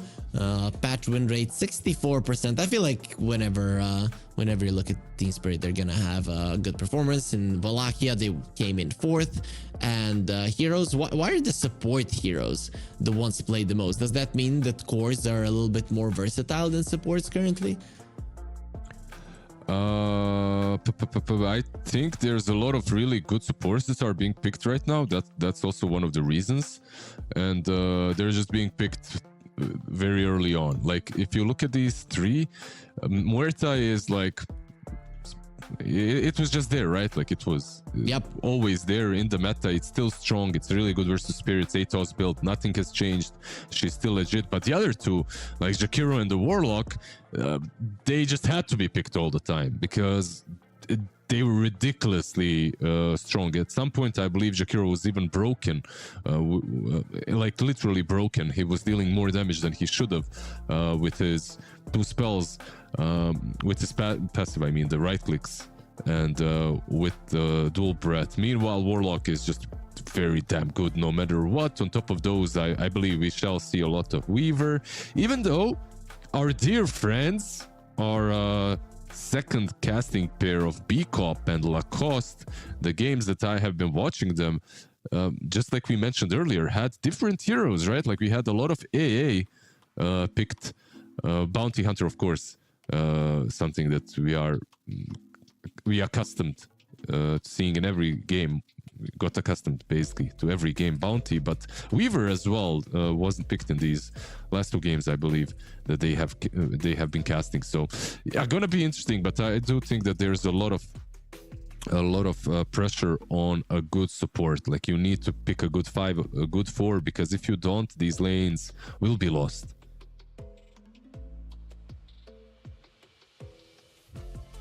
Nightfall isn't gonna be there. Yeah, go on. Yeah, you go. So, I saw Toronto Tokyo in Belgrade. It was for BB Dacha, right? It wasn't for the playground, FISSURE playground, and he had this white hair.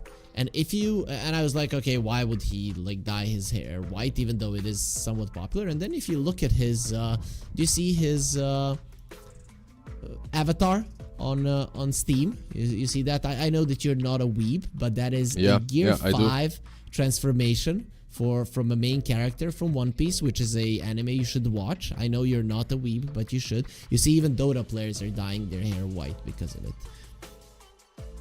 It's kind of late to the meta, bro. This has been a case for like 4 or 5 years. Hasn't like bleaching your hair become like you know, for me, bleaching your hair right now is going broccoli hair. I think like you're a year or two late, you know. It's like it was meta a couple of years ago. It's like picking Meepo right now. It's not gonna work, but I'm sure that it suits him very nicely.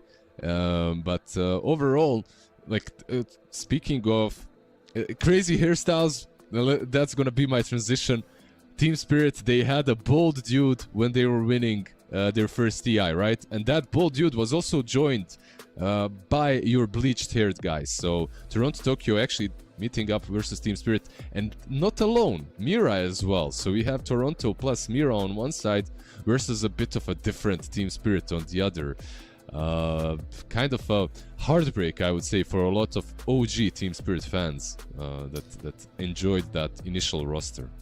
Yeah, I probably fall into that category as well. We've got a coin toss ready. Our first pick will go to Team Spirit, and Aurora will be picking Radiant for themselves. So whose side are you on? Do you have a preference? Are you on the side of Team Spirit or on the side of the are we gonna call them traitors? Is that how it goes? I wouldn't call them traitors. I just differing opinions on how the game should be played. Toronto Tokyo just moving from one position to the other, to the third now as well. Going to be interesting because they did well recently, like from all the games. Aurora did not look weak at all. Nope. Team Spirit as well. Maybe you expect a bit more from them, but they were also pretty solid in Wallachia. But that's kind of we've gotten used to it, right? Like Team Spirit not doing well until the end of the season and then really ramping things up. It's funny how being fourth in a tier 1 tournament is considered not doing well. That is just the bar that they have set for themselves in the past couple of years. You know, I got a bit disappointed by Spirit because Radan was so confident in one of the interviews. He said, we understand the meta so well and this tournament is going to be easy for us. And then I'm like, yeah, Team Spirit are going to win this tournament. Mm-hmm. And no, well, they didn't really. So here they are. Maybe they can win FISSURE Universe. Yeah, like there's a long road ahead of us before they take that trophy home. But for now, we get into their first draft. Out of all the heroes here, like we are seeing the Chikiro and the Muerta, right? Like these two needed to go. They are being eliminated almost every game. Out of the heroes left remaining,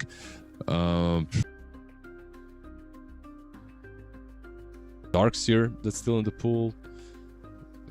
Something that you wanted to say maybe as well? AA is yeah. People are really going for. Why are people going for AA right now? And it's not bad. It's not bad. Like I was, and there you go, insta pick.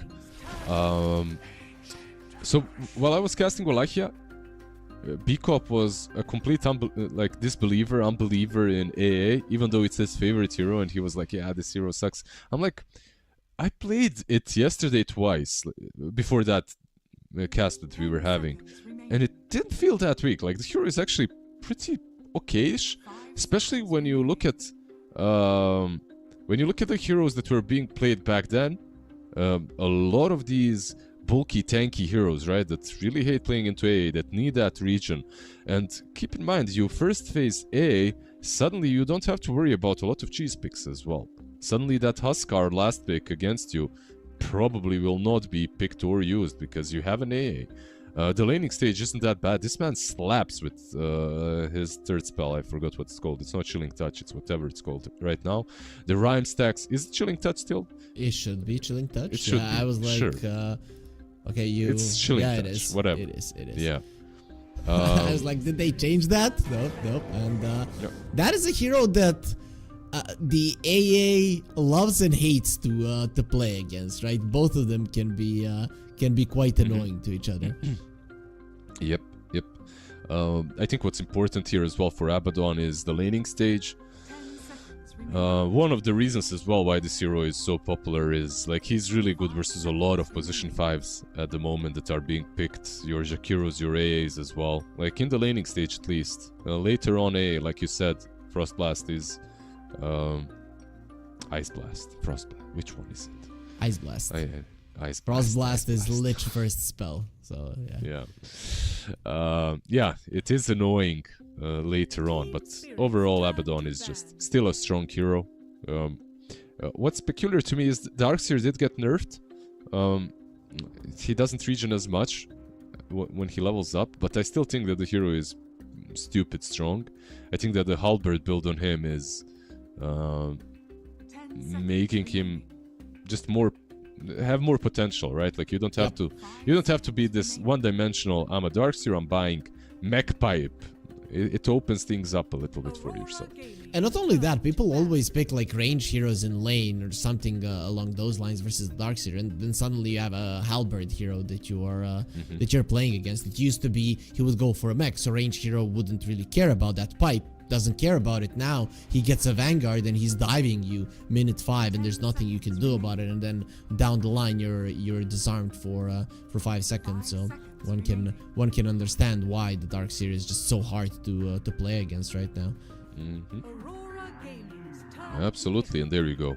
We've talked about it and we've convinced them. The Darkseer is banned out of the other heroes. I've seen a lot of position 1 Marcy, by the way, not support. Like a support Marcy with what's it called? Pick Me Up is pretty damn dumb, and I feel it's really strong. But like lately, the last couple of days that I've played, it might have been me only, but I've seen a resurgence in position 1 Marcy, even without like some good combo in the lane. But there we go, Weaver. I think this hero is really strong into AA overall. AA can't really do a lot to you. We'll see just how well they do. Position 4 Weaver plus Abaddon, I feel like should really mess up an AA. If this is the lane, I can't see how it's going to be easy for him. Yeah, very, very tough. You're gonna be needing a position 1 that can actually deal with them quite well, stand his ground, then maybe you can just smack the Abaddon in his face. But either way, it's not gonna be nice. What makes this Weaver strong, right? What has changed so that we finally get him back? Because he's been out of the game for quite some time. So what has changed for a position war for Weaver? For me, it's strong, it's very annoying, but I still feel the hero would have been good regardless if people just started picking him with a different facet. So what changed about Weaver is the Hive Mind facet. It got buffed a little bit. And everyone was like, wow, look at this, I can max out my bugs and throw them at people, right? And suddenly I'm getting experience, and these bugs are really difficult to kill. On level 15 you get the talent on bugs. They are annoying, and they do make the hero strong. But I still feel like just going Sukuchi facet and maxing out Sukuchi early on, and you'd be just as good. Like, maybe not as good, but let's say you don't go Gemini attack, you get 1 point in bugs, 2 levels of Sukuchi instead of 2-1 that people are going for right now. Because my problem, the time which I'm seeing in a lot of games with Weaver is they go 2-1, wanting to max out the bugs. Level 1 Sukuchi does not allow you to be that nasty Weaver, you know, the pesky position 4 that goes in and out, in and out. Instead, you go in and that's it. Like, you're probably dead if you're out of position. And do you think this guy needs a nerf though? The Dazzle. You know, I've seen him crush it on multiple positions, and when a hero starts doing that, it is time to think about how to tone him down, right? The numbers have to be way too high for that to continue happening over and over again. I'm expecting this to be Larl's hero, right? Is that where we're gonna be seeing him? We'll see. Like, most of the time I'm seeing it on offlane, right? Like it can be, if it's a really good mid lane pick, like versus some Ember, can be played there as well. But most of the time I'd rather see him offlane with some position 4 that can protect you. Silencer is really good against all of these. And another hero that kind of came out of nowhere. One problem that I am seeing on Aurora right now is absolutely no stuns. And they do alleviate that a little bit with the Tide. Also a hero that's not that bad into PA until she gets Fan of Knives, right? Like in the lane. You just buy a magic wand, whack her in the face. And that does mean that they will put Tide into PA and Abaddon position 1 most likely into the Dazzle. That's what I'm seeing here. Yeah. Imagine, I think that's the case. But imagine how bad of a time this AA is gonna have. Gush, Swarm, bye-bye. Like every single time you're dead. Absolutely. There's like this one other option that might happen. I shouldn't say might, could happen. That's a Weaver 1 and an Abaddon 5. It's like not out of the games that I have watched. I might have missed something, but it used to be like, let's say a year ago, if you see these two heroes, it's probably the Weaver 1 and the Abaddon 5 and not the other way around.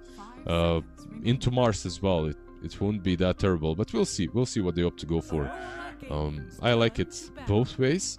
When it comes to Team Spirit, they are banning out some Spirit heroes right now.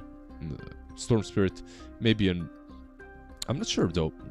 Because of Mars, they already revealed the Mars. Do they have flex though? Do they have flex between Dazzle and Mars? I feel like they should have. They should have, yeah. Yeah. It definitely should be the case. And I really wouldn't want to play a Dazzle in an Abaddon lane. It just takes away your strongest spell, right? So just get it somewhere else. Or if you are playing it in that lane, at least have a melee core with you that is gonna allow you to use the Shadow Wave more efficiently. Yeah. Usually that's what you aim for. 404, no Graves. Just get some brawler type-esque position 4, but with the Mars it kind of opens things up for them. Ember banned out from Aurora. Both teams kind of aiming for the same thing. And both teams still struggling when it comes to catch, right? Like on one side you have the arena, on the other side you have your shard dead in the water from the Tidehunter and maybe Ravage, and that's it. So you need an Atos. On Weaver, a really good Atos builder, so probably will be the one. On Aurora, on the other side, I think a position 4 can solve all their issues here. We'll see what they go for. Tusk banned out. Something like a Shaker that's not really played a lot is an option. Rubik versus Weaver is good, but versus Silencer pretty bad. Not the greatest with the Dazzle as well. So we're probably looking at these brawler type position 4s, right? Like maybe a clock, something simple. Yep, something along those lines. What about Aurora, right? They probably need a mid laner from what it seems. So what is a Kiyotaka hero here? Okay, so Storm is banned out, Ember is banned out. Into Mars, maybe something like a Pango makes sense. You don't care about the arena, one of those heroes that can just go back in the backlines. I have seen teams experiment with OD. That's a Kiyotaka hero. Yep. Takayaka Kiyotaka, I remember TI 11 or something. It was funny watching that OD. At some games he was absolutely owning, some games were just funny. He was still an inconsistent player back then, right? He was still relatively young. I feel like Kiyotaka has grown so much, and his highs are up there with the best in the world. So I really want to see him at his best. Oh, that's a cool one. Yep. Does look interesting, especially Weaver, Tide, Silencer. All of these heroes hate the Riki, even the Abaddon, and now you have a way to burst the Abaddon without him getting anything off. Silence plus the Fan of Knives, and goodbye Abaddon. I have actually seen some core Riki Marus as well, like a position 1, and I have seen some position 4 PAs recently. You go Orb of Corrosion with the dagger, you spam a lot, minus armor together with the Dazzle in the lane, you have a heal bomb. I'm not saying that's what we were gonna see, because Riki and PA on paper kind of accomplished the same thing from position Yep. 4, with Ricky, of course, being a bit more better. useful. Yeah. Being better. But I'm just saying that I have seen a lot of Ricky resurgence on 1. We got it. We got the Kiyotaka OD. So I guess now Mars just goes for Bloodsport. There's no other way because you don't want people being saved by the OD all the time, and it will be a mid lane Dazzle. I'm not sure how well a Dazzle will do versus an OD. Yeah, he'll do fine. He'll do fine, but it's not gonna be your classic. I'm gonna dominate this lane. I still have a problem here for Aurora. This OD is the only one who really does any burst kind of damage, right? And you're playing versus a Dazzle. I'm not really sure they're gonna be able to kill these heroes. Yeah, they need to find a proper way of bursting targets down, and they can. They are playing into a Dazzle, but they do have global silence, right? So because of that little thing, I do believe that they have enough, but they need to center their strategical approach to the game around the global. If you play poorly while you have global, everything might fall apart, because a lot of big spells, basically I'm saying, is long cooldown spells, need to make them work. Global, Ravage, OD ult, get some kills, reset, and play the game off of that. Meanwhile, on the other side, it's all about the items. Just get a couple of items on the Dazzle, perhaps an Aghanims +1, and start rolling, because your team is this Team Spirit isn't really on a long cooldown. They have a lot of pick-off potential with the AA plus Ricky plus collapses Mars. So a clash of styles, basically, the way I see it. Yeah, that's what we like to see, and I mean, the game is going to be starting. We should be getting ourselves into it fairly soon. Looking at the game, Lizard, looking at how it should develop as it goes on. Who do you think will be the ones applying pressure throughout this game? I feel like every time cooldowns are off, the pressure should be coming from Team Spirit. They are the ones that, sure, you want to farm up your PA, definitely. At the same time, no reason for you not to play fast with the Dazzle mid, right? So I'm expecting that to happen. On the other side, just two heroes with very long cooldowns, but you do have an Abaddon position 1. Depending on how he itemizes on TA2000, we might see a fast-paced game or a slow-paced game coming from Chimera. Well, let's see if that's gonna be the case. Aurora in a smoke, Spirit in a smoke. Doesn't seem like they're gonna be clashing unless Laurel just suddenly decides to go in a position where he could die, which is not gonna be the case. Smokes get broken, and that should be the end of any potential level 1 fights, unless something happens on bottom where they do see TA2000. I think we're just gonna smack him a bit. Yeah, Poshka even joining for a couple of right clicks. Will be caught by Panto, though. Just juking them around the tree line. This silencer just hits so damn hard, and I feel like you can itemize. Look at that. You can itemize any. Sorry, not itemize. You can skill build any way with the silencer. Like, you can go for Glaives of Wisdom. You can go even without them. You can go like 202 or something, and getting no glaives, and it still works. It all depends on the lane, how you want to approach it. Yeah, I've seen both approaches. I'm not sure though. There's solid spell spamming that's gonna be coming from Collapse and Ruse, so I thought maybe the curse would be the way to go. He decides to be a harass type silencer, so we'll see how that works out. We talked briefly about the OD and the Dazzle. Do you think Kiyotaka being like an OD expert is gonna help him in this matchup?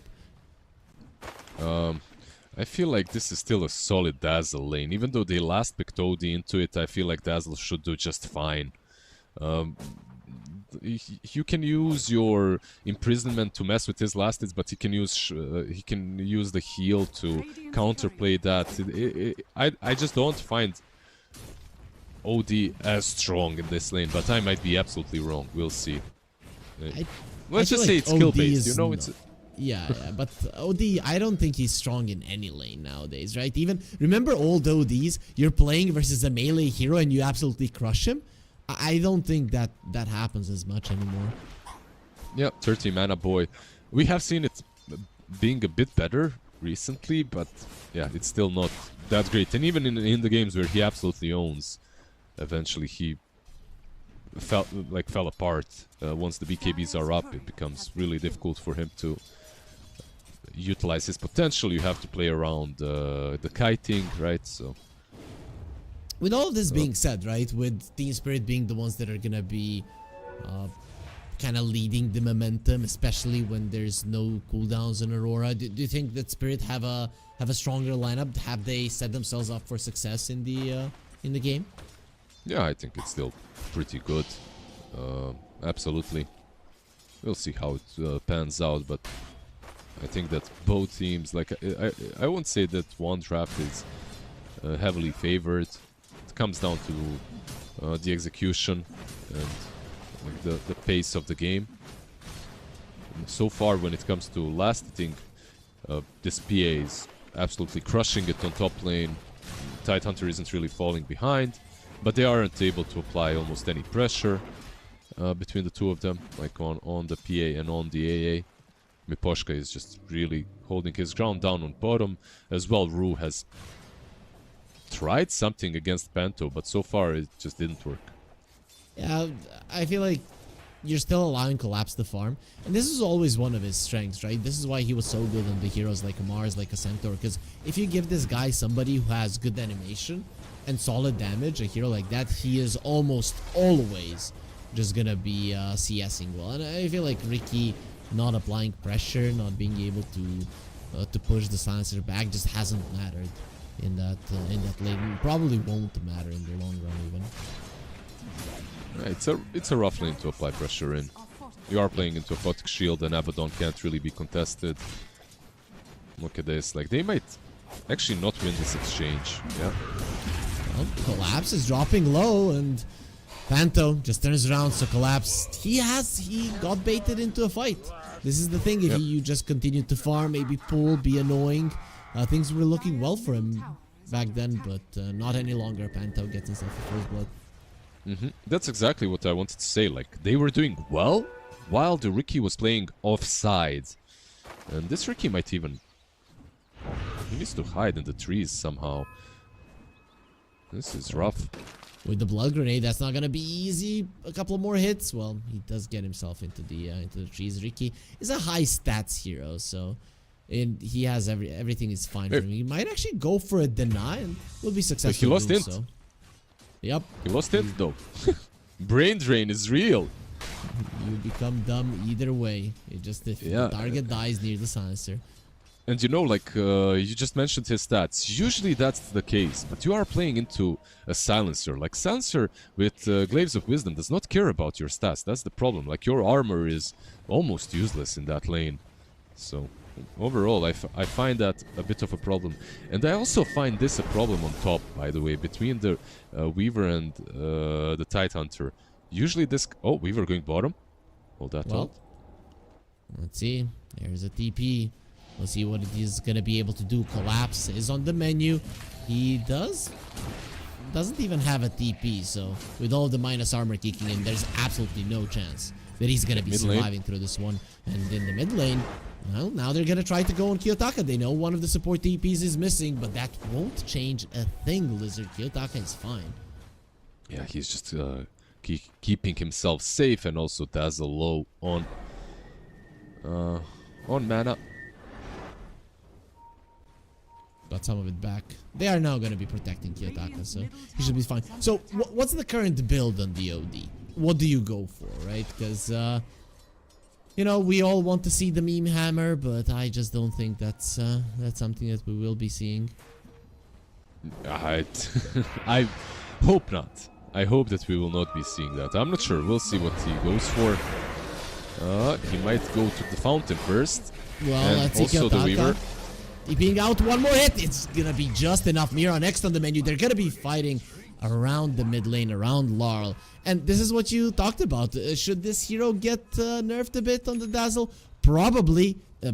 after that engagement, people are gonna think most certainly, but it has been doing that for quite some time. Yeah. Specifically from the offlane, it's been like this, right? On mid lane, sometimes it works, sometimes it doesn't, because he does take a bit of time to farm up his Ags. And that time you'd usually spend roaming around the map with some Spirit-esque hero. But yeah, we'll see. We'll see how much he accomplishes after the laning stage. The levels are definitely there for Mira, as to be expected from the Hive Mind facet and a couple of kills that he's gotten.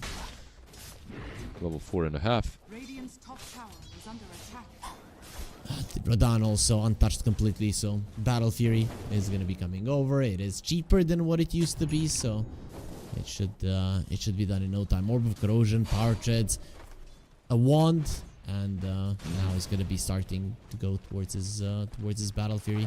Things are looking up for Spirit. Absolutely. One cool thing for Aurora is, even though PA is farming up, like Tidehunter can be left alone, so you can move around the map with the supports bot lane. Oh, I'm gonna try to go for the Abaddon. He does have his ulti, 6 tick charges and a Fairy Fire, so isn't really a kill, but you pulled his ulti away. Gonna make him uncomfortable to farm in the lane, so now he's gonna have to be a bit more careful. Region Rune. Did they get anyone? I don't really care about the region rune now. Blood Grenade going forward, and here's the null projection. Dazzle just from afar, making a big difference in the fight. The Weaver gets out. Well, Panto is not gonna be as lucky. That new Dazzle ulti is, it's so easy to play the hero with it. Yep. It will almost certainly be nerfed a little bit in some way. I'm not sure in which way, but in what way, but it needs to be just slightly reworked, especially with the Aghanims later on. But overall, I don't know, I feel like if you nerf it just a little bit, I had the same discussion before, you nerf it a little bit and the hero is dead. I think he's on a very fine line of being absolutely busted and being useless, because you are still kinda stuck while using your ulti. And if the enemy side has like a lot of Spirit-esque heroes or PAs, heroes that can jump you, it can be a bit of a problem. Bot lane collapse. Well, they do want him. He does have level 6 and a skill point ready if he wants to arena just to save himself. In the end, we'll just decide against it. Kills the bug, turns around, everybody is immediately scared of him. He did skill up the arena though, so ready for battle with Rue being just behind him. Yeah, he's ready, but his supports aren't that big just yet. They need level 6 on Miposhka. I feel like that changes absolutely everything in this game. Found Panto, or who found who, collapse. You didn't want to be there, they were ready for it. Instantly, TA2000 will remove the stun and then he will kill Collapse. No, he won't, because he will be great. It is too shallow, they can't put him under just yet. Mira next on the menu, he cannot go Shikuchi. Silenced up, TA2000 without his ulti is in trouble. However, Kiyotaka comes in the vicinity, the null projection still being annoying, but should be coming back just in a second. There it is. It's still gonna be a 2-for-1. You did lose a core though as Spirit. Yeah, they did, but still a very good trade, I would say, right? Like with the rotations, Miposhka also level 6 now, within a creep or two from it. Your Dazzle got a majority of the fun, right, from all that fighting. Now he's farming some stacks. I feel like one thing that isn't talked about that much in Dota is like sometimes your game on a core just spirals out of control. That snowbally effect that you get just it's hard to even describe it. Like you go in a fight, you win the fight, suddenly there's like a 3 stack next to you leading, like when one thing leads to another.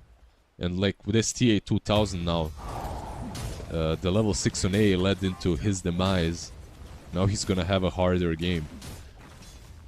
Every game I see an AAA, I mean, it has been that way for years. It's always that way with this hero. If you don't punish it in the first 10-12 minutes when the hero doesn't have his ulti, it becomes too strong.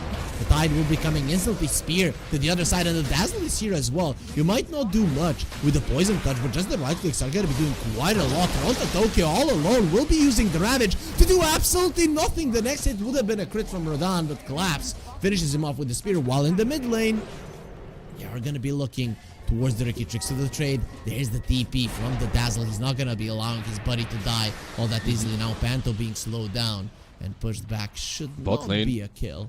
They get the Weaver. They are going to be finding the Weaver. There's the Spear into the arena, and another dead hero. Spirit are just playing way too fast, just like you said. Yeah, absolutely. Now on the mid lane, they're setting things up. This Silencer is really damn low. By the way, I just want to go back to the Tide kill. That was really sad. It took them like 30 seconds to kill the poor Watermelon. OD without a TP, Silencer with a TP, but unwilling to join because he couldn't really help. He was still level 5. Just a sad situation. Panto might die here to a solo Ricky. Let's see.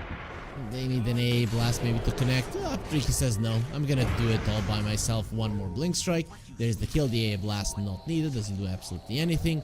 Ooh. Blood Grenade. Tries to deny himself to the creeps. With an OD being here, that's just not going to happen. All by myself. Thank you for that song. That is a beautiful voice. I'm gonna be asking for the singing from time to time. You silver-tongued fox. They're going mid, by the way. They have a smoke and a blink on Collapse. Yep, and they're looking towards Kiyotaka. He is not doing well, and he's gonna be doing even worse fairly soon. Auto projection. Okay, Kiyotaka just smells them out. There was no arena. Like, they needed to initiate in a different way. This was pretty damn messy from them, I have to say.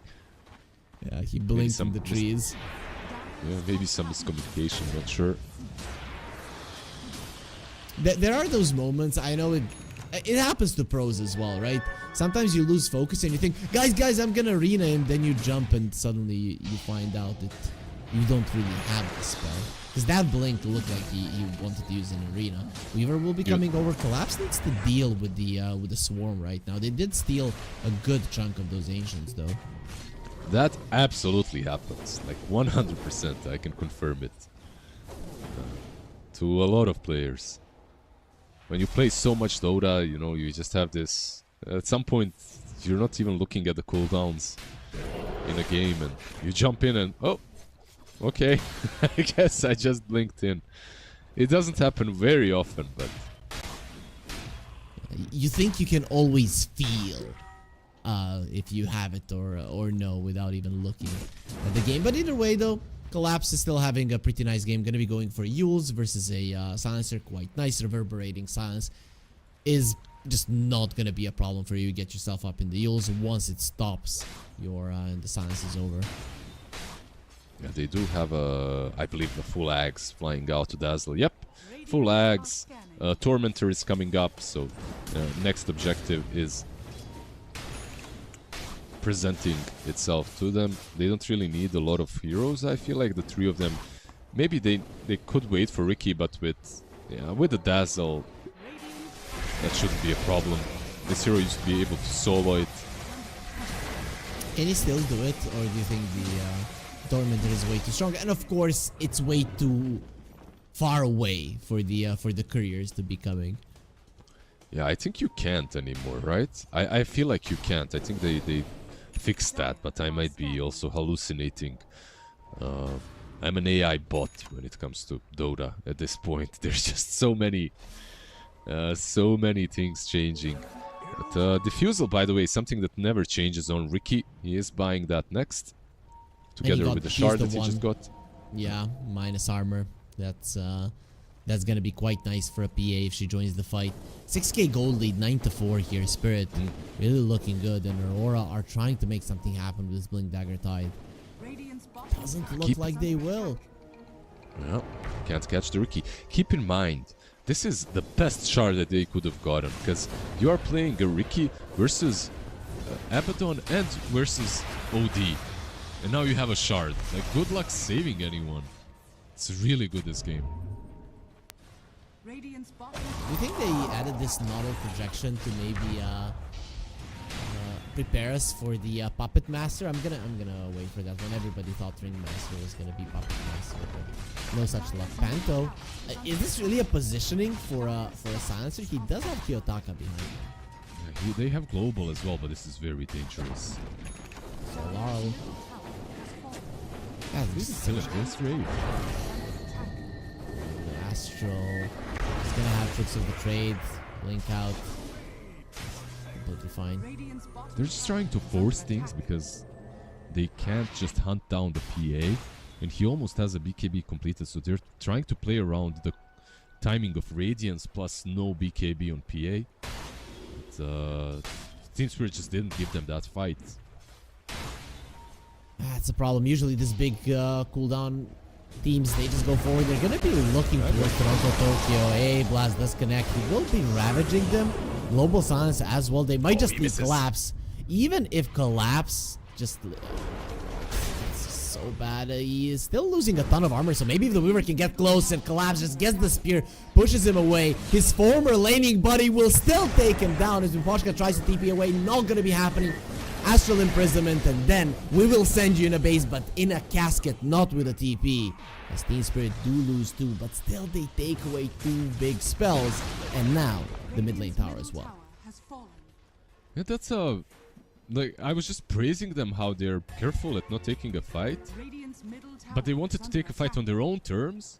They went in, and it's like a tale as old as time. You go on a Tidehunter and you get punished for it. I'm seeing it so often in this patch. The hero is very tanky. Now they're going in again. And again they don't get him, it seems like. Huh? He will be fine. Runs into the trees. One more hit from Rodan would have been a crit, but now they have to run away. Also, guys, what you have to do if you want the best action ever, exclamation mark F in the chat. Follow us here on Twitch, on YouTube, and just be there for all the action as Mira and Collapse. Man, these guys just have to be together all the time. Just have to pay respects. The Tidehunter, by the way, had that Essence Ring with Brawny, so he is just very damn tanky, even against the AA. What is this going for mobility? Do you agree with this? I kinda don't. You will have a shard to deal with the Tides, deal with an Abaddon. PA generally deals well with an OD later on. I'm just not sure this is a 50-50 game. Well, I think that they could have maybe done a bit more on Aurora with the Radiance plus no BKB on PA and maybe gotten some advantage there, but and they're still 6k ahead on Spirit. I'm just trying to justify Gaimin's percentages here, but one thing that they are missing on Team Spirit is objective taking, right? Mid lane? Yeah, suck at that. Mira coming over, Collapse gonna be in the vicinity. Nice movements there from Mira. Gets to the high ground just in time. Instantly goes for a time lapse and will be surviving because of it. Drew uses the dust, wants to get on top of him. There's the silence, and the damage output is insane from the Ricky. He had some heals on the Weaver, not nearly enough to keep him alive. That was a great healing Lotus, a big heal being used just to try to live. Yeah, so they do get a kill in the end. Like the way I see it is, there's definitely an advantage for Team Spirit. Not only gold advantage, but the way these heroes work right now. They're just in a good position to own the map. But if you could somehow go late and get these BKBs down on PA, I feel like there is definitely potential for Aurora. They have some big ultis as well. And these percentages, they love big ultis. The shard is coming though for the PA. That's looking good for Spirit. Rodan will now be capable to threaten both the Abaddon and the Tidehunter. So let's see what Aurora are gonna do about it. Well, not much, because Toronto Tokyo is on the other side of the map, surrounded by enemies. The AA Blast is gonna be kicking in, actually misses on it. That's gonna make this kill very, very hard. If he wants to live, he could Ravage. Essence Slithering helping him, but it is not going to be helping enough. Toronto Tokyo trying to go downstream. It's not going to be keeping them alive. And on the bottom lane, they're already preparing for a fight in Spirit because Aurora, their move didn't catch anyone. Even Rue survives. Yeah, I was thinking maybe Rue is going to make something happen here, but he's alone. Radan on his own can't really accomplish much. They need a Dazzle to join them. Mira is really playing with his life here. Well, there's Laurel. We now roughly know where Mira is at. Being very, very annoying with even going for a TP out. And, well, damage will be more than enough.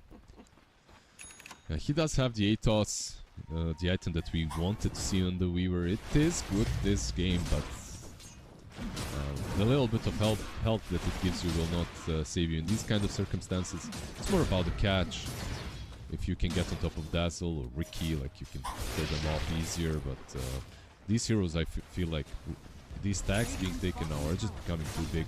10k advantage for Team Spirit. And we talked about the objective taking problems from Spirit, but once the tier 2 start falling, it's a completely different thing. They see Toronto Tokyo on vision. Very deep ward from Rue. Here comes an AA blast. Flying forward. He has been broken, and the AA blast won't even be needed. It's just going to be giving vision of Mira, who gets himself away just in time. And they're even going to start poking at the high ground. The Shard did a lot of heavy lifting right there. Breaking the tide just makes him really not that tanky. And look at this, the silence, Abaddon. Yep, there's the break. He can't get out, and that is gonna be a dead Abaddon. Your carry does absolutely nothing. Your offlaner does absolutely nothing. Kiyotaka needs to be there, and he drops the hammer. The PA still has an Aegis, so even after he dies after this astral imprisonment, he's gonna be more than fine. Collapse is standing, waiting for an opportunity to go for an arena, and nobody can come close. Now 5 heroes are gonna be smashing on this tier 3. Most likely taking it down. The tide is coming back, making this a dangerous move from Spirit. Oh, Heals? That's kind of cool from Collapse, instantly ruling it, but I was thinking maybe they'll go in instead. With the break plus smokescreen instead they back out.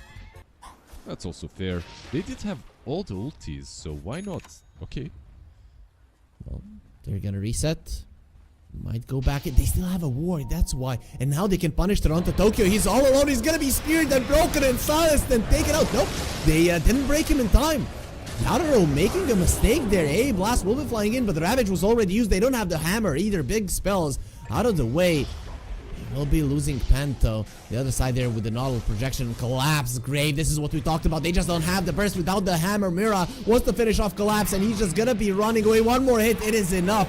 Mira takes down his former teammate. As now again it is gonna be TA 2000. They can't play. They need those astral imprisonments. The Kiyotaka not in position. Now he's not gonna be in a position to survive either. The BKB from Rodan finally used. Astral is gonna be there to slow him down just a little bit. Probably not enough, as there will be cold feet and then no feet. Kiyotaka gets taken out. Miposhka gets a double, with Mira being the only one left alive. They do have the silencer back, who's just gonna be going back into the fight to die once again. At least Panto, with his dying breath, takes Miposhka down with him.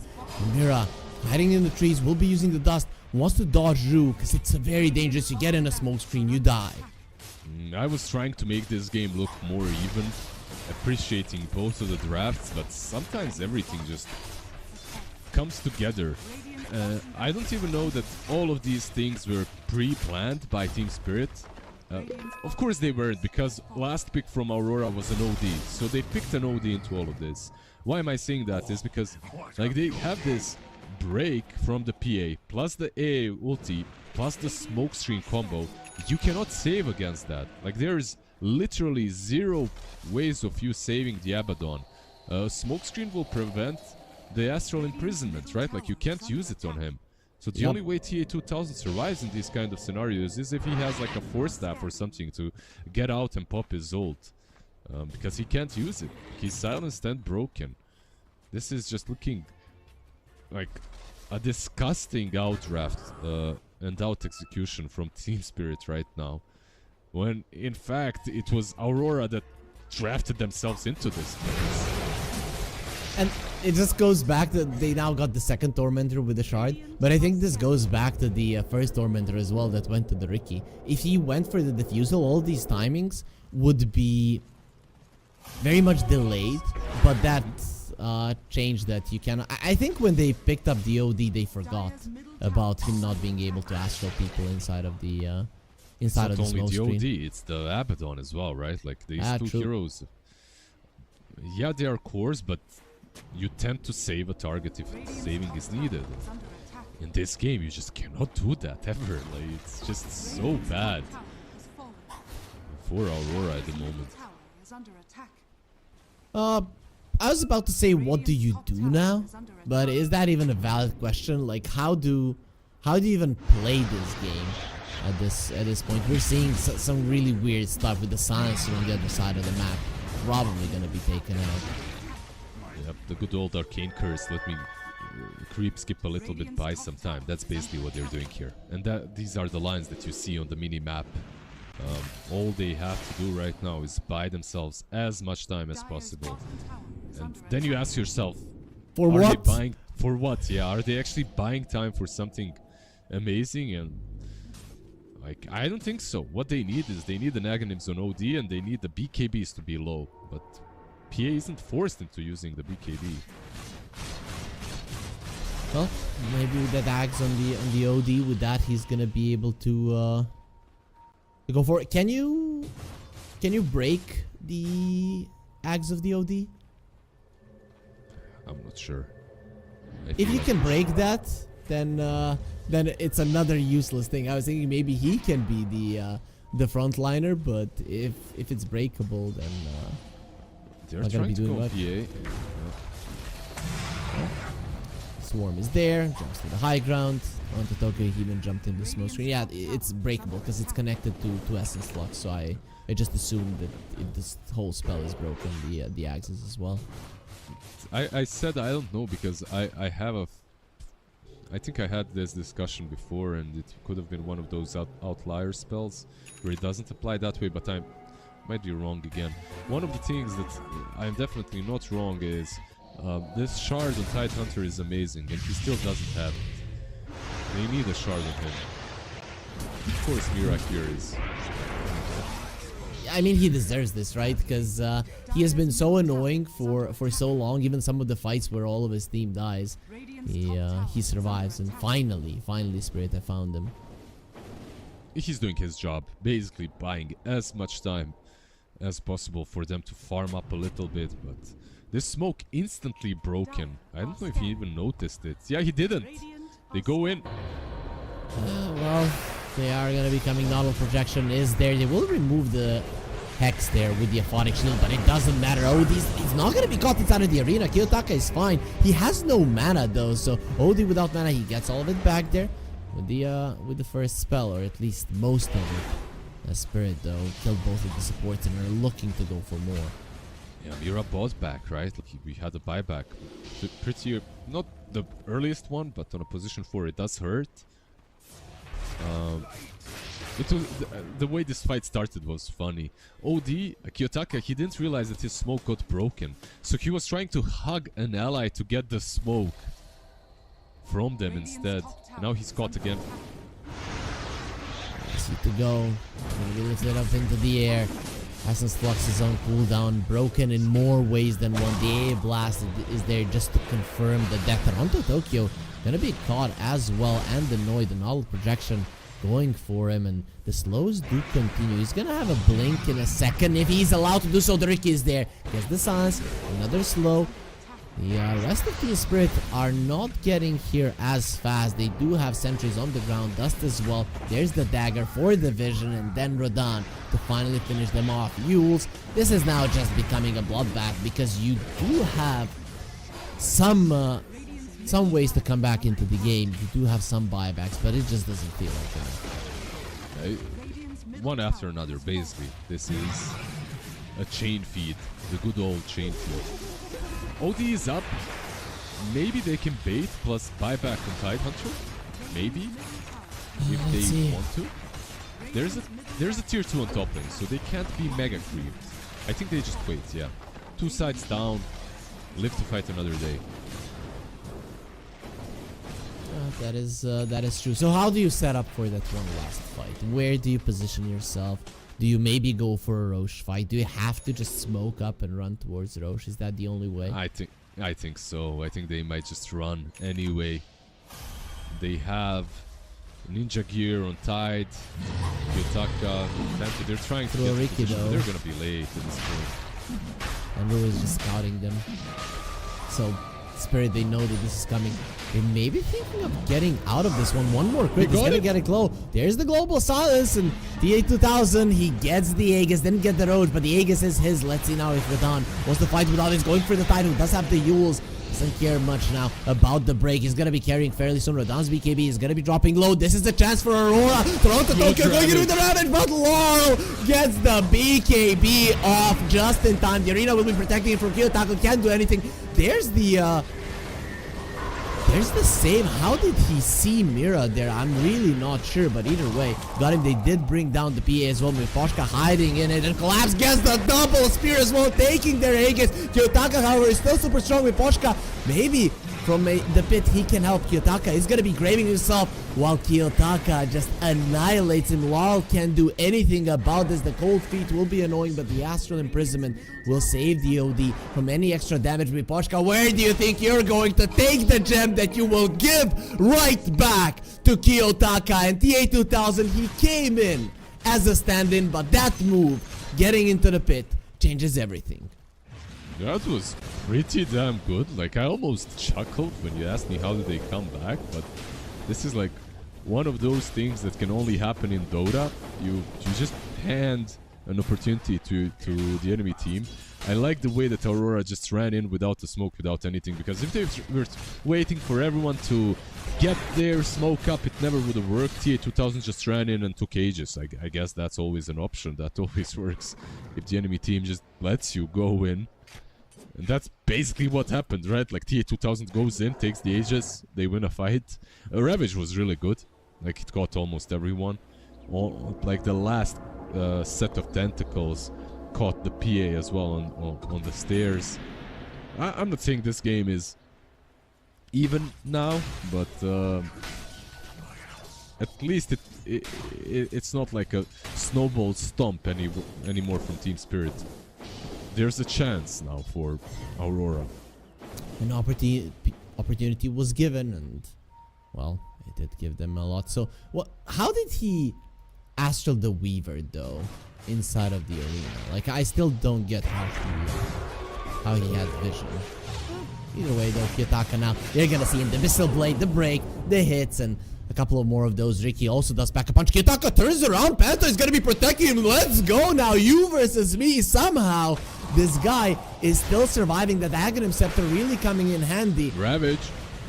Let's see. It is ready. He's gonna be going for it. Radan doesn't get the BKB off. He's gonna be taking so much damage before it.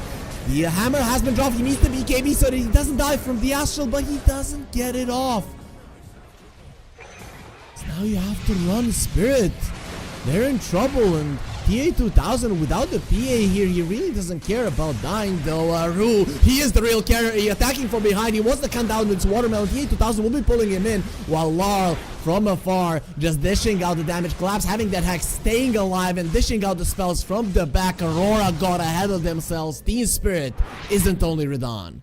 Yeah, they overdid it, right? Like, they had a couple of really good kills at the start of this fight, and then they continued chasing a bit too far. Laurel and Ricky, these are your secondary carries. Collapse as well. He carries a pretty strong punch. Laurel with an AC, by the way. This might be a dead Weaver. That's a ulti. Yeah. Force staff away, and he gets the time lapse just in time. Mira doing everything right there to survive. Yeah, that was really cool. Meanwhile, by the way, Dazzle is like, I don't trust you, Radan, anymore. I don't know where my good old TI winning carry is. Now I get this Radan guy on PA. I'm buying myself an AC and the Daedalus on Dazzle. He's gonna be dishing out some serious damage as well. And he has a Brigand's Blade as well. There is gonna be a tier 4 Okay, he stayed with the Brigand's Blade, okay. Oh, no, he didn't. He's still collecting his shards. Okay. Either way, though, he really does pack a punch on the Dazzle. Yeah, it's crazy with the Aghanims and Daedalus.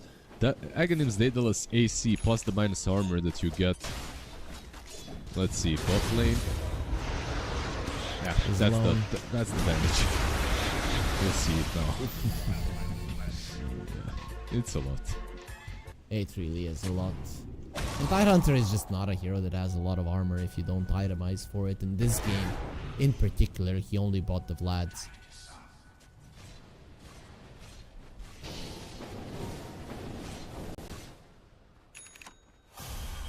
Okay, so what next? If you're Spirit, do you pressure anything now with the Tide dead, or is this death timer just too low? It's kind of low, but I feel like, do they truly care about that much? There's a Hex on Collapse that you can jump in onto basically anyone. I feel like this Hex is a good, solid addition to them, right? But overall, it's not like something that they desperately needed. They had the catch, they had the break, they had the silences. I think maybe the one thing that they can do is force out the global and then fight afterwards if you want to set things up that way. That might make things a bit easier.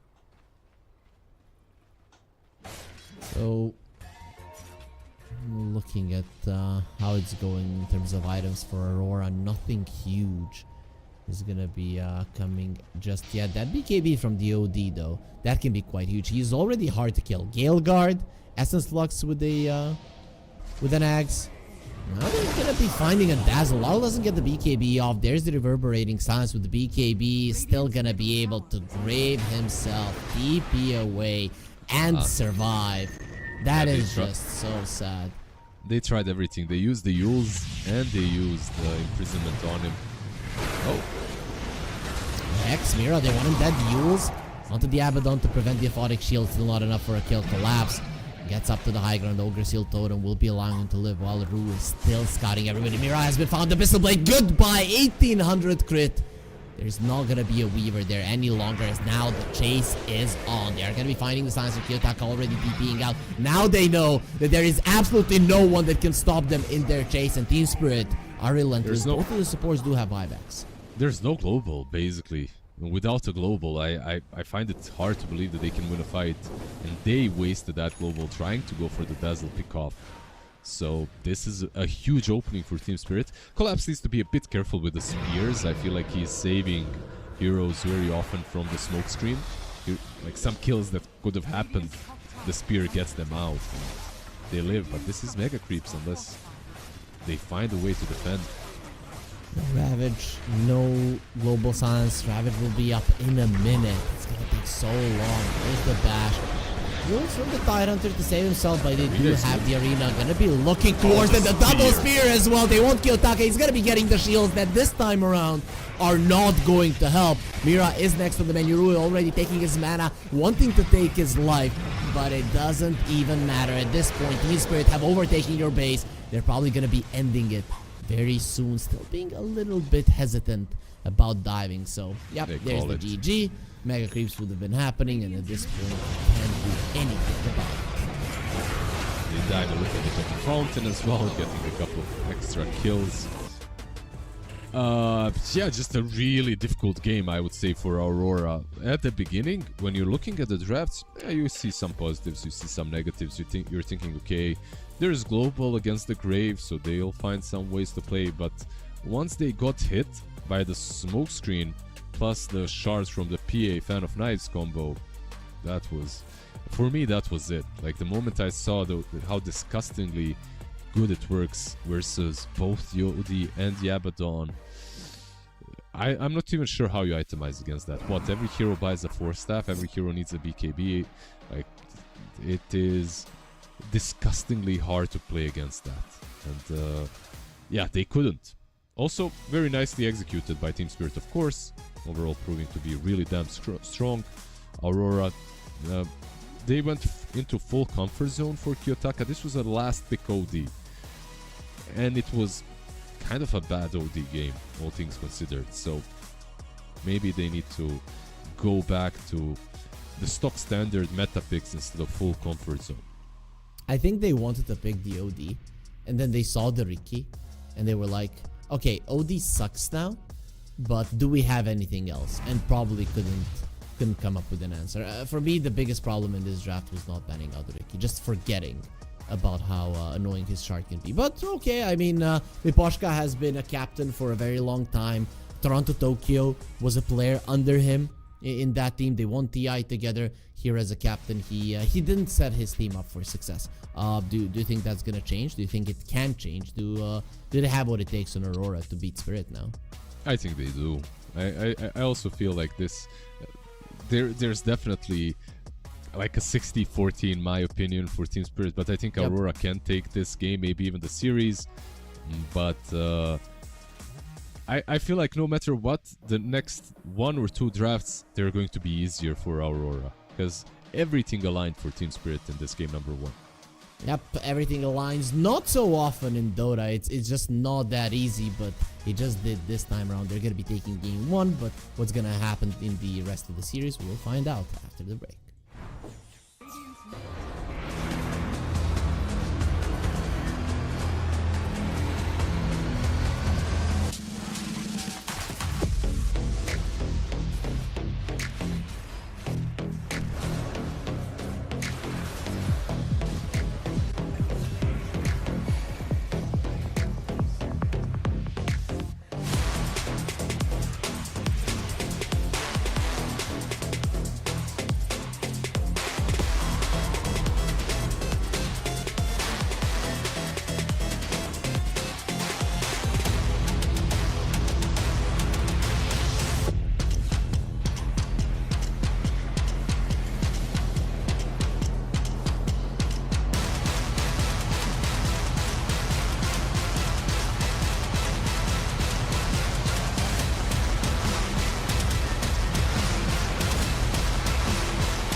Game 1 went to Team Spirit pretty easily. Aurora didn't have much to say there, but there were some moments of brilliance coming out from them. If they can get a little bit more of those, they can win the game, they can win the series. I'm Harry, joining me is Lizard. You're watching the FISSURE Universe Episode 4.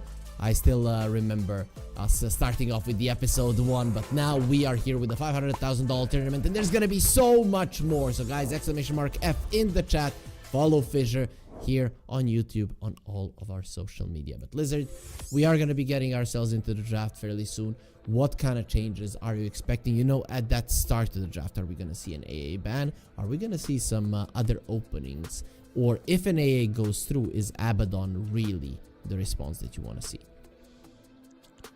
I think Abaddon had a lot of problems, and AA was just like one of those. He had an issue with PA, he had an issue with Ricky. Like everything was a problem for that poor guy. So I'm not exactly sure how they need to adjust. I feel like this is one of those drafts where you just scrape everything and you go from scratch. You just go from clean slate. You just don't try to fix what you had in this previous one, because I feel like everything was a problem. Now, yeah, you can recreate a couple of heroes that are basically the way I always looked at drafting is, even when captaining, is you have a couple of heroes that are your strong centerpieces which can stand alone, and then you can build off of that. And I do believe that they had a couple of heroes that you can build off of. Like you can go for different strats with them, like a Weaver. Like, you don't really care what you play with that guy. I feel like you can still adjust and pick almost anything with it. So an option for them to pick again. But you have to make sure not to fall into the same trap with Abaddon and OD. Like, if you go for those, make sure you're not playing into Ricky plus something like a PA with a break. Yeah, it was a very tough one for them, but either way though, new slate, new draft, new approach. That is what we would like to see. I'm not well acquainted with like the mentality of Toronto Tokyo. Does he tend to be, you know, stubbornish? You remember Puppy back in the day, that he has an idea and he sticks with it, and it just, even if it falls flat on its face, like for 5-10 series or whatnot, on the 11th one he's gonna make it work. Is Toronto Tokyo something like that, or do you think he's there's a like little bit more tactful? There's like a good saying that I've learned when I was very young. Do not meet your idols. You might not like what you see. I'm not saying that's the case here, but that's the way I'm approaching Dota. Like, don't meet these players that you think are really cool role models. You never know what you're gonna guess. Live in your blissful land of imagination and hope for the best. I think the Toronto Tokyo, like when it comes to drafting, of course, he can adjust. He has proven that many times before. Overall mentality, a lot of Dota players are a mixed bag of different goods. You never know what you're gonna get. I wasn't gonna go with chocolate, but like it can be a mixed box of chocolate as well if you want to. So they're all good, because there's no bad chocolate. I feel like there are some chocolates that aren't that great, but mostly they're good. Yeah. The majority of them are. Like, I don't know how stubborn you have to be not to change something after this game number 1, so I expect a lot of changes in picks, or at least in bans, coming from Aurora. Okay, let's see if that's gonna be the case. The draft has started. We're gonna be getting ourselves into it right now. From what I'm seeing so far, considering that they switched it up, so now Aurora are gonna have the first pick, Team Spirit are gonna have the second pick. They did remove the Abaddon, and obviously don't want to be playing versus a first pick Dazzle. Yeah, you don't. Yeah, they had a Dazzle last game. This time around they ban it out themselves. Ricky, when it comes to that AoE silence, I feel like it's very similar to the Night Stalker, right? Night Stalker being played a lot on position 4 as well. And if you're Aurora, you have to think about, okay, we're banning Night Stalker because of that, but if we're leaving Ricky in the pool, it's kind of, you're banning out one tool, but you're leaving the same one in, right? Like just from a different brand. So something to think about. But they do pick the Prophet. I feel like this hero is ridiculously strong still. On mid lane, on position 1, I've seen a couple of support NPs as well. Just looks really good. Enchantress instantly comes to my mind as an answer on a support. At least you don't have to worry about Yaron with 3 ends. I think, was it us or was it in Wallachia? I think it could have been maybe us when Ench was just taking Prophet's 3 ends. It was us actually on the qualifier here, yeah. Yeah. Aurora It's a Gaming. funny game. Yeah, well, there's not gonna be an Enchantress, at least not in this stage. We'll see if Aurora do get rid of it. We will be seeing a Tiny, so some flexibility in both of them. Tiny, which position do you prefer him nowadays? 10 seconds Well, remaining. 1 and 2 for me are still fine. Both like 5 work. seconds remaining. On mid lane, he's not as strong as he used to be with his crazy Aurora Gaming crash landing turn facet, back. but it's still good enough. And on 1, I feel like maybe I prefer him on 1, I should say. I still think he's okay on mid, but on 1 I prefer him a bit better. His right click damage is just ridiculously strong. He can be the ultimate carry in the game, and he's really hard to kill, right? Like insurmountable is a pretty difficult thing to deal with. Whenever I see Team Spirit and Tiny in the same game, I don't really see Team Spirit as Tiny players. I see them as a team that beat the Tiny. Remember the first AI that they won? It was Tiny Lycan, and they are the team that found a way to beat it. They beat OG with it, and then in the final, PSG LGD. So I always get some connection between this team and Tiny, just not in their hands. Yeah, it's not the same team though, right? Like a couple of changes. We have the two those guys, 5 players. We have those Yeah. 5 players in the series. we have them on the other side, right? Like Toronto and Mira. Yeah, in general, I feel like Tiny is good in almost anyone's hands. Like something similar to an Nature's Prophet. I feel like every team should be able to play it. Aurora, I do believe it's gonna be. It can be T2000 or Kiyotaka. I feel like both of them play a decent Prophet, all depending on how the lanes end up being. Dragonite banned out by Team Spirit, banning out another tanky boy. Yo, I just got a really good idea about a promotional video Aurora could make. Like, imagine this, that because now Toronto, Tokyo, and Mira are laning together, and then they could make a video, you know, like comparing them to your ex. Toronto, Tokyo makes a mistake in the lane, and Mira says a Collapse wouldn't have done it, and then Toronto, Tokyo starts screaming, "Well, I'm not Collapse, okay?" Right? That would be pretty cool. Speaking of Collapse, he does get his Mars once again. Yeah, that would be cool. That would maybe even be on brand as well. Yeah. They pick up the Mars. Yeah, just overall good versus Prophets, right? Like it's very hard for you to hide in the trees against the Mars. You can get speared almost every time, so a bit harder to use that in the lane as well. He's not that bad against him as well. So overall, I do like it. The combo, the anti-combo, I should say, is there for the Nature's Prophet player. Now on the other side, like you see these two very big strength heroes, right? Like they go for the PA, so the Prophet will not be the one. Team Spirit's turn to pick. Is Timber still a thing? Like, do people play him?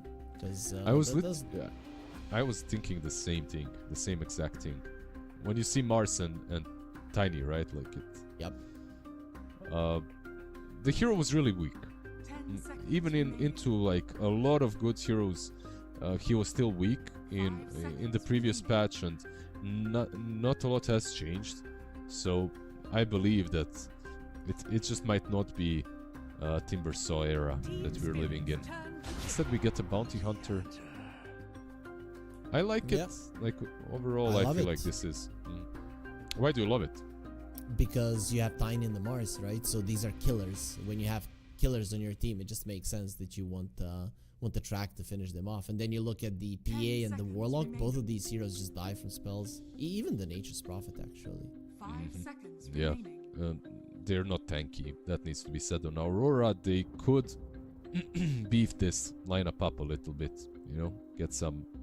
Right now they're all agile, that's all cool, they have some spells, that's all nice, but they need some real beef, some meat up front, and they don't have it at the moment. Maybe some position 4 that's able to brawl and hunt down the bounty hunter. Whenever this hero is in the meta, if Spirit Breaker is even playable, I'm all down for that. Maybe an option. Not really a bad laner if Prophet is offlane. But first we get an old school combo, right? Like this Mars plus Phoenix. And some more magic damage into all of these heroes. Their lineup is looking really good on Spirit. I feel like there might be a weakness during the laning stage, but you still need to find a way to exploit that weakness. I don't think the PA and the Warlock necessarily are gonna be bullying the Mars and the Bounty Hunter, so maybe try to punish this tiny Phoenix. They need a Storm on Kiyotaka. I feel like a Storm is maybe even right now a pick. You don't wait for the last pick. It's gonna get banned. Isn't it a bit dangerous for to play it into a tiny?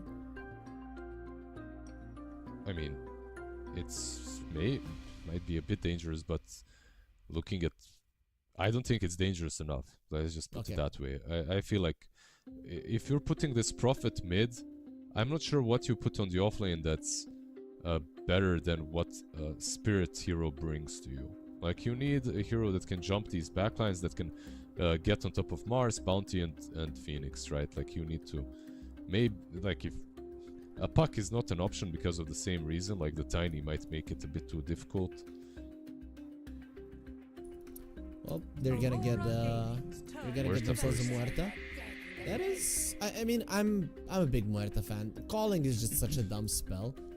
Before we started playing, I was watching Koikwa stream, and he is looking at it, he's like, this calling spell is bullshit. It needs to get nerfed. I don't know what they are gonna do with it, but they need to balance that thing out. And really, the spell is kind of insane. Calling is dumb, but what makes this spell actually so strong in all of the games is Atos.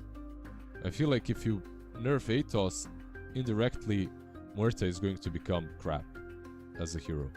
Because with a calling, if you need a hero to combo it up with, is not as strong. But if you can set it up on your own, I feel like it's absolutely busted. My read. Or you could just go ham and just nerf the hero itself. That also works. Make her a carry again instead of a support. Like, she's been a support for way too long. What they gained from picking Muerta instead of core is they're still flexing the Prophet, and they're making perhaps Team Spirit think where it's gonna go.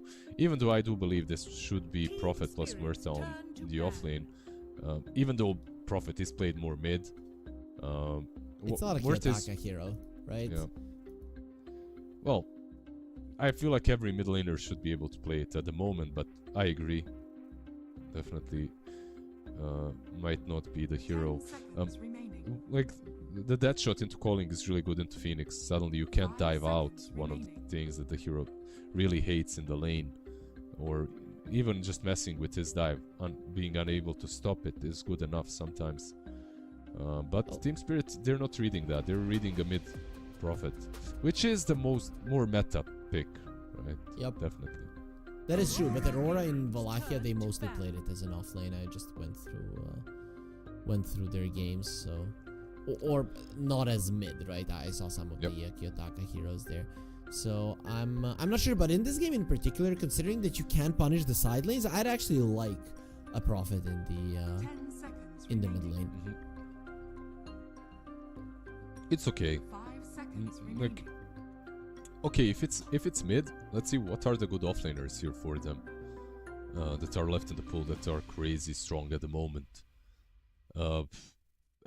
Abaddon is banned out, of course, in the first stage. Maybe you just pick a Pango and then flex it and see what's gonna be better for the lane. Could that be an option? It's an option. With that ban, I feel like it's almost a certainty. Yeah, Bloodseeker is a crazy one. Like in the last patch, not in this one. Like, he was almost always picked, but this was a hero that came into the meta as an answer to a lot of tanky heroes with his Aghanims build. I feel like right now he's not as great. And nice Pango call, by the way. Really good job. I still would have liked... I think they picked the Pango mid. I don't think it's really that big of a flex. Like, you pick the Pango into the Tiny. It's a really good lane for you. Of course, if they switch things up on one side, you can switch things up as well and put the Prophet mid. But damn, I feel bad that this isn't a Storm pick. I still feel it was such a good pick for them. So if you would want to play a Tiny mid, what is the carry for Team Spirit? I mean, they only have 10 seconds, so it's not like they can think much about this. Something perhaps that could jump the Prophet. Oh, they picked the Storm instead. So it's gonna be Tiny safe and they get the Storm. Look, both of these teams kinda had the same problem. The catch just wasn't that great. And for both of these teams, Storm makes a lot of sense. On one side, you get a hero that, sure, once Bounty Hunter gets Orchid, is maybe in a problem, but before that, you can jump this. You can jump the Phoenix, you can jump the Bounty, you can hunt every single one of these heroes. On the other side, it's kind of the same, but you're not worrying about Orchid on the Bounty. Instead, what you worry about is the ATOS on Muerta. So once she gets that, you might be in a bit of a pickle, but up to that point, it's a really good Storm game. So overall, I do like that we are getting this pick. I have seen some Larl amazing Storms. I have also seen Larl go 0-10 on Storm from the mid lane and buy a Midas. I think you can say that for Larl plus any hero. I mean, this guy, it's weird to me how he's been in the top of the scene for so long and still has some of those underwhelming performances, right? But when he shines, it's just almost impossible to beat him. I'm not sure if it was planned, but as soon as they saw a Storm, Toronto Tokyo picked the Pango, right? Maybe he wanted it beforehand anyways, or maybe he just, okay, I'm the one that's going up against the Tiny, and he wanted to pick it up for himself. So we'll be seeing Kiyotaka on the Nature's Prophet. I can't wait to see his rotations. I think that it is the thing that's gonna make or break the game for Aurora. Yep. It is like the Pango into Tiny, a much better lane, right? So they move it that way, and Prophet into Storm also a bit better for the Prophet. So something that they probably planned from the get-go. Yeah, but there's definitely an onus on them to make these early rotations on Aurora, use their Prophet to TP around and make stuff happen. We'll see. Like you said, Kiyotaka, he can definitely do a lot this game. If he doesn't though and Spirit gets farmed, it's gonna be hard.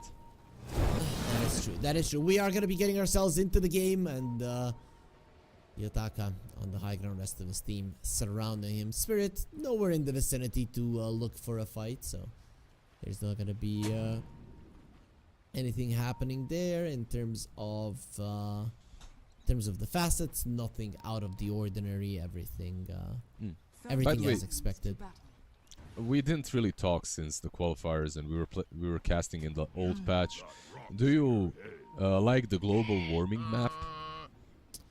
I can't say that I don't like it. I actually am.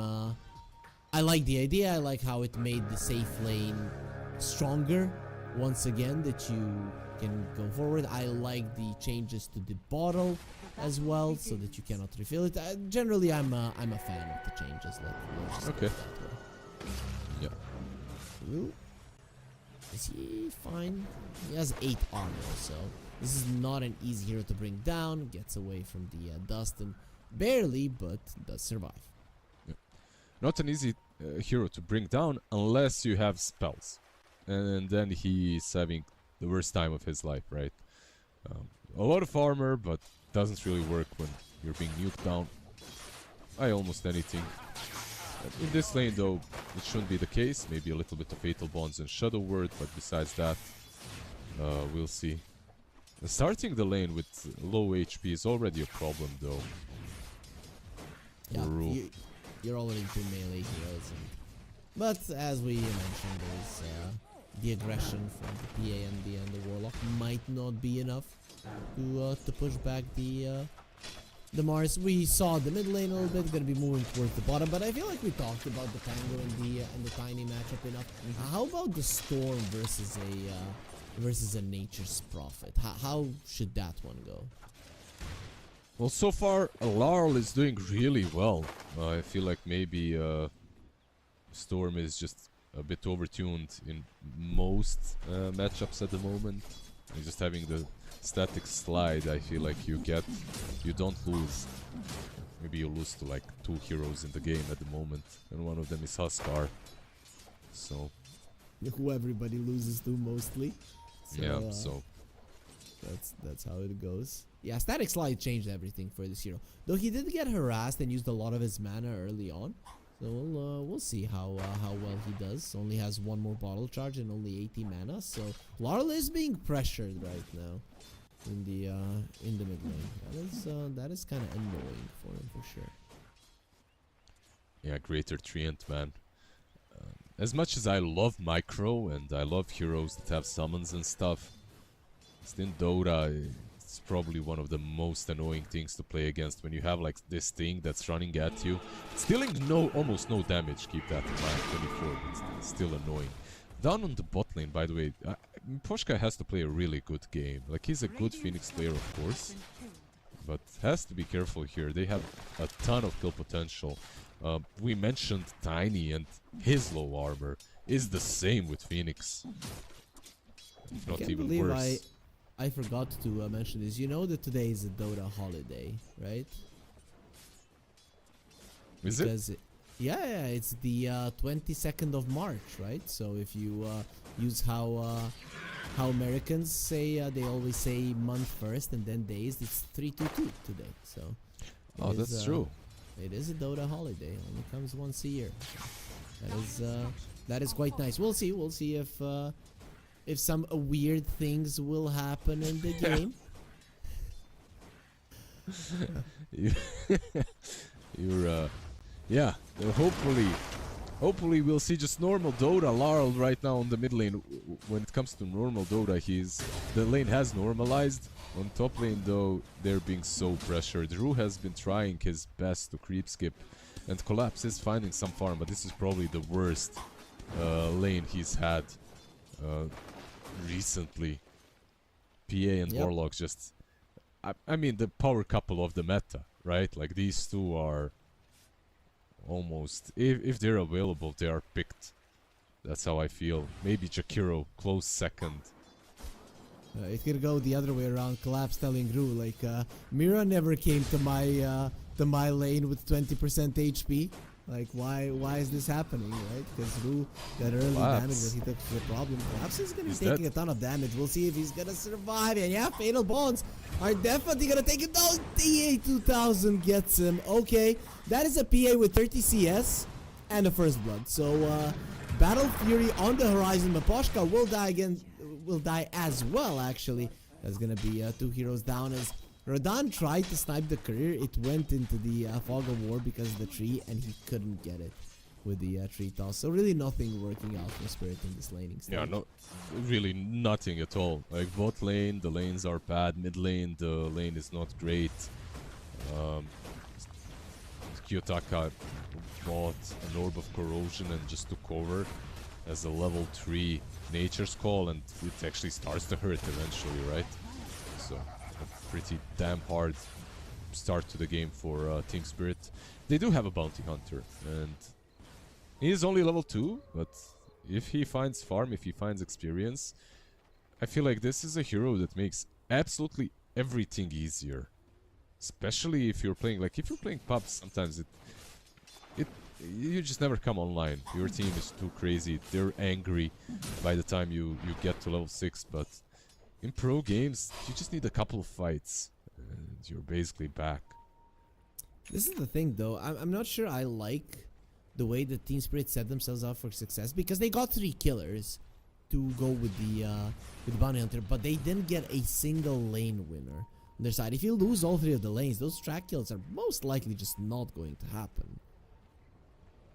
Yeah, that's true. They might get Mira here. Let's see.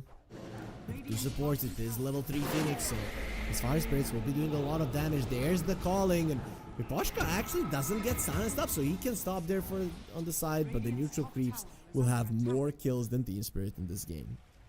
Acolytes, these ancient prowler shamans, just way too strong. It was a nice play from Riposhka. He fired the spirits on the creeps as well to try and prevent the right clicks, but it just won't happen on level 2 fire spirits. Nope. No, it won't. They attack way too fast for that, and way too hard actually, right? Because the Muerta was like 10-15% HP, and just 1 hit from each of the ancients was enough to take her down. 2k gold lead already.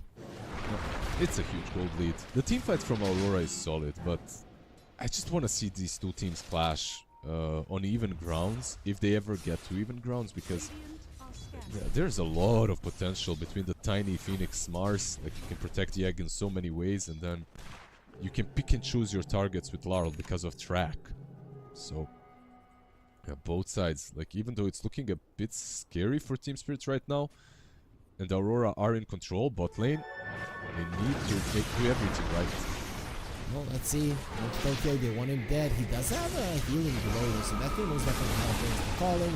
It's not gonna help enough, but Kiyotaka with a huge ulti coming in. Phoenix already dead. Rodan is gonna be next on the menu. He does have his level 6, so the extra armor is there with the PA coming in. It's just not gonna matter. Laurel, he does have enough mana possibly to escape, but really not enough to use this AD to its full potential.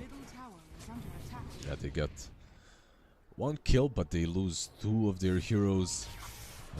Not the best rotation. However, what was the silver lining there? Experience given to the bounty. He was chilling mid, farming a bit. Experience given to collapse. He just got his level 6 as well in top lane. Oshkat. Once again. Does dive away. That was dangerous as well. A lot of damage going his way. Despite all of those skills, the gold lead is decreasing. So Team Spirit are doing something right. How is this happening? Is it just that Aurora brought way too many heroes?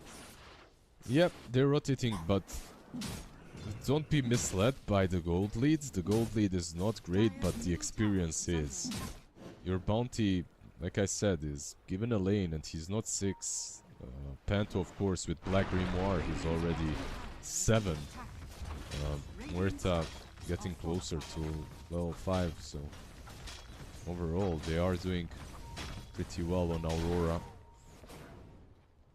And PA is a massive difference maker too. Yeah, we haven't even looked at her. We haven't even looked at her, and to be honest, Team Spirit, they should look away. Just try to ignore something that is right in front of them. How do you slow down this PA? Do you even have the capability to do so at this point? I think it's really hard to collapse. This should be a rock as well. Yeah, just perfect positioning so they can block him in. They will have the dead shot as well. He ate through the trees. It's just not enough. So Panto, he does get the kill. I feel like Pantomime was a better name. I'm not sure how you feel about it. Maybe making things a bit easier for us.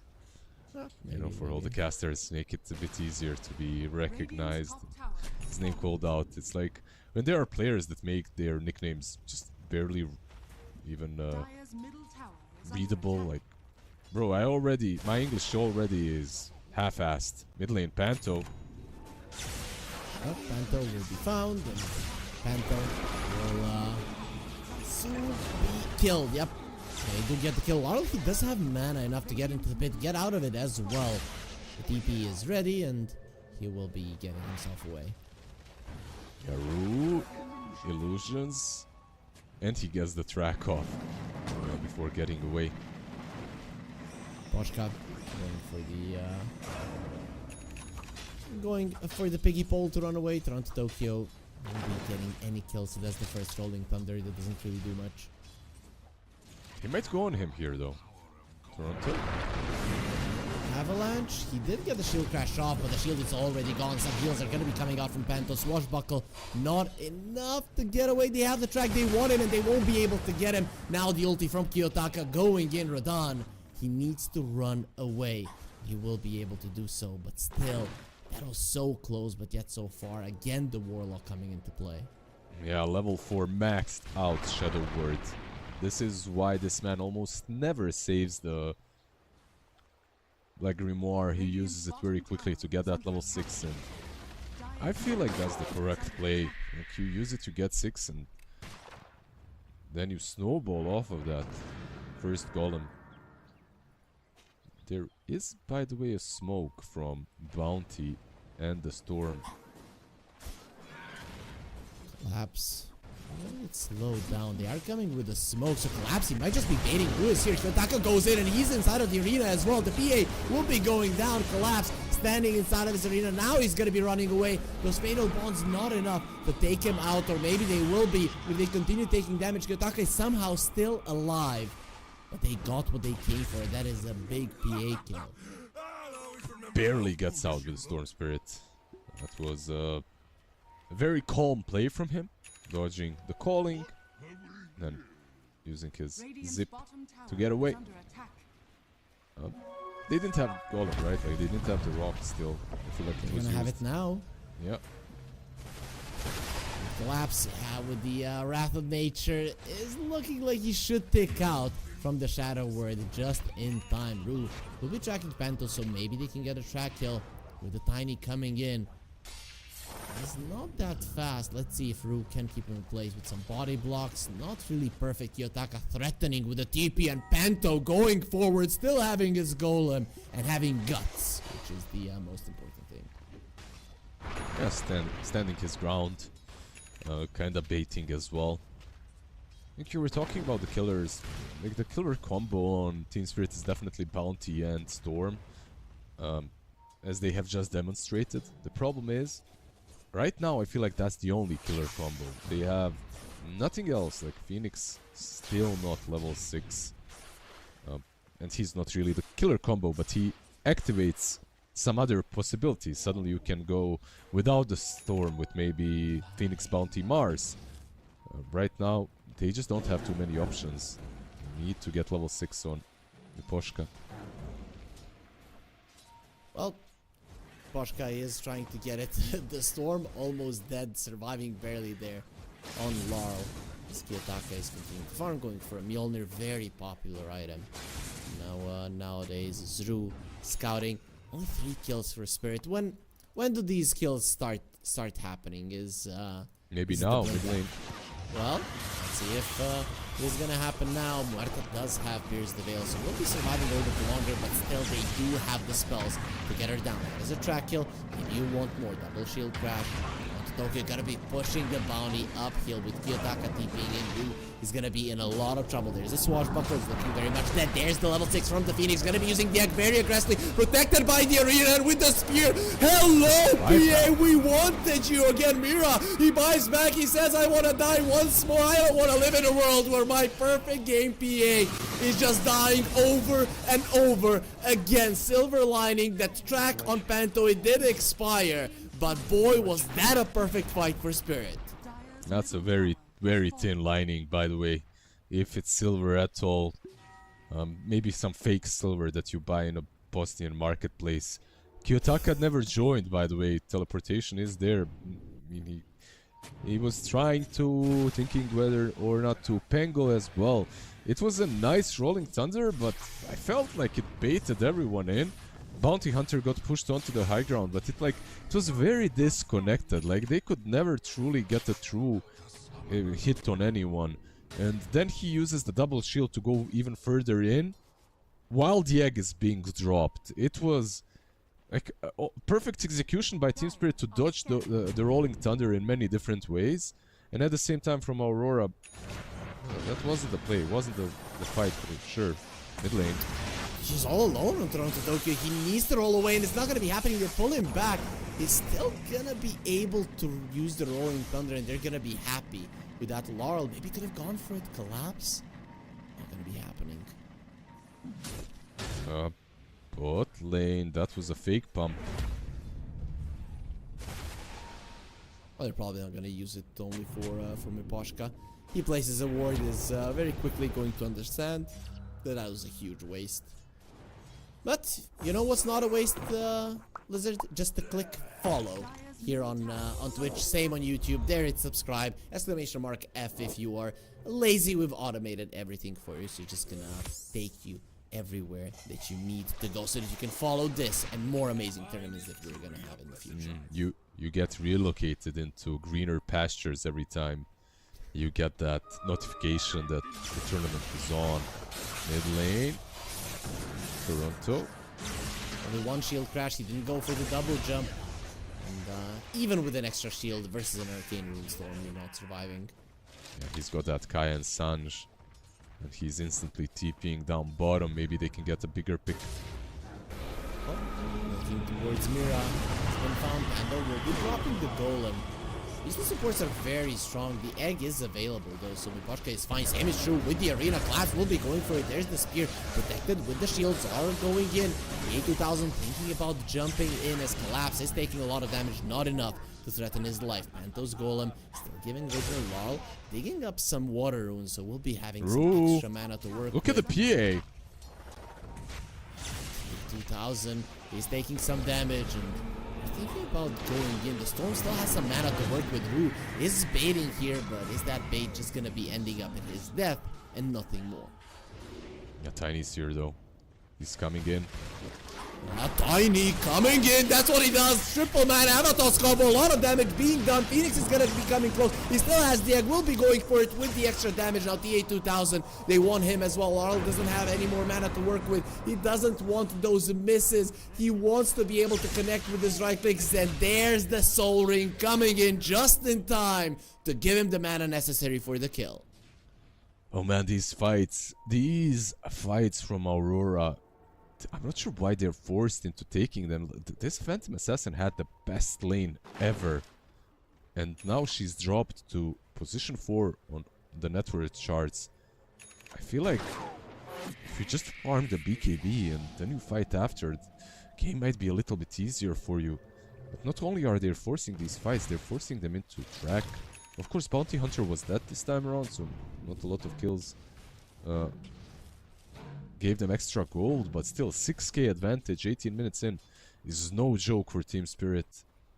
Rue might run into a good target here. Yeah, Kiyotaka is looking very much dead. That is an H's Prophet without a single defensive item. And, you know, laning stage was rough for Team Spirit, but right after it ended, kill after kill, track after track, 8k gold lead. Perfect position to be in. It's just this combo of Bounty and Storm. Now it's fully operational. They get one pick and now they're going on to someone else. TA2000. Miposhka is just a bait. He might die here, but well, they still need to be able to kill him. His team is in the vicinity. Swashbuckle just in time. Mira also coming in with the damage, and Spirit will not be running in for the vengeance. They don't really care, right? Like, they got the bigger prize. They picked off the PAs, so yeah, you lose your position 5, but you get the PA once again before the BKB is up. That PA is really having a rough time, you know, for a hero that had a perfect laning stage, first blood as well. Now Panto will be found to no track this time around, but that is because Ruiz on the other side. Kiyotaka is thinking, oh, there's no Storm, I cannot die. Well, guess what? These two are gonna be enough. On every part of the map, Team Spirit are making plays, and on every front, they are winning. They're just being hunted down now. And it's not only like the Storm hunt, it's the track hunt as well. Another pick off, most certainly here on Mira. They have the stuns. Yep, and they get him. Yeah, they're in a really bad position. They need the BKBs. if they want to take any sort of an engagement, they need BKBs, and they're just not getting them. Toronto Tokyo. now as well. Let's see if he can get out. He's gonna have a rolling thunder in a second and no chance to use it. Laurel beyond godlike. We talked about it. When this guy shines, it's just way too bright. Yep. Straight into Kiyotaka now. You have to stop him somehow. Maybe a rock, yeah, it's still gonna kill him and get away, I feel like. Yeah. Look at what he's doing to them. They will get out. While that is happening, his team is getting a Tormentor. Miposhka has a shard. Things are just lining up for Team Spirit one after the other. Dire's bottom Huh. tower is under attack. I hate to be that guy, but Storm Spirit in this draft looked absolutely disgustingly strong. I expected Aurora to get their hands on it first. Is under attack. He let it go through, and now we have this game. He's got Parasma and Kaya Sanj. Once he gets the shard as well, even more damage. Like, and the worst part is, like, they don't have a hero that. What do they have on? Okay, Atos soon to be completed on Mira, but this is really Even not that, quick. right? He has 2400 HP, 22 armor. I don't think you kill him at all. Maybe in some rock plus the Atos, maybe something like that. Maybe, but Dire's yeah, you top have to tower combo is everything properly. Radiant's bottom With tower Team is Spirit under just attack. watching their storm die, his smoke will break. It's under enemy vision. Does he really care? Oh, you see me. Okay, so you pretty much see the Grim Reaper coming to claim your lives. You will wait for the track just Yep. for a little bit of extra gold. Waited for the track, exactly. It's not a little bit, like they get quite a bit. Bounty got 340 from Dire's that middle kill. tower is under attack. Kinda dumb how much gold they get. He's got a 4-staff and is moving into a Solar Crest on Bounty Hunter. Phoenix has a Solar Crest of his own, so they're gonna have 2. Versus this much physical damage is just it's just perfect. All three of the cores of Aurora deal One of the physical damage. One of the cores is trying to find the Prophet, but it seems like he will be not successful. He has a Satanic, by the way, on his Mars as well. Radiant's top tower is under attack. Does look insane for him. Use the Satanic, use the God's Rebuke, get back to full HP. It works on the little imps as well, right? So if there's multiple units, it's just gonna heal Radiant back are up to full. scanning. Is this the Hail Mary smoke? You think Kinda they feels GG that if they way. die? Yeah, I'm not sure, but Rule breaks it. Strong Thunder. they're going in, just blink out from collapse, and does have the arena waiting for it. As now you have to get out. The thing is that you're tracked. One of your heroes is already seen, and that's gonna allow for the storm to go in. It's gonna be another track this time around.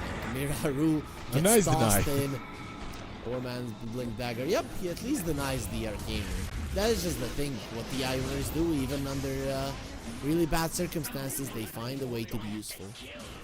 Versus Storm, right? Like it's kind of a pretty big deny because maybe he uses it for an extra Radiant's kill, top tower is but they get an extra kill regardless. This looks like it might be a high ground push even though they don't have the Aegis. Maybe they can be disciplined and wait for it instead. Dire's middle tower is under attack. Toronto Tokyo barely surviving there. They saw him on vision. They thought he was somewhere in the trees, but very nice movements there from the Pango to survive. Dire's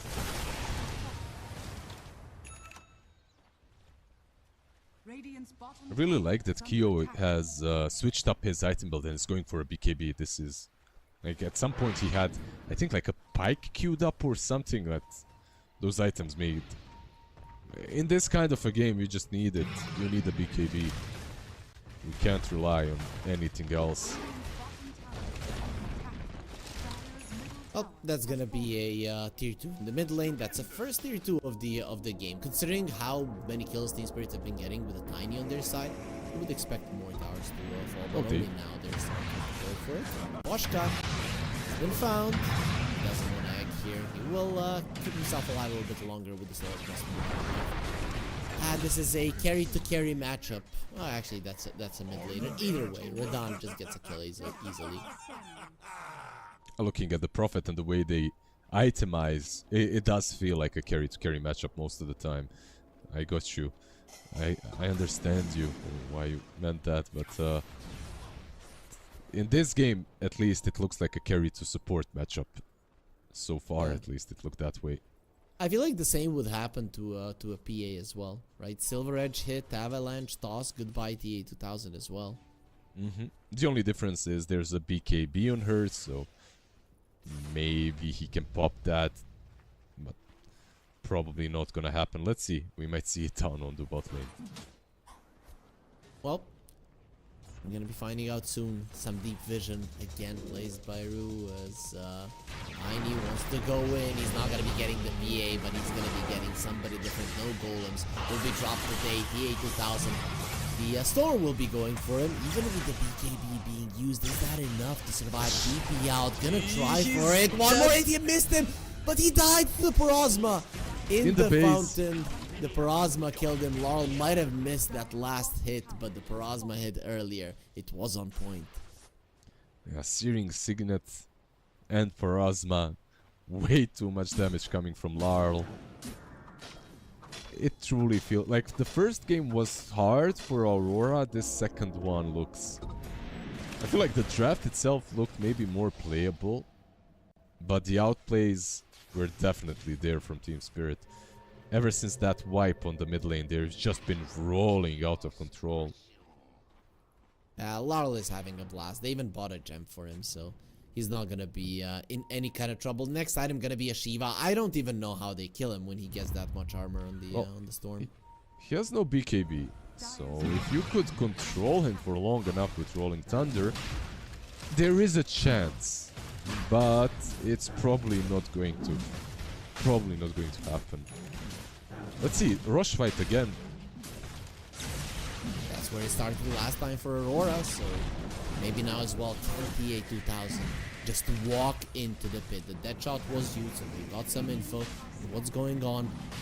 The Roche will be taken out, and that's going to be Laurel getting the Aegis egg being used defensively. Where's the arena to protect him? There it is. Will be making sure that the egg does pop, as well as the two supports of Aurora. That was without the bounty hunter, by the way, who is trying to cut them off. Toronto Tokyo, of course, can't escape. You can't really cut way too many people off when most of them are dead.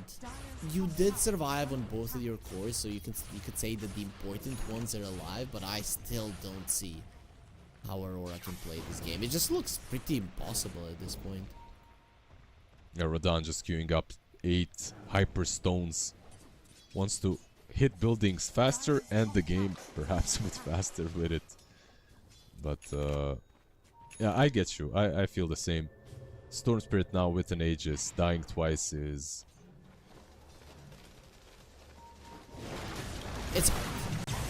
Dacha uses the curse of the old growth, but it feels like it is him that is already being seen. T2000 BKB being used, and he's tickling the Storm. Oh no, he's gonna crit me for 1/50th of my HP. As soon as his BKB does go down, they pull him in, take him out, and at this point you just say, yeah, screw it, this game is over, the series is over. Aurora have been taken down. A seriously one-sided series here. Team Spirit just dominating. Of course, a couple of different players on Aurora, right? But I feel like the first game was definitely a drafting issue. The secondary game, the Prophet pick on the mid lane didn't make it easier for them, but they could have played around it, and they didn't. Aurora, they had that decent laning stage lead where they suffocated the enemy supports.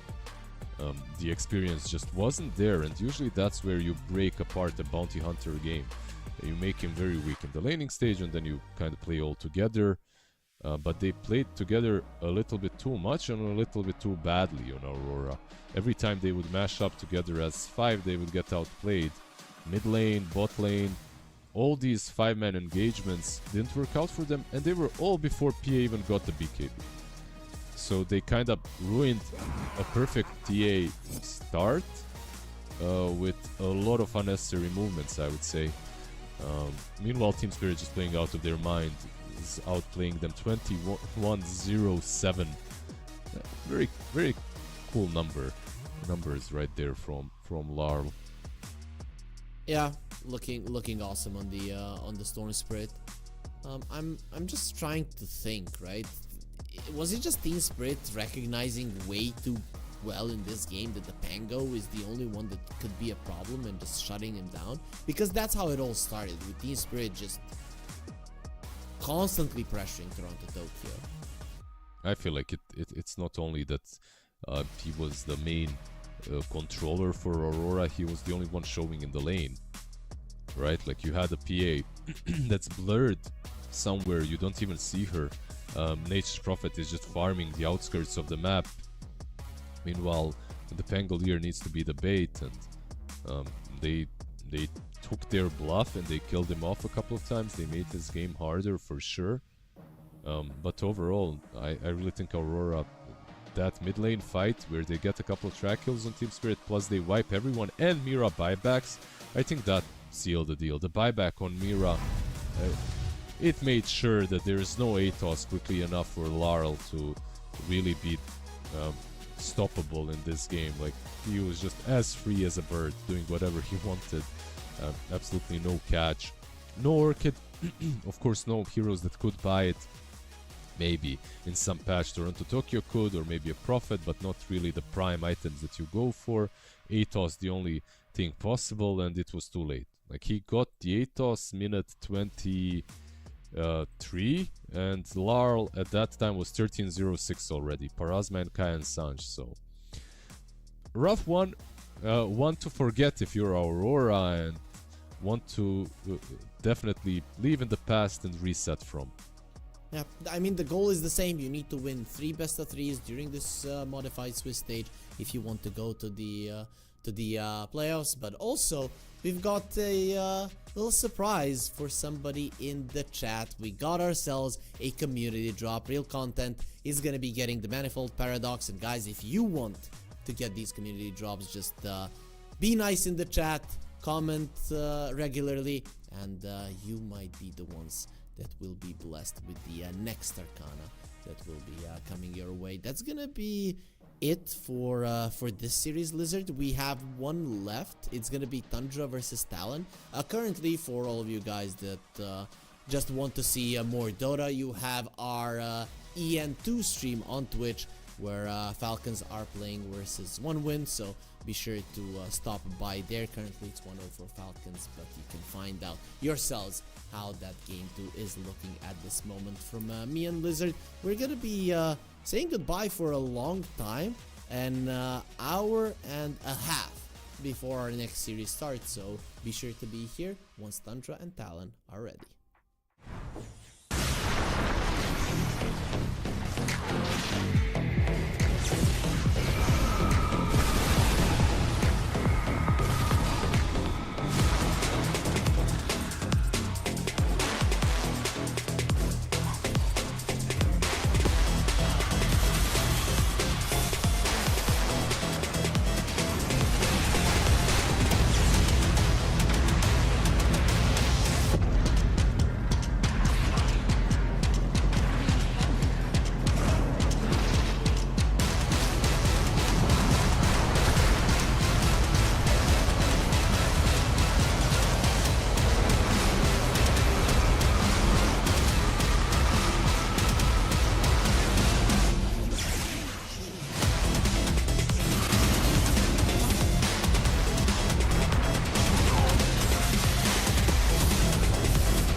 we going up. Don't tell the odds, stay out of luck. Too much on the line to give it up. You know the mission, we gotta get it on Monday night. Monday night, we going up. Don't tell the odds, stay out of luck. Too much on the line to give it up. You know the mission, we gotta get it on Monday night.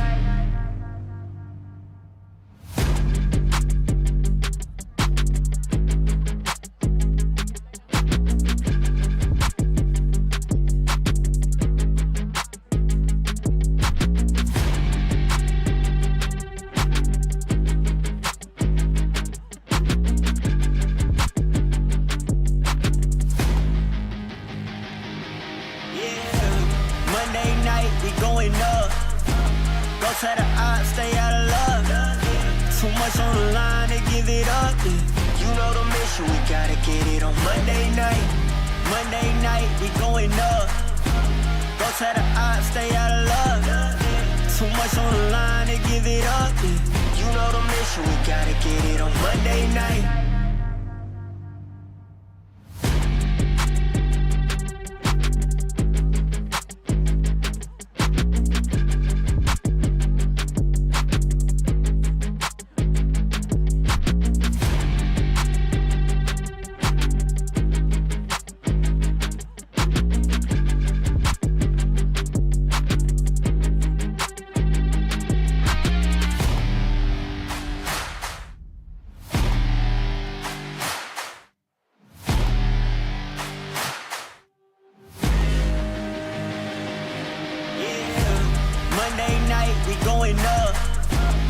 Tell the odds, stay out of luck.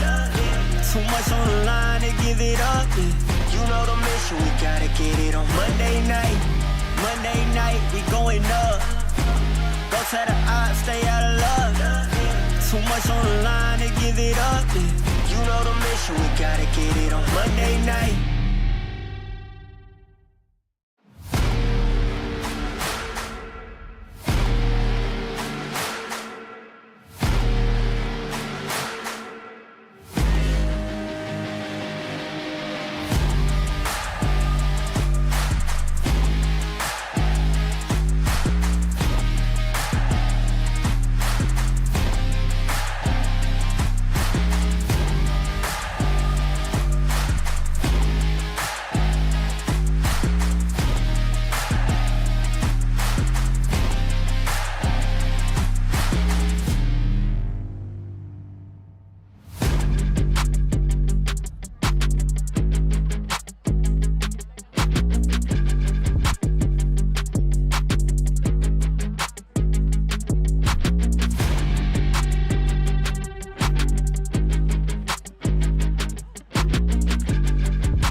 Nothing was given, I had to work.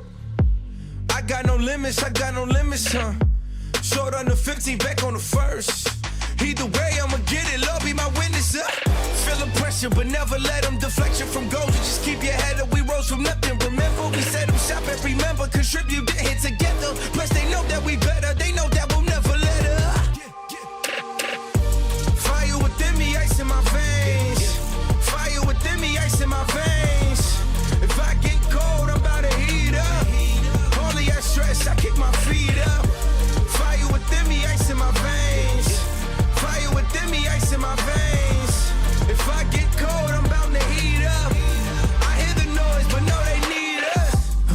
I got the ice in my veins. Yeah, ice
Yeah, they don't know what it take to get his money. Yeah, get it. Determination, yeah. Ambition, yeah. And most of all, you gotta be a soldier. We've been up for 3 days, counting money these ways, yeah. Isn't a hobby, it's a lifestyle. Ain't me telling me the time is right now. Well, it seems that I'm the one they like now. I can control the switch, I just want ownership. You can keep all of them fake friends, I can keep all of the bricks. Diamonds loud like Ringo, make my skin glow. I'm a dog, dingo, line them up, bingo. But you know how it go when you chase thrills. My little boy, just died from a fake pill. Couldn't bury the boy, so they had to burn. Had to give mama bread just to pay to earn. Y'all ain't getting no sleep cause you too busy feeding the ego. I ain't getting no sleep cause I'm counting this money with all my amigos. We've been up for 3 days, counting money these ways, yeah. Isn't a hobby, it's a lifestyle. Ain't me telling me the time is right now. Well, it seems that I'm the one they like now. I don't know, same to me. Might be you, maybe me. I don't know, shame to see. My shit real, yours is make-believe.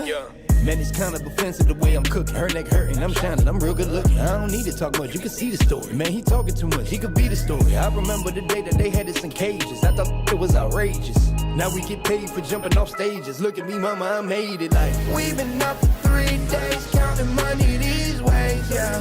Isn't a hobby, it's a lifestyle. Ain't me telling me the time is right now. Well, it seems that I'm the one they like now. I can control the switch, I just want ownership. You can keep all of them fake friends. They don't know what to do with themselves right now. We're running this thing, you heard?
big hitter.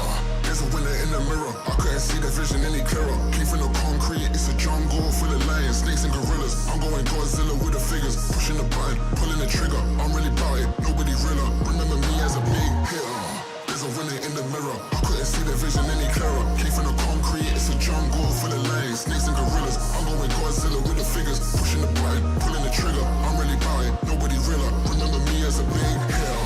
Rearrange your mind, feel the pain and the agony. Know the haters always mad at me, using the decoration like a canopy. Been a villain and I'm glad to be. It's feeling biggest feeling, cause I had to be. It's been a minute since I seen the enemy extend on dead.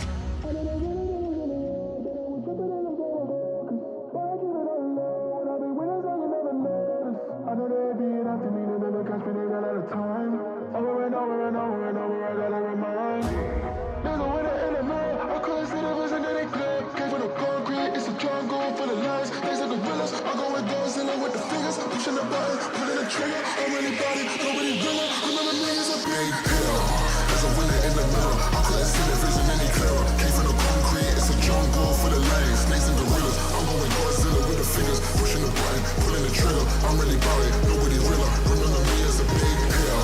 There's a winner in the middle, I couldn't see the vision any clearer. Came from the concrete, it's a jungle full of lions. Snakes and gorillas, I'm going Godzilla with the fingers, pushing the button, pulling the trigger. I'm really about it, nobody realer. Remember me as a big hill.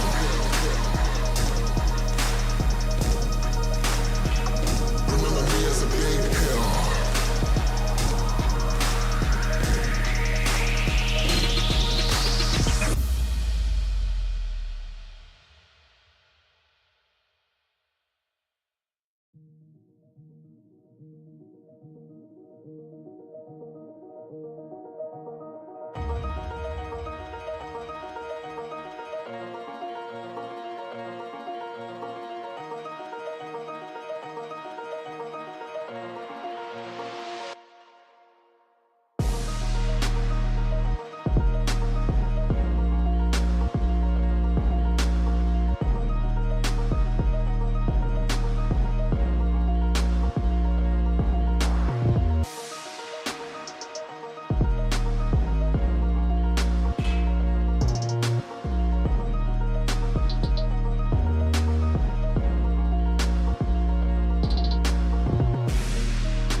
going up.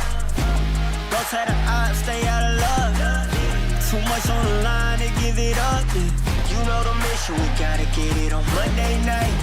Monday night, we going up. Go tell the odds, stay out of luck. Too much on the line to give it up. You know the mission, we gotta get it on Monday night.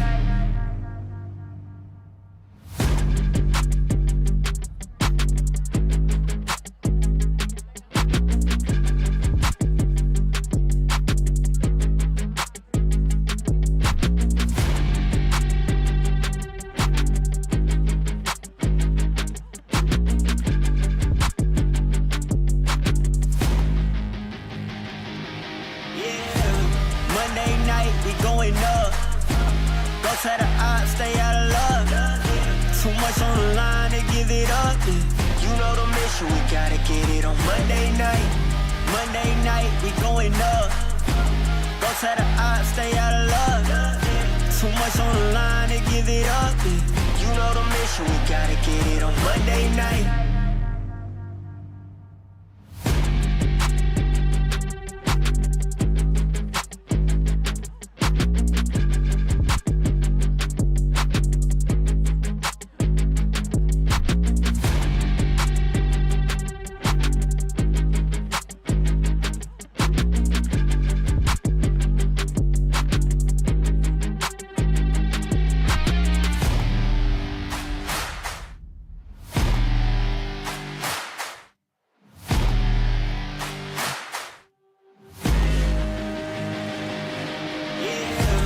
Monday night, we going up.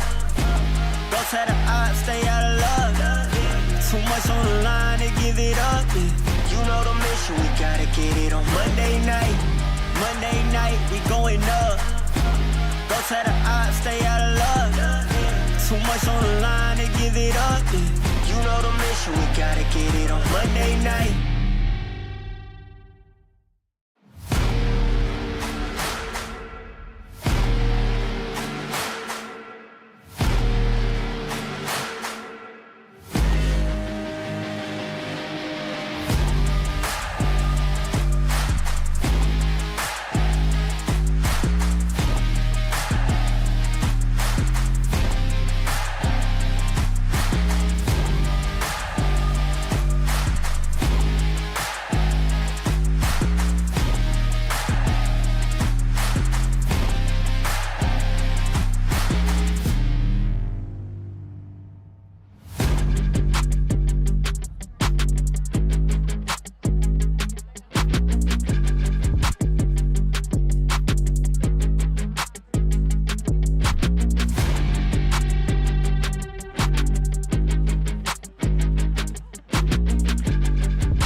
Nothing was given, I had to work.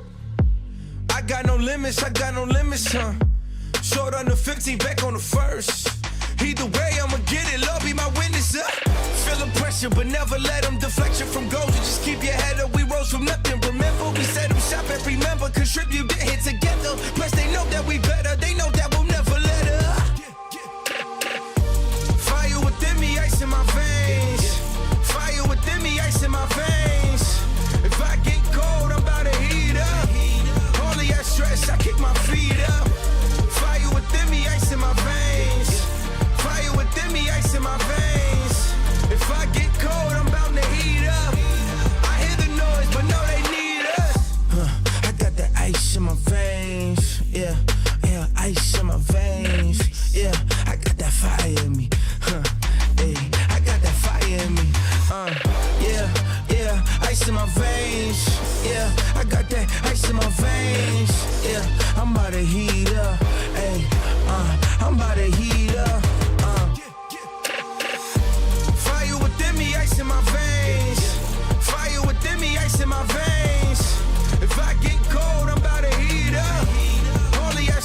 kick my feet up. Fire within me, ice in my veins. Fire within me, ice in my veins. If I get cold, I'm bound to heat up. I hear the noise, but know they need us.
They don't know what it take to get his money. Yeah, get it. Determination, yeah. Ambition, yeah. And most of all, you gotta be a soldier. We've been up for 3 days, counting money these ways, yeah. Isn't a hobby, it's a lifestyle. Ain't me telling me the time is right now. Well, it seems that I'm the one they like now. I can control the switch, I just want ownership. You can keep all of them fake friends, I can keep all of the bricks. Diamonds loud like Ringo, make my skin glow. I'm a dog, dingo, line them up, bingo. But you know how it go when you chase thrills. My little Woody just died from a fake pill. Couldn't bury the boy, so they had to burn. Had to give mama bread just to pay to earn. Y'all ain't getting no sleep cause you too busy feeding the ego. I ain't getting no sleep cause I'm counting this money with all my amigos. We've been up for 3 days, counting money these ways, yeah. Isn't a hobby, it's a lifestyle. Ain't me telling me the time is right now. Well, it seems that I'm the one they like now. I don't know, same to me. Might be you, maybe me. I don't know, shame to see. My shit real, yours is make believe. Man, it's kind of offensive the way I'm cooking. Her neck hurting, I'm shining, I'm real good looking. I don't need to talk much, you can see the story. Man, he talking too much, he could be the story. I remember the day that they had us in cages. I thought it was outrageous. Now we get paid for jumping off stages. Look at me, mama, I made it like. We've been up for 3 days, counting money these ways, yeah. Isn't a hobby, it's a lifestyle. Ain't me telling me the time is right now. Well, it seems that I'm the one they like now.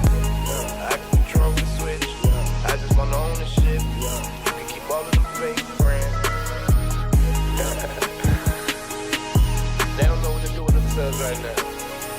We running this thing, you heard?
vision any clearer. Came from the concrete, it's a jungle full of lions, snakes and gorillas. I'm going Godzilla with the figures, pushing the button, pulling the trigger. I'm really about it, nobody realer. Remember me as a big hitter. There's a winner in the mirror. I couldn't see the vision any clearer. Came from the concrete, it's a jungle full of lions.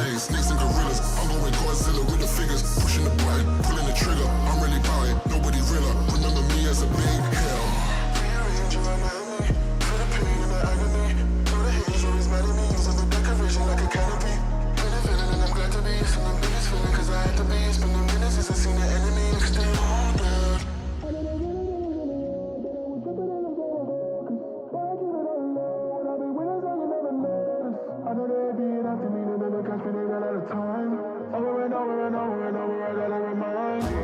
There's a winner in the mirror, I couldn't see the vision that it clear. Came from the concrete, it's a jungle full of lions. They say gorillas, I go with Godzilla with the fingers, pushing the button, pulling the trigger. I'm really body, nobody realer. Remember me as a big hitter. There's a winner in the mirror, I couldn't see the vision any clearer. Came from the concrete, it's a jungle full of lions. Snakes and gorillas, I'm going Godzilla with the fingers, pushing the button, pulling the trigger. I'm really body, nobody realer. Remember me as a big hitter. There's a winner in the mirror, I couldn't see the vision any clearer. Came from the concrete, it's a jungle full of lions. Snakes and gorillas, I'm going Godzilla with the fingers, pushing the button, pulling the trigger. I'm really body, nobody realer. Remember me as a big hitter.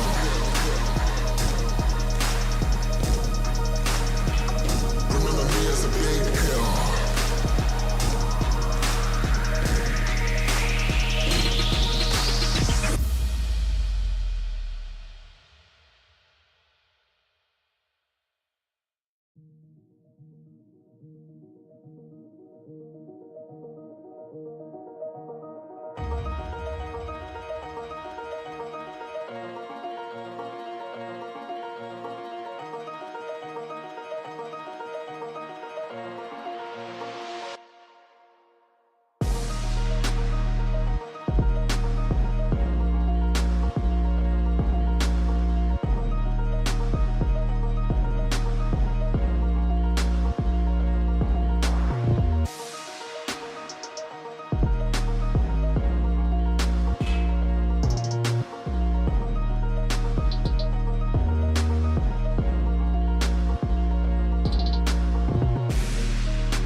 we going up. Don't tell the odds, stay out of luck. Too much on the line to give it up. You know the mission, we gotta get it on Monday night. Monday night, we going up. Don't tell the odds, stay out of luck. Too much on the line to give it up. You know the mission, we gotta get it on Monday night.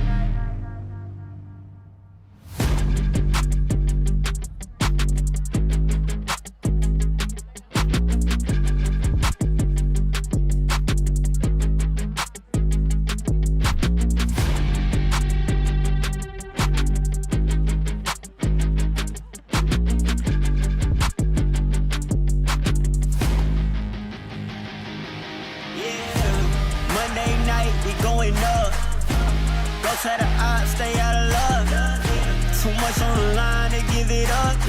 You know the mission, we gotta get it on Monday night. Monday night, we going up. Don't tell the odds, stay out of luck. Too much on the line to give it up. You know the mission, we gotta get it on Monday night.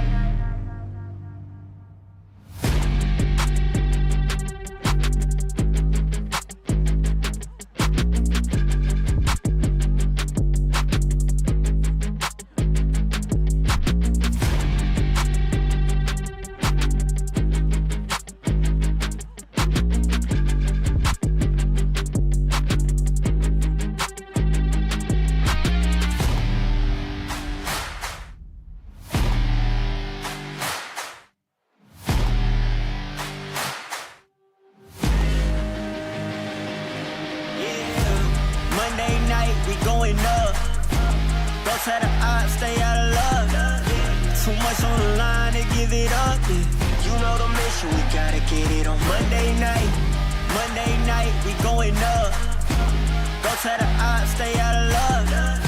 Too much on the line to give it up. You know the mission, we gotta get it on Monday night.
Nothing was given, I had to work. I got no limits, huh?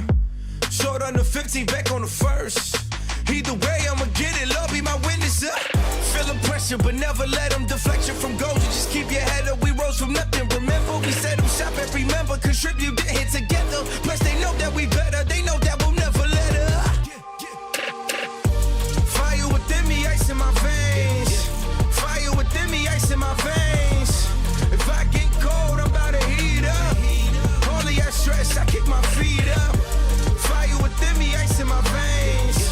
Fire within me, ice in my veins. If I get cold, I'm bound to heat up. I hear the noise, but no, they need us. I got that ice in my veins. Yeah, ice in my veins.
determination, yeah, ambition, yeah, and most of all, you gotta be a soldier.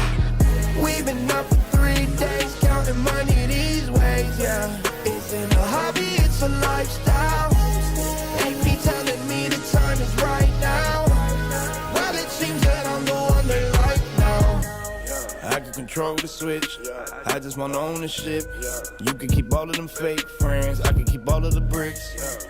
Diamonds loud like Ringo, make my skin glow.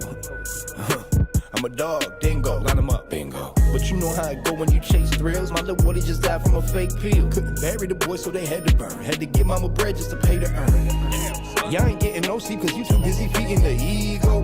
I ain't getting no sleep cause I'm counting this money with all my amigos. We've been up for 3 days, counting money these ways, yeah.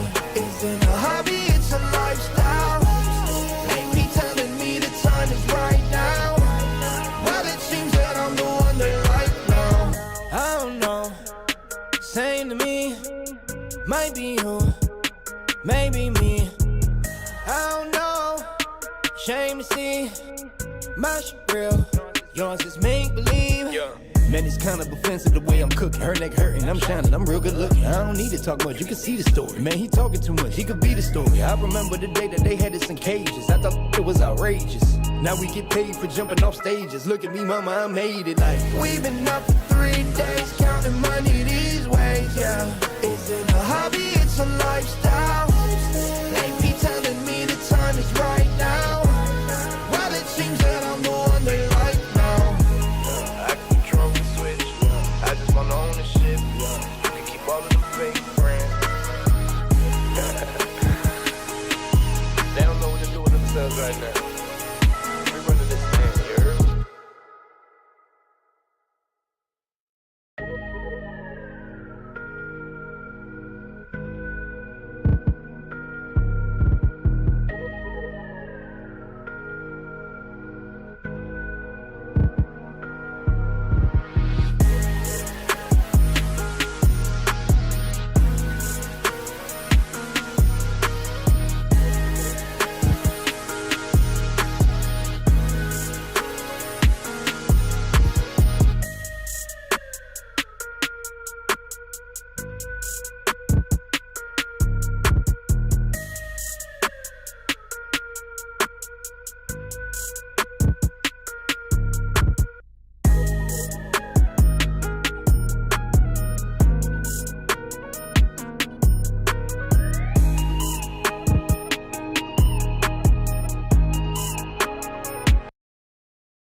vision any clearer. Came from the concrete, it's a jungle full of lions, snakes and gorillas. I'm going Godzilla with the figures, pushing the button, pulling the trigger. I'm really about it, nobody realer. Remember me as a big hitter. There's a winner in the mirror. I couldn't see the vision any clearer. Came from the concrete, it's a jungle full of lions, snakes and gorillas. I'm going Godzilla with the figures, pushing the button, pulling the trigger. I'm really about it,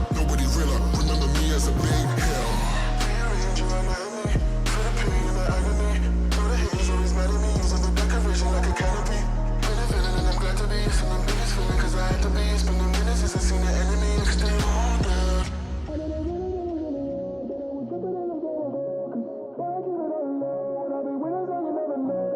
I know they being after me, they never catch me, they ran out of time. Over and over and over and over, I gotta remind. There's a winner in the middle, I couldn't see the vision that they clear. Came from the concrete, it's a jungle full of lions. They say gorillas, I go with Godzilla with the fingers, pushing the button, pulling the trigger. I'm really body, nobody realer. Remember me as a big hill. There's a winner in the middle, I couldn't see the vision any clearer. Came from the concrete, it's a jungle full of lions. Snakes and gorillas, I'm going Godzilla with the fingers, pushing the button, pulling the trigger. I'm really body, nobody realer. Remember me as a big hill. There's a winner in the middle, I couldn't see the vision any clearer. Came from the concrete, it's a jungle full of lions. Snakes and gorillas, I'm going Godzilla with the fingers, pushing the button, pulling the trigger. I'm really body, nobody realer. Remember me as a big hill.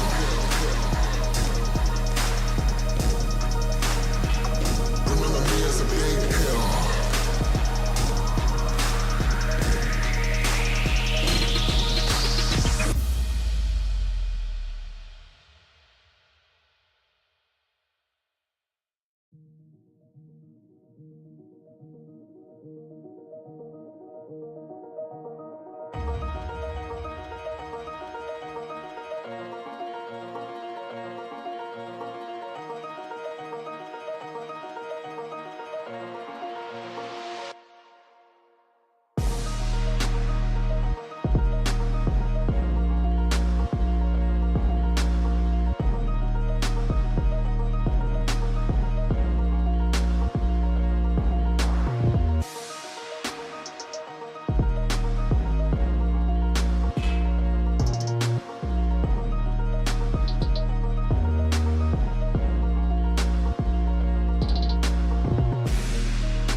we going up. Don't tell the odds, stay out of luck. Too much on the line to give it up. You know the mission, we gotta get it on Monday night. Monday night, we going up. Don't tell the odds, stay out of luck.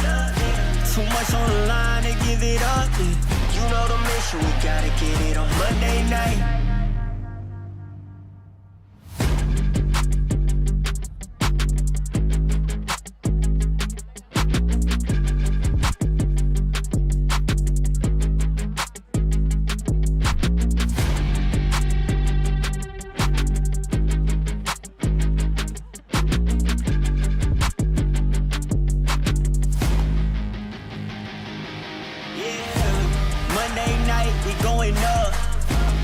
Tell the odds, stay out of luck.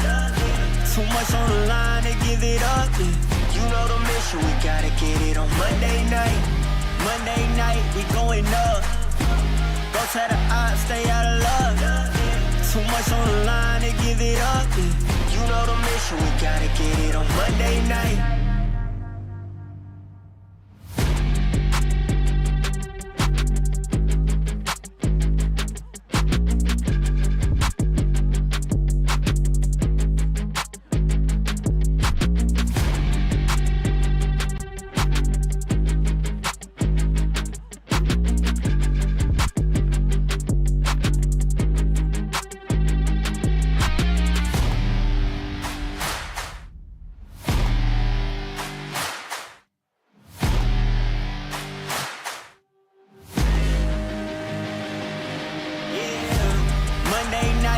going up. Don't try to stay out of luck. Too much on the line to give it up. You know the mission, we gotta get it on Monday night. Monday night, we going up. Don't try to stay out of luck. Too much on the line to give it up. You know the mission, we gotta get it on Monday night.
Nothing was given, I had to work. I got no limits, huh? Short on the 15, back on the first. Either way, I'ma get it, Lord be my witness, Feeling pressure, but never let them deflection from goals. You just keep your head up, we rose from nothing. Remember, we set them shop every member, contribute, get hit together. Plus, they know that we better, they know that we'll never let up. Fire within me, ice in my veins. Fire within me, ice in my veins. If I get cold, I'm about to heat up.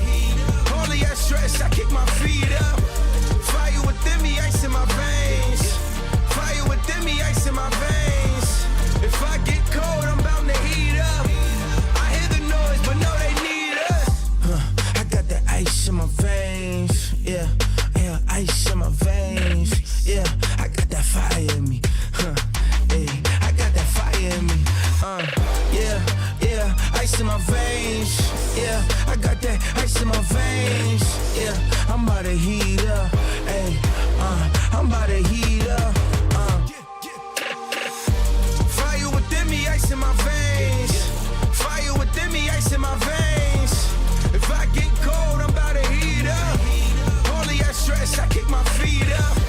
Fire within me, ice in my veins.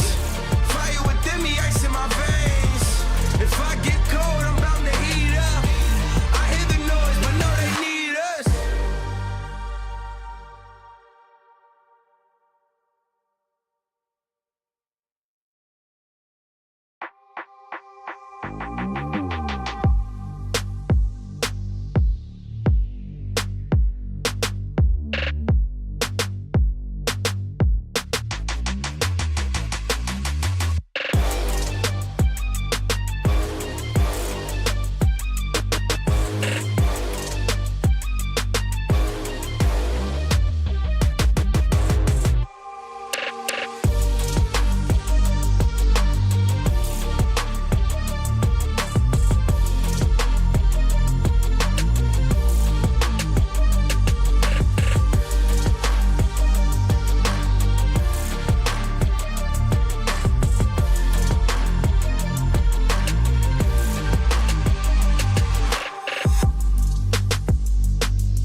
that was a long break. That long of a time without Dota, it can make you sleepy, but when the Dota comes, we all get our energy levels up here at the FISSURE Universe Episode 4. This is a tournament brought to you by Fissure, here with Harry, and of course, my big friend, Lizard. Lizard, we have one more series here today on this stream. It is going to be Tundra versus Talon. I think all of the games today were 2-0s. Yep, every single one of them. Is this finally the one that is going to go all the way? It's a cool one, right? Like we get Talon versus Tundra. We get a Tundra that is reworked a little bit. We see some new faces, some standing in, some playing. Meanwhile, if it was the normal Tundra, maybe we'd expect easy 2-0, you know. But this new Tundra versus the Talon that we are seeing, I feel like has potential for game number 3. I feel like there's a high likelihood of that. So we can pump it all up, pump the jam, pump the viewers for game 3. I hope it's gonna happen. I know you guys over there are a big enjoyers of game number 3, aren't you? Yeah, Harry? yeah, we are. Looking at the rosters, of course. Let's talk a bit. You know, even though we are seeing Talon right now, let's talk about this change to Tundra in terms of playstyle. What kind of differences would you say that that Crystalis now brings to the table? I wouldn't say like there's a massive difference when it comes to the play style. Actually, like it's not like when who was it that joined? It's not like when Watson joins Gaimin Gladiator and Duracio leaves, a completely different carry that plays the game differently. I feel like this is more of a we changed one fool for another, and I say fool in a good way, in playing In cards a Duracio way? In a Duracio way, because Duracio does translate from Russian to somewhat of a fool, if you want to translate it that way. And the way he played did look foolish at times, but that man, because of the play style, allowed his ex-teammates to really thrive. Unfortunately, of course, for all of us that are watching Dota, he's taking a break, but fortunately for Crystalis, he gets a nice little chance. For Remco gets a nice chance to prove himself once again, and this is a guy everyone likes to hate. Same like with Duracio back in the day. Everyone liked to hate Duracio, right? And he proved everyone wrong. Yeah, exactly. You know, though, I look at those two as you know, they have similar play styles, but Crystalis is predictable aggressive and Duracio is unpredictable aggressive, right? So Duracio sometimes falls flat on his face and sometimes crushes you, and I feel like with Crystalis you know what to expect. I don't know if you agree with that. I somewhat agree. I have like a small tier list of these players that play this certain style, and for me, like Skitter is number 1, then Duracio, then Crystalis, and some other players. But the difference between Skitter, I feel like he has a bit higher variety of playstyles that he can incorporate with his team. We'll see with Duracio how it with Crystalis how it works instead of Duracio. I feel like Tundra are a team that can make anything work. 33 has proven himself to be an amazing drafter, and of course they are the main storyline in this matchup. However, on the other side, Talon, they're a force to be reckoned with. Like Talon Esports, they've been well, they had some really good days coming out of that SCA, right? But right now, I feel like they've got a pretty solid stack, like a very good lineup. Basically, for me, SCA lineups, if they have Cuckoo, I'm rooting for them. Like that guy has played every single position, I feel like, through his career. And on position 5, he's just as good as on his offlane, and whatever he basically touches turns to maybe not gold, but at least like bronze or silver. Yeah, I mean, considering that Southeast Asia has had some problems with the influx of new talent, I'd say that Cuckoo has always done a good job by making good teams even with limited resources. I don't know what's happening with Southeast Asia. Are they more in mobile games or something? Because we don't see many new names coming into the scene. That's exactly what it is. It's mobile games.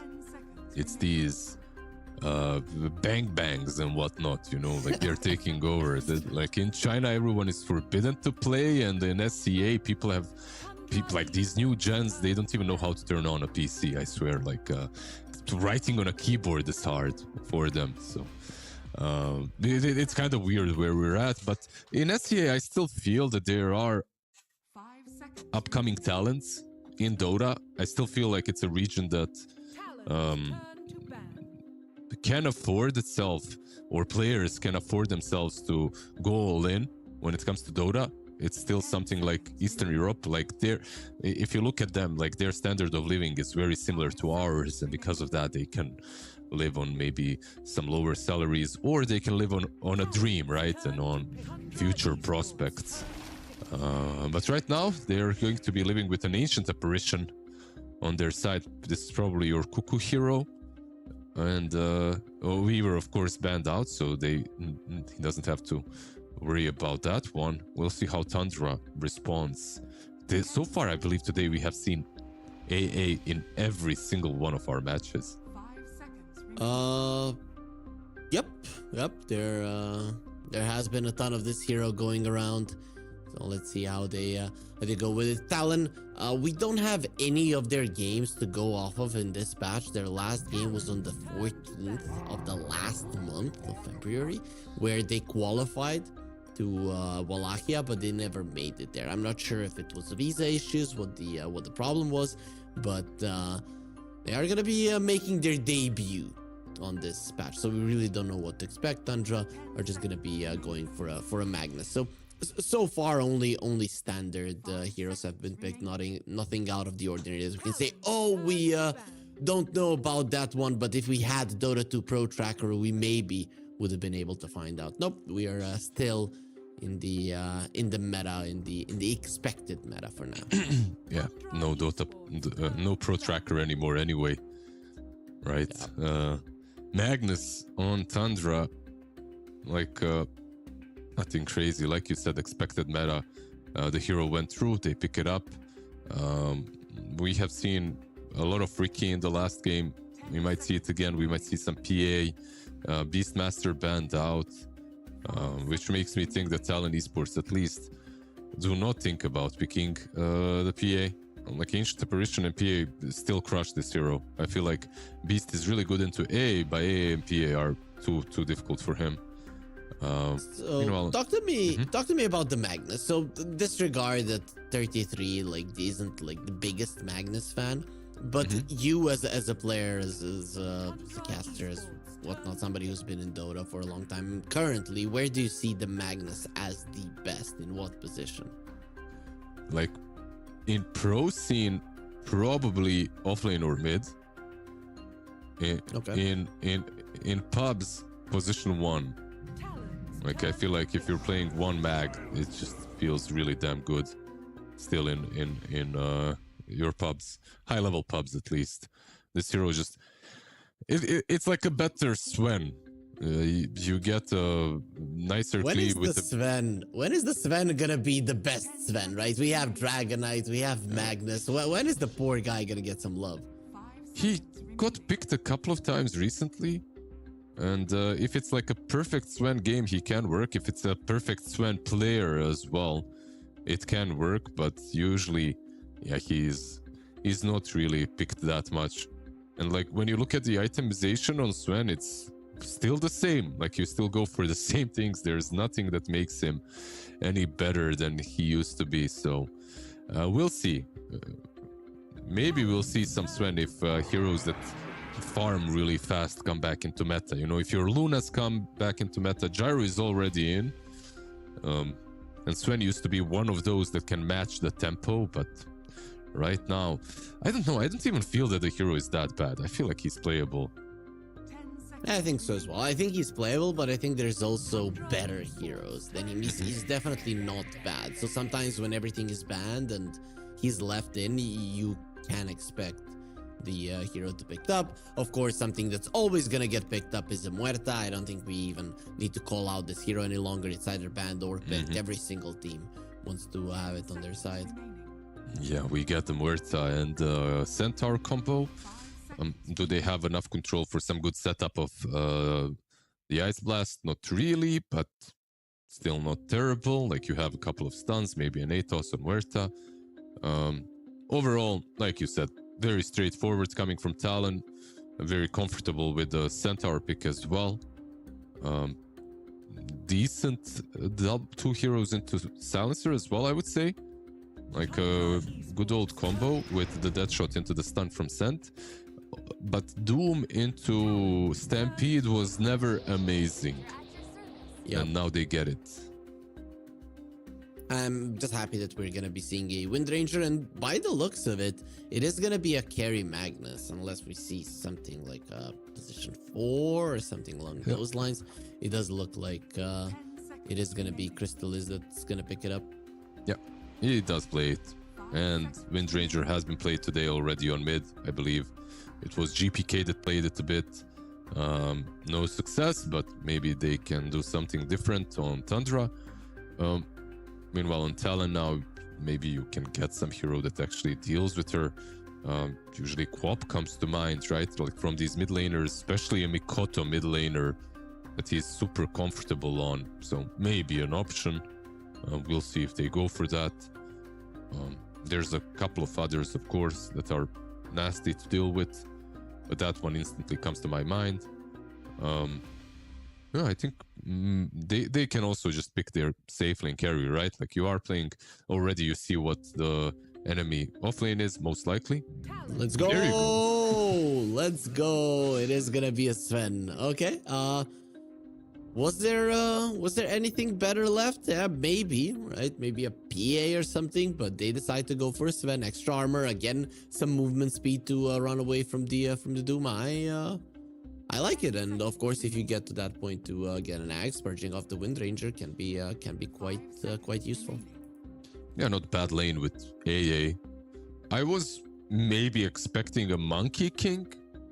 Like, that looked okay. You are playing into a Doom, of course, but you can say the same for any hero. And like a Monkey Ursa-ish heroes maybe deal better with the Doom. But we'll see. I feel like one extra thing that Sven gets is you don't have to block the hard camp, and this hero can just actually farm it. So he gets a lot out of these small little changes. Like, you can even maybe stack Ancients for him early on, popping some God Strength. If there's some way that you can share the... it's probably hard, but maybe if you could share the load there, tank it with the support, you could take it. They do not believe that Mag is a position 1, though, it seems like. And if they don't believe that, then this guy's necessary lifestealer, and maybe Slark as well is a necessary ban. Even though Slark... Slark I could see going through, even though it's like a huge Sven counter, but Lifestealer it's like a perfect Lifestealer game, really. Yeah. You look at it and you think, like, this guy is just gonna eat us all alive. So you're thinking it's more like, okay, this is the best hero, let's ban it out.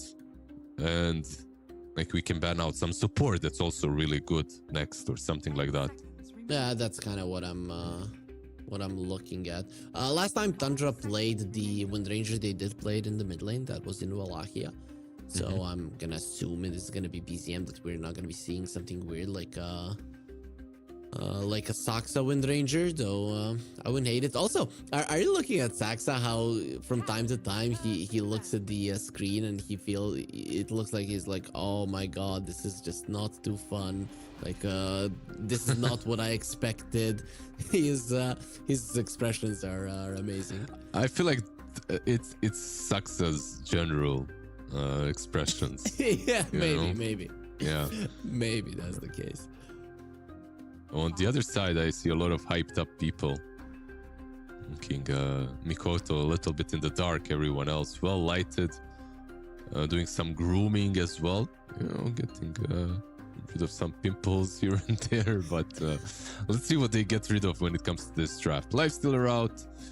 I don't know if they do go for the Slark. Centaur and Murta are a dangerous lane for him. But they ban out the Shaker instead. So okay, that's it, right? Like one good support that's against them and one really good carry. And they ban out. Sniper, Puck, both really good into Wind Ranger, banned out. Quab good, but there's a Silencer, which is kind of scary. So they go Ember, which is a bit better, I suppose. That's fine. I think you keep your distance unless you're caught with a Blink Dagger. Even the Global Silence, you should be able to run yourself away, especially with a Stampede. So I don't hate it. So how do you pressure the Sven and the A? I mean, with the Doom, you can go for a wide variety of position 4s. Let's see what they go for. Like they have everything, right? It's not like they're lacking plenty things. They have enough catch, they have the silences, the big ultis are there, the stuns are there. I don't see Rider maybe? Some Saxa hero. Oh, actually, Monkey King. So it is a switch up. Is this a Doom Saxa? I wonder. Or who's gonna be playing what? It's actually a Wind Ranger Saxa. Okay. Okay. That's cool. I mean, the hero does allow you to be aggressive in the lane. That is kind of what we wanted to see. Though, when I see Crystallis in a team and then a Monkey King and he's not playing the Monkey King, it just kind of feels wrong. Yeah, I just wonder. It does feel wrong, definitely, for him. I'm looking at facets right now because I saw a lot of people experimenting with kill shot. Yeah, he's going for kill shot on Saxa. I saw a lot of kill shot experiments once the patch hit. Like a lot of position 4s were just trying to play around that. It's kind of interesting. You get that insta kill that you can use if your aim is accurate enough. But when it comes to these two drafts, I feel like this Monkey King definitely solves a lot of it doesn't solve any issues. It's not like they had massive issues, but it makes their draft a lot stronger on the side of Tundra. Like suddenly you have a very good matchup on the mid lane. Your scaling is even better. Is it an amazing Monkey game overall? You are playing into an Ancient Apparition, so that's not really great. But besides that, it's still a pretty good game for him. Yeah, I think so as well, right? Because A can be annoying, but I'm looking at this Tundra lineup as a classic run at you lineup. We're gonna win our lanes, and then we're gonna be so mobile with our 3 heroes, which is Monkey, Wind Ranger, and the Doom, and we're gonna run you over. And then the AA really doesn't do anything, it just dies. So I'm really looking forward to seeing how they do this. On one side, Talon want to slow it down a bit, have a solid laning stage, and then poke. On the other side, Tundra, they want to kill. I think we have different concepts, and that's always fun to see. There's the first stun, and okay, Wind Run forced out of Saxa, but do you think that he cares a lot? Like, I feel like this is still fine for him. Yeah, fine. I think sometimes you even start with that in the lane just to better trade with the enemy position 5. So I don't think that's a big problem. He did show, and now they go for a smoke. So this is one of those that really can catch you off guard if you're not careful. Let's see if Mikoto is gonna fall for it. Mikoto. Oh, I think he caught a glimpse of Saxa there. I need you to solve one discussion just after the runes are picked up. Let's see if we're gonna get any big battle here. Saxa and the banana are trying to contest. No, okay, don't fall on it. No one slipped. So I was asking my viewers a couple of days ago how many headless heroes we've got. Does this ancient apparition with a pyramid head count as a headless hero? No, you just said that he has a pyramid head, so... Yeah, but there's, like, it's just a pyramid there. There's no eyes, there's no... right? What do you mean there is that's- eyes? I think he is not a s- headless hero because I see eyes there in between the little triangles. Okay. So it's solved. Thank you. That's all I needed. We can continue with the game.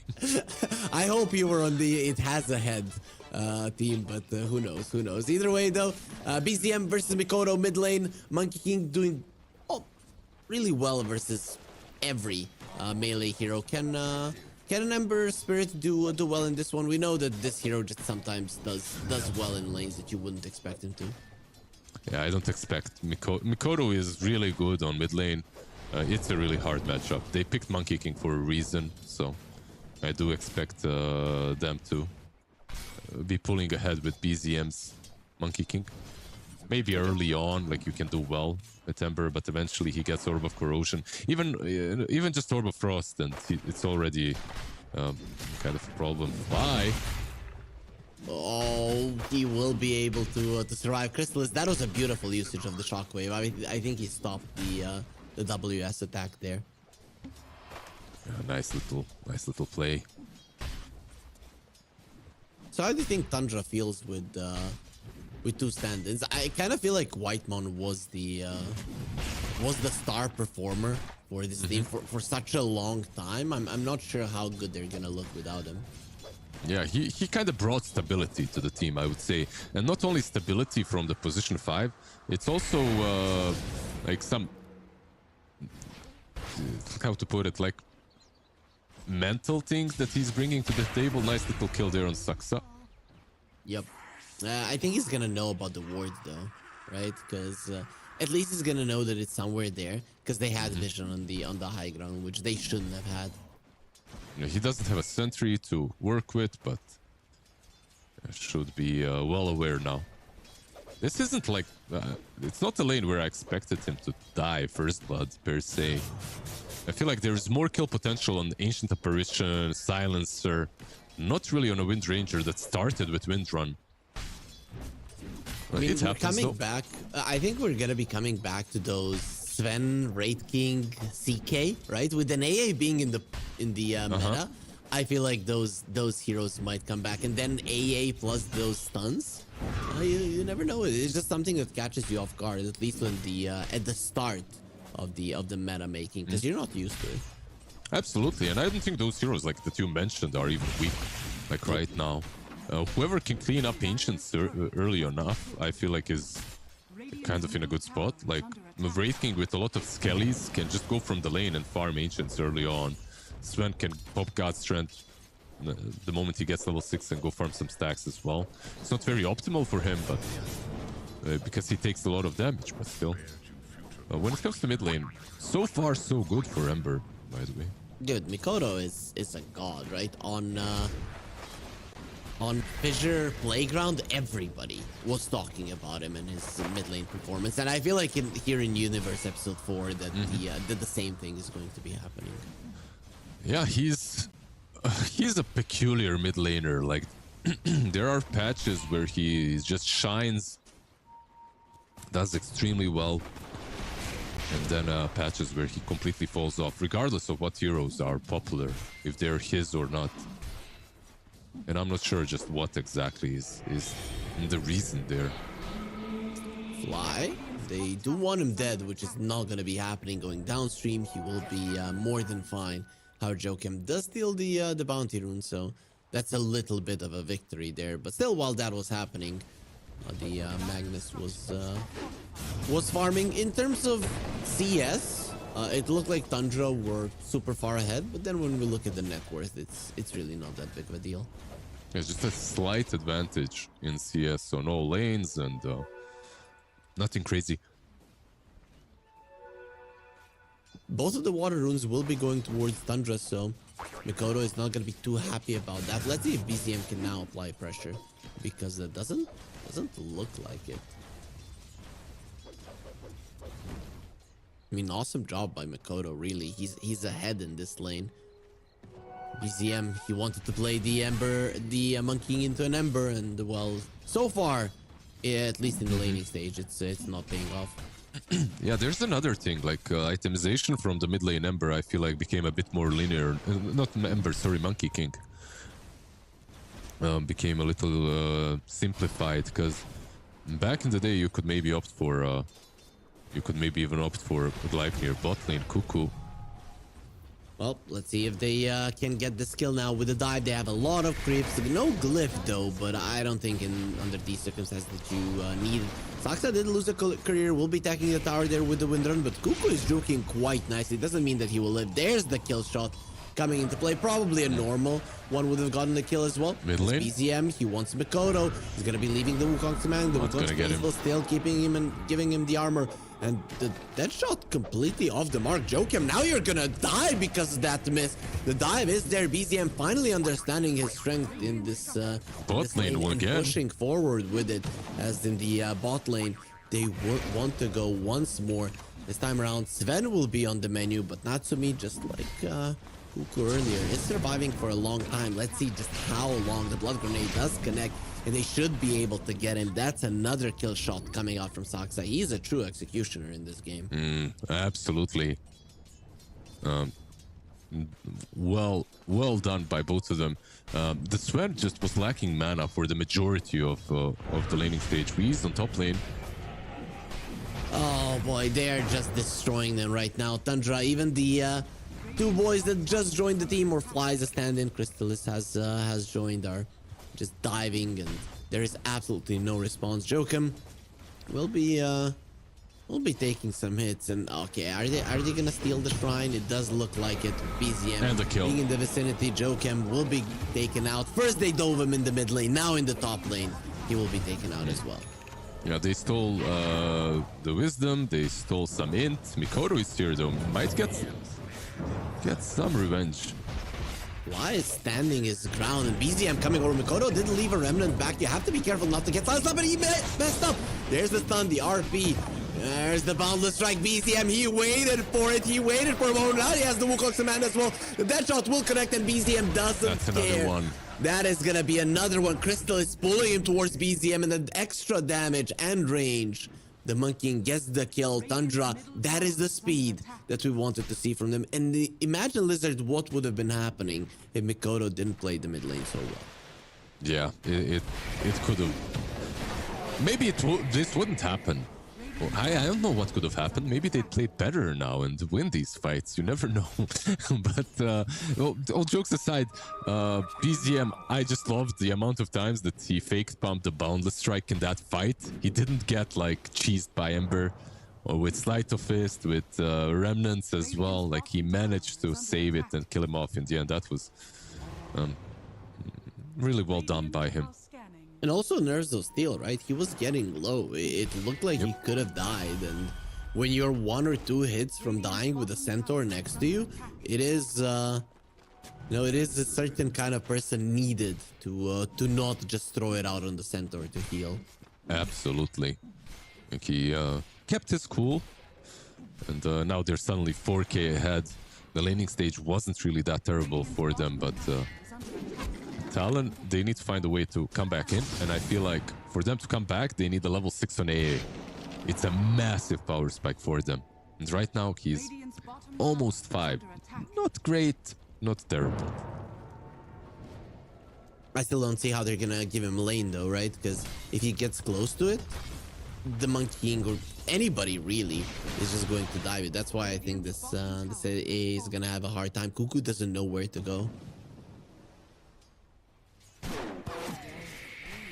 Oh, that's a nice dead shot onto BZM. He's just standing in between the creeps, and they're not even gonna try to do anything to him. Did force out the TP.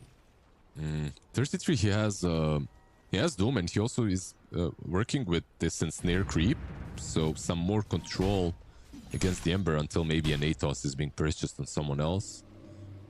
Their catch is not exceptionally great as well on Tundra, so might need to itemize into it with 1 or 2 heroes. See how it works out for them, as Saksa is just being a nuisance to this Sven. I mean, poor Natsumi, man. He cannot catch a break in this one. It's like he's yeah. Look at that. Look at that. He's getting so close. Gotta be careful. Close to Natsumi dying. And with the blood grenade, Saksa does want him. He's gonna go for another He one. might Where's get the him. kill shot? Boom! Through the heart. And the Sven is gone. That is the position 4. Clear position 1. You have to punish him. You have to punish him for team morale. Because Global Silence is not gonna TP out, but they're gonna kill Mikoto. And here comes the Doom as well. These two supports can't do anything. Saksa, he's thinking about you wanting to punish me. You are the ones that are gonna get punished right now. Joking, he can't do anything about the 3 heroes that are around the map. There's gonna be a 4th one. Cuckoo, nowhere to run, nowhere to hide, ensnared, and will die. Surrounded by monkeys.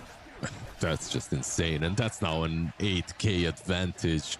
Saksa doing so much work. And what's crazy is that Global, I hate when that happens when I'm the opposing team, but when I'm on that side with the silencer, I love it. Like, you use Global for your own thing, and it also helps out someone else at the same time. So they use the Global to kill off Mikoto on the mid lane, but it also kind of saves Saksa on the other side of the map, leading into... right? Yeah, I absolutely calculated. Fly, the 5-head master, he sees it all. He has the third eye. But yeah, a rough start for Talon. They do have level 6 on Cuckoo, and they need to at least use the Size Blast somehow. He has no boots on A, but might be useful even without them. And this is the problem with Sven, by the way. Just takes too much to farm. It's too long. You are strong around the 20-minute mark, but till you get there, you don't do anything. Makoto's let off his chains. Bound to strike off the mark. There will be a last word on Makoto. Gotta be careful from that power shot.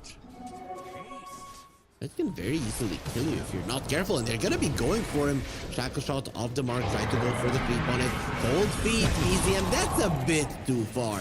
And that is a 6 kill streak going towards Joachim. Yeah, BZM doing BZM things.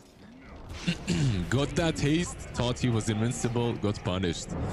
Nice positioning by Cuckoo to realize it, and he gets a kill.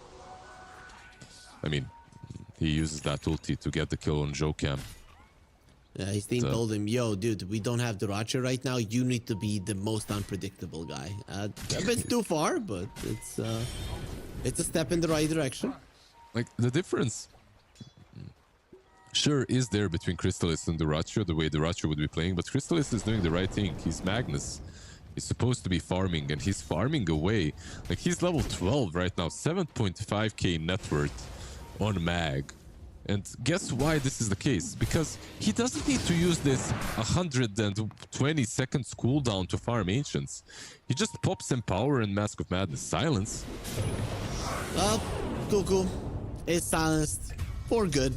It seems he's not going to be getting his ulti up. Bound to strike onto the Ember, and Saksa does finish him off with the focus fire. Joachim would be next on the menu, but they don't have anything left in the... Do they have Doom? They do. They are going to be going for the Centaur, so he can't Stampede. Would have been able to do it anyways, considering the cooldown. So he does pop the Blade Mail, and very soon he will be taken out. Now, he comes over with the 2-man stun without his ulti. His damage output is non-existent. Yeah, unfortunate. Like, if he had some ulti, at least like for a couple of seconds, or maybe some mobility, he'd be there. But not like that, unable to do anything but let them leave. And slowly but surely they're getting all these items on the other side. Almost a 4-staff on Fly. You have Magnus with Harpoon basically completed in 900 gold, which isn't really a lot considering how fast he farms. And this is this is literally the difference. Like, why is this in the game? Like, why is a Magnus able to farm like this, right? With absolutely nothing being committed. Meanwhile, Sven needs to use his ulti. It's yeah, it's rough for our boy Sven. Yeah, really rough. So now we see why you said a better Sven, right? This original has a 6.8k net worth, but Sven 3.0, 4.0, I can't keep count any longer how many better Svens there are. It's just farming away and has so much more gold. Yeah, eventually you do have some crazy damage output with your God strength, but by the time that comes, you might be a little bit too far behind. By the way, Radiance on Doom. which is also kind of cool, right? Like, of course, you can switch it up with Devil's Bargain later on. It's pretty damn good into Sven. Yep, does look pretty good. They're looking towards 33. He's just annoying them here. 3 heroes versus 1, and Tundra will be bringing more heroes as well, as they expect the Tormentor to be the objective. But Talon hiding in the trees. Come over. They're getting the Ember from the other side as well. Global Silence is ready, though. You have to be careful about that one Doom as well.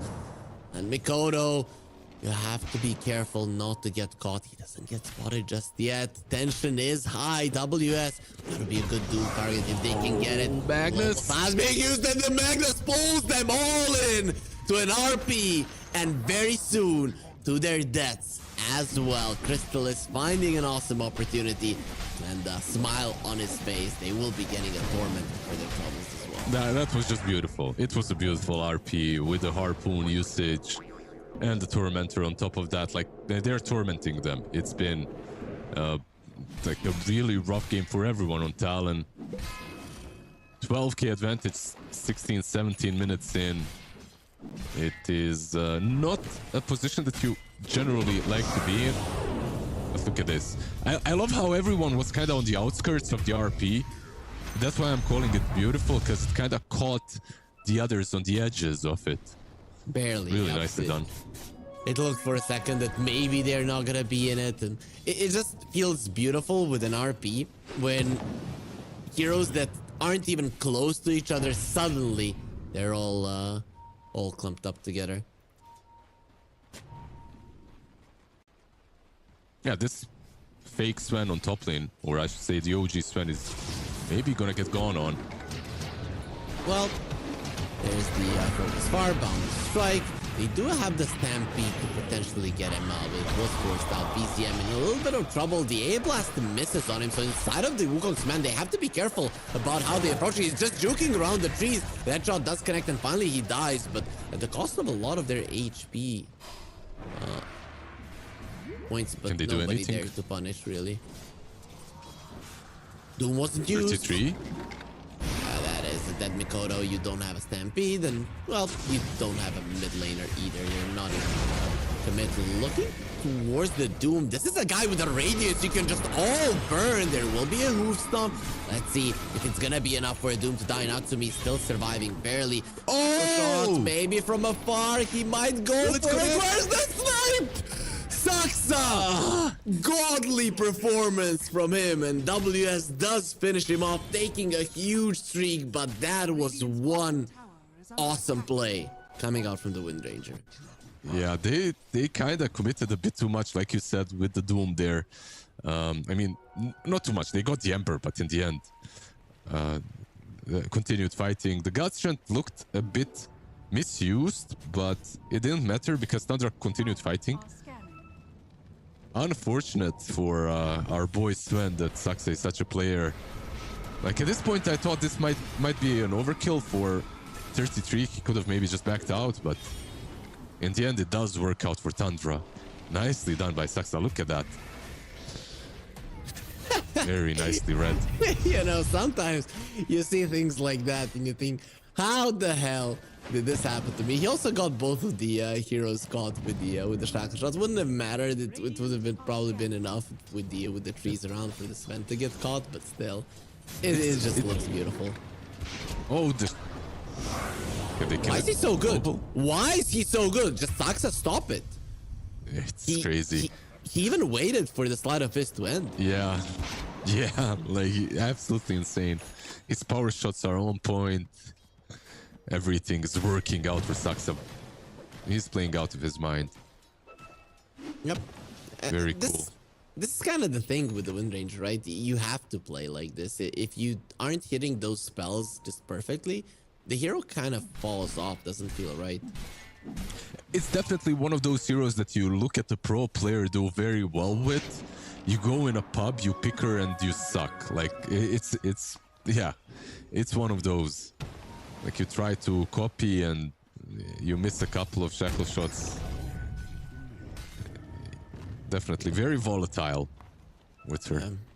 And then you get get a lot of those, right? If you play a bad Pudge, you get Dondo. If you play a bad Windranger, you're gonna get Saxa. That's how it's gonna go. Saxa will get taken out. We did curse him a bit, right? We have been praising him way too much. Well, God's Strength was committed from Natsumi. Finally, he gets on board with a single kill that he's got right now.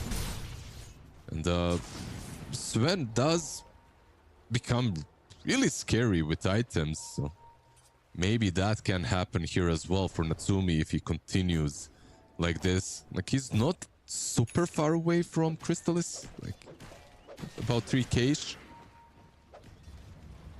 No, it's a decent one. They have the Stampede. It's gonna be forced immediately after the Doom. So this time around, we are gonna be seeing the Centaur countering the Doom. Finally, I think this is the first time. Mid lane.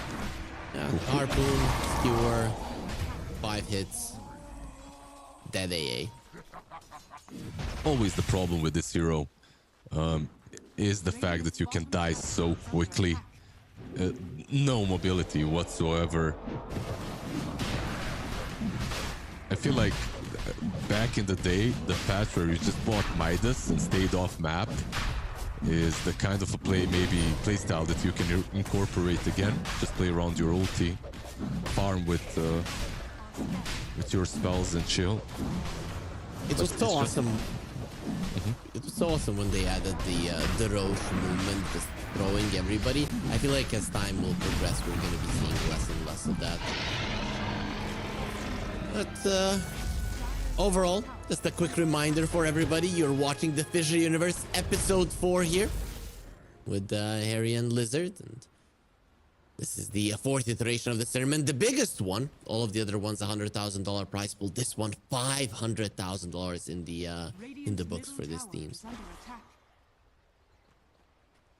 Yeah, nice chunk of change, for sure. Well played. No Stampede this time. They're gonna use the global silence. Probably not necessary, but the dead shot could have been annoying. Yeah, I think they didn't count the time. Like, it's we like they all do it. We all do it. Like when you're playing in pro games, right? Like you are definitely counting big spells, like the cooldowns. You know the timings, but they were off by 9 seconds. It happens.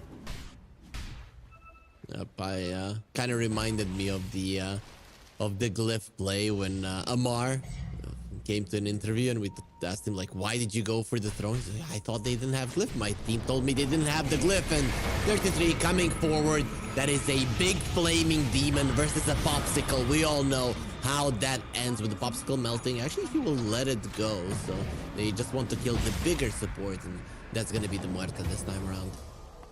Crystal is like, wait, this is my kill, go away. Takes him away for a ride, but 33 still gets it. In the end, Natsumi might be caught here, Glimmer Cape. Run, Sven. Okay, he's probably not gonna be able to run now.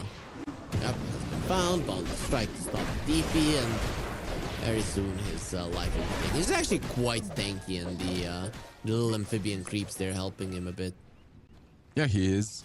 Especially with the shard, right? Like he gets quite tanky on the Sven. Not the case at the moment, of course. Might be a bit better. He's going for an S and Y. Not terrible, but I feel like he's still going to miss an oomph to allow him to kill off targets easier.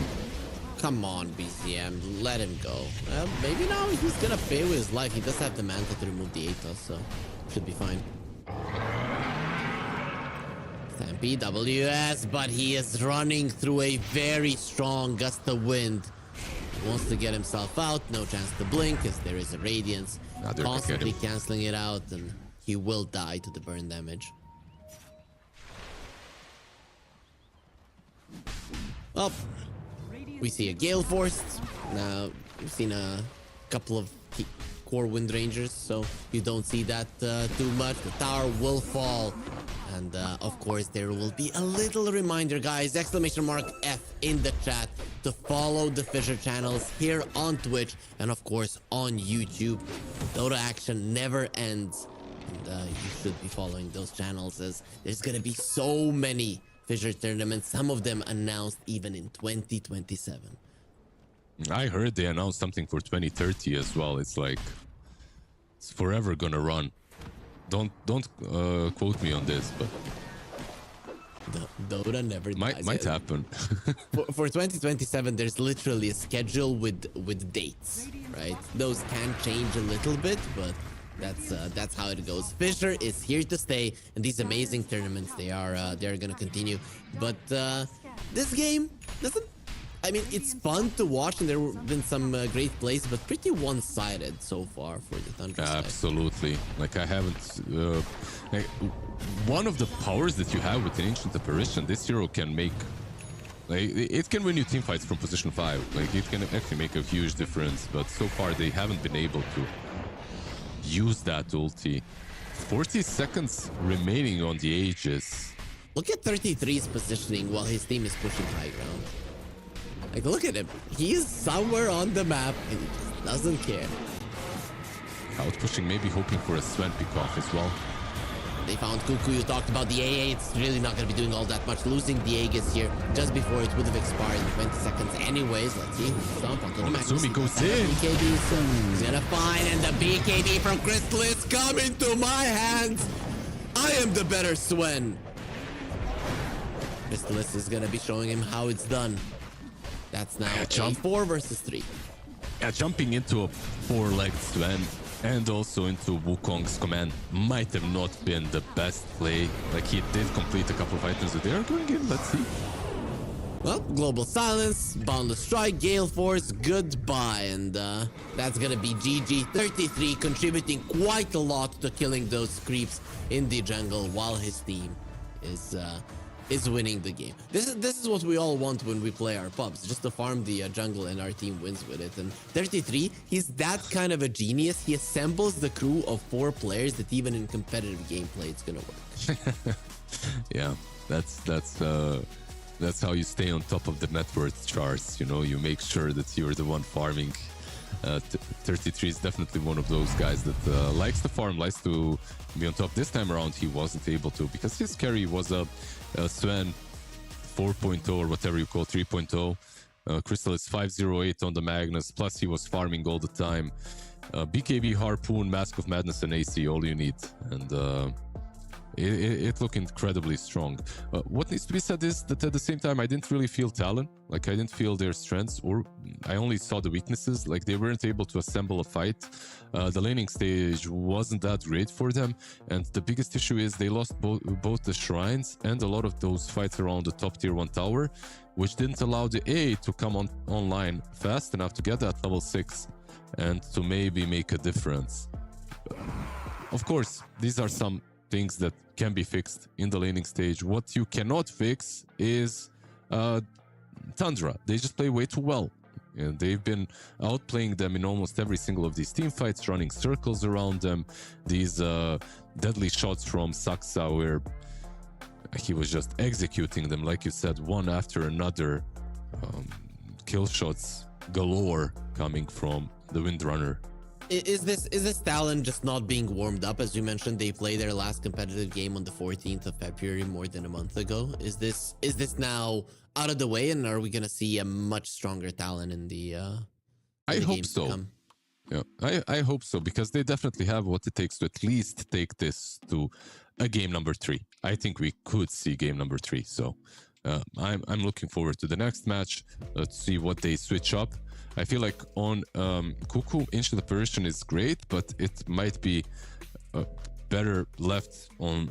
it's kind of hard to say. Like, Cuckoo is very skilled, so I like seeing him on heroes that, you know, can thrive a little bit more with the movements on the map. He can't necessarily do that on an AA, especially not if your laning stage goes poorly. Then it's just a disaster of a hero to play. On top, you're playing versus all these heroes that can't get on top of you and jump you, so you can't even hide in a Glimmer Cape. A rough one. A really difficult one for the boys of Talon. Well, you know, at least when it comes to the mid lane, Mikoto did a solid job versus the Monkey King up until 1 point. So that is a silver lining, and something that Talon, or somebody who Talon always rely on, it's Mikoto. Can Mikoto assemble the boys and push it back to Tundra, or are we going to have another duo? We find out after the break.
Look at me, mama, I made it like we've been up for 3 days, counting money these ways, yeah. Is it a hobby? It's a lifestyle. They be telling me the time is right now. Well, it seems that I'm the one they like now. I can control the switch. I just want ownership. You can keep all of them fake friends. They don't know what to do with themselves right now.